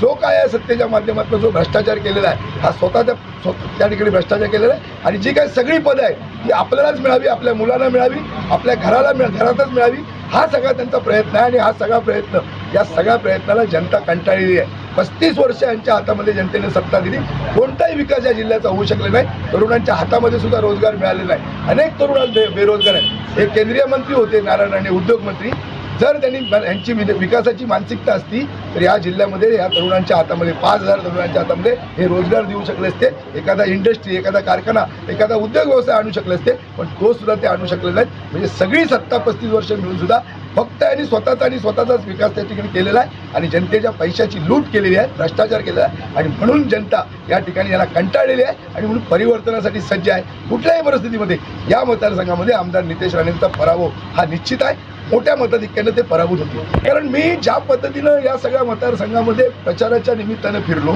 जनतेचे आशीर्वाद घेतले, ज्या पद्धतीनं जनतेचा विश्वास मिळाला, ज्या पद्धतीनं जनतेचं प्रेम मिळालं, ज्या पद्धतीनं जनतेचे आशीर्वाद मिळाले, ज्या पद्धतीनं जनतेचं पाठबळ मिळालं, त्यावरून मी आपल्याला सांगतो संपूर्ण प्रत्येक तालुक्याचं जे वातावरण आहे, कणकवली असेल, देवगड असेल, वैभववाडी असेल, सगळे मतदार हे फार मोठ्या प्रमाणामध्ये संदेश पारकरांना मशाल चिन्हावर त्या ठिकाणी मतदान करणार. तुम्ही जी टॅगलाईन जनतेला शेवटी आज जे आमदार आहेत त्यांच्या बद्दलची जे असलेलं वातावरण आहे, म्हणजे बॉडीगार्ड, त्यांच्या गाड्या, त्यांची लोकांना भेट मिळत नाही, बंगल्यावर जाऊन तासनतास दिवसभर थांबावं लागतं, आमदार सहजपणे मिळू शकत नाही. पण संदेश पारकर हा जनतेमध्ये सुखदुःखामध्ये अडीअडचणीमध्ये सातत्यानं जनतेवर त्या ठिकाणी असणारं अशा प्रकारचं एक सर्वसामान्यांचं नेतृत्व आहे आणि म्हणून त्यांच्याबद्दल संदेश पारकरांच्याबद्दल एक मैत्रीचं नातं हे जनतेमध्ये आहे आणि म्हणून मी जनतेला सांगतोय की एक संधी मला द्या, मी आमदार म्हणजे तुम्ही आमदार, अशा पद्धतीचं आपण काम त्या ठिकाणी करू आणि म्हणून प्रत्येक जनतेला वाटतं की संदेश पारकर जर आमदार झाला तर कुठेतरी आपण आमदार होणार आहोत आणि खऱ्या अर्थानं या मतदारसंघामध्ये एक विकास घडेल आणि एक परिवर्तन त्या ठिकाणी निर्माण करण्याचा प्रयत्न हा जनतेचा या निमित्तानं आहे. खरं तर ही लढाई जनशक्ती विरुद्ध धनशक्तीचा आहे. ज्या पद्धतीनं नितेश राणेंचा पराभव निश्चित झाला, ज्या पद्धतीनं त्यांनी पैसे या मतदारसंघामध्ये वाटले, जवळजवळ म्हणजे 100% लोकांना त्या ठिकाणी पैसे वाटलेले आहेत आणि कुठंतरी पैशाच्या जोरावर, दहशत पैशाच्या जोरावर त्या ठिकाणी ही निवडणूक आपण जिंकायला हवी अशा पद्धतीचं त्यांचे प्रयत्न आहे. अपप्रचार त्यांनी केला आहे, बदनामी त्या ठिकाणी केली आणि या सगळ्याला कुठेही जनता त्या ठिकाणी बळी पडलेली नाही. उलट सामान्य माणसाची काय ताकद आहे ही या निवडणुकीच्या निकालामध्ये कळेल. अशा प्रकारचं परिवर्तन या मतदारसंघामध्ये होणार आहे आणि मी पुन्हा आपल्याला सांगतो, आमदार नितेश राणे हे मोठ्या मताधिक्याने या मतदारसंघातमधनं पराभूत होणार आहे. सावंतवाडी विधानसभा मतदारसंघात आज मतदान होत आहे आणि आज आपण आहोत बेडशी या साटेली बेडशी गावामध्ये. तर एकंदरीत महाविकास आघाडीचे जे इथे आपण या ठिकाणी पाहू शकता बूथ लागलेला आहे आणि राजन तेलींच्या मतदानासाठी हे प्रत्येक कार्यकर्ते झटून काम करतात. आपल्यासोबत काही कार्यकर्ते त्यांच्याकडून जाणून घेऊया कशा प्रकारे सहकार्य मिळतं काय वाटतं नेमकं. आम्ही आता सर्व ठिकाणी असं प्रचाराला फिरलो तर राजन तेलींना उत्स्फूर्त प्रतिसाद आहे आणि ते 100%, माझी तरी खात्री आहे, ते 100% निवडून येणार. तसेच आता आम्ही भेडशीकडून सुद्धा त्यांना मतदान चांगल्या प्रकारे करून घेणारा चालू आहे आणि ह्याच्यावर आता 2-3 तास आहेत, पण ते पण आम्ही करून घेणार आणि त्यांना 100% निवडून आणणार. नक्कीच आपल्यासोबत अजून आहेत. काय माहोल आहे नेमकं काय सांगा. काय बोला राजन तेली, आमचं मत कसं राजन तेलीला आहे आणि ते 100% निवडून येणार असं आम्हाला गॅरंटी आहे. नक्कीच राजन तेली हे 100% निवडून येणार याबद्दल काहीच शंका नाही असं त्यांचं म्हणणं आहे. तर अजूनही काही ग्रामस्थ आहेत आपल्यासोबत, त्यांच्या काका काय सांगाल एकंदरीत आपण या ठिकाणी बूथ लावून बसले, राजन तेलींना किती टक्के मतदान मिळेल. यायलाच पाहिजे. किती टक्के मतदान मिळेल राजन तेलींना. तरी सुद्धा 90% मिळेल असं वाटतंय. नक्कीच 90% 100% मतदान मिळून राजन तेलीच विजय होते असं यांनी विश्वास वर्तवलेला आहे. तर कोकण सात लाईव्हसाठी लहू परब, दोडामार्ग. दोडामार्ग तालुका आतापर्यंत माननीय नारायण राणे साहेबांवर प्रेम करणार आहे, भारतीय जनता पार्टी शिवसेना युतीवर प्रेम करणार आहे. त्यामुळे दोडामार्ग तालुक्यात ही युतीची धावा आहे. दोडामार्ग तालुक्यात प्रत्येक बूथवर भारतीय जनता पार्टी शिवसेना युतीचं काम करतात, कार्यकर्ते जोमाने काम करतात आणि दीपकबाई केसरकर हे जवळपास मी परत सांगितल्याप्रमाणे पूर्वी राणे साहेबांना आम्ही 7,000चं लीड दिलं, आम्ही निश्चितपणे आता 9,000पर्यंत लीड दीपकबाईंना देणार आहोत. आणि जे आमच्या पक्षातनं जे दुसऱ्या पक्षात बुडी मारून गेलेत आमच्या अपोजिट उमेदवार आहेत राजन तेली, यांना कळेल दोडामार्ग तालुक्यातनं किती मतं मिळतात ती लक्षात घ्या. त्यामुळे इथं जास्तीत जास्त मतं ही धनुष्यबाण निशाणीवर आहेत, म्हणजे भारतीय जनता पार्टी शिवसेना युतीच्या निशाणीवर आहेत. ओके. फर्स्ट वोट ते पण मावशीला म्हणजे खूप आनंद झाला. चांगलं वाटतं. कसं एकंदरीत वातावरण होतं वोटिंगचं, काय होतं? वोटिंगला आहे सगळं, वोटिंगच्या आत तर सगळं शिस्तीत आहे, पण बाहेर सगळं बेशिस्तपणा चालू आहे. म्हणजे पैशाने आता मतं विकत घेतली जात आहेत. म्हणतायत खरं सत्याचा विजय होतो, पण आता पाहूया काय होतंय ते. कारण आता तर काय पक्षातली जी त्यांच्याबरोबर कामं करत होती ती पण लोक असं पसरवत आहेत की त्यांनी दीपक केसरकरनी त्यांना उभं केलं आहे, म्हणजे मावशीला अर्चना घाडे परब यांना, तर त्यांनी त्यांना 5 कोटी रुपये दिले, काय असं सगळीकडे चालू आहे. पण आता जे ऐकतायत ते आपलं विश्वास ठेवतायत, पण कोणाला आतलं काहीच माहीत नाही आहे. जर तसं असतं तर सगळ्यांना एवढं पण कळलं पाहिजे की कोणी आपले पैसे घालून एवढं वणावणा दुसऱ्यांकडे सगळ्या गावागावं फिरणार नाही. एवढी जर लोकांना अक्कल असेल तर त्यांनी तेवढं समजून घ्या वाटतं मला. ते आता सध्या आता अट्रॅक्शनच्या मागे जास्त धावतात, म्हणजे आता प्रोग्रॅम किंवा आणि आकर्षित काय गोष्टी आहे ह्याच्याच मागे फक्त आता युवा पिढी पळत चालली आहे. त्यांना आता नोकरी व्यवसाय ह्याच्यात काहीच इंटरेस्ट नाही आहे. नंतर जेव्हा ते त्या वयात येतील तेव्हा ते रडणार आहेत की आमच्या इथे काहीच नाही आहे, आम्हाला बाहेर जावं लागतंय. पण आता त्यांना त्याचं एवढं काही सिरियसनेस नाही आहे. आता त्यांना फक्त ते आकर्षित करणाऱ्या गोष्टी जास्त हव्या वाटत आहेत. त्यामुळे त्यांना तर तो सिरियसनेस काय सांगता कळणारच नाही सांगितलं तरी. त्यामुळे आता काय सांगा, माझ्या बरोबरचे सांगतात मला ज्यांचे आम्हाला पैसे भेटणार त्यांना आम्ही मतं घालणार. चुकीचंच आहे ते, सगळं चुकीचंच आहे. ते तर आपल्या इथे तर हे कधी चालूच नव्हतं. हे आता मेन चालू झालंय गोव्यातून, ते मनोहर पर्रीकरने जे चालू केलं तेव्हापासून आपल्या इथे पण चालू झालं. पण त्यांनी प्रगती केली आहे. आता इथे काय करतात काय नाही. आज 20 तारीख आहे आणि आज विधानसभा 2024ची निवडणूक आज डिक्लेअर झाली. त्याप्रमाणे आज युवक जे नोकरीनिमित्त जे बाहेर गावी होते ते सुद्धा आज त्यांचा मोठ्या प्रमाणात उत्स्फूर्त असा प्रतिसाद मिळत आहे या मतदानासाठी. अनेक युवक आहेत जे आज आपल्या पसंतीदार आपला आमदार आहेत आणि तो आमदार चांगला आमदार आहे, सुसंस्कृत असा आमदार व्हावा यासाठी म्हणून जे आज सर्व युवक आज मतदान करण्यासाठी आपल्या गावी आलेले आहेत. तर अशा मतदारांना आपण धन्यवाद देणं सुद्धा तेवढंच गरजेचं आहे. कारण आज लोकशाहीमध्ये लोकशाहीचा भाग आणि युवक हा त्यामधला महत्त्वाचा भाग आहे. त्यामुळे आज जो युवक येत आहेत मतदानासाठी हे एक चांगली गोष्ट आहे. नक्कीच आज आपले जे महाराष्ट्राचे नेते शिक्षण मंत्री दीपकभाई केसरकर आहेत हे आज आपला माणूस म्हणून सर्व ठिकाणी ओळखले जातात. संपूर्ण महाराष्ट्र राज्याचा जो शिक्षण खात्याचा जो त्यांनी आज जो कारभार सांभाळलेला हा एक म्हणजे आजपर्यंत जितके शिक्षण मंत्री झाले त्यामध्ये आज 1 नंबरचं काम हे आज दीपकभाई केसरकर यांनी केलेलं आहे. आणि दीपकभाईंच्या माध्यमातून आज अनेक विकास कामे होत आहेत आणि जी आता राहिलेली कामं आहेत ती कामं पूर्ण करण्यासाठी आज पुढचा जो कालावधी आहे त्या कालावधीमध्ये नक्कीच 100% दीपकभाई केसरकर हे निश्चितपणे त्याला योग्य असा निर्णय घेतील. मुळात कसं आहे, आमदार कसा असावा, तर आमदार असा असावा की ज्याने जास्त करून आपल्या मतदारसंघासाठी त्याने निधी हा मोठ्या प्रमाणात आणलाच पाहिजे आणि त्या निधीतून लोकांची विकास कामं ही झाली पाहिजे. त्यासाठी हा आमदार सुसंस्कृत आणि निधी खेचून आणण्यासाठी त्याचा पूर्णपणे विधानसभेमध्ये आपलं त्याचं वर्चस्व असावं लागतं. त्यासाठी हा आपला जो 3 टर्म राहिलेले जे दीपकभाई केसरकर आहेत यांच्या माध्यमातून आपल्या मतदारसंघामध्ये मोठ्या प्रमाणात विकास निधी येणार आणि त्यातून अशी भरीव अशी विकास कामं होऊन चांगला सगळी कामं होऊन जनतेला त्याचं पूर्णपणे विकास कामं दिसेल. आणि विशेषतः लोक अतिशय उत्साहाने, आत्ताच मला एक 88चे डॉक्टर कशाळीकर भेटले. मी म्हटलं तुम्ही रजिस्टर केलं नाही का 85 वर्ष? नाही म्हणालं, मला येऊन मतदान करायचं. हा उत्साह, तरुणांचा उत्साह पण त्याच्यात आहे. याच्यावरून आपल्या भारतीय लोकशाहीचं महत्त्व आपल्याला लक्षात येतं. सांगायचं झालं तर दीपकभाईंचं समर्थक म्हणून सांगितलं. मी त्यांचा समर्थक पहिल्यापासून आहे. अतिशय जवळचे संबंध आमचे आहेत आणि दीपकभाईंनी जो ह्या महायुतीचे उमेदवार म्हणून या ठिकाणी जे काही काम केलेलं असेल, काही निगेटिव्ह नॅरेटिव्ह पहिल्यांदा पसरले गेले ते सगळं पालापाचोळ्यासारखे उडून गेले आणि आता लोक मोठ्या प्रमाणात महायुतीला दीपकभाईंचा उमेदवार म्हणून दीपकभाईंना मतदान करत आहेत. असं चित्र आहे.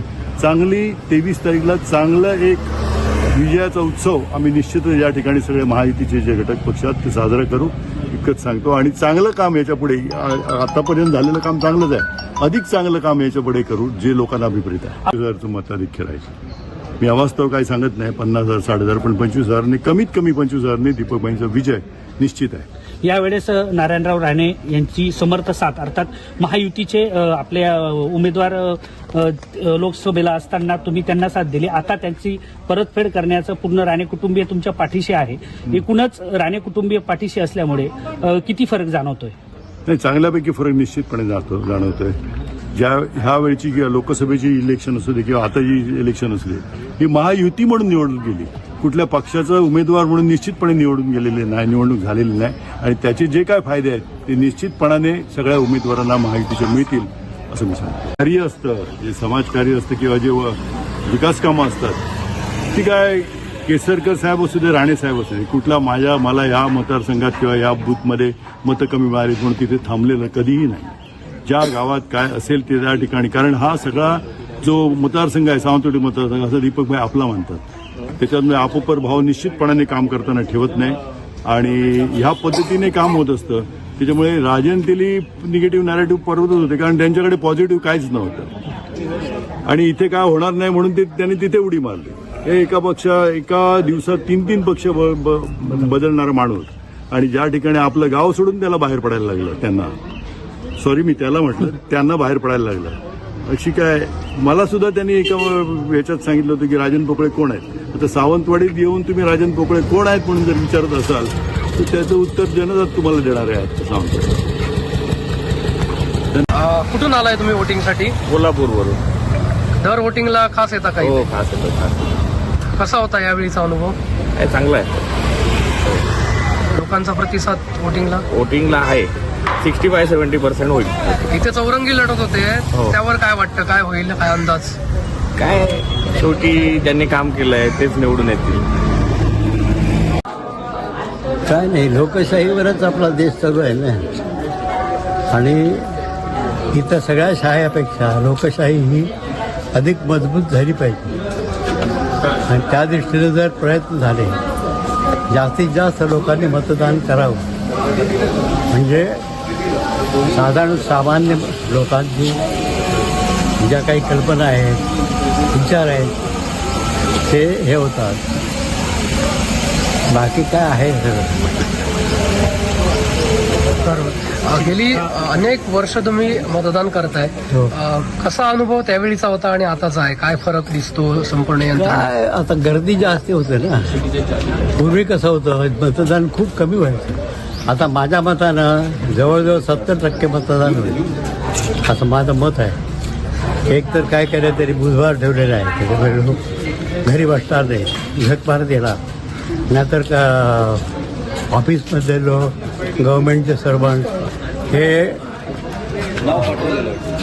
रविवारी मतदान जर ठेवलं तर शनिवार, रविवार, शुक्रवार धरून कुठेतरी फिरायला जायचे, त्यामुळे मतदान कमी होत असेल. यावेळेला मतदान जास्त होईल असं माझा अंदाज आहे. काय वाटतं, 60-70% तरी होईल. विधानसभेचं मतदान आहे, तुम्हाला तुमचं पहिलं मतदान आठवतंय का? किंवा खूप वर्ष झाली हो, आता काही आठवत नाही. आता लोकसभेचं आठवतं, गेल्या मागचं. काय सांगाल, आताचे उमेदवार बघता किंवा त्यावेळीचे उमेदवार, निवडून येणारे आमदार, या मागच्या 15-20 वर्षातले इथले आमदार किंवा आताचे उमेदवार, त्याकडे आता लोकजागृती जास्त झाली. त्यावेळेला कसं असायचं आणि वर्तमानपत्रात फक्त नुसतं नाही, त्यावेळेला अशी म्हणजे निवड करण्याइतपत लोकांचं हे नव्हतं. आलं, मत घातलं, गेला. आता कसं झालं आहे, सिलेक्शन आहे. कोण चांगला मतदार आहे, कोण नाही, कोण काम करेल, कोण काम करतो हे लोकांना समजतं. लोक अधिक जागृत झाले, सुशिक्षितपणा वाढला. आता अशिक्षित माणसं मिळणं कठीण आहे. इथे या मतदारसंघात चौरंगी लढत होते. विद्यमान आमदार दीपक केसरकर आहेत, राजन तेली आहेत, अर्चना गारे आहेत. मला वाटतं दीपक केसरकर येणार असा माझा अंदाज आहे. तुमचा इतक्या वर्षाचा अनुभव फक्त तुम्ही सांगताय? अनुभव आहे, त्यांचं काम आहे. जे काही लांबून आलेले आहेत, मुंबई महाराष्ट्राच्या कालोकोपऱ्यात काँग्रेसचे आपले स्थानिक मतदार आहेत, ते मोठ्या संख्येने येत असताना दिसत आहे. सकाळी 7 वाजल्यापासूनच लोकांचा जाऊन मतदानाचा प्रचार केंद्राकडे आहे, गर्दी होत असताना दिसत आहे. मला विश्वास आहे की जास्तीत जास्त मतदान कमळ चिन्हाला आज होईल. मला आशीर्वाद मोठ्या प्रमाणामध्ये लोक देतील. मला परत एकदा 5 वर्ष सेवा करण्याची संधी लोक देतील असं मला ते आता अवघ्या 72 तासासाठी थांबा, हे तुम्हाला अधिकृत आकडा कळेल. पण एवढं जो काय उत्साह आज मतदारांच्या चेहऱ्यावर दिसतो आहे ते निश्चित पद्धतीने मला विश्वास आहे की मला दुसऱ्यांदा संधी लोक देण्यासाठी सज्ज आहे. हिंदू राष्ट्रामध्ये भगवान घालायचं असतं. शहरांमध्ये फार मोठा उत्साह आहे आणि भरभरून मतदान हे त्या ठिकाणी मशाल्या चिन्हावर होईल आणि एक परिवर्तन या मतदारसंघामध्ये घडेल आणि एक राजकीय इतिहास या संपूर्ण मतदारसंघामध्ये घडणार आहे. खरं तर मी सगळ्या मतदारांना या निमित्तानं शुभेच्छा देतो. ज्या पद्धतीनं आपण प्रत्येक मतदान केंद्रावर या मतदान करण्यासाठी त्या ठिकाणी उत्सुक आहात आणि हा जो काय उत्साह आहे, हा जो काय जोश आहे, हा त्या ठिकाणी संदेश पायकरांना मशाल या चिन्हावर मतदान करून त्या ठिकाणी विजयाकडे नेणारा अशा पद्धतीचा आहे. आणि म्हणून या सगळ्या मतदानाच्या या लोकशाहीच्या उत्सवाला त्या ठिकाणी मी शुभेच्छा देतो आणि सगळ्या मतदारांना आवाहन करतो की आपण मतदान केंद्रावर या आणि निर्भयपणे त्या ठिकाणी मतदान करा. लोकशाहीचा उत्सव खऱ्या अर्थानं साजरा करा. सिंधुदुर्गामध्ये कुठे येत आहे ते बघ महाराष्ट्र विधानसभेच्या निवडणुकीसाठी मालवण कुडाळमधून निलेश राणे उभे आहेत. कणकवली देवगड वैभववाडीमधून नितेश राणे उभे आहेत. वातावरण अतिशय चांगलं आहे याला कारण जनतेचा फारच चांगला प्रतिसाद आहे दोन्ही ठिकाणी आणि म्हणून दोघेही अतिशय चांगल्या मताधिक्याने निवडून येणार याच्यावर माझा विश्वास आहे. आता याबद्दल सविस्तर माहिती घेतल्याशिवाय बोलणं योग्य नाही. पण तुमचा एक शब्द आहे की वेटीला धरणं कितपत योग्य आहे. मी म्हणणं योग्य नाही.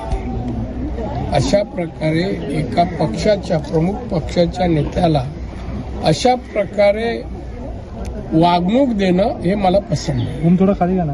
आपण बघतोय सिंधुदुर्ग मधली जर निवडणूक आपण बघितली तर सातत्यानं तुमच्या विरोधात जी लोक निवडणूक लढवतात त्यांच्या माध्यमातून घराणेशाही, दादागिरी हेच शब्द वापरले जातात. दुसरे मुद्दे नाहीत का या मतदारसंघात प्रचारासाठी? मला एक सांगा, मी 90ला 35 वर्ष झाली आलो तेव्हा हेच मुद्दे होते.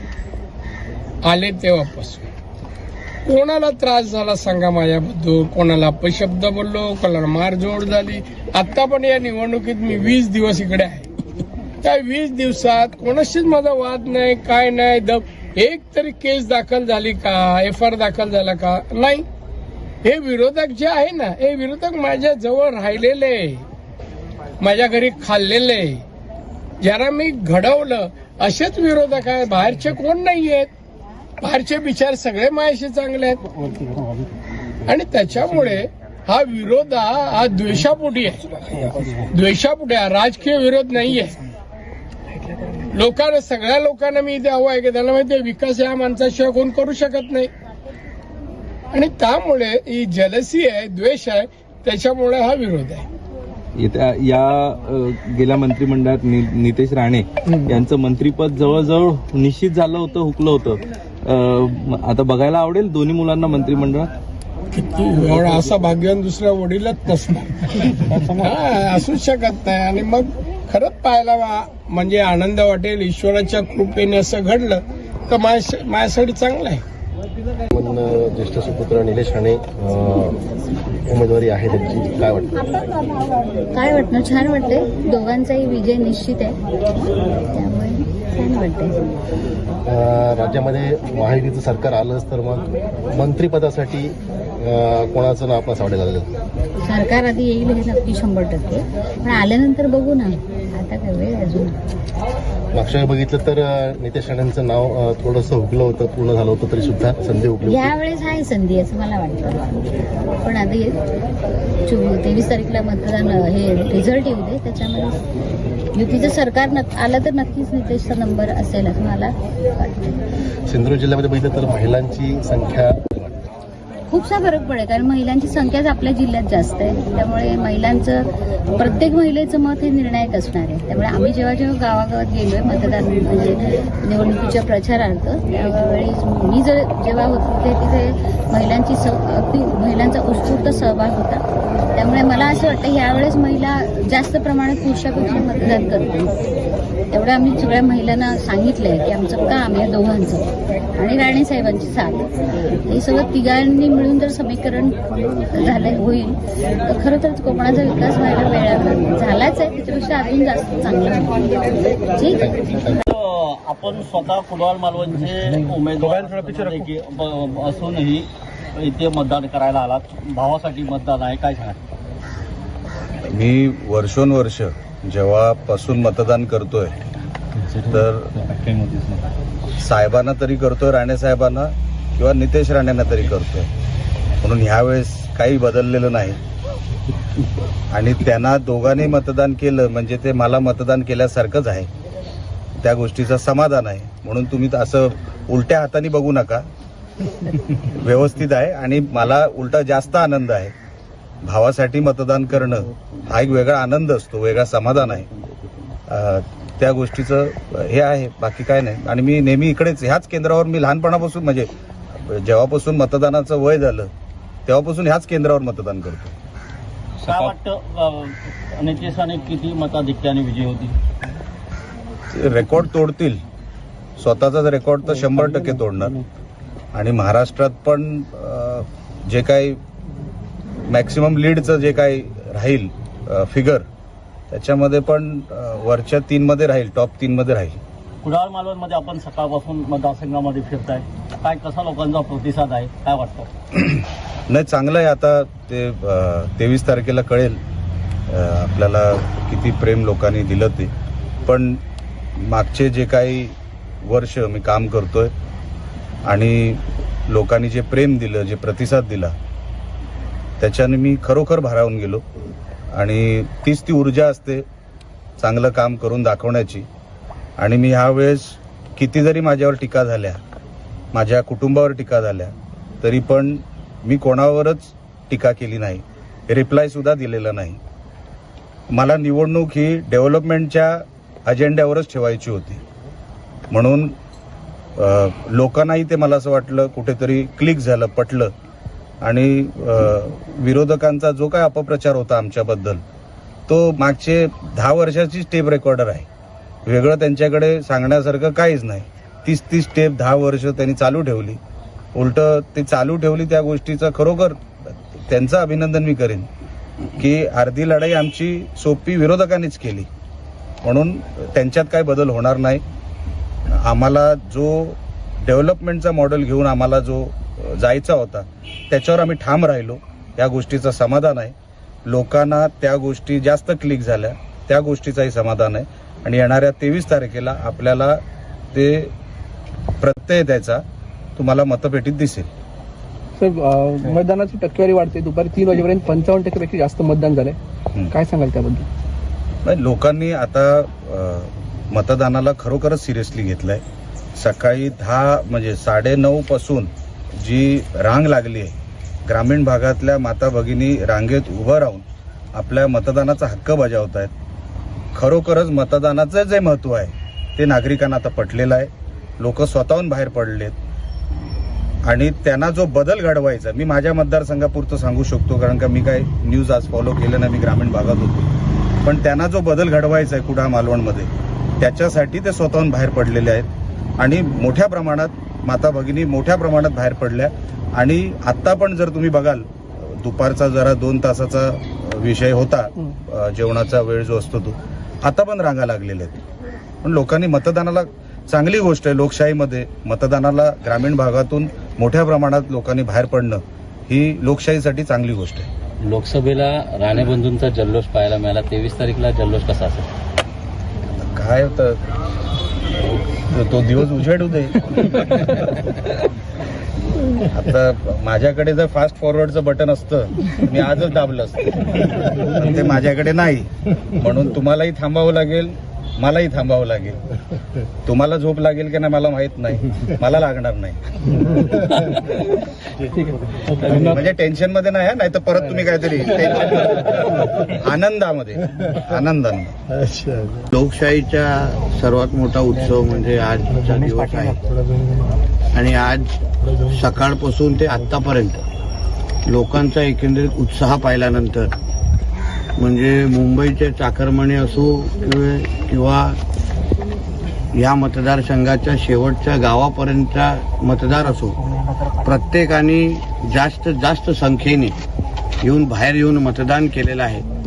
जे आम्हाला सगळ्या जणांना अपेक्षित होतं की जास्त लोकांनी बाहेर येऊन मतदान करावं. जेवढं जास्त मतदान होतं तेवढं जास्त एकंदरीत इथे लोकांचा लोकशाहीचा विश्वास अजून दृढ होतो, अजून पक्का होतो. आणि म्हणून मला विश्वास आहे की हा वाढणारा टक्का असो किंवा एकंदरीत जे मोठ्या संख्येने मतदान असो, हे निश्चित पद्धतीने 23 तारखेचा निकालावर शिक्कामोर्तब झालेला आहे. उर्वरित आता 1 तास उरलेला आहे. जास्त मतदान करण्याचा प्रयत्न करून घेण्याचा प्रयत्न आमच्या सगळ्यांचा आहे. कानकोपऱ्यातले आमचे सगळे कार्यकर्ते आताही मतदार बाहेर काढण्यामध्ये व्यस्त आहेत. अजूनही मुंबईची एक ट्रेन येणं बाकी आहे. आणि म्हणून मला असा विश्वास आहे की उच्चांक असं मतदान यावेळी विधानसभेला होईल. विधानसभेच्या होऊ घातलेल्या ह्या रणसंग्रामात मला खात्री आहे की महाविकास आघाडीचे उमेदवार सन्माननीय संदीपभाई पाटील यांचा विजय हा निश्चित आहे. कारण सर्वसामान्य उमेदवार म्हणून सर्वसामान्य जनता ही मताच्या रूपात त्यांच्या पाठीशी खंबीरपणे उभी आहे. कारण एकंदरीत पाहता या मतदारसंघात आजचं जे 2 दिवस चाललेलं वातावरण पाहता या मतात धनशक्ती विरुद्ध जनशक्ती अशी लढाई होईल. आणि या लढाईत जनशक्तीचा विजय हा लोकशाही मार्गाने निश्चित होईल अशी आम्हाला खात्री आहे. एवढंच या ठिकाणी मी सांगतो. धन्यवाद. हा लोकशाहीचा उत्सव आहे आणि मोठ्या प्रमाणामध्ये जनतेने याच्यामध्ये सहभाग घेतलेला आहे आणि एक परिवर्तनाची लाट आहे. जनता या सत्ताधाऱ्यांना त्या ठिकाणी कंटाळलेली आहे. 10 वर्ष झाली कुठलाही विकास झालेला नाही, फक्त त्या ठिकाणी भ्रष्टाचार झालेला आहे. आणि या भ्रष्टाचाराच्या विरोधामध्ये, या प्रस्थापितांच्या विरोधामध्ये आणि या घराणेशाहीच्या विरोधामध्ये जनतेनं परिवर्तनासाठी साथ घातलेली आहे. आणि उत्स्फूर्त असा प्रतिसाद हा प्रत्येक ठिकाणी मला त्या ठिकाणी मिळतो. मग कणकोली असेल, देवगड असेल, वैभव असेल, भरभरून लोक आशीर्वाद हे संदेश पाटलांच्या मशाल या चिन्हावर शिवसेना आणि महाविकास आघाडीला त्या ठिकाणी मतदान करताना दिसत आहे. तर देवगड तालुक्यातलं वातावरण एकदम अतिशय चांगल्या पद्धतीचं आहे. कारण देवगड तालुक्यामध्ये जो विकास अपेक्षित होता नितेश राणेंकडनं तो विकास होऊ शकले नाही. उलट देवगड शहराची जी नळपाणी योजना आहे, जे या जनतेला, शहरातल्या जनतेला 24 तास पाणी मिळणार होतं, पण जवळजवळ 56 कोटीची नळ योजना 10 वर्ष झाली या ठिकाणी हे करू शकलेले नाहीत. त्याला विरोध करण्याचं काम आमदार नितेश राणेंनी केलेलं आहे. इथले आंबा बागायतदार असतील, काजू उत्पादक असतील, भात शेती घेणारे शेतकरी असतील किंवा त्याचप्रमाणे मच्छीमार असतील, हे सगळे त्या ठिकाणी या सगळ्याच्या ज्या आमदार नितेश राणेंच्या विरोधामध्ये आहे. कुठलंही असं ठळक काम जे या शेतकऱ्यांना अनुदान मिळेल, शेतकऱ्यांना नुकसान भरपाई मिळेल, शेतकऱ्यांना हमीभाव मिळेल असलं कुठलंही काम त्या ठिकाणी केलेलं नाही. आणि म्हणून सगळेच घटक या जिल्ह्यातले, मग व्यापारी असतील, या जिल्ह्यातला मच्छीमार असेल, या जिल्ह्यातला शेतकरी असेल, या जिल्ह्यातला कर्मचारी, नोकरवर्ग, मजूर असतील, हे सगळे या ठिकाणी या राज्यकर्त्यांना त्या ठिकाणी कंटाळलेले आहेत. आणि यांना फक्त स्वतःचा विकास दिसतो. जो काय आहे सत्तेच्या माध्यमातून जो भ्रष्टाचार केलेला आहे हा त्या ठिकाणी भ्रष्टाचार केलेला आहे. आणि जी काही सगळी पदं आहे ती आपल्यालाच मिळावी, आपल्या मुलांना मिळावी, आपल्या घरातच मिळावी, हा सगळा त्यांचा प्रयत्न आहे. आणि हा सगळा प्रयत्न, या सगळ्या प्रयत्नाला जनता कंटाळलेली आहे. 35 वर्ष यांच्या हातामध्ये जनतेने सत्ता दिली, कोणताही विकास या जिल्ह्याचा होऊ शकले नाही. तरुणांच्या हातामध्ये सुद्धा रोजगार मिळाले नाही. अनेक तरुण बेरोजगार आहेत. हे केंद्रीय मंत्री होते नारायण राणे, उद्योग मंत्री. जर त्यांनी यांची विकासाची मानसिकता असती तर या जिल्ह्यामध्ये या तरुणांच्या हातामध्ये 5,000 तरुणांच्या हातामध्ये हे रोजगार देऊ शकले असते. एखादा इंडस्ट्री, एखादा कारखाना, एखादा उद्योग व्यवसाय आणू शकले असते, पण तो सुद्धा ते आणू शकले नाहीत. म्हणजे सगळी सत्ता 35 वर्ष मिळून सुद्धा फक्त यांनी स्वतःचाच विकास त्या ठिकाणी केलेला आहे. आणि जनतेच्या पैशाची लूट केलेली आहे, भ्रष्टाचार केलेला आहे. आणि म्हणून जनता या ठिकाणी याला कंटाळलेली आहे आणि म्हणून परिवर्तनासाठी सज्ज आहे. कुठल्याही परिस्थितीमध्ये या मतदारसंघामध्ये आमदार नितेश राणेंचा पराभव हा निश्चित आहे. मोठ्या मताधिक्यानं ते पराभूत होते. कारण मी ज्या पद्धतीनं या सगळ्या मतदारसंघामध्ये प्रचाराच्या निमित्तानं फिरलो, जनतेचे आशीर्वाद घेतले, ज्या पद्धतीनं जनतेचा विश्वास मिळाला, ज्या पद्धतीनं जनतेचं प्रेम मिळालं, ज्या पद्धतीनं जनतेचे आशीर्वाद मिळाले, ज्या पद्धतीनं जनतेचं पाठबळ मिळालं, त्यावरून मी आपल्याला सांगतो संपूर्ण प्रत्येक तालुक्याचं जे वातावरण आहे, कणकवली असेल, देवगड असेल, वैभववाडी असेल, सगळे मतदार हे फार मोठ्या प्रमाणामध्ये संदेश पारकरांना मशाल चिन्हावर त्या ठिकाणी मतदान करणार. तुम्ही जी टॅगलाईन जनतेला शेवटी आज जे आमदार आहेत त्यांच्या बद्दलची जे असलेलं वातावरण आहे, म्हणजे बॉडीगार्ड, त्यांच्या गाड्या, त्यांची लोकांना भेट मिळत नाही, बंगल्यावर जाऊन तासनता दिवसभर थांबावं लागतं, आमदार सहजपणे मिळू शकत नाही. पण संदेश पारकर हा जनतेमध्ये सुखदुःखामध्ये अडीअडचणीमध्ये सातत्यानं जनतेवर त्या ठिकाणी असणारं अशा प्रकारचं एक सर्वसामान्यांचं नेतृत्व आहे. आणि म्हणून त्यांच्याबद्दल संदेश पारकरांच्याबद्दल एक मैत्रीचं नातं हे जनतेमध्ये आहे. आणि म्हणून मी जनतेला सांगतोय की एक संधी मला द्या, मी आमदार म्हणजे तुम्ही आमदार, अशा पद्धतीचं आपण काम त्या ठिकाणी करू. आणि म्हणून प्रत्येक जनतेला वाटतं की संदेश पारकर जर आमदार झाला तर कुठेतरी आपण आमदार होणार आहोत आणि खऱ्या अर्थानं या मतदारसंघामध्ये एक विकास घडेल आणि एक परिवर्तन त्या ठिकाणी निर्माण करण्याचा प्रयत्न हा जनतेचा या निमित्तानं आहे. खरं तर ही लढाई जनशक्ती विरुद्ध धनशक्तीचा आहे. ज्या पद्धतीनं नितेश राणेंचा पराभव निश्चित झाला, ज्या पद्धतीनं त्यांनी पैसे या मतदारसंघामध्ये वाटले, जवळजवळ म्हणजे 100% लोकांना त्या ठिकाणी पैसे वाटलेले आहेत. आणि कुठंतरी पैशाच्या जोरावर, दहशत पैशाच्या जोरावर त्या ठिकाणी निवडणूक आपण जिंकायला हवी अशा पद्धतीचं त्यांचे प्रयत्न आहे. अपप्रचार त्यांनी केला आहे, बदनामी त्या ठिकाणी केली आणि या सगळ्याला कुठेही जनता त्या ठिकाणी बळी पडलेली नाही. उलट सामान्य माणसाची काय ताकद आहे ही या निवडणुकीच्या निकालामध्ये कळेल. अशा प्रकारचं परिवर्तन या मतदारसंघामध्ये होणार आहे. आणि मी पुन्हा पुन्हा आपल्याला सांगतो, आमदार नितेश राणे हे मोठ्या मताधिक्याने या मतदारसंघातमधनं पराभूत होणार. सावंतवाडी विधानसभा मतदारसंघात आज मतदान होत आहे आणि आज आपण आहोत भेडशी, साटेली भेडशी गावामध्ये. तर एकंदरीत महाविकास आघाडीचे जे इथे आपण या ठिकाणी पाहू शकता बूथ लागलेला आहे आणि राजन तेलींच्या मतदानासाठी हे प्रत्येक कार्यकर्ते झटून काम करतात. आपल्यासोबत काही कार्यकर्ते त्यांच्याकडून जाऊन घेऊया कशा प्रकारे सहकार्य मिळतं काय वाटतं नेमकं.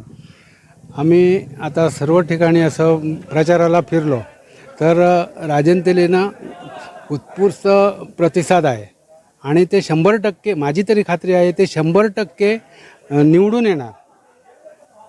तसेच आता आम्ही भेडशीकडून सुद्धा त्यांना मतदान चांगल्या प्रकारे करून घेणारा चालू आहे आणि ह्याच्यावर आता 2-3 तास आहेत, पण ते पण आम्ही करून घेणार आणि त्यांना 100% निवडून आणणार.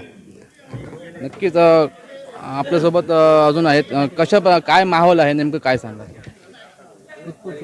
काय बोला माझं आमचं मत कसं राजन तेलीला आहे आणि ते 100% निवडून येणार असं आम्हाला गॅरंटी नाही. नक्कीच राजन तेली हे 100% निवडून येणार याबद्दल काहीच शंका नाही असं त्यांचं म्हणणं आहे. तर अजूनही काही ग्रामस्थ आहेत आपल्यासोबत. त्यांच्या काका काय सांगाल, एकंदरीत आपण या ठिकाणी बूथ लावून बसले, राजन तेलींना किती टक्के मतदान मिळेल. यायलाच पाहिजे. किती टक्के मतदान मिळेल राजन तेलींना. तरी सुद्धा 90% मिळेल असं वाटतंय. नक्कीच 90% 100% मतदान मिळून राजन तेलीच विजय होते असं यांनी विश्वास वर्तवलेला आहे. तर कोकण सात लाईव्हसाठी लहू परब, दोडामार्ग. दोडामार्ग तालुका आतापर्यंत माननीय नारायण राणे साहेबांवर प्रेम करणार आहे. भारतीय जनता पार्टी शिवसेना युतीवर प्रेम करणार आहे. त्यामुळे दोडामार्ग तालुक्यात ही युतीची धावा आहे. दोडामार्ग तालुक्यात प्रत्येक बूथवर भारतीय जनता पार्टी शिवसेना युतीचं काम करतात, कार्यकर्ते जोमाने काम करतात. आणि दीपकबाई केसरकर हे जवळपास मी परत सांगितल्याप्रमाणे पूर्वी राणे साहेबांना आम्ही 7,000चं लीड दिलं, आम्ही निश्चितपणे आता 9,000पर्यंत लीड दीपकबाईंना देणार आहोत. आणि जे आमच्या पक्षातनं जे दुसऱ्या पक्षात बुडी मारून गेलेत आमच्या अपोजिट उमेदवार आहेत राजन तेली, यांना कळेल दोडामार्ग तालुक्यातनं किती मतं मिळतात ती लक्षात घ्या. त्यामुळे इथं जास्तीत जास्त मतं ही धनुष्यबाण निशाणीवर आहेत, म्हणजे भारतीय जनता पार्टी शिवसेना युतीच्या निशाणीवर आहेत. ओके. फर्स्ट वोट ते पण मावशीला म्हणजे खूप आनंद झाला, चांगलं वाटतं. कसं एकंदरीत वातावरण होतं वोटिंगचं, काय होतं. वोटिंगला आहे सगळं, वोटिंगच्या आत तर सगळं शिस्तीत आहे, पण बाहेर सगळं बेशिस्तपणा चालू आहे. म्हणजे पैशाने आता मतं विकत घेतली जात आहेत. म्हणतायत खरं सत्याचा विजय होतो, पण आता पाहूया काय होतंय ते.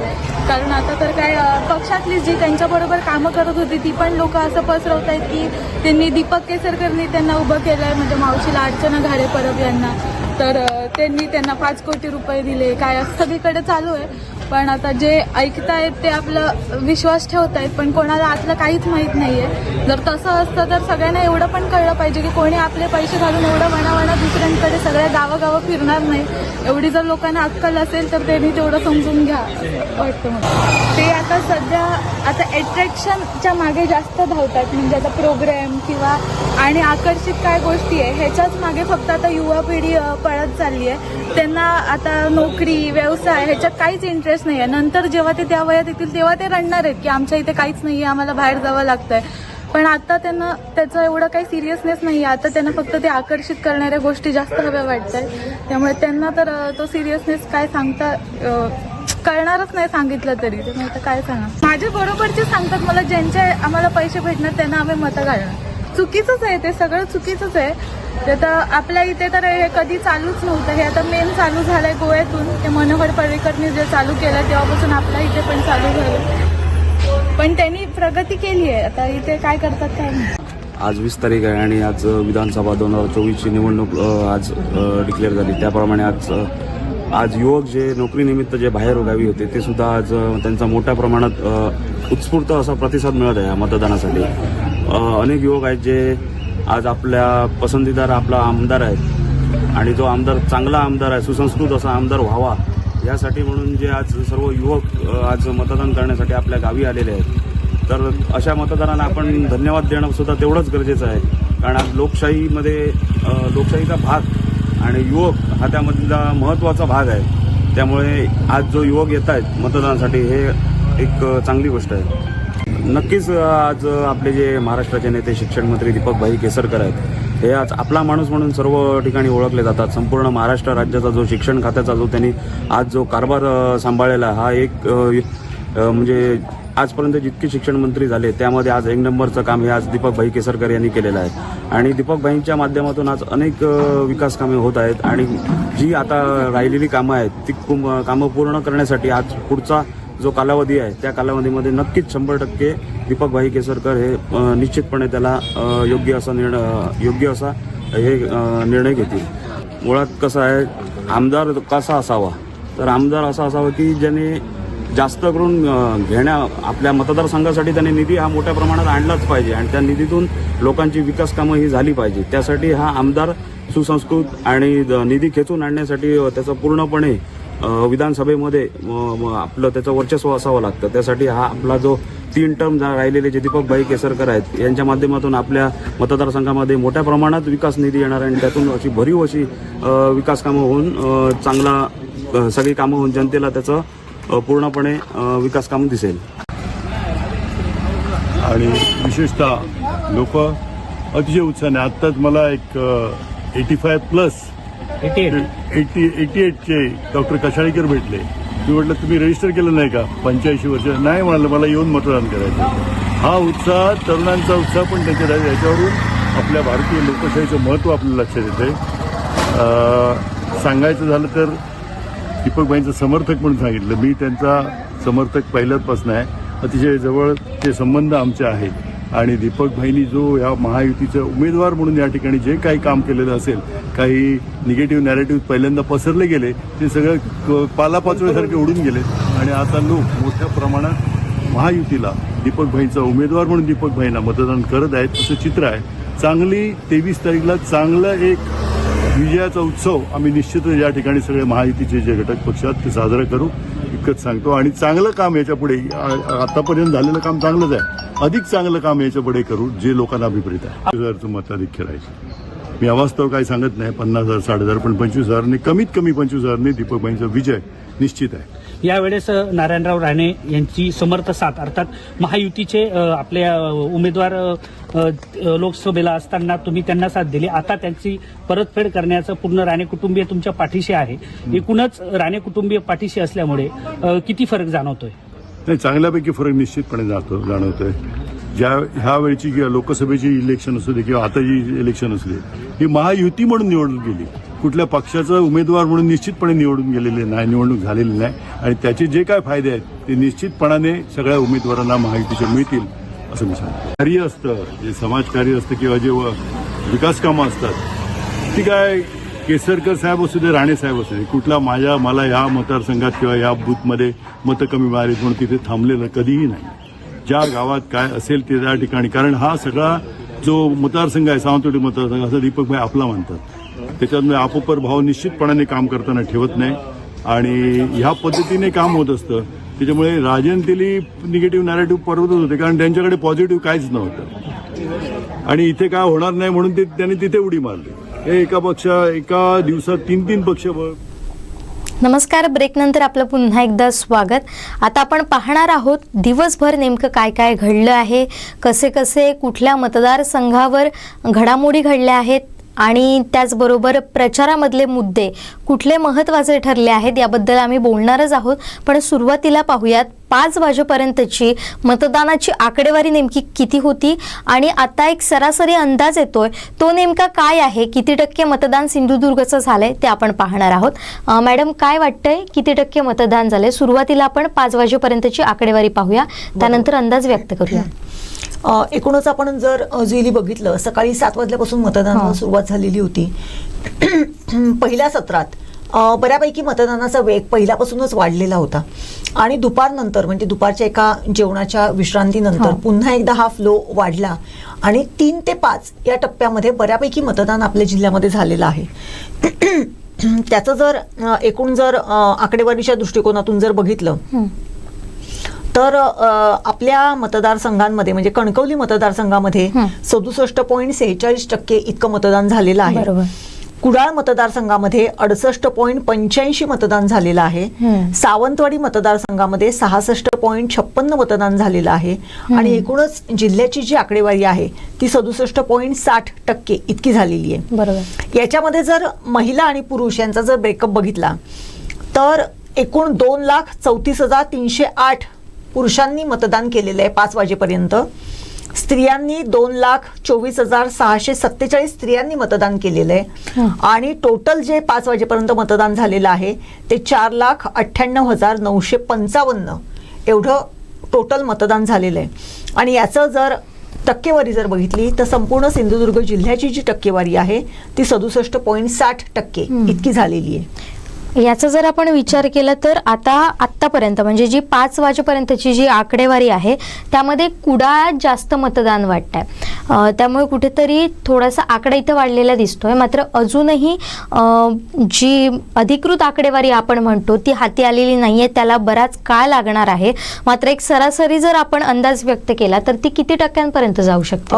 कसं आहे, हे 5 ते 6 म्हणजे एका तासातलं हे मतदान आहे. एका तासामध्ये जे काही मतदान वाढलेलं आहे त्याचं जर एकूण म्हणजे पूर्वेतिहास जर बघितला तर याच्यामध्ये एक 3-4 टक्क्यांची वाढ होते. त्यामुळे हे मतदान साधारणपणे 70 ते 71% होण्याची शक्यता नाकारता येत नाही. त्यामुळे फायनल आकडेवारी यायला बराच उशीर लागणार, कारण सगळ्या मतदान केंद्रांवरून ते सगळं जो काही लेखाजोखा असतो तो येऊन त्याच्यानंतर ते सगळं व्यवस्थित चार्ट बनवला जातो आणि त्याच्यानंतर फायनल आकडेवारी समजते. परंतु एकूणच 5 वाजेपर्यंत हे जे काही मतदान 67.60% झालेलं आहे म्हणजे जवळजवळ 68% झालेलं आहे. त्याच्यामध्ये जर एक 4% जर वाढ जर धरली तर साधारणपणे 71% मतदान आपल्या सिंधुदुर्ग जिल्ह्यातून झाले असं म्हणायला काय हरकत नाही. बरोबर. आता आपण ही सरासरी आकडेवारी पाहिली, जवळपास तुम्ही जसं म्हटलात की 70 ते 71 पर्यंत हा अंदाज वर्तवण्यात येतोय. अजूनही मी सांगते आपल्या दर्शकांना की अधिकृत आकडेवारी आलेली नाहीये, हा केवळ अंदाज आहे. ज्या पद्धतीनं 5 वाजेपर्यंत 67.60% मतदान झालंय आणि शेवटच्या एका तासात साधारणपणे जर आपण पाहिलं तर 3% वाढ होण्याची शक्यता असते. 3 ते 4% वाढ होण्याची शक्यता असते. याचाच अंदाज घेऊन हा अंदाज वर्तवण्यात आलेला आहे. जवळपास 70 ते 71 पर्यंत हे मतदान होईल अशी शक्यता आता तरी आहे. मात्र अधिकृत आकडेवारी अद्यापही मिळालेली नाहीये. मात्र आपल्याकडे आहे ते म्हणजे निलेश राणे यांची प्रतिक्रिया, जे महायुतीचे उमेदवार आहेत कुडाळ मालवण येथील. मतदान झाल्यानंतर अगदी शेवटच्या काही क्षणांमध्ये त्यांनी आपल्याशी संवाद साधला होता. कोकणसात लाईव्हच्या संपादक अर्थात देवयानी वरसकर मॅडम यांनी त्यांच्याशी संवाद साधला होता. त्यावेळी निलेश राणे काय म्हणाले होते हे आपण पाहूया. हे लोकशाहीसाठी हे चांगले संकेत आहेत. अतिशय शांततेत ही निवडणूक पार पडली, लोक उत्स्फूर्त बाहेर पडली आणि कुडाळमध्ये जर जास्त झालं असेल, मला काही सगळीच आकडेवारी माझ्या हातात नाही, तर त्यांना जो बदल हवा आहे तो बदल घडवण्यासाठी ते बाहेर पडलेत असा माझा समज आहे. आणि येणाऱ्या काळामध्ये जर लोक अशाच उत्स्फूर्तपणे मतदानाला बाहेर पडली तर हे खरोखरच लोकशाहीसाठी त्यांचा जो अधिकार आहे तो त्यांनी बजवावाच. आणि जर ते बजवावत असतील, स्वतःच्या मर्जीने बाहेर पडत असतील उत्स्फूर्तपणे, तर ही खरोखर फार चांगली गोष्ट आहे लोकशाहीसाठी, जमेची बाजू आहे. कसं आहे, मी सुरुवातीलाच ठरवलं होतं की हे लोक म्हणजे माझे समोर जे कोण आहेत उमेदवार ते खालच्या पातळीवर जाऊन टीका कर, कारण का दुसरं त्यांच्याकडे काहीच नाही. त्यांच्याकडे विकासात्मक सांगायला काही नाही, त्यांची दूरदृष्टी नाही. अनेक वर्षांपासून त्यांनी 10 वर्ष ह्या मतदारसंघात काहीच केलं नसल्यामुळे त्यांना सांगण्यासारखंच काही नाही. मला खात्री होती की ते विकासात्मक काही बोलणार नाही किंवा डेव्हलपमेंट वर त्यांची चर्चा नसेल किंवा त्यांचा अजेंडा नसेल. अजेंडा म्हणजे काय, फक्त राणेंवर टीका करा, ते कुठे काय बोलतील त्या स्टेटमेंटचं काहीतरी मोडून तोडून वापर करा, मग त्याचे क्लिप व्हायरल करा, पुढचं मागचं काढून टाकायचं, फक्त मध्ये 10 सेकंडचं घ्यायचं. हे जे पोरकट प्रकार आहेत हे मागचे 10 वर्ष इकडची जनता बघते. जनताही कंटाळली की तुम्ही 10 वर्षात फक्त एवढंच केलं, राणेंनाच फक्त टार्गेट केलं, त्याच्या पलीकडे तुम्ही काही केलंच नाही. आणि त्यांना काही सांगताही आलं नाही. जर तुम्ही त्यांचं काय आताचा जो काही निवडणुकीचे जे तुम्ही त्यांचा प्रचार बघाल, बाहेरून लोक आली, मग त्या मी काय कोणाचं नाव घेत नाही, कोणी बाहेरून जे इतर जिल्ह्यातून जे काही त्यांचे नेते आले, लोक आली आणि इकडे शिव्या घालून गेले. म्हणजे बौद्धिक किंवा विकासात्मक काय बोलूच शकले नाहीत. म्हणजे तुमच्याकडे सांगण्यासारखंच काही नव्हतं. म्हणून मी अगोदरच ठरवलं होतं ही निवडणूक टीका करण्यासाठी नाही, कोणाला हरवण्यासाठी नाही, तर चांगलं काहीतरी माझ्या हातातून घडेल ह्यासाठी मी ही निवडणूक लढवत होतो. आणि म्हणून मी तशीच लढली. मी कुठल्याही टीकेला, एकही टीका जेवढ्या माझ्यावर घाणेरड्या टीका झाल्या, माझ्या फॅमिलीवर झाल्या, सोशल मीडियावर आम्हाला मोठ्या प्रमाणात जे काय ट्रोलिंग झालं वगैरे जे काय, पण मी कुठल्याही विषयाला उत्तर दिलेलं नाही. आणि मला असं वाटतं मी जो प्रचार ठरवला होता की मी डेव्हलपमेंटवर हा प्रचार ठेवीन आणि तसाच मी ठेवला. मी माझ्या शब्दावर ठाम राहिलो. नाही, हा प्रश्न ते खरं तर जनताच उत्तर देईल येणाऱ्या 23 तारखेला. मी कोणाचा मुलगा म्हणून या निवडणुकीत उतरलेलो नाही. बरोबर. मी कोणाकडे तिकीट मागायला गेलो नाही. माझं काम बघून मला तिकीट दिलेलं आहे. दोन्ही बाजूला म्हणजे बीजेपी मध्ये आणि शिवसेनेमध्ये उमेदवार मीच होतो. काहीतरी स्वतःचं स्टँडर्ड असल्याशिवाय एवढे मोठे पक्ष कोणालाही उमेदवारी देत नसतात. म्हणून जो काही विषय असतो एका कॅन्डिडेटवर, म्हणजे कॅन्डिडेटकडे बघायचा एक दृष्टिकोन असतो, त्याचं मेरिट बघितलं जातं, त्याचं विनिंग मेरिट बघितलं जातं. सगळ्या गोष्टीमध्ये जो फिट कॅन्डिडेट बसतो. कोणाचा मुलगा आहे म्हणून कोणाला तिकीट मिळत नसतं. हा काय कुठला वडिलांचा पक्ष नाहीये माझा की माझे वडील पक्ष चालवतात आणि म्हणून मला ते तिकीट मिळेल, असं काय नाही. मी कोणाकडे गेलो नाही. मला जे काय आशीर्वाद दिले माझ्या नेत्यांनी ते माझं काहीतरी मेरिट बघून दिले असेल. बरोबर. मी साहेबांनाही कधी सांगितलं, म्हणजे राणे साहेबांनाही कधी सांगितलं नाही की माझ्यासाठी कोणाकडे शब्द टाका.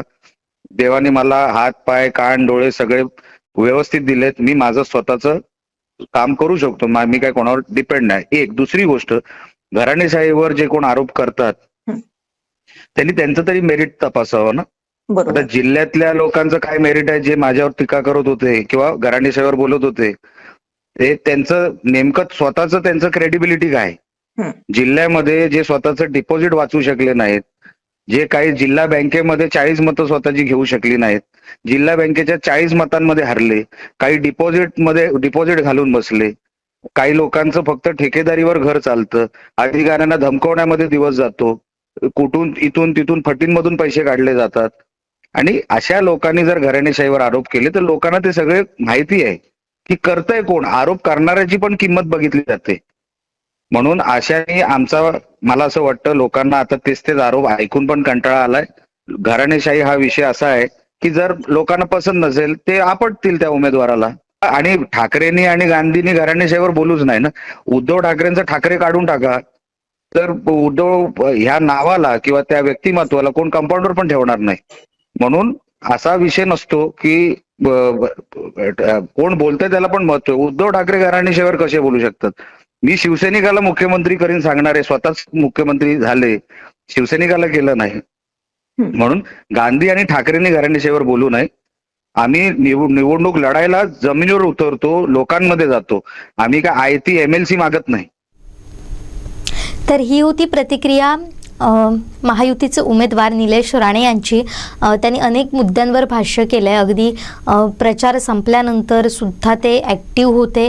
त्यानंतर कालचा दिवस हा त्यांच्यासाठी फार महत्त्वाचा होता. आजसुद्धा फारच दमछाक झालेली होती, तरीसुद्धा त्यांनी कोकण सात लाईव्हशी संवाद साधला आणि यावेळी त्यांनी अनेक मुद्द्यांवर चर्चा केली, संवाद साधला, जी आपण आता ऐकली.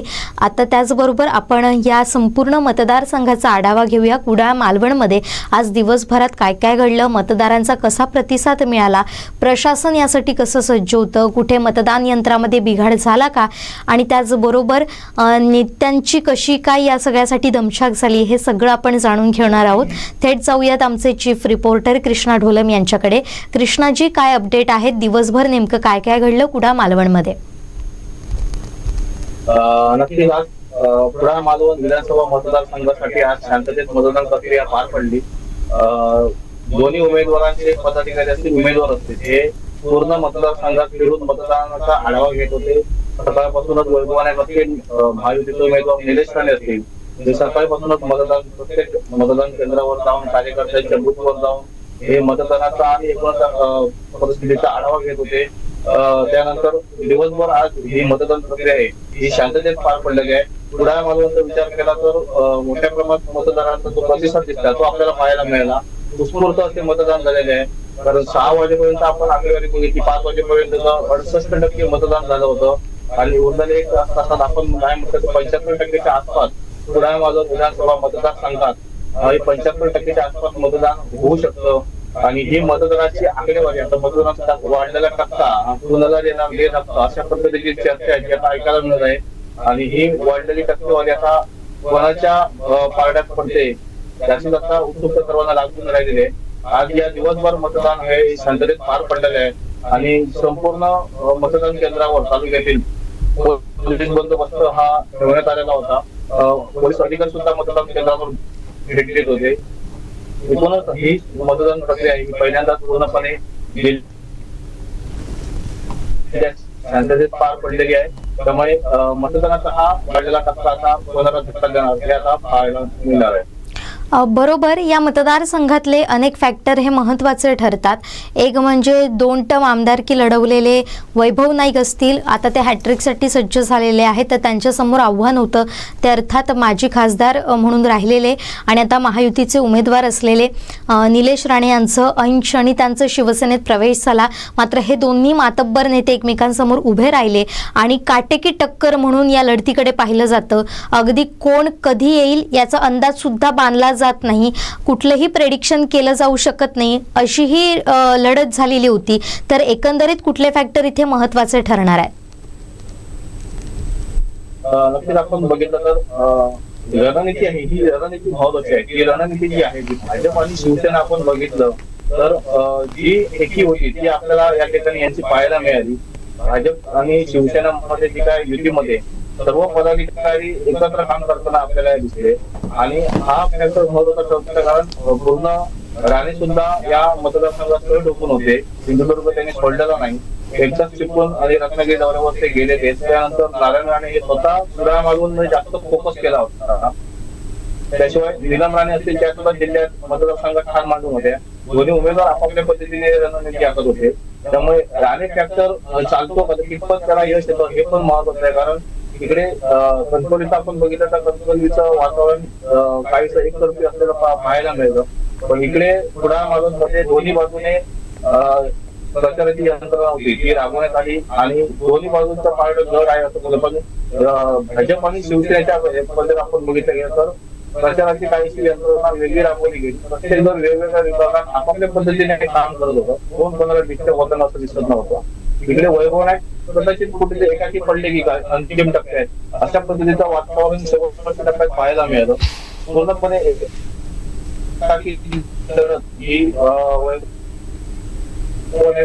या ठिकाणी येताना पाहायला मिळत होतं. कार्यकर्त्यांचं नेतृत्व हा वैभव नाईक यांना चालू शकतो का हा सुद्धा देखील प्रश्न आहे. कारण पूर्ण 2 टर्म वैभव नाईक आमदार आहेत आणि 2 टर्म मध्ये वैभव नाईक यांची तळागाळ स्वतःचा असा जनसंपर्क आहे. त्यांना थेट नावाने कार्यकर्त्यांना ओळखतात, अशा पद्धतीने त्यांची ते स्वतःहून ओळखतात आणि कार्यकर्त्यांना ते भावतं देखील. त्यामुळे ती प्रतिमा आणि त्यांचा तो जनसंपर्क हा त्यांना कितपत सारू शकतो हा सुद्धा एक प्रश्न आहे. आणि ते हॅट्रिक करतात का हे या ठिकाणी पाहायला मिळणार आहे.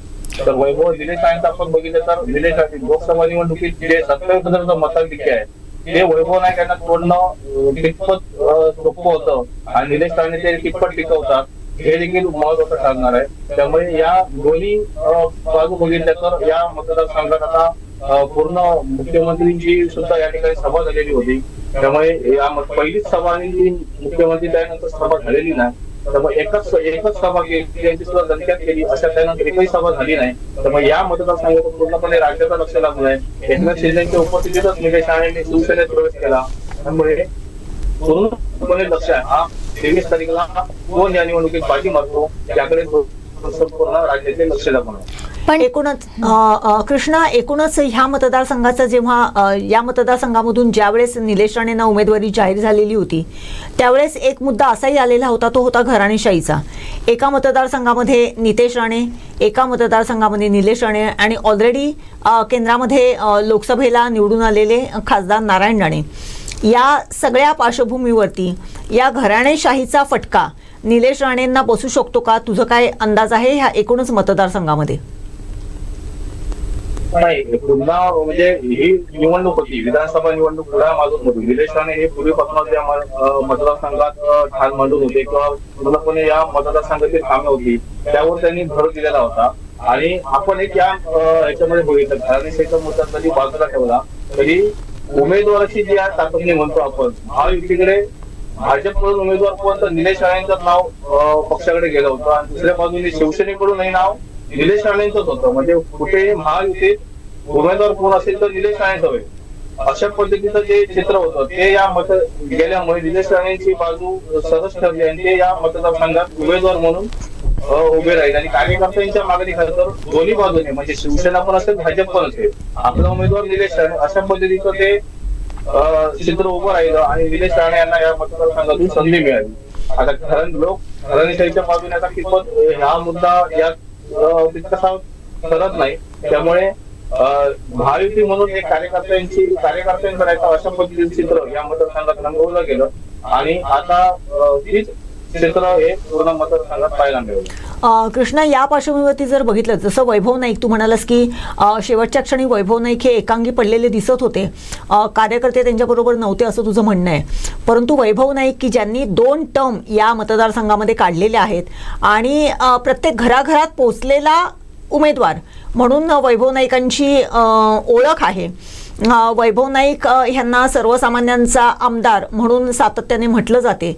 हे जर बघितलं तर आता जे तू सांगितलंस की शेवटच्या क्षणी वैभव नाईक हे एकांगी पडलेले वाटत होते किंवा कशा पद्धतीचं, हे फक्त कार्यकर्त्याच्या दृष्टिकोनातून आहे की मतदारांच्या दृष्टिकोनातून सुद्धा हीच वस्तुस्थिती असेल असं तुझं मत आहे? आणखीन याला जोडून एक प्रश्न विचारते, याला जोडून एक प्रश्न विचारते. ज्या प्रचार सभा झालेल्या होत्या कुडाळ मालवणमध्ये विशेषतः अंधाऱ्यांच्या, त्याचा परिणाम या सगळ्यावर कितपत झालाय? वैभव नाईक एकांगी पडले असं कार्यकर्त्यांच्यामुळे एकांगी पडले असं म्हणत नाही. वैभव नाईक लढले, वैभव नाईकांनी कार्यकर्त्यांनी बाजूला केलं असं नाही किंवा वैभव नाईकांनी सुद्धा कार्यकर्त्यांना बाजूला केलं असं पण नाही आणि कार्यकर्त्यांनी वैभव नाईकांना बाजूला केलं असं नाही. पण जी भाजप आणि शिवसेनेची जे नेते मंडळी आहेत किंवा जे काही आपण चित्र होतं म्हणजे इकडे निलेश राणे पाहायला मिळाले, स्वतः उमेदवार म्हणून ठाण मांडून होते. दुसरीकडे नारायण राणे स्वतः म्हणजे खासदार नारायण राणे पुण्यामागून मतदारसंघात ठाण मांडून होते. गाव बैठका सुद्धा त्यांनी प्रत्येक जिल्हा परिषद मतदारसंघात त्यांनी गाव बैठका घेतल्या. नीलम राणेंनी महिला मेळावे घेतले. म्हणजे हे चित्र दत्ता सामंत तिसऱ्या बाजूने दत्ता सामंत होते आणि बाकीच्या बाजूने आपण बघितलं तर भाजपची टीम वेगळी होती. म्हणजे भाजप, दत्ता सामंत, शिवसेना, निलेश राणे, नीलम राणे, नारायण राणे अशा पद्धतीचं मोठं नेटवर्क नेत्यांचं नेटवर्क आपल्याला दिसलं. कार्यकर्ते काम करत होते. इकडे वैभव नाईकांचं आपण बघितलं तर वैभव नाईकांचे कार्यकर्ते काम करत होते. नेते म्हणून आपण बघितलं तर वैभव नाईक नेते म्हणून एकटे होते. कारण ज्या पद्धतीने उद्धव ठाकरेंच्या सभा झाल्या, आदित्य ठाकरे येऊन गेले, पण माजी खासदार विनय राऊत असतील हे या मतदारसंघात म्हणजे फारसे असे प्रचारात दिसले नाही. सभा उद्धव ठाकरेंच्या सभेवेळी दिसले, नंतर फारसे असे प्रचार होते गाव बैठका किंवा गावागावात जाऊन प्रचार, त्यामुळे त्याचा फटका कदाचित बसतो की काय असं पण होऊ शकतो. कारण नेते म्हणून वैभवनाथ एकाकी लढले, हे मत एकाकी लढले याचा अर्थ कार्यकर्त्यांनी बाजूला केला असं नाही. वैभवनाथांसोबत कार्यकर्ते होते, कार्यकर्त्यांसोबत वैभवनाथ होते असं चित्र होतं. पण वरचे जे नेते मंडळी होते ते आपल्या फारसे प्रचारात दिसले नाही. या जोडीला आपण बघितलं तर अलीकडे पक्षप्रवेश झालेले राजेंद्र येथील परशुराम उपरकर वैभवनाथांच्या बाजूने जोरदार प्रचार यंत्रणा राबवत होते. अनेक पक्षप्रवेश सुद्धा घेत होते. काही मोठ्या प्रमाणात प्रवेश हे सुद्धा उपरकर आणि उपरकरच्या जी काही भाषणं होती किंवा पत्रकार परिषदा होत्या त्या माध्यमातून उपरकर यांनी बऱ्यापैकी बाजू ही मांडण्याचा प्रयत्न केला आणि उद्धव ठाकरेंच्या सभेत सुद्धा यावेळी त्यांनी जोरदार अशी वातावरण निर्मिती झाली होती. त्यामुळे भविष्यातली म्हणजे आता मायपटेल संजय भुजबळकर साहेब होते ते सुद्धा या मतदारसंघात कुठे दिसले नाही. कदाचित एकाच टप्प्यात निवडणुका झाल्या त्याच्यामुळे सुद्धा नेते मंडळींना खाली लक्ष कितपत द्यावं त्याच्यातून वेळ मिळाला नसेल असं सुद्धा त्याचं एक कारण असू शकतं. कृष्णा, ज्या पद्धतीने आता आपण बोलतोय त्याच्यामध्ये राणे आणि ठाकरे ह्या फॅमिलीतलं जे काही वैमनस्य आहे ते सर्वश्रुत आहे, परंतु याच पार्श्वभूमीवरती आज सिंधुदुर्ग जिल्ह्यामध्ये अशी परिस्थिती होती की राणेंच्या विरोधात म्हणजे राणेंबरोबर एकेकाळी जी मंडळी होती, जे आजचे कार्यकर्ते आहेत, उमेदवार आहेत किंवा जे नेते म्हणून आपण ज्यांना संबोधतो असे जे माणसं एकेकाळी नारायण राणेंबरोबर होते, मग ते परशुराम उपरकर असू देत, राजन तेली असू देत, सतीश सावंत असू देत, संजय पडते असू देत, ही सगळी माणसं ही त्यांच्या अपोजिटला होती. आणि या सगळ्या परिस्थितीचा म्हणजे ते उबाठाच्या शिवसेनेमध्ये आहेत आणि निलेश राणे हे शिंदे सेनेमधून निवडणूक लढत होते. आणि अशा पार्श्वभूमीवरती सकाळी एक नारायण राणेंचं स्टेटमेंट देखील होतं की ही राजकीय वैमनस्य नाही आहे, तर माझ्यावरचा द्वेष जो आहे हा फक्त ह्याच्यामध्ये दिसून येतो. या स्टेटमेंटला सुद्धा फार महत्त्व होतं. या सगळ्या पार्श्वभूमीवरती ही जी एक फळी की जी एकेकाळी नारायण राणेंची खंदे समर्थक होती ती समोरच्या बाजूला उभी राहिलेली होती आणि एका बाजूला नारायण राणे हे का वेगळ्या कार्यकर्त्यांना वेगळ्या नेत्यांना घेऊन ही निवडणूक लढवत होते. याचा परिणाम या कुडाळ मालवण मतदारसंघावरती होऊ शकतो का? याचा परिणाम परशुराम उपरकर यांचा पक्ष बघितला तर त्याचा परिणाम थोड्या प्रमाणात होऊ शकतो. कारण परशुराम उपरकरांना सुद्धा मानणारा जुने जे शिवसैनिक आहेत म्हणजे जे उद्धव ठाकरे सोबत राहिलेले आहेत ते बऱ्यापैकी मानणारे ते शिवसैनिक आहेत ते उपरकरांना सुद्धा मानणारे आहेत. त्यामुळे ते काहीसे जे लिप्त होते जे काहीसे हमल्याचा प्रकार केला परंतु ते उपरकरांच्या प्रवेशांचे सुद्धा चार्ज ऍक्टिव्ह झाले. काही पक्षप्रवेश सुद्धा उपरकरांनी घडवले म्हणजे मनसेतले काही कार्यकर्ते ते पण त्यांचा प्रवेश उभाटामध्ये घेतला. त्यामुळे मनसेचा उपरकरांचा काहीसा परिणाम इकडे जाणवणार. मात्र राजन तेली आणि सतीश सावंत यांचा तेवढासा आपण म्हणू शकत नाही. सतीश सावंत पण नेटवर्क या मतदारसंघात आहे पण त्याहून जास्त हा परशुराम उपरकर फॅक्टर हा वैभव नाईकसाठी सुद्धा फायदेशीर ठरू शकतो. राजन तेली म्हटलं तर राजन तेली पूर्णपणे सावंतवाडी मतदारसंघातच होते आणि काही फक्त एक जवबाग मतदारसंघाचे सरपंच होते ते उल्हासनगरचे काही राजन तेली समर्थक होते त्यांचा थोडासा परिणाम होऊ शकतो एका जिल्हा परिषद मतदारसंघात. परंतु जास्त त्याचा फायदा हा उपरकरांचा प्रवेश हा वैभव नाईकांसाठी सुद्धा फायदेशीर ठरू शकतो. नक्कीच धन्यवाद ढोलम सर, आपण दिलेल्या सगळ्या माहितीसाठी आणि दिलेल्या अपडेटसाठी. पण आता पुढे काय होणार आहे याचं उत्तर आपल्याला 23 तारखेलाच कळणार आहे. तुर्तास धन्यवाद आपण दिलेल्या सगळ्या माहितीसाठी. पण आता सध्या ज्या पद्धतीनं ढोलम सरांनी सांगितलं त्या पद्धतीनं आता जवळपास कुडाळ मालवणची आकडेवारी ही 2019पेक्षा वाढलेली आहे. त्यामुळे या वाढलेल्या मतदानाचा कोणाला फायदा होणार आहे याचं उत्तर आपल्याला 23 तारखेला कळणार आहे. मात्र जी कुडाळ मालवणची जी निवडणूक झाली ती पूर्णपणे काटेकी टक्कर अशी होती. दोन नेते हे मातब्बर नेते होते. एकीकडे वैभव नाईक ज्यांनी 2 टर्म आमदारकी भूषवलेली आहे आणि दुसऱ्या बाजूला ज्यांनी 1 टर्म खासदारकी लढवली आणि आता ते विधानसभेच्या निवडणुकीत उतरलेले आहेत. मात्र कार्यकर्त्यांची फळी किंवा मोर्चे बांधणी ही उत्तम प्रकारे त्यांनी केलेली आपल्याला पाहायला मिळते. शिवाय भाजपची सुद्धा साथ त्यांना मोठ्या प्रमाणावर मिळाल्याचं सुद्धा चित्र आहे. त्यामुळे कुडाळ कुडाळ मालवणमध्ये काय होतंय हे आत्ता तरी सांगणं फार धाडसाचं ठरणार आहे किंवा त्याबद्दलचं कुठलंही वक्तव्य आता करणं योग्य ठरणार नाही आहे. त्यासाठी आपल्याला वाट पाहावी लागेल, ती अर्थात 23 तारीखची. आता आपण जाऊया सावंतवाडीमध्ये. सावंतवाडी मतदारसंघाचा आढावा घेऊया. आमचं सावंतवाडी करस्पॉन्डंट विनायक गावस आपल्याशी जोडले जातात. विनायक, दिवसभरचा कशा पद्धतीनं मतदानाचा माहोल इथं होता, त्याचबरोबर या चौरंगी लढतीत सध्या काय वातावरण आहे, काय चित्र आहे, मतदानानंतर नेमकं याबद्दलची वक्तव्य आपण करू शकतो का? निश्चित सावंतवाडी विधानसभा मतदारसंघातलं वातावरण आपण संपूर्ण दिवसभर आपल्या स्क्रीनच्या माध्यमातून पाहिलं. सगळ्याच पक्षाचे जे उमेदवार होते, कार्यकर्ते होते, पदाधिकारी होते, त्यांच्यातला उत्साह पाहिला. जी ज्येष्ठ नागरिक असतील, नवीन मतदार असतील, या सगळ्यातला उत्साह आपण पाहिला. तर शांततेच्या वातावरणात आणि खेळीमेळीच्या वातावरणात ही निवडणूक किंवा आजचे मतदान प्रक्रिया जी आहे ती पार पडल्याचं चित्र आपल्याला दिसून आलं. सगळ्याच उमेदवारांनी अगदी कसोशीनं प्रयत्न केले की आपला विजय व्हावा याच्यासाठी प्रत्येक जण धडपडत होता. अगदी शेवटच्या क्षणापर्यंत म्हणजे अगदी 6 वाजल्यानंतर सुद्धा काही ठिकाणी मतदार उभे होते रांगेमध्ये, तर त्यांना पण मतदान करावं, तरी आपला हक्क बजावावा याच्यासाठी सुद्धा धडपड कार्यकर्त्यांची दिसून येत होती. आणि हे सगळं बघता अगदी सगळी यंत्रणा सुद्धा अगदी काटेकोरपणे त्या ठिकाणी लक्ष देऊन होती. साधारणतः या विधानसभा मतदारसंघातलं बघितलं तर आताच्या क्षणाला 72% मतदान झाल्याचं निवडणूक निर्णय अधिकाऱ्यांकडनं सांगण्यात आलं.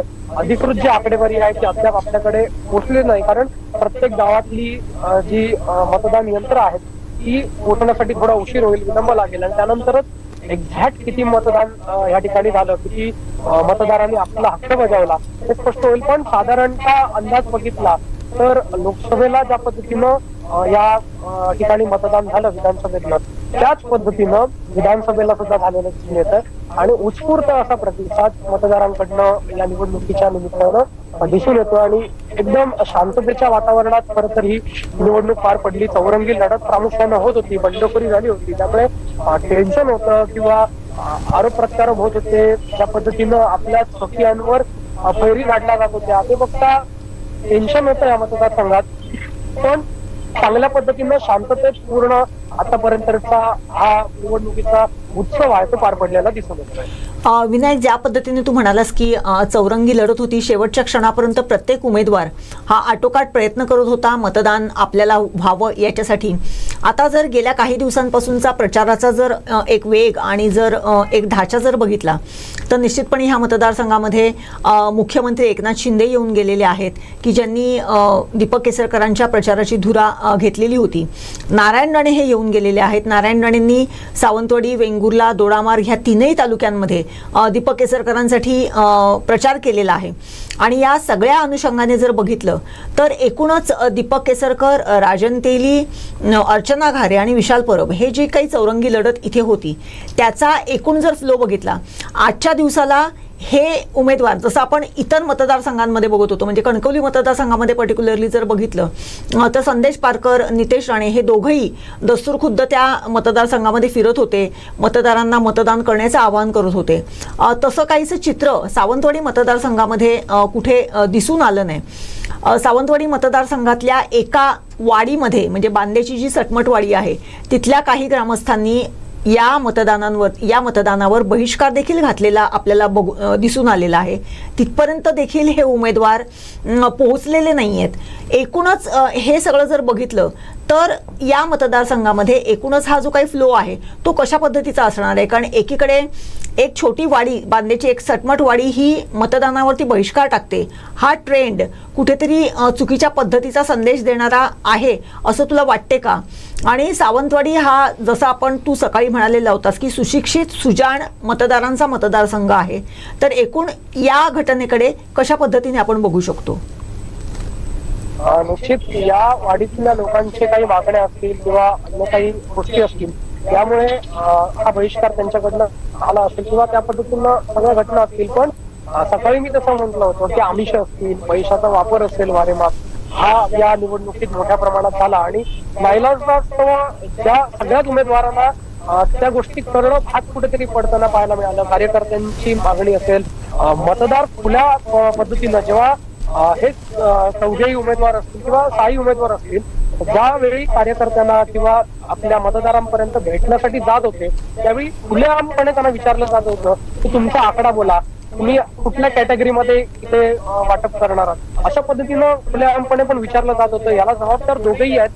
कोणाला एकाला दोष देऊन उपयोग नाही. जेवढा जबाबदार मतदार आहे तेवढा उमेदवार सुद्धा आहेत, ते राजकीय नेते आहेत. कारण यांनीच अशा पद्धतीच्या सवयी पूर्वी इथे लावल्या आणि आज त्यांनाच त्या कुठेतरी डोईजड होताना दिसतंय आणि त्यातनं अनेक गावामध्ये असे प्रकार दिसले. काही जणांनी जाणं टाळलं, पण 72% झालेलं मतदान या ठिकाणचं बघता तेवढासा काही फरक दिसलेला नाही. काही वाड्यांमधनं काही जणांनी याआधी सुद्धा इशारे दिले होते, त्यांच्या विविध मागण्या होत्या. चौघाही उमेदवारांचं जर बघायचं झालं तर राजन दिल्ली हे पूर्वी भाजपमध्येच होते, सत्तेत होते. दीपक केसरकर गेली 15 वर्ष इथे आमदार आहेत. विशाल परब सुद्धा एक सत्तेतला भाग होते. अर्चना गारे हा 2.5 वर्षासाठी राज्यात सत्तेत होत्या. त्यामुळे हे सगळं बघता सगळ्यांकडनं ह्या ग्रामस्थांना त्यांच्या अपेक्षा पूर्ण झाल्या नसतील, त्यांच्या मागण्या कुठेतरी पूर्णत्वास येताना दिसल्या नसतील आणि त्यांच्या अजेंडामध्ये त्यांचे मुद्दे दिसले नसल्यामुळे ग्रामस्थांमध्ये निश्चितच काही भागात रोष दिसून आला आणि ते मुख्य कारण असेल. पण मगाशी मी जसं म्हटलं तेही कारण काही भागात दिसलं. काही जणांनी या मतदान प्रक्रियेकडे पाठ फिरवली की आपल्यापर्यंत पाकिट पोहोचलेलं नाही, आपल्याला मिळालेलं नाही, शेजारच्यांकडे अधिक प्रमाणात मिळालं. हे सगळं बघता असंही वातावरण होतं आणि जसं तुम्ही म्हटलं तर दस्तूर शब्द मुख्यमंत्री एकनाथ शिंदे असतील, नारायण राणे असतील यांनी दीपक केसरकरांसाठी सावंतवाडी मतदारसंघात पूर्णपणे फिल्डिंग लावली. रवींद्र चव्हाण 2 दिवस आपला मतदारसंघ सोडून सावंतवाडी घेऊन ठाण म्हणून बसले होते. नितेश राणे असतील, निलेश राणे असतील, अशी अनेक मंडळी होती. राजन दिल्लींसाठी खुद्द उद्धव ठाकरे सावंतवाडी झाले, त्यांच्या निवासस्थानी सुद्धा ते गेले. अगदी वेंगुर्ल्यामध्ये आदित्य ठाकरे आले. प्रत्येक नेत्यांनी आपापल्या उमेदवारासाठी पूर्णपणे कसोशीने प्रयत्न केले. आपला उमेदवार इथं विजयी व्हावा, आपल्या पक्षाचं सरकार राज्यामध्ये यावं याच्यासाठी प्रत्येक जण प्रयत्न करताना दिसला. त्या तुलनेत बघितलं तर बंडखोर दोन्ही जे उमेदवार होते अर्चना गारे आणि विशाल परब असतील यांनी डोर टू डोर जाणं पसंत केलं. मोठ्या सभांपेक्षा विशाल परबांकडनं सभा झाल्या, पण अर्चना गारेंनी सभा न घेता जो ग्रामीण भागातला कार्यकर्ता आहे, ज्या ग्रामीण भागातल्या महिला आहेत त्यांच्यापर्यंत पोहोचण्याचा प्रयत्न केला. त्यामुळे प्रत्येक जणांनी आपलं लीड कसं राहील, आपल्याला कशा पद्धतीनं मतदार आपल्याकडे वळतील, कारण नाराजी 100% या मतदारसंघात आहे. या मतदारसंघातल्या तर जिल्ह्याभरातच आपल्याला पाहायला मिळतं आणि प्रमुख 2 गोष्टी प्रत्येकाच्या तोंडून निघतात, त्या म्हणजे रोजगाराचा विषय आणि आरोग्याचा विषय. त्यामुळे ह्याचा कुठेतरी फायदा आपल्याला मतदानाच्या माध्यमातून घेता येईल का, याच्यासाठी अनेक उमेदवार प्रयत्न करत होते आणि त्या पद्धतीनं नेत्यांनी सुद्धा काही आश्वासनं या ठिकाणी येऊन दिली. मुख्यमंत्री एकनाथ शिंदेने दिली, नारायण राणेंनी दिली, अगदी उद्धव ठाकरे, आदित्य ठाकरेंच्या माध्यमातून सुद्धा जर सरकार त्यांचं उद्या सत्य झालं तर भविष्यात आपण पूर्णपणे इथले प्रश्न सोडवण्यासाठी कटिबद्ध आहोत, अशा पद्धतीचं ठोस आश्वासन दिलं. दुसरीकडे सर्वात महत्वाची राज्यातली जी लाडकी बहीण योजना खूप टर्निंग पॉइंट ठरणारी होती, त्याचाही परिणाम सावंतवाडीत दिसून आला. अगदी महिला मोठ्या प्रमाणात सकाळच्या सत्रात आपल्याला मतदान केंद्रावर जाताना पाहायला मिळालं. आज बुधवार आहे, विशेषतः कोकणामध्ये हा वार वेगळ्या पद्धतीनं साजरा केला जातो. त्यामुळे महिला ज्या आहेत त्या दुपारच्या आधी आपल्याला मतदारसंघात जाताना दिसून आल्या.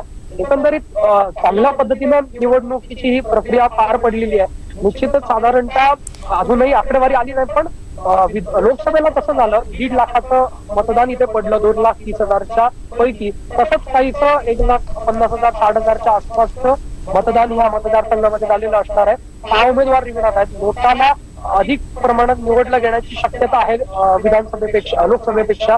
आणि बाकीचे उमेदवार पाहता अपक्ष जे 2 प्रामुख्याने उमेदवार आहेत, जे बंडखोर आहेत, ते ठरवणार आहेत की सावंतवाडीचा आमदार कोण होणार. पण विनायक, या सगळ्यामध्ये आणखीन काही महत्त्वाचे मुद्दे राहिले आहेत, ते म्हणजे आरोप प्रत्यारोप इथे मोठ्या प्रमाणावर झाले होते. ते म्हणजे उमेदवारीवरून इथं असं म्हटलं जात होतं की तेलींना जे आहे ते भाजपनं उभं केलंय आणि दुसरीकडे केसरकर असं म्हणतात की ज्या पद्धतीनं आपण पाहिलं की तेली असं म्हणतात की घारेंना केसरकरांनी उभं केलंय आणि हे कुठेतरी फार चुकीच्या पद्धतीनं हे सगळं जात होतं. एक चुकीचा मेसेज जात होता, फेक नरेटिव्ह म्हणतो तो इथं सेट करण्याचा या माध्यमातून प्रयत्न होता. नेमकी वस्तुस्थिती काय होती यामागची आणि याशिवाय ज्या काही ऑडिओ क्लिप या मतदारसंघामध्ये व्हायरल झाल्या होत्या याचा परिणाम इथे कितपर्यंत झालेला आहे? सावंतवाडीवर त्या ऑडिओ क्लिपचा कितपत परिणाम झाला हे सांगू शकत नाही, पण राज्यात नक्कीच झालाय. कारण काही नेत्यांकडनं म्हणजे स्वतः सुद्धा आदित्य ठाकरेंनी सुद्धा त्या ऑडिओ क्लिपचा एका बाईटमध्ये उल्लेख केलेला आपल्याला दिसतो. आणि त्या ऑडिओ क्लिपमध्ये देवेंद्र फडणवीसांचं एक जर वक्तव्य होतं किंवा राज्यात जशी काही चर्चा पुनश्च आपल्याला पाहायला मिळते की देवेंद्र फडणवीस हे महायुतीची सत्ता आली तर मुख्यमंत्री होणार, आणि त्या अनुषंगाने एक वाक्य त्या ऑडिओ क्लिप मधलं होतं आणि त्यामुळे त्याची चर्चा खूप झाली. आणि त्याच ऑडिओ क्लिपच्या जोरावर अर्चना घारेंकडनं म्हणजे सुरुवातीला राजन तेलींकडनं आरोप केला गेला की अर्चना घारेंना राणेंकडनं किंवा दीपक केसरकर यांच्याकडनं उभं केलं गेल्याचा आरोप त्यांच्याकडनं केला गेला. आणि त्याला उत्तर देताना घारेंनी ऑडिओ क्लिपचा संदर्भ दिला, कारण त्या ऑडिओ क्लिप मध्ये फडणवीसांशी बोलताना तिथले अपक्ष उमेदवार म्हणाले होते की या सगळ्या ह्याच्यात राजन तेली निवडून येतील. त्यावेळी ते उत्तर फडणवीसांकडनं दिलं गेलं होतं. त्यामुळे हा आरोप घारेंनी पुन्हा एकदा केला की तेलीनंच या ठिकाणी उभं केलं. आणि प्रामुख्याने हे होण्याचं कारण म्हणजे अगदी शेवटच्या क्षणाला राजन तेलींना बोलावलं घातलं गेलं आणि त्यांना उमेदवारी दिली गेली. त्यामुळे या सगळ्या गोष्टी झाल्या. किंवा अर्चना घारेंनी बंडखोरी केली आणि त्याचा कुठेतरी फटका हा महाविकास आघाडीला बसणार असल्याचं दिसत होतं आणि ते दिसलं. कारण आज जेव्हा मी मतदारसंघात पाहिलं तर अर्चना घारेंचे बूथ सुद्धा तेलींच्या बूथ सोबत लागले होते. जर ही बंडखोरी झाली नसती तर महाविकास आघाडीच्या बूथवर सुद्धा तेवढीच ताकद दिसून आली असती आणि तेवढ्याच गोष्टी झाल्या असत्या. त्यामुळे हे सगळं फक्त आरोप प्रत्यारोप एकमेकांवर होत होते. अगदी केसरकरांवरही आरोप झाले, केसरकरांकडनं सुद्धा राजन तेलींवर आरोप झाले. अनेक जुन्या गोष्टी, अनेक जुन्या केसेस या निमित्तानं समोर येताना पाहायला मिळाल्या. एकमेकांवर राजकीय टीका केली गेली, सगळ्या गोष्टी झाल्या. पण हे असताना एक राजकीय चौकटीतलं एक गोष्ट जी असते किंवा गरिमा जी असते ती पण पाहताना हे उमेदवार पाहायला मिळाले. एकमेकांच्या समोर मीडियाच्या माध्यमातून बोलत होते, पण ज्यावेळी समोरासमोर येत होते, कारण दिवाळी सारखा सण होता, जत्रोत्सवासारखा सण सुरू आहे आणि या निमित्तानं हे सगळे उमेदवार एकमेकांना भेटत होते. त्यावेळी प्रत्येकानंच राजकीय पादत्रानं बाजूला ठेवून एक सामाजिक बांधिलकी ही जपलेली होती. त्या ठिकाणी कोणत्याही सामाजिक स्तरावर कोणतेही आरोप या माध्यमातून होत नव्हते. जे काही आरोप झालेत ते सभांच्या माध्यमातून झालेत, पत्रकार परिषदेच्या माध्यमातून झाले. पण विनायक, आता शेवटचा प्रश्न. असं म्हटलं जातं, जसं एकनाथ शिंदेंनी उल्लेख केला होता, मुख्यमंत्री एकनाथ शिंदेंनी, की सावंतवाडीचा कप हा अर्थातच उचलणार आहेत तो दीपक केसरकर. त्या पद्धतीनं आपल्याला जर बोलायचं झालं तर आता असं ठरवलं जातं की अपक्ष काय रन करतात यावर ही मॅच फिक्स होणार आहे आणि त्यावर विनर ठरणार आहे. तुला काय वाटतं, नेमकं काय होऊ शकतं या मतदारसंघामध्ये आणि अपक्षांची भूमिका किती महत्त्वाची ठरणार आहे? निश्चित अपक्षांना कमी लेखून चालणार नाही, कारण दोन्ही अपक्ष हे दोघांनाही कुठेतरी धोका निर्माण करणारे आहेत. आणि हे सगळं बघता निश्चित दीपक केसरकर यांनी विश्वास व्यक्त केलाय किंवा मुख्यमंत्री एकनाथ शिंदेनी विश्वास व्यक्त केलाय की दीपक केसरकर विजयाचा चौकारीतनं मारतील. पण महायुतीच्या मतांवर निश्चित त्याचा परिणाम होणार आहे. त्यांच्या मताधिक्यावर निश्चित अपक्ष उमेदवारांचा परिणाम होणार आहे.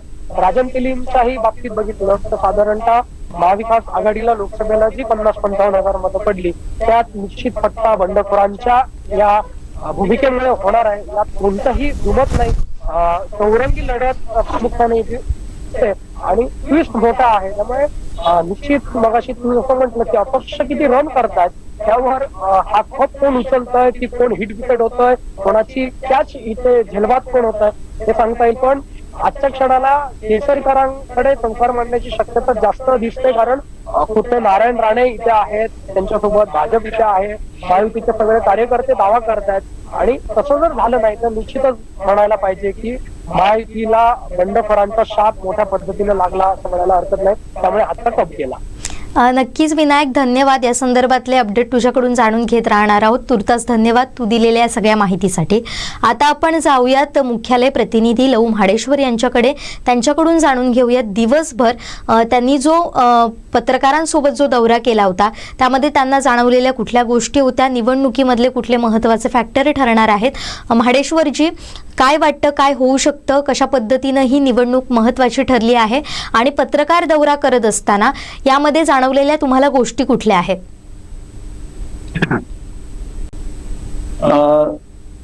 मगाशी आपण चर्चा केली त्याच्यामध्ये मी म्हटलेलं की सकाळपासूनच उत्साह दिसत होता आणि तो उत्साह आता जे आकडेवारी समोर येते त्याच्यावरून आपल्याला दिसून येईल की खरोखरच उत्साह दिसतोय.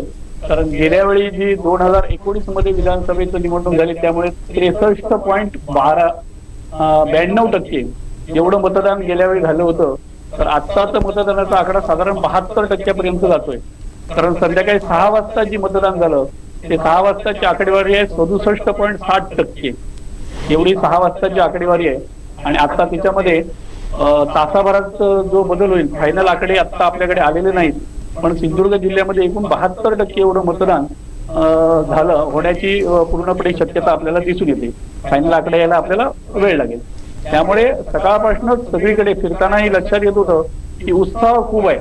हे सर्वच लोकांमध्ये उत्साह दिसून येत आहे. मतदारांमध्ये तर चांगला उत्साह आहे.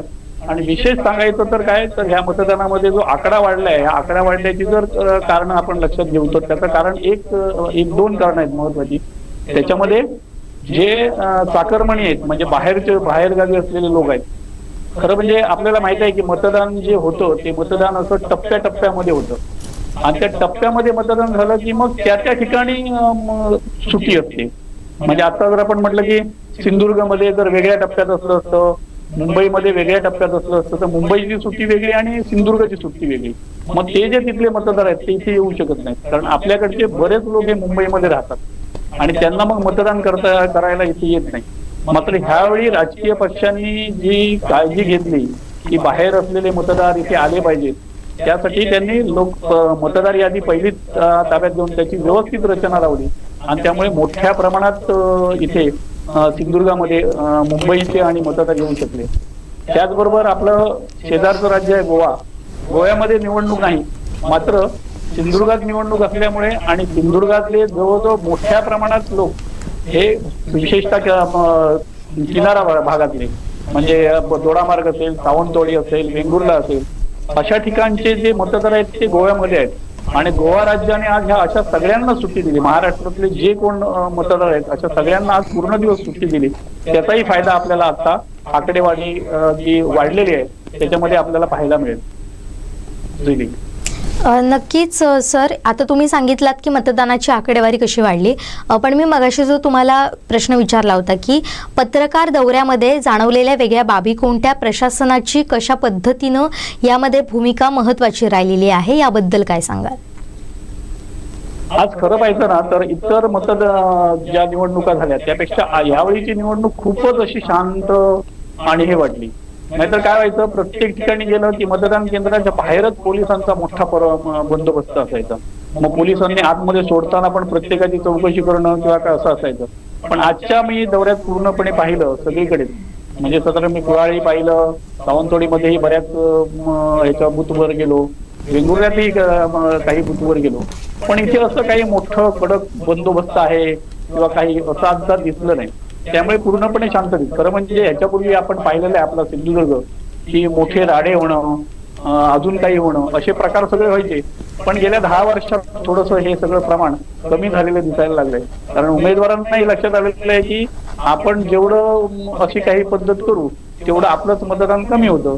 त्यामुळे आज हे मात्र सिंधुदुर्गात प्रकर्षाने पाहायला मिळालं की अशी मोठी पोलीस बंदोबस्त आहे, अडकून ठेवलं. इथे आम्ही राणी पार्वती देवी हायस्कूल जे आहे या ठिकाणी 2 बूथ आहेत, त्या ठिकाणी आम्ही पोहोचलेलो. जवळजवळ 1-1.15 वाजता या ठिकाणी होतो. तर याच्यामध्ये 2 मतदान केंद्र आहेत. त्या 2 मतदान केंद्रापैकी एका मतदान केंद्रावर पूर्णपणे शुकशुकाट होता, तर एका मतदान केंद्रावर थोडी लाईन होती. आणि इथे मात्र एक पाहायला मिळालं की प्रशासनाने जी घेतलेली काळजी होती ना, की जर वयोवृद्ध असतील तर त्यांना बसण्याची व्यवस्था, त्यानंतर कुणी उन्हात उभं राहू नये याची काळजी घेतलेली होती. राणी पार्वती देवी हायस्कूलमध्ये तर त्यांनी पोलिसांनी लाईन त्या सावळीमध्ये जे आहेत त्या सावळीमध्ये लाईन लावून नंबराप्रमाणे आतमध्ये सोडत होते. त्यामुळे एकदम सुरळीतपणे आणि शांतपणे हे सगळं मतदान होत होतं. प्रशासनाने मात्र फार चांगली भूमिका घेतलेली. आता जे आपले जिल्हाधिकारी आहेत अनिल पाटील, हे तर दिवस रात्र मेहनत घेणाऱ्या व्यक्ती असं म्हणायला काय हरकत नाही. त्यांनी खूप मेहनत घेतली की ही निवडणूक फार चांगली आणि शांतपणे व्हावी यासाठी. त्याचबरोबर त्यांना सौरभ कुमार अग्रवाल आपले पोलीस अधीक्षक यांनी चांगली साथ दिली आणि ह्याच्यामुळे ही निवडणूक खूप शांततेत झाली असं म्हणायला हरकत नाही. धन्यवाद म्हाडेश्वरची आपण दिलेल्या सगळ्या माहितीसाठी.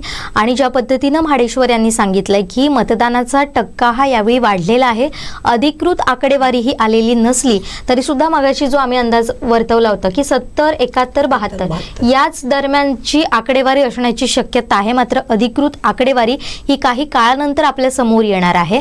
आणि ज्या पद्धतीनं म्हाडेश्वर यांनी सांगितलं की मतदानाचा आकडा का वाढला, तर अनेक ठिकाणी एकाच टप्प्यामध्ये महाराष्ट्राचं संपूर्ण जे मतदान आहे ते एकाच दिवशी एकाच टप्प्यात झाल्यामुळे एकाच वेळी सगळ्यांना सुट्टी मिळाली. त्यामुळे मुंबईत राहणारा जो कोकणवासी आहे त्यांना इथं येणं शक्य झालं आणि मतदानाचा अधिकार बजावणं शक्य झालं. त्यामुळे कुठेतरी मतदानाची आकडेवारी ही वाढलेली आहे. आता आपण जाऊया वेंगुर्ल्यामध्ये. वेंगुर्ल्यात आज नेमकं दिवसभरात काय घडलं हे जाणून घेऊया आमचे प्रतिनिधी दीपेश परब यांच्याकडून.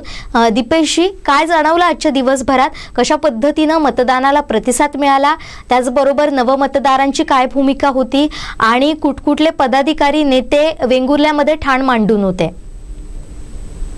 निश्चितच जुईली, आज जर बघितलं तर अतिशय सर्वप्रथम म्हणजे शांततेत मतदान प्रक्रिया पार पडली. शांततेत अशासाठी म्हणावं लागतंय की आज जे प्रत्येक महाविकास आघाडी असेल, महायुती असेल किंवा अपक्ष उमेदवार असतील, यांचे कार्यकर्ते असतील, हे कुठेही एकमेकांच्या तक्रारी करणं किंवा मतदान केंद्राबाहेर काय घोळका करून राहणं असे प्रकार आज दिसले नाहीत. मतांची जुळवाजुळव करणं, अधिक कुठे मतं राहिलीत का ते बघणं, त्याच्यानंतर मतदान यादी असेल ते त्याच्यातील सर्व आकडेवारी तपासणं, हे सर्वांमध्ये कार्यकर्ते या ठिकाणी दिसत होते. म्हणजे जी वरिष्ठांनी जबाबदारी दिलेली होती त्यांच्याकडे ती पार पाडताना दिसत होते प्रत्येक पक्षाच्या. त्याच्यामुळे कुठेही या ठिकाणी सगळी संपूर्ण तालुक्यात, वेंगुर्ला तालुक्याचा विचार केला तर शांततेत मतदान प्रक्रिया ही आपल्याला बघायला मिळाली. एकूण वेंगुर्ले तालुक्यात 67,985 मतदार हे आहेत आणि सायंकाळी 5 वाजेपर्यंत सुमारे 45,000 मतदारांनी मतदानाचा हक्क बजावलेला होता. यामुळे जर सर्वच ठिकाणी मतदानाचा आकडा जो आहे तो वाढलेला आहे. वेंगुर्ल्यातही तीच परिस्थिती आहे. मतदानाचा आकडा आपल्याला वाढलेला पाहायला मिळालेला आहे आणि 6 वाजेपर्यंत किती मतदान झालं याची आकडेवारी अद्यापपर्यंत यायची आहे. मात्र जर एकूण सरासरी जर विचार केला तर 70% मतदान हे वेंगुर्ले तालुक्यात आता झालेलं आहे असं म्हणायला हरकत नाही. थोड्याच वेळात अधिकृत आकडेवारी ही येईलच. त्यानंतर जर विचार केला तर प्रत्येक 93 जे बूथ होते वेंगुर्ले तालुक्यातील त्या संपूर्ण 93 बूथही वर महाविकास आघाडी व महायुतीचे हे बूथ प्रत्येक त्यांचे दिसून आलेले आहेत, दिसून आले. त्याच्यानंतर जे अपक्ष उमेदवारांचे सुद्धा जे बूथ आहेत ते बहुसंख्य ठिकाणी दिसून आले. त्याच्यामुळे चारही उमेदवारांनी या ठिकाणी जोर लावलेला होता कशा प्रकारे मतदान जास्त होईल आणि जास्त होणारं मतदान कशा प्रकारे आपल्यालाच होईल यासाठी प्रत्येक जण प्रयत्न करत होते. दुसरा जर मुद्दा बघितला वाढत्या मतदानाचा तर मगाशी जसं आपले म्हाडेश्वर सरांनी जसं सांगितलं की गोवा राज्याला सुट्टी असल्यामुळे बरेचसे आमचा जो वेंगुर्ला पट्टा आहे किंवा रेडी, शिरोडा या ठिकाणचे जे मतदार आहेत ते बरेचसे जण गोव्याला नोकरीनिमित्त त्या ठिकाणी आहेत. आपलं त्या ठिकाणी त्यांचं राहतात सुद्धा. मग सुट्टी असल्यामुळे ते बरेचसे सर्व गोव्याचे मतदार जे आहेत ते या मतदाना दिवशी त्या ठिकाणी सिंधुदुर्गात किंवा वेंगुर्ल्यात पाहायला मिळाले. त्यामुळे निश्चितच एक तो मतदानाचा आकडा त्यामुळे सुद्धा वाढलं असं म्हणायला हरकत नाही. त्याचप्रमाणे जर दुसरीकडे विचार करता पोलिसांचा बंदोबस्त हा कडक बंदोबस्त होता. पेट्रोलिंग सुरू होतं. मतदानाच्या आदल्या दिवशी रात्री संपूर्णपणे पेट्रोलिंग पोलिसांमार्फत सुरू होतं.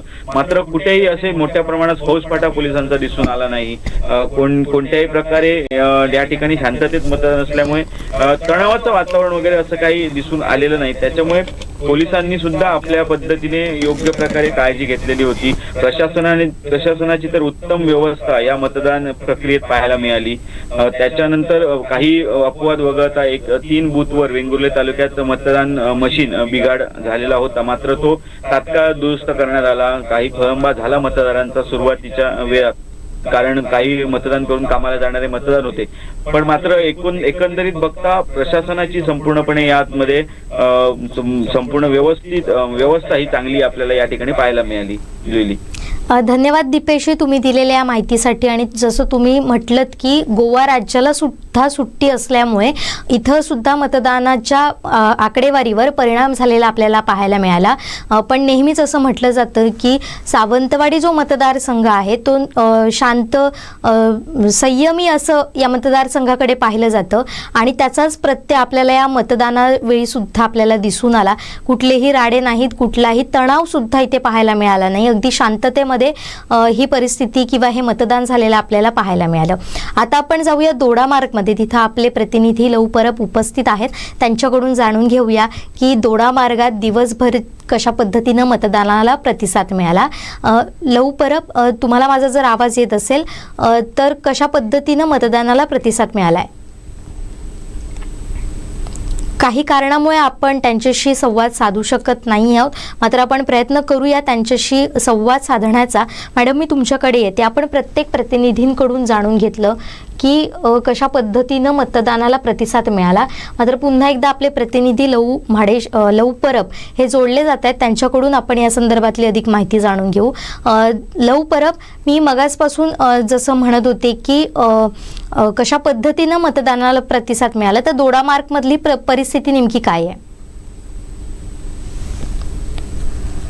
निश्चितच मॅडम, दोडामार्ग तालुका हा सकाळपासून आम्ही ठिकठिकाणी फिरत होतो. प्रत्येक बूथवरचा आढावा आम्ही घेतला.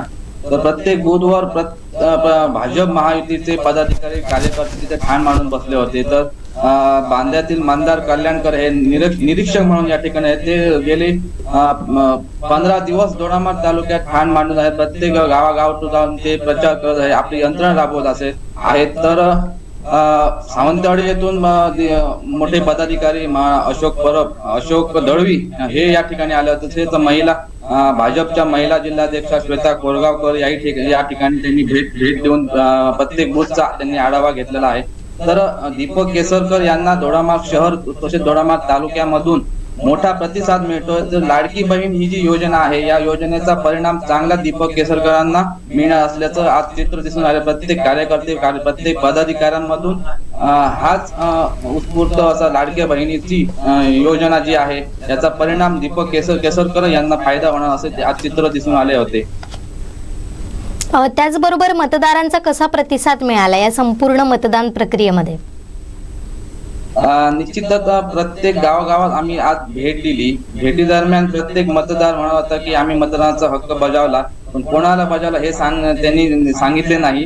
पण प्रत्येक बुथवर लोकांना भाजप महायुतीच मोठ्या प्रमाणात बूथवर मोठ्या प्रमाणात लोकांची संख्या दिसत होती. तर अपक्ष उमेदवार विशाल परब यांचे काही ठिकाणी बूथ दिसले, तसेच अर्चना घारे यांचे पण काही ठिकाणी बूथ दिसले. पण तेरवणमेढे असं एक गाव आहे, या गावामध्ये फक्त दीपक केसरकरांचाच बूथ होता. त्या ठिकाणी अपक्ष उमेदवार किंवा राजन तेली यांचा एकही बूथ दिसलेला नाही.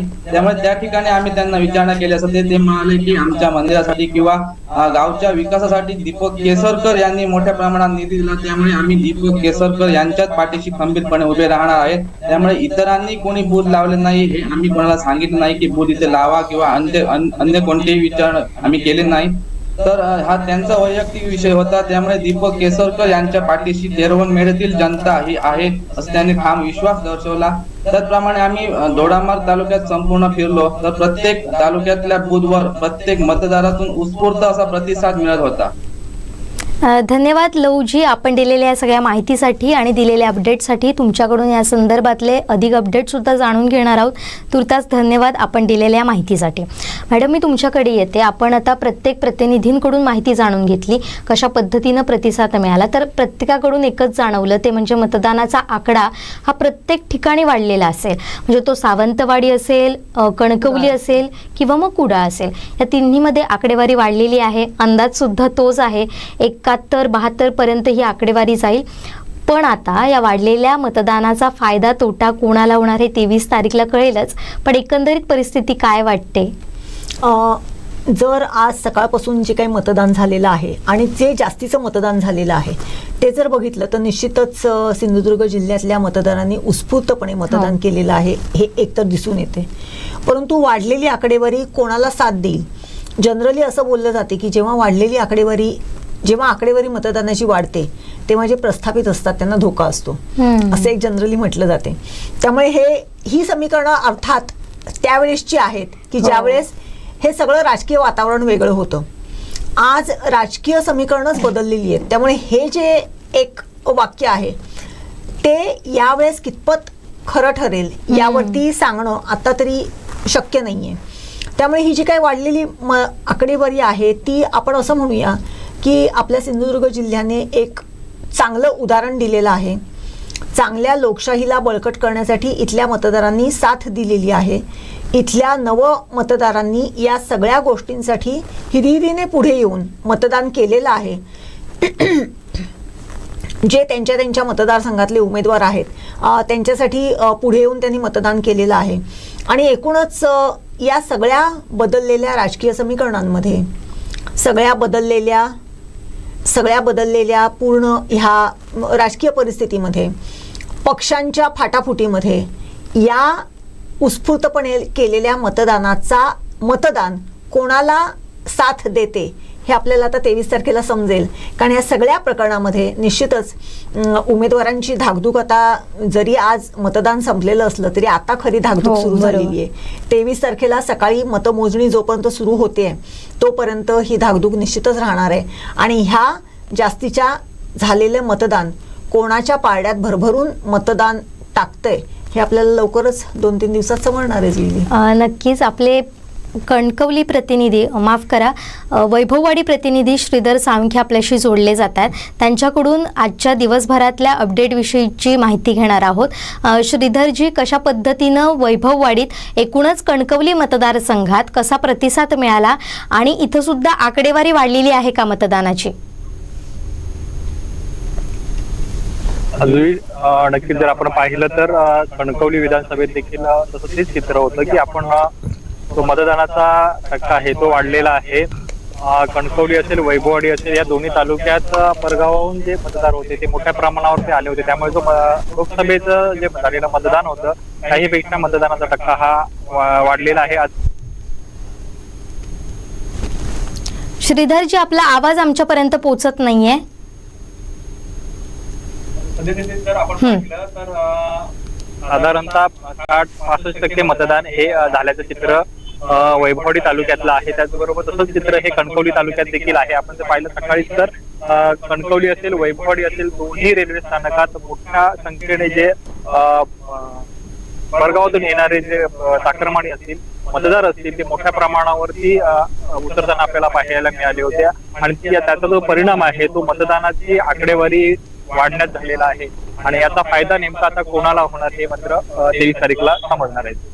पण एकंदरीत कशा पद्धतीनं मतदारांचा या सगळ्या प्रक्रियेला प्रतिसाद मिळाला आणि त्याचबरोबर यामध्ये प्रशासनाची भूमिका किती महत्वाची ठरली?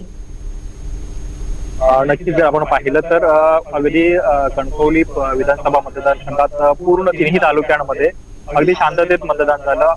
कुठलेही या मतदारसंघात कुठल्याही प्रकारचा गालबोट लागलेला नाही. त्यासाठी प्रशासनाने अगदी काटेकोरपणे नियोजन केलेलं होतं.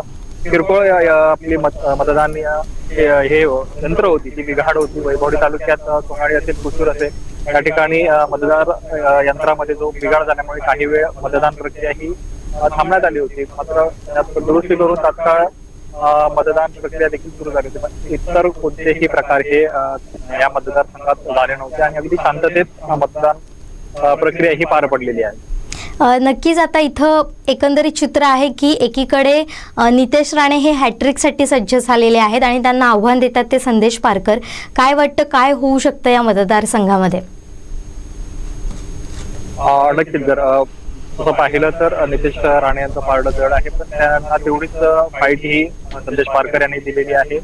संदेश पारकरांनी अवघ्या 20 ते 25 दिवसात या तिन्ही तालुक्यात कणकवली विधानसभा मतदारसंघात प्रचार केलेला आहे. त्याचबरोबर उद्धव ठाकरेंची सभा झाली होती, आमदारांची सभा झाली होती यांच्याकरिता, आदित्य ठाकरेंची देवगडमध्ये सभा झाली होती. त्यामुळे चुरस आहे ती निर्माण झालेली आहे. मात्र विजय नेमका कोणाचा होणार हे आपल्याला 23 तारीखला समजणार आहे. मात्र जर आपण विजयाची गणितं जर घातली तर आपण बघितलं तर भाजपचं जे कार्यकर्त्यांचं संघटन जे आहे मोठं जाळं आहे कार्यकर्त्यांचं, त्याच्या तुलनेत आपण महाविकास आघाडीचं त्यामध्ये आपण उभाटाचं असेल किंवा अगदी राष्ट्रवादी शरदचंद्र पवार असेल पक्ष असतील किंवा अगदी काँग्रेस असेल यांचं संघटन आहे ते त्या तुलनेत थोडं कमी आहे. त्यामुळे जो संघटनेच्या बाबतीत जर आपण विचार केला तर कार्यकर्त्यांचं मोठं जाळ हे भाजपकडे आहे आणि त्या तुलनेत महाविकास आघाडी ही थोडी तोकडे आहे त्यांच्याकडे. त्यामुळे त्याचा परिणाम देखील निवडणुकीवरती होणार आहे. आपण पाहिलं तर संदेश पारकर यांनी प्रत्येक गाव भेट दौरे केले, मात्र जे कार्यकर्त्यांचं बळ पाहिजे ते तेवढंच बळ नव्हतं आणि ते बळ आपल्या मतदानासाठी ते सर्वात महत्वाचं असतं. जर आपण पाहिलं तर प्रत्येक बूथवरती मतदाराला मतदान केंद्रापर्यंत नेण्याची जी जबाबदारी असते ती कार्यकर्त्यांची असते आणि ते कार्यकर्त्यांचं पाठबळ ज्या पक्षाकडे जास्त असेल, ज्याची संख्या जास्त असते, त्याचं रूपांतर हे मतदानावरती देखील होतं आणि त्याच्या मताधिक्यावरती देखील होत आहे. धन्यवाद श्रीधरजी आपण दिलेल्या सगळ्या माहितीसाठी. आणि आता 23 तारीखला आम्ही तुमच्याकडून या संदर्भातले सुद्धा अपडेट असे जाणून घेत राहणार आहोत. आता प्रश्न एकच आहे की सिंधुदुर्गचो आमदार कोण ह्या प्रश्नाचं उत्तर आपल्याक मिळतला असं आता 23 तारखेकच. मात्र आज आपण दिवसभर जर पाहिलं तर विधानसभेच्या रणसंग्रामाच्या मतदानाचे A to Z अपडेट आम्ही कोकण 7च्या माध्यमातून आपल्याला दाखवलेले आहेत. त्यामुळे 23 तारीखला सुद्धा असेच अपडेट तुम्हाला दिवसभर मिळणार आहेत. क्षणोक्षणीच्या अपडेटसाठी तुम्ही आताच कोकण 7चे डिजिटल प्लॅटफॉर्म असतील ते आता सबस्क्राईब किंवा फॉलो करून ठेवा जर केले नसतील तर. आणि आमच्याशी असे जोडलेले राहा आणि मिळवा विधानसभेच्या रणसंग्रामाचे प्रत्येक अपडेट अगदी काही सेकंदात. आता इथंच थांबतोय. 23 तारीखला पुन्हा भेटूया. पाहत रहा कोकण 7 लाईव्ह.